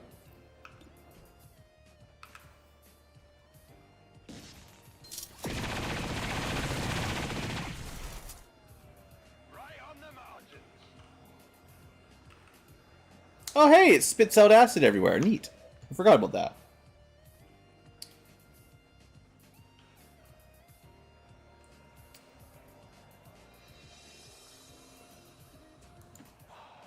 I'm going.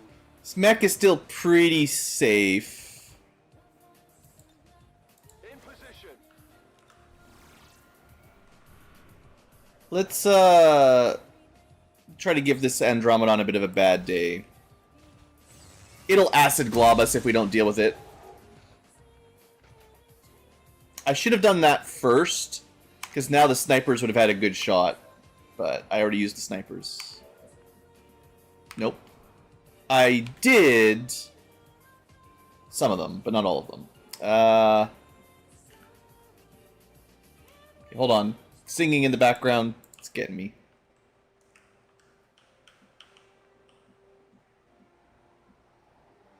Okay, I have to move my sniper up.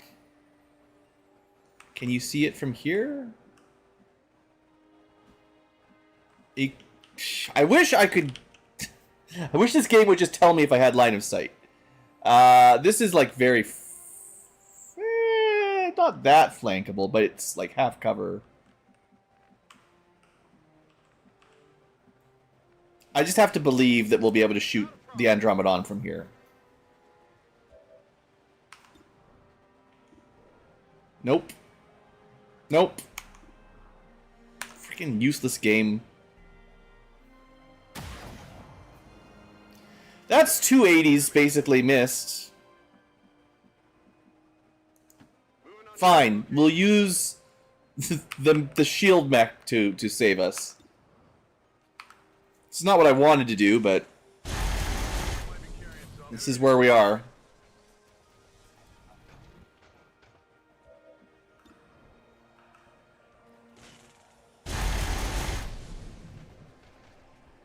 Alright. You're gonna stay there. You... well, we use shield wall, right? In theory, you stand adjacent to it and you're safe. Famous last words. But we can kill the Andromedon ding dong. Back to the invaders. Snake is panicked. Orders confirmed. Moving out. No, I guess I could have marked target. I'm so sad I can't use my Keeper's cool gun. In position.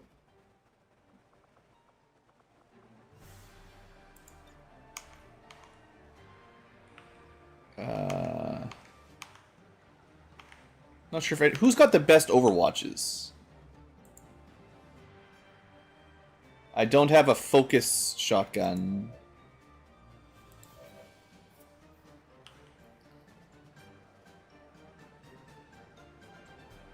Is that a focus there, or is that a concentration? It's a focus. Okay. It's pretty far back, but if you can get a free Overwatch, usually it takes 2 actions for these guys to Overwatch, but if that worked, it kind of looks like it didn't work. It's weird how sometimes, like, abilities that say this gives a target Overwatch sounds really good. Grants an ally a bonus Overwatch shot and cool under pressure. 4-turn ability. 4-turn cooldown. Like, that's how rare it is. I put it on someone who can definitely take Overwatch shots, but they didn't get it. Just kind of dumb. Alright, well, there's a bunch of mechs coming. Most of them are going to have to dash, or, well, a bunch of enemies anyway.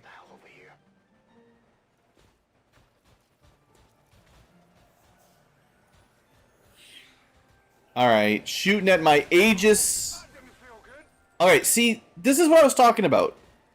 It looks like AoEs don't work when Aegis is applied. Now, it hits the guy, but only once. Like, it's not like we take 3 hits. So, I was worried that clustering up would draw AoE. Obviously, it exactly did that immediately. But it didn't hit anyone besides the tank. Interesting. So we still need a way to, like, regenerate ablative to really be, like, a long-term tank. Like, if we're really playing this all the way through, they need a way to regenerate this stuff. But that was interesting. Okay. I guess you mark a target. Inferno Viper.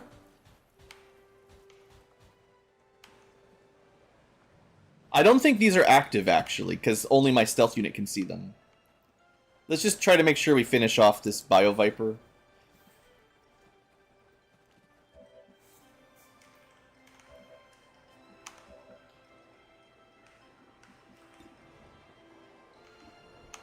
It's the only one you can see from here, of course, so shoot it.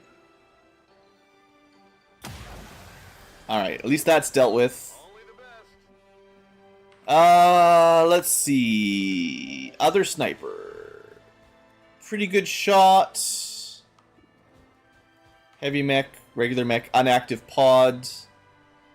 We do have, like, cool psychic abilities, but for now, we're just shooting them. 97%, right?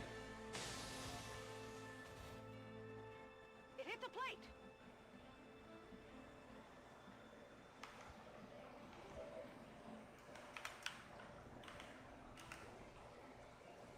Alright. Oh, I forgot to shield wall this turn. That's... yeah. Whoops. Well, there's only one thing active. These groups will have to move in and scamper, so we're probably fine. Also, we can just self-destruct his grenade so he can't micro-missile anymore. But we don't need to do that. We just shoot him.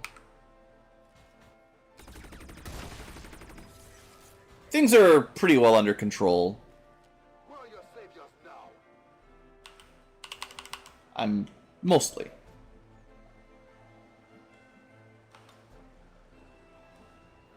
I'm just going to hollow target these two because we might get them on Overwatch. Depending on where they go.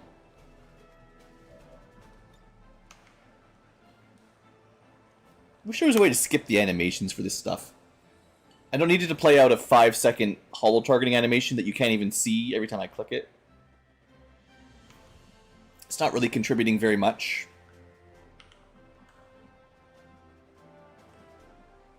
I'm going to move up, not where they should be able to see me, and reload. Moving to designated coordinates.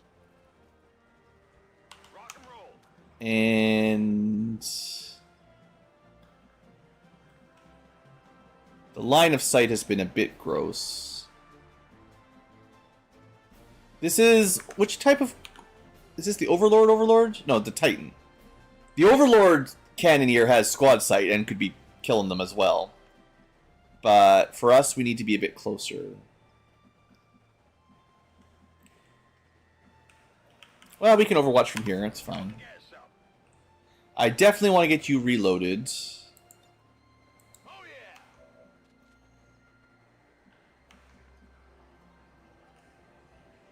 Psyop. Just needs to be a bit closer to contribute. And the keeper, unfortunately, you know. Something wrong with the gun. Okay, they're coming. Not active yet, I don't think. That's just like the whole map coming at us.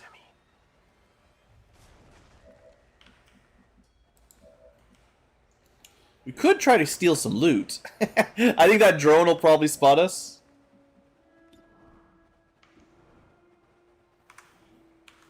Maybe we try to pick the drone off. It's getting pretty long shots here. 82%. I mean, I don't need to greed. Do I? Do I need to greed?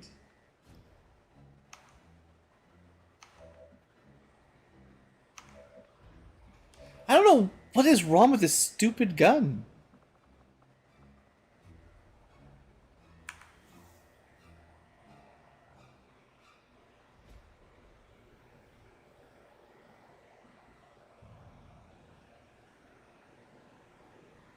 Okay, I have an idea. This ammo reduces the magazine size by 1. It usually doesn't make a difference. I only left it equipped to resupply. I wasn't really thinking about its effect. I mean, the +2 damage is nice. Does this thing only have 1 ammo? -1 and 0, so it's useless? Because of the ammo? I didn't think it had 1 ammo only, but I didn't think it used ammo at all, actually, but...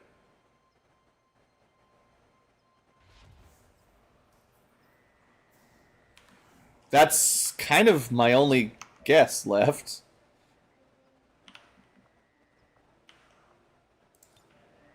And a little bit too far away for rocket. Well... Oh, we're so close.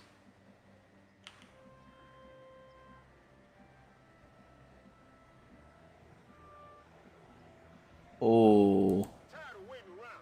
Can we do it? Activate Void Rifting. Welcome to Die. Such a good ability.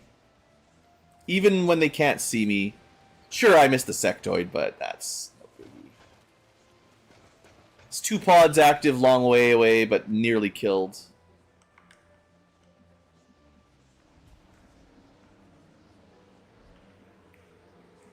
I'm thinking I just move up, kill the Viper, and then move back with hit and run. Also, this gives everyone like squad sight shots. Never mind. Apparently there's enemies everywhere. We can't have nice things. Yeah.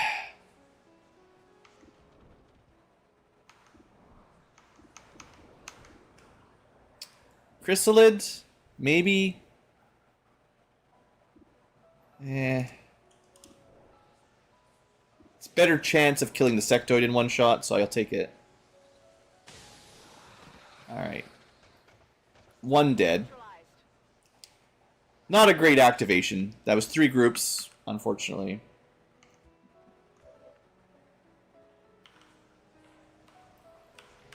The Void Rift was good, but the rest was bad.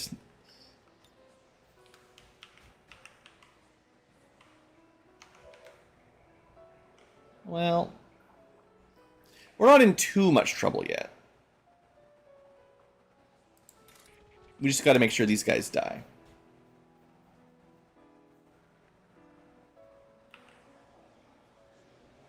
Because they're definitely, like, flanking us. If there's another group on this side, sends the sectoid flying. Hey, we can even Nova the Chrysalid for a little bit of damage. Might as well. It does give him 1 stun, which means... I don't know if he's going to be able to attack anybody. That could be good.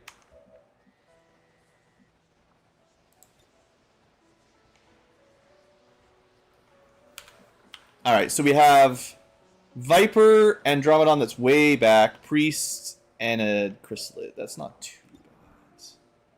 Definitely kill the Chrysalid, though. Let's not let it do anything. Yeah, I don't care. If it's overkill, the only good kind of kill is overkill.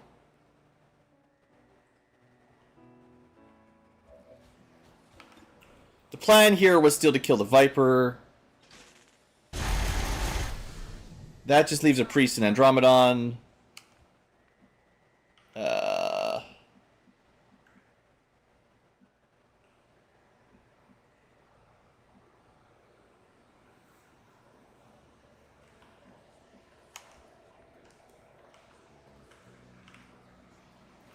Yeah, we just move our tanky mech up a bit. We put down another shield wall like I remember I want to do. I can't remember if they get a free guard as well. It would be pretty sweet if they did. What they really need is their smoke. But I think I tested fastball didn't work with the smoke launcher. So the smoke rain ate their turn as well. You ate their action.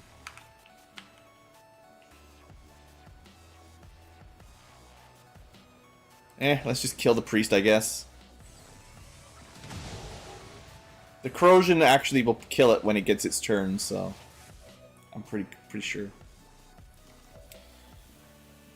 Well, turns out we. Hostiles making the rounds.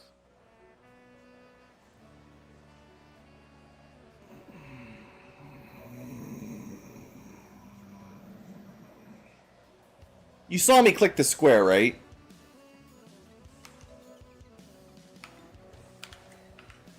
Oh, your cover's gone.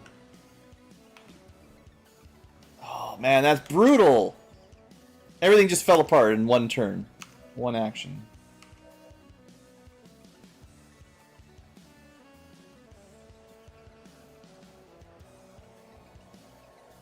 I got greedy. Wanted the loot. And then the mouse, not even the mouse, just the game just cheated me out of it.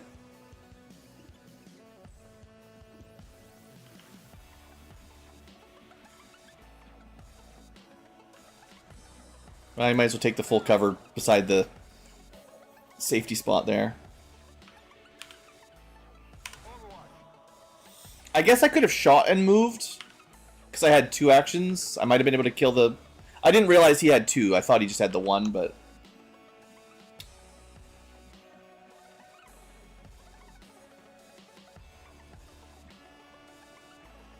The Andromedon will definitely try to acid a whole group if he can, if we're clustered up, which we are a little bit.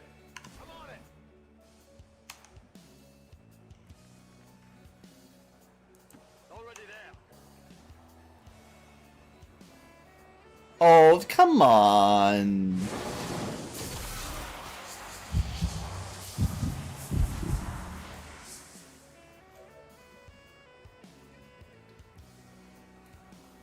I just cannot get my line of sight going now. It's just every move I make is the wrong one right now. This is why this is the last mission for today's stream, because I'm just halfway through. My team is super strong. We're doing fine, but... Sheesh. I don't know. Have an extra Overwatch, whatever. It's nothing at this point. Alright. Add... Sure, he tried to shoot me through a tree. And then the Purge Bishop. I have no idea what that is. He has guaranteed 2 damage. That's not much.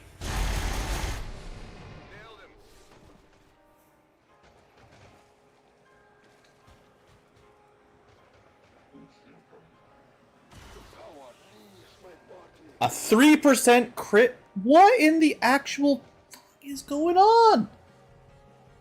How the... We actually got hit by a 3% crit.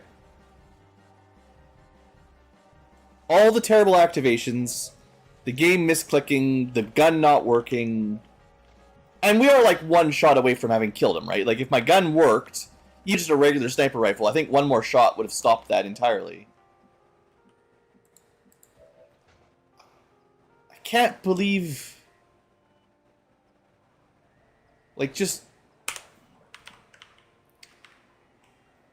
There's one more pod over there. This Advent Exalted Custodian Grandmaster seems incredibly, ridiculously overpowered as well. I guess 2 can play at that. And then the Purge Bishop, well... it did something.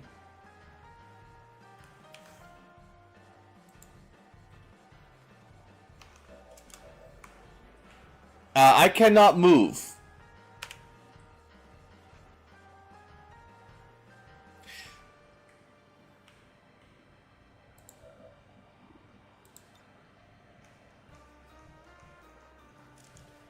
Yeah, screw that.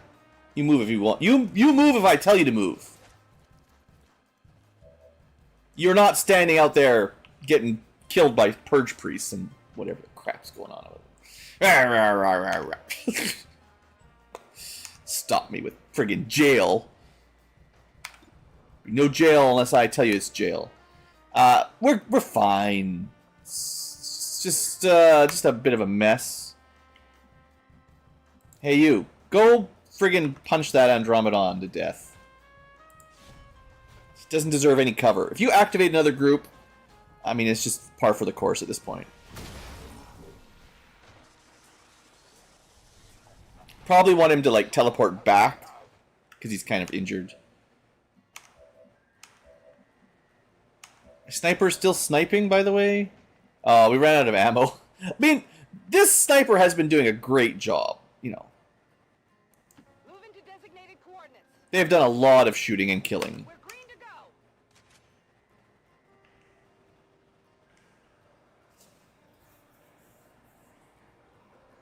Oh, you know what I should have done?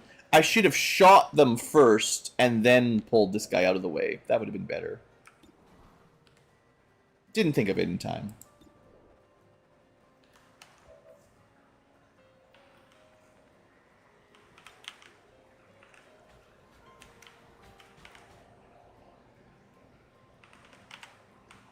Okay, I'm going to try a double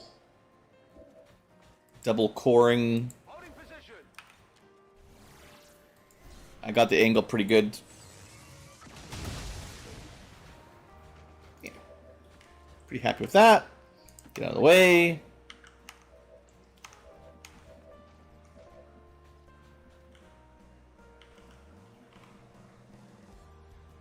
Headed there now.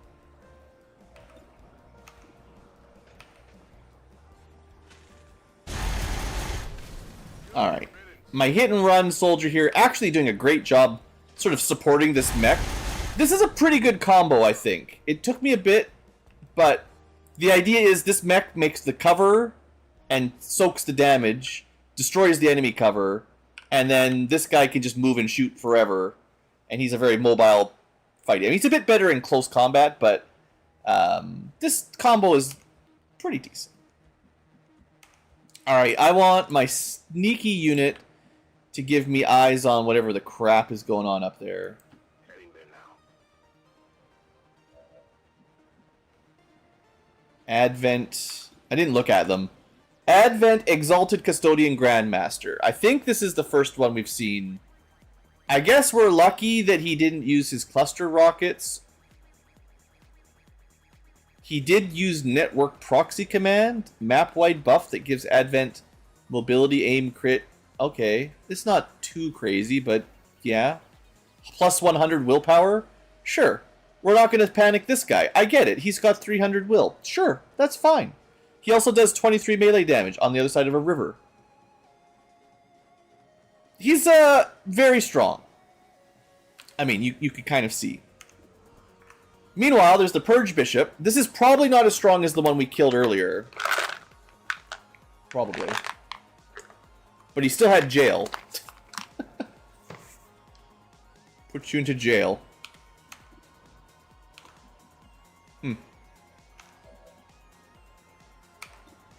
Oh! Oh, I know what to do. Yeah. We'll be fine. Is that... Definitely squad site, right? Yeah. Okay. Here's the play. I got a guy. He can shoot a lot of bullets. This guy's got a lot of armor, I know. But we can shoot 6 times next turn. That'll do. Well, it might do. I don't want to get your hopes up too much. It'll do something.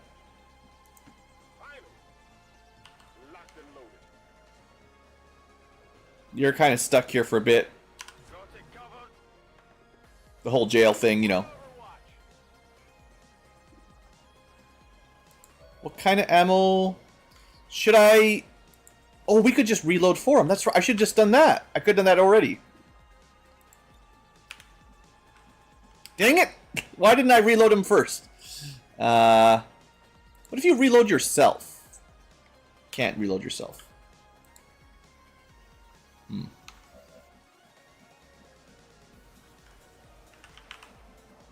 Okay, next turn I'll try to get him free reloaded.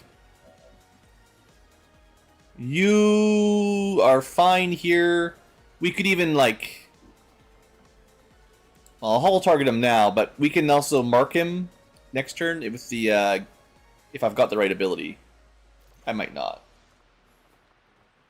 No. There's a different officer ability that would have worked better.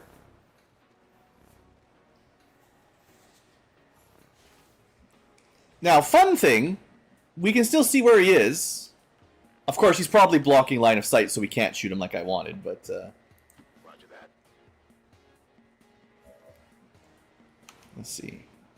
Yeah, of course. It's like he knows exactly where to stand so that we can't do anything with our snipers, you know? It's almost like they just know.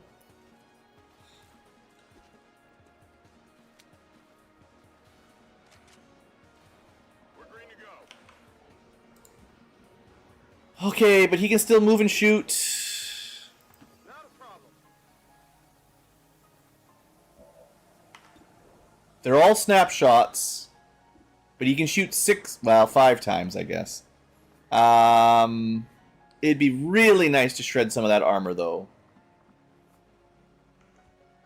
If there's any way. 77.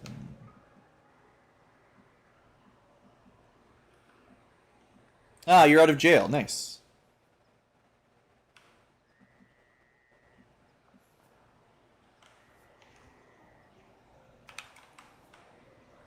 Well, there is one way. Probably going to activate everything again. No. There's only 3 left. There's not much left that we can activate, so... Everything in the map came to us around this little lake bit. It's kind of interesting. Perfect. Cover.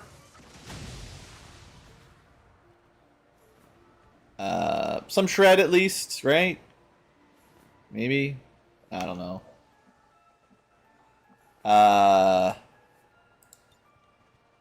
We've got... He is hollow targeted. He is marked for death. He is corroded a little. If I had the officer ability... Not this one. There's one that would work, but I don't have it.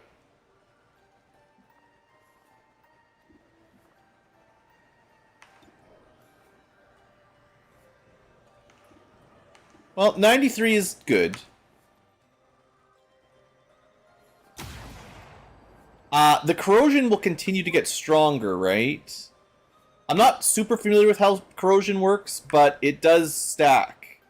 So lesser growing, and it continues to shred armor. Yeah, this is definitely the play. Yeah, it's going to take a while to kill him, obviously. He's very, very strong.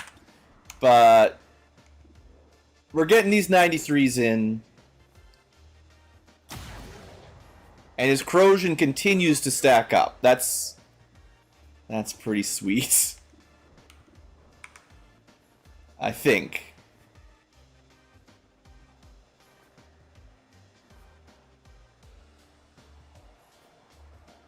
Yeah, each stack of growing corrosion shreds more armor and deals more damage. So, this is the best stacking debuff we've got. I mean, we might just be able to kill him anyway. It's getting close. I'll take this 81. Come on, 81. You gotta believe. Friggin' 81. That's not good. Never believe in the 81. Should I believe in the 77? Of course not. Might as well be 0. Adjusting sights.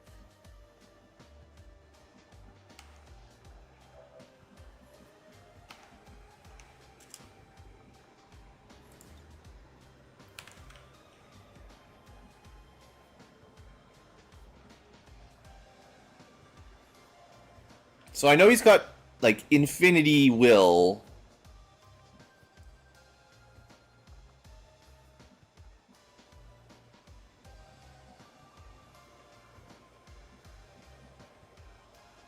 Yeah.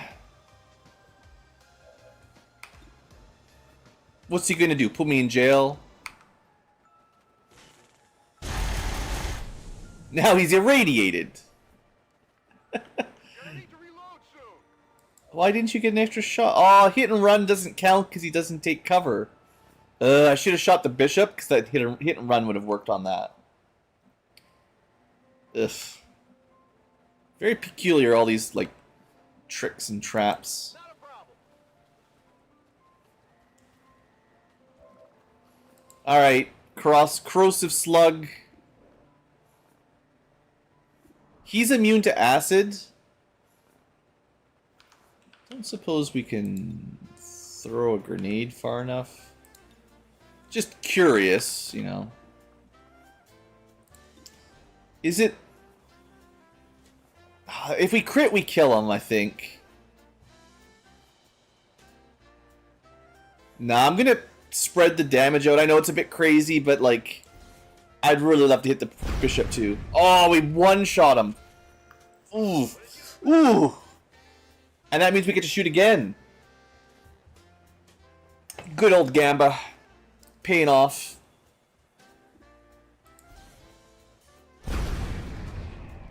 Wow. The Shredder, guys. Round of applause. Combo of a little bit of hollow targeting, and then we just hit him with the Requiem Dark Lance and a couple shots from a shotgun, and they are dead. I'll take that. Towards enlightenment. So this has been a weird mission. Lots of crazy stuff going on. I'm still learning how this game works.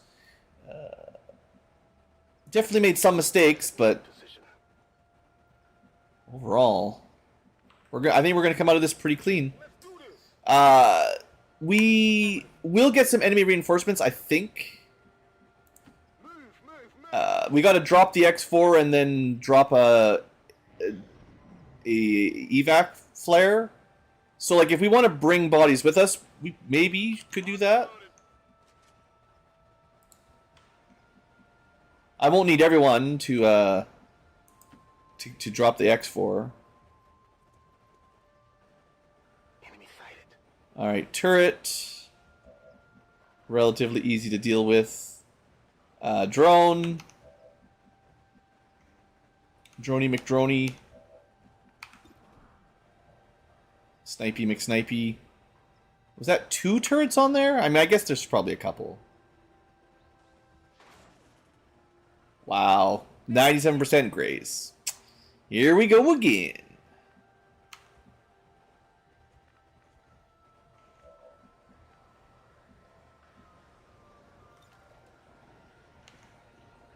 I could have marked it. That would have made it less likely to be a graze.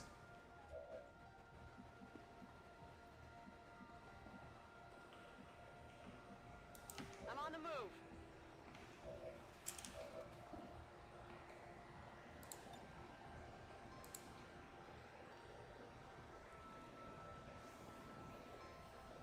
Drone could reveal me, although being revealed doesn't really matter anymore.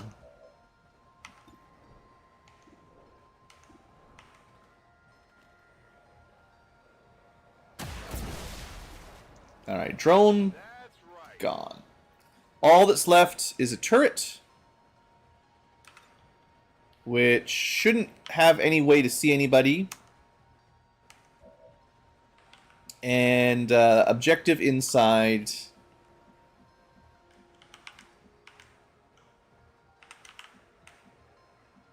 Okay, we'll start moving up. We'll go fast.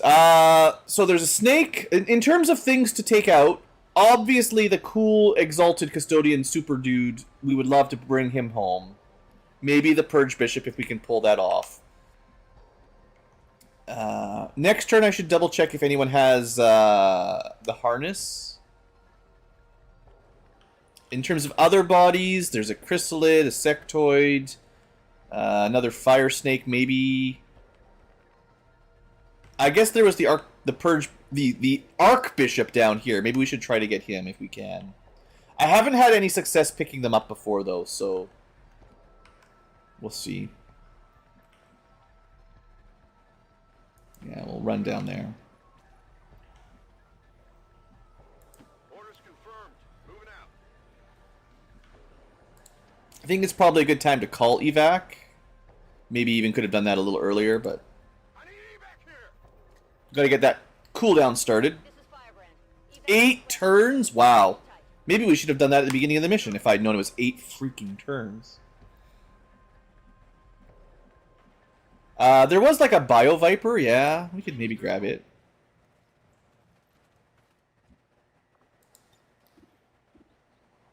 Yeah, Bio Vipers give you good stuff. We don't have very many of them. Add to the snake party. I'm going. I'll try to get some bodies, but if there's reinforcements, I have to drop them and fight the reinforcements. What else was there? There's like a Berserker. I can't remember everything we fought at this point. Rolling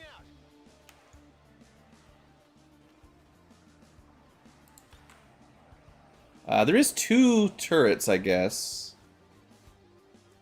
At least.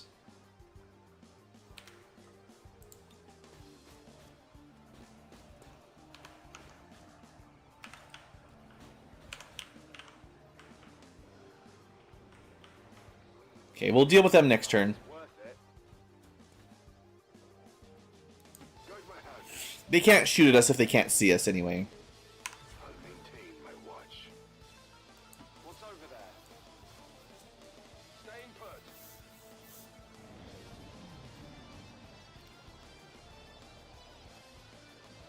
Alright, so now we are looking for a Fulton harness. If I brought one, which I don't know about that.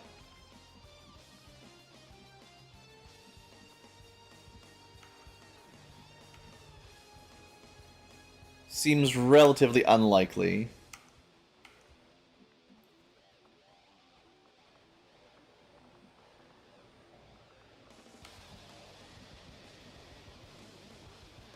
Yeah. So alternative ways of bringing corpses out, not so likely. So yeah, in tradition, Purge Bishops don't seem to be gettable, unfortunately. And this would be like the new one, maybe, the Archbishop. I don't know exactly where it died, but doesn't look good. No. I mean, I could pick up one of the other corpses, whatever they were. I don't think there's anything super exciting. Mechs and stuff were in the middle. Yeah, I think there's a couple things that we want, but we're not going to get the bishops probably.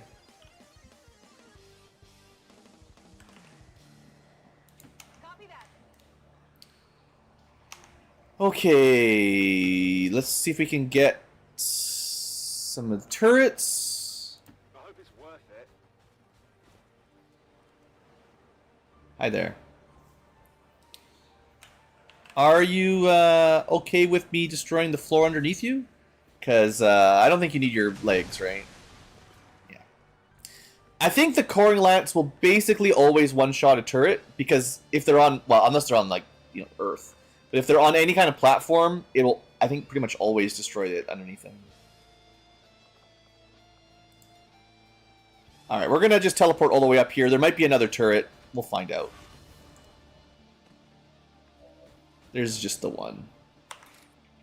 And we hit real hard. Okay. 32 damage crit. Okay, so we're going to drop the X4 next turn. Unless there's a turret in here, which would be new for me. Now, we might get a reinforcement wave after we drop this. I forget if these missions are scripted like that. So it'd be very nice to group everybody up before that.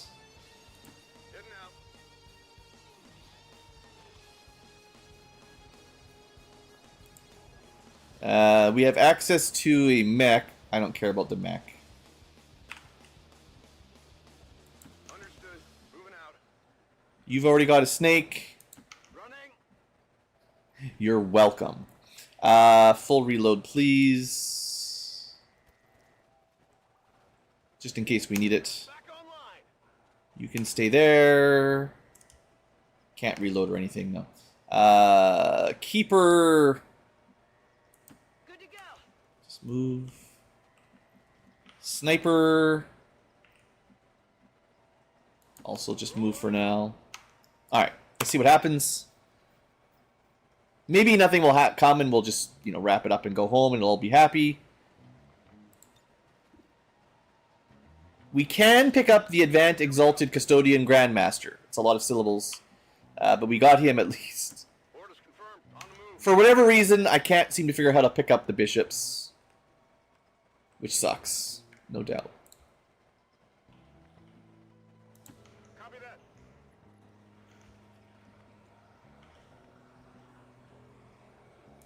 Affirmative.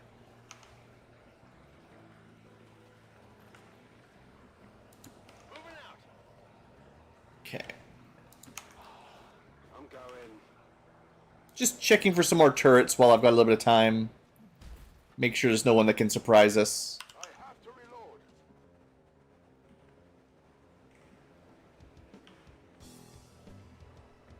Oh, right, there's not a snake here. Alright, chat. You get snake lancing after all. Let's get you out of here.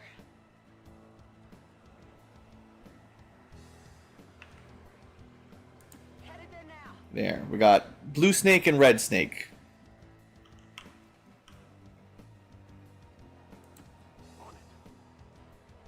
Did I... Oops. You guys see what I do there? Instead of placing the X4, I ran away. I'm ready. So, I was smart.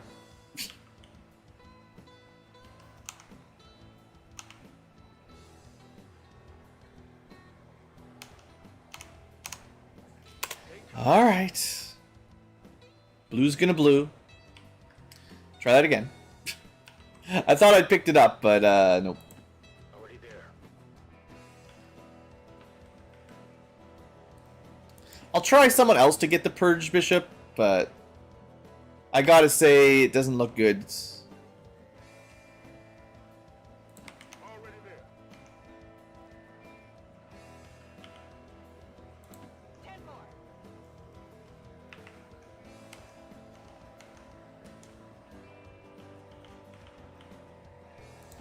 I can make it.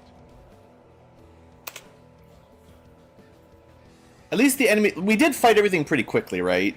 So, there hasn't really been all that many turns. Although the evac is really slow. Yeah. On my way. Dang Purge Bishops. There's just something broken about picking them up. So I really need like one of those Archbishop, like the super ones, to show up on a mission where we get the full salvage. That would be really nice. Menace 1-5, status confirmed. X4 charges are armed. Move to the extraction point for immediate evac. Immediate and in like 8 turns, right? Like, thanks.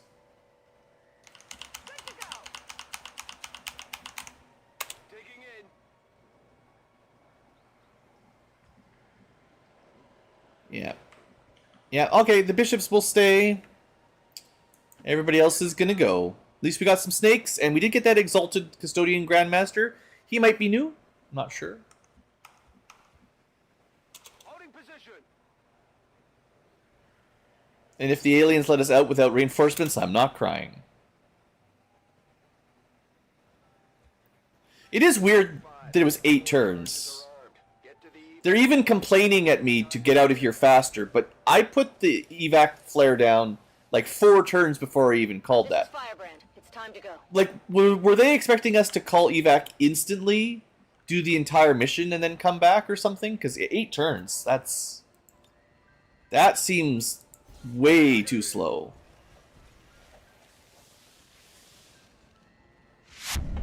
There's basically no reaction at all at that many.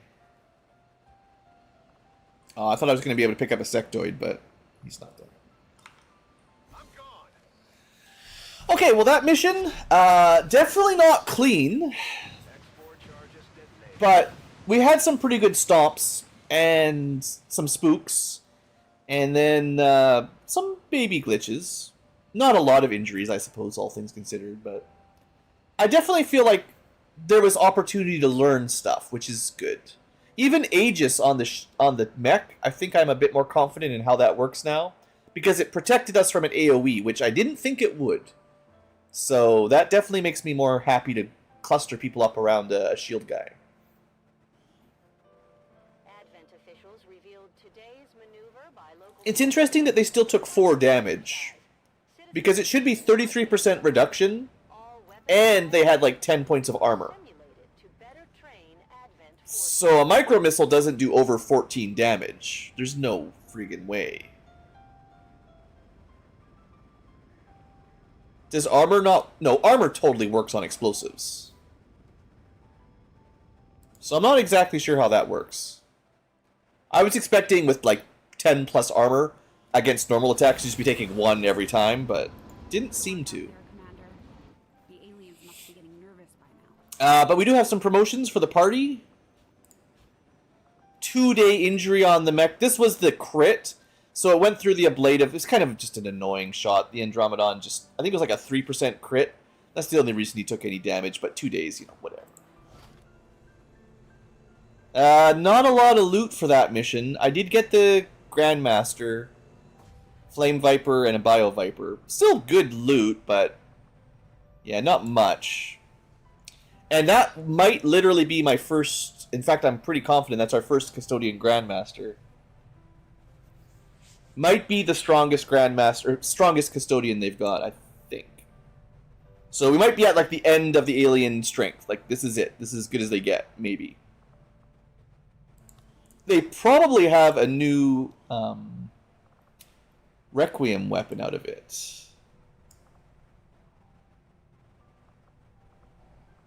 Although I need a Requiem core, I guess. If he's got his own custom gear. Which I wouldn't be too surprised. He had a custom corpse. No. Navigator, Mechapede. I don't think I've seen a Navigator, a Mechapede, an Altar. We have fought a few Seekers. We fought a couple gunships. Not sure I've ever seen a Legate, or Legate, or whatever you call it. We fought a couple Mechtoids, and 1 Niven. Not sure I've seen a Titan yet. Don't think I've seen a Cyber Disc. I don't think I've seen a Nightmare Hive, although I can guess what it does. Nightmare Hives, yeah. Nightmares, Taipans. We've definitely fought a couple Taipans. Just haven't built a Vector Bolter yet. Cyber Disc again. Hinter? I don't know what a Hinter is. Looks like it might be a Codex, sorta. Or a Spectre, maybe. Floater. Yeah. So wherever the Custodian stuff is, If there is anything. Maybe there isn't. It looked like a unique corpse, but if it just counts as a custodian corpse, we've got a few. But there's like, yeah, custodian and then custodian Mark II. Oh, there it is. It wasn't highlighted. I thought it'd be like red or something. So the exalted custodian grandmaster that we just killed, we could turn into a permafrost rifle. I didn't realize he was ice-based, but 8 to 12, big crit, 6 ammo, causes bitter frost on hit. Huh. Auto loader, lots of ammo.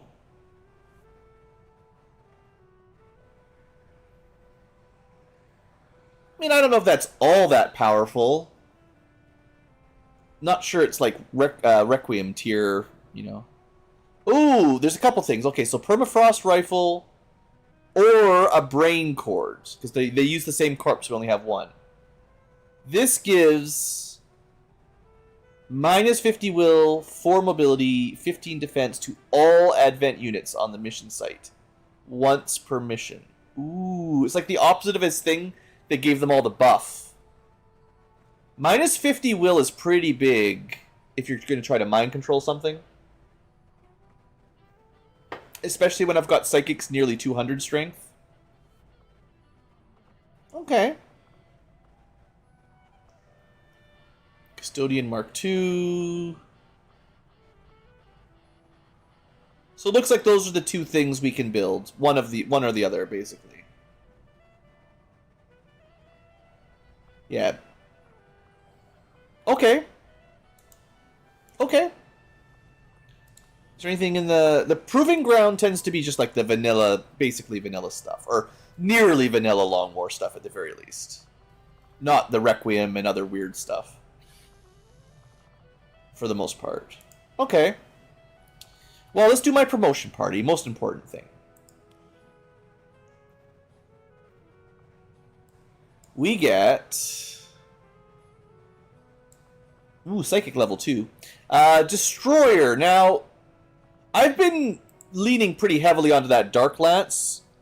It's not, like, unique to him, but this guy... It's a sniper with very few sniping skills that still snipes like crazy with this Dark Lance. I think it just proves how good that Dark Lance is. Even though I wanted to build him really rockets... Still, I'll be able to upgrade him to the Tier 3 rocket launcher whenever at this point. And I think I really like this class. Rockets and sniping seem to be a good combo.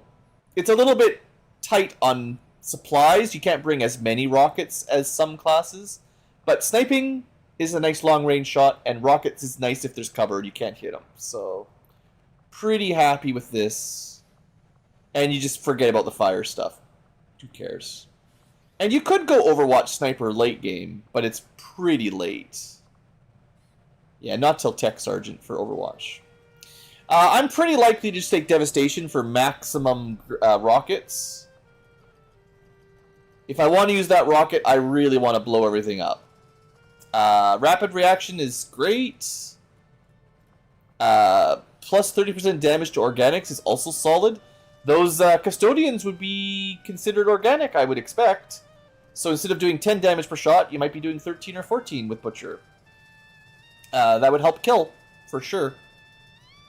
But, yeah, Devastation just seems natural for rockets, right? And then the last 12 AP... Hey, Zur. Oh, thanks for stopping by. I'm doing pretty good. I'm getting pretty close to the end of the stream. Just wrapping things up here, but I'm doing alright. Ooh, this guy could have had Butcher and Heat Arsenal. That's a really nice combo. Because at that point, it's just 30% damage to everything. And then you don't have to think about it. That's pretty good. I could still give that to him. This is his last level, so... We're not really going to get any more Soldier AP. I don't want to spend a ton of XCom AP if I can help it. Extra aim and crit to flanked enemies. You don't need it usually. Not that it's bad. extra damage to robots, though, for not much. That's a pretty good deal.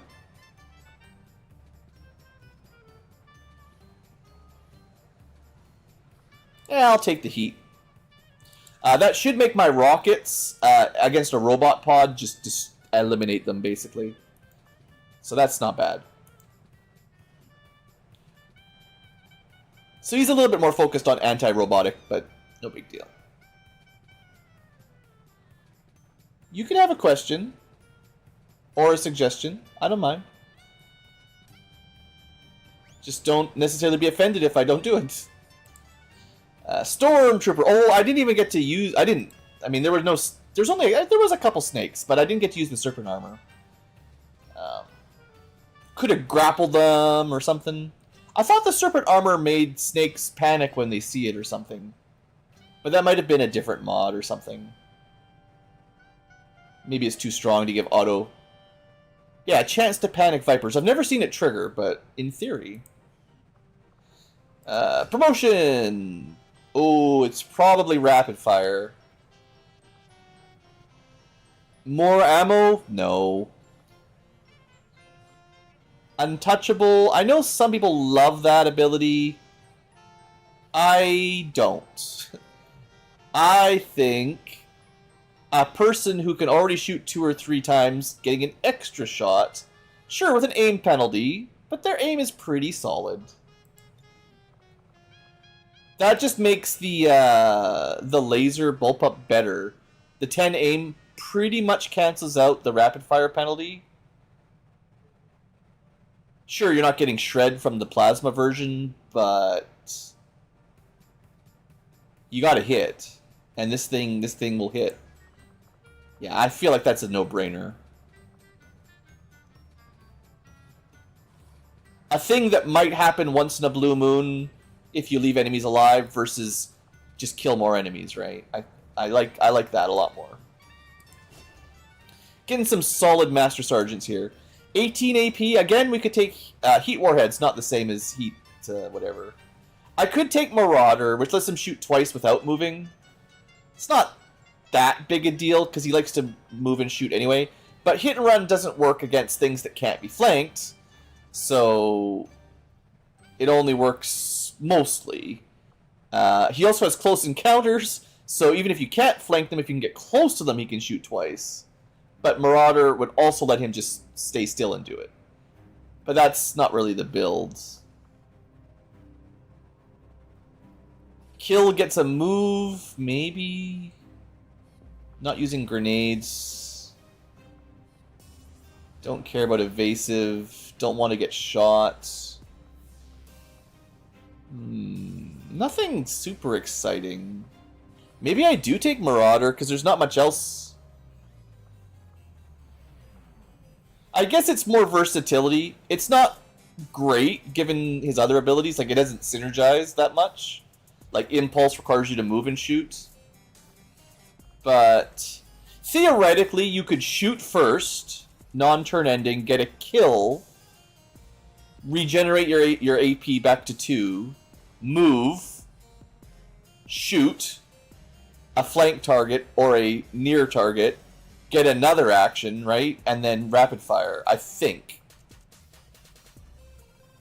Well, you can't hit and run and close encounters, but I think we could shoot thousands to go, move, hit and run, rapid fire. That is like the dream. So sure, we'll take that. Let's see. You think the music is too quiet? It really depends. So the thing that happens a lot, like right now, while I'm listening to my LC Remix album, is the songs aren't, I guess the word's like normalized across the tracks and albums. So some songs are way louder than others, and I don't like spending a ton of time mid-episode tweaking the volume up and down. So I tend to lean, and I think most Let's Players do this, we lean on the, I'd rather it be too quiet than too loud, because if it's too loud, then the video is completely garbage. Like, you can't even hear me talking at that point, or it's way too much. So I'd probably err on the side of quiet. I do try to keep an eye on it. You know, I've got my mixer up. I can see my volume meter for my voice on the mic, as well as the game's audio. Right now, it's a bit quiet for you guys, I would guess. But you should probably be able to hear it. It depends. One of the other things that happens there, Zur, is it depends on how you're listening to the video. If you got headset on, you can probably hear it just fine. If you're using speakers in a public area or something, it's much harder. But, yeah. It's something I've thought about. It depends on the game I'm playing and stuff. So it really depends on like which videos or streams you're talking about specifically. If it's for XCom, I mean, I can turn it up a little bit. That's no big deal. But for Let's Plays, I don't know. I have to think about it. I have found that getting the audio balance right is one of the things that is very difficult. And it's partially... people have different preferences, right? So for every person who wants it louder, someone else might want it quieter. And that's why I kind of lean a little bit on the lower end generally, just because I'd rather you can hear me than the music. But no, it's good to feedback. Okay, that's my initial take anyway there. Hopefully I answered your question. That's a Stormtrooper? I can't remember that guy's name. Anyway, good level up. Rapid fire, awesome ability. We got a Psychic level and a Templar level. Slightly damaged. So we didn't get any Soul Manias. That's kind of niche. It's a very tricky ability to get value out of. Yeah, no problems there.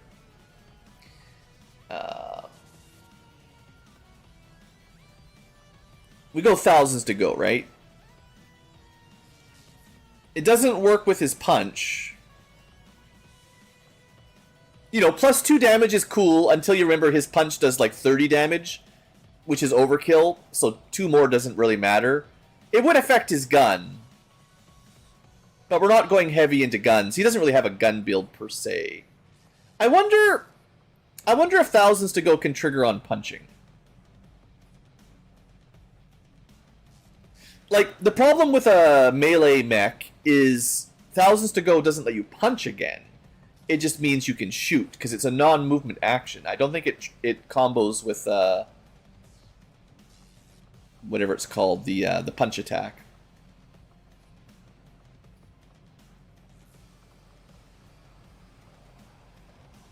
But it means I could, even if I couldn't move, I could cast Phantasmal Killer or Fuse or something.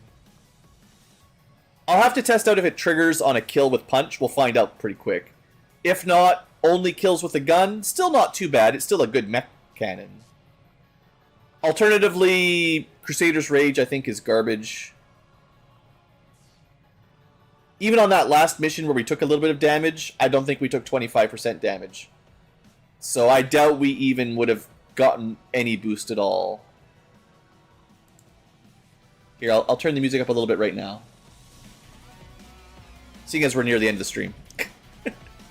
I guess it reduces wound recovery, but that's not a big deal either. Alright, thousands to go. 12 AP is not very much.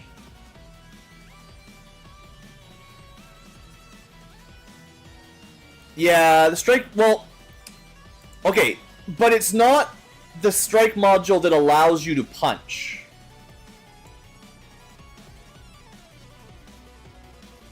It just modifies how much damage you do. Still, it shouldn't be a primary weapon, I agree. But the ability to punch is kind of just inherent to being a mech. It's I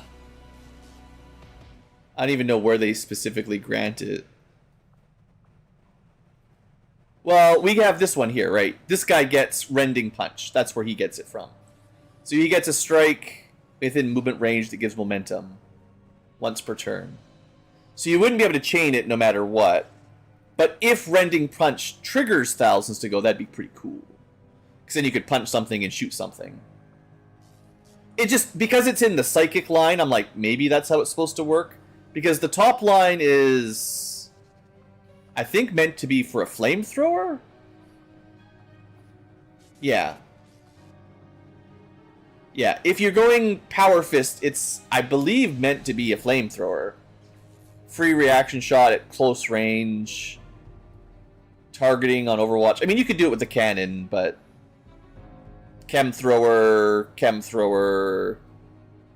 zone of control. Yeah, in general, the top line is for flamethrower mech. Heavy hitter is something pretty common for flamethrowers, I think.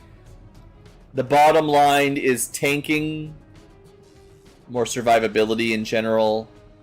So where does the punch go? I figured maybe along here. I don't know. It's kind of psychic stuff.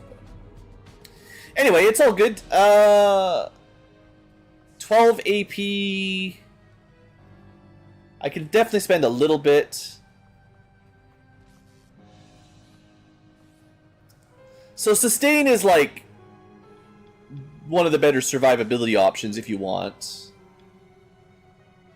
I think I take might. I don't like getting punched. Or like I don't like taking damage if I can avoid it, obviously, but this is just, you get a one-time buff if you take damage, which gives you 30% bonus damage on your next attack. I don't see anything else in the, like, 15 to 20 zone that would be better. Well...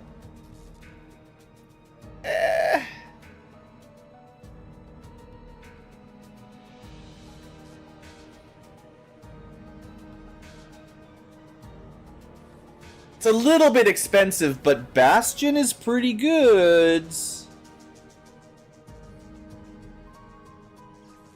It's a pretty small AoE, though. It's only 4 tiles. But it makes a whole group immune to fire, poison, acid, frost, explosion. And explosion comes in fairly often.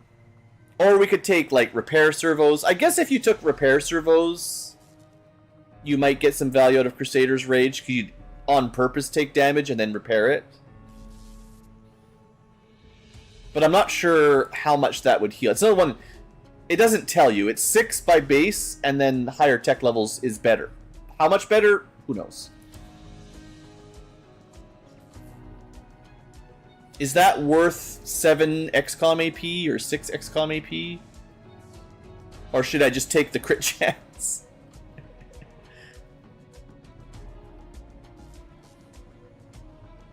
It's kind of a hard to tell.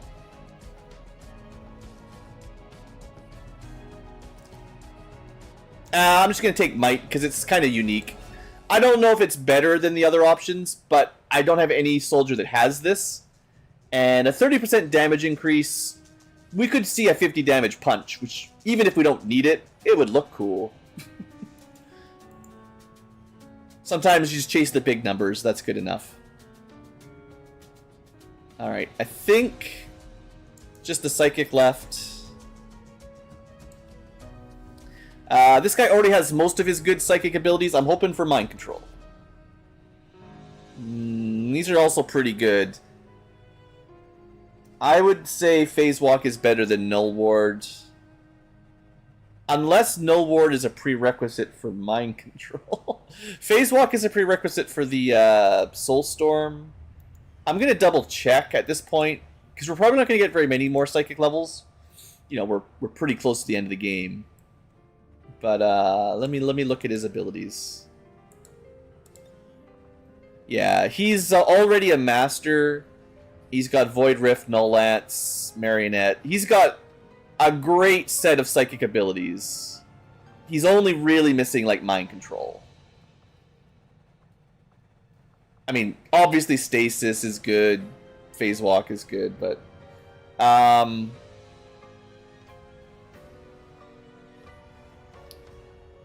I think if Mind Control has a prerequisite, he's already got it. It's probably...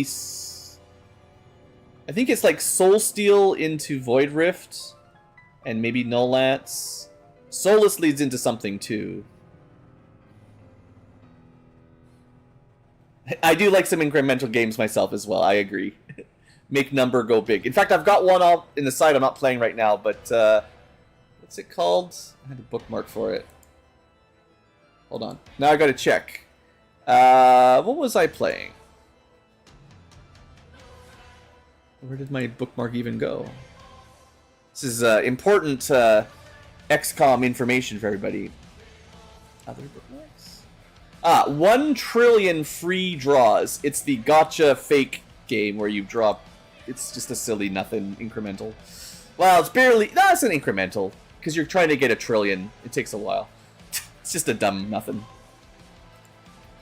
As is relatively tradition, most incrementals, not a lot of story. There's actually I kind of like. There's a subgenre that I really think is cool that I don't see very many games of. They're like a time loop style incremental. It's like Groundhog Day, except maybe a whole lifetime or something. And you kind of replay it faster and faster, trying to make the better choices. I kind of really dig that style. It's hard to do it right, I think. But it's really cool. Like, I don't know, I always kind of like the Groundhog Day style theme. There's that Stargate episode where they basically got to do that for a lifetime or two. Some of the best episodes of sci-fi have that kind of time loop mechanic. It's hard to get right, you can definitely screw it up, but it's very memorable when it works. And being able to play it yourself is pretty cool. Okay, so that should have reduced the avatar progress. The objective there was to drop that down, yeah. So, we have one more of those missions we'll probably do before the end of the game. Don't need to, but might as well. And I might be doing some battles between streams just to get some grinding out of the way. I've got a whole bunch of big old HQ assaults able to go, plus the Forge mission. I want to show some big missions off before we wrap up the series. And that's probably how I'll do it. Because the little smash and grabs and stuff are getting pretty old. And we're getting so many crashes and glitches that, like, I don't even know. I can't reliably play a stream without the game crashing on me over and over again, so grinding it all, yeah. No, but I'd like this game to be done so I can move on.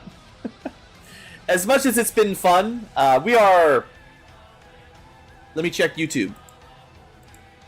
What stream number is this?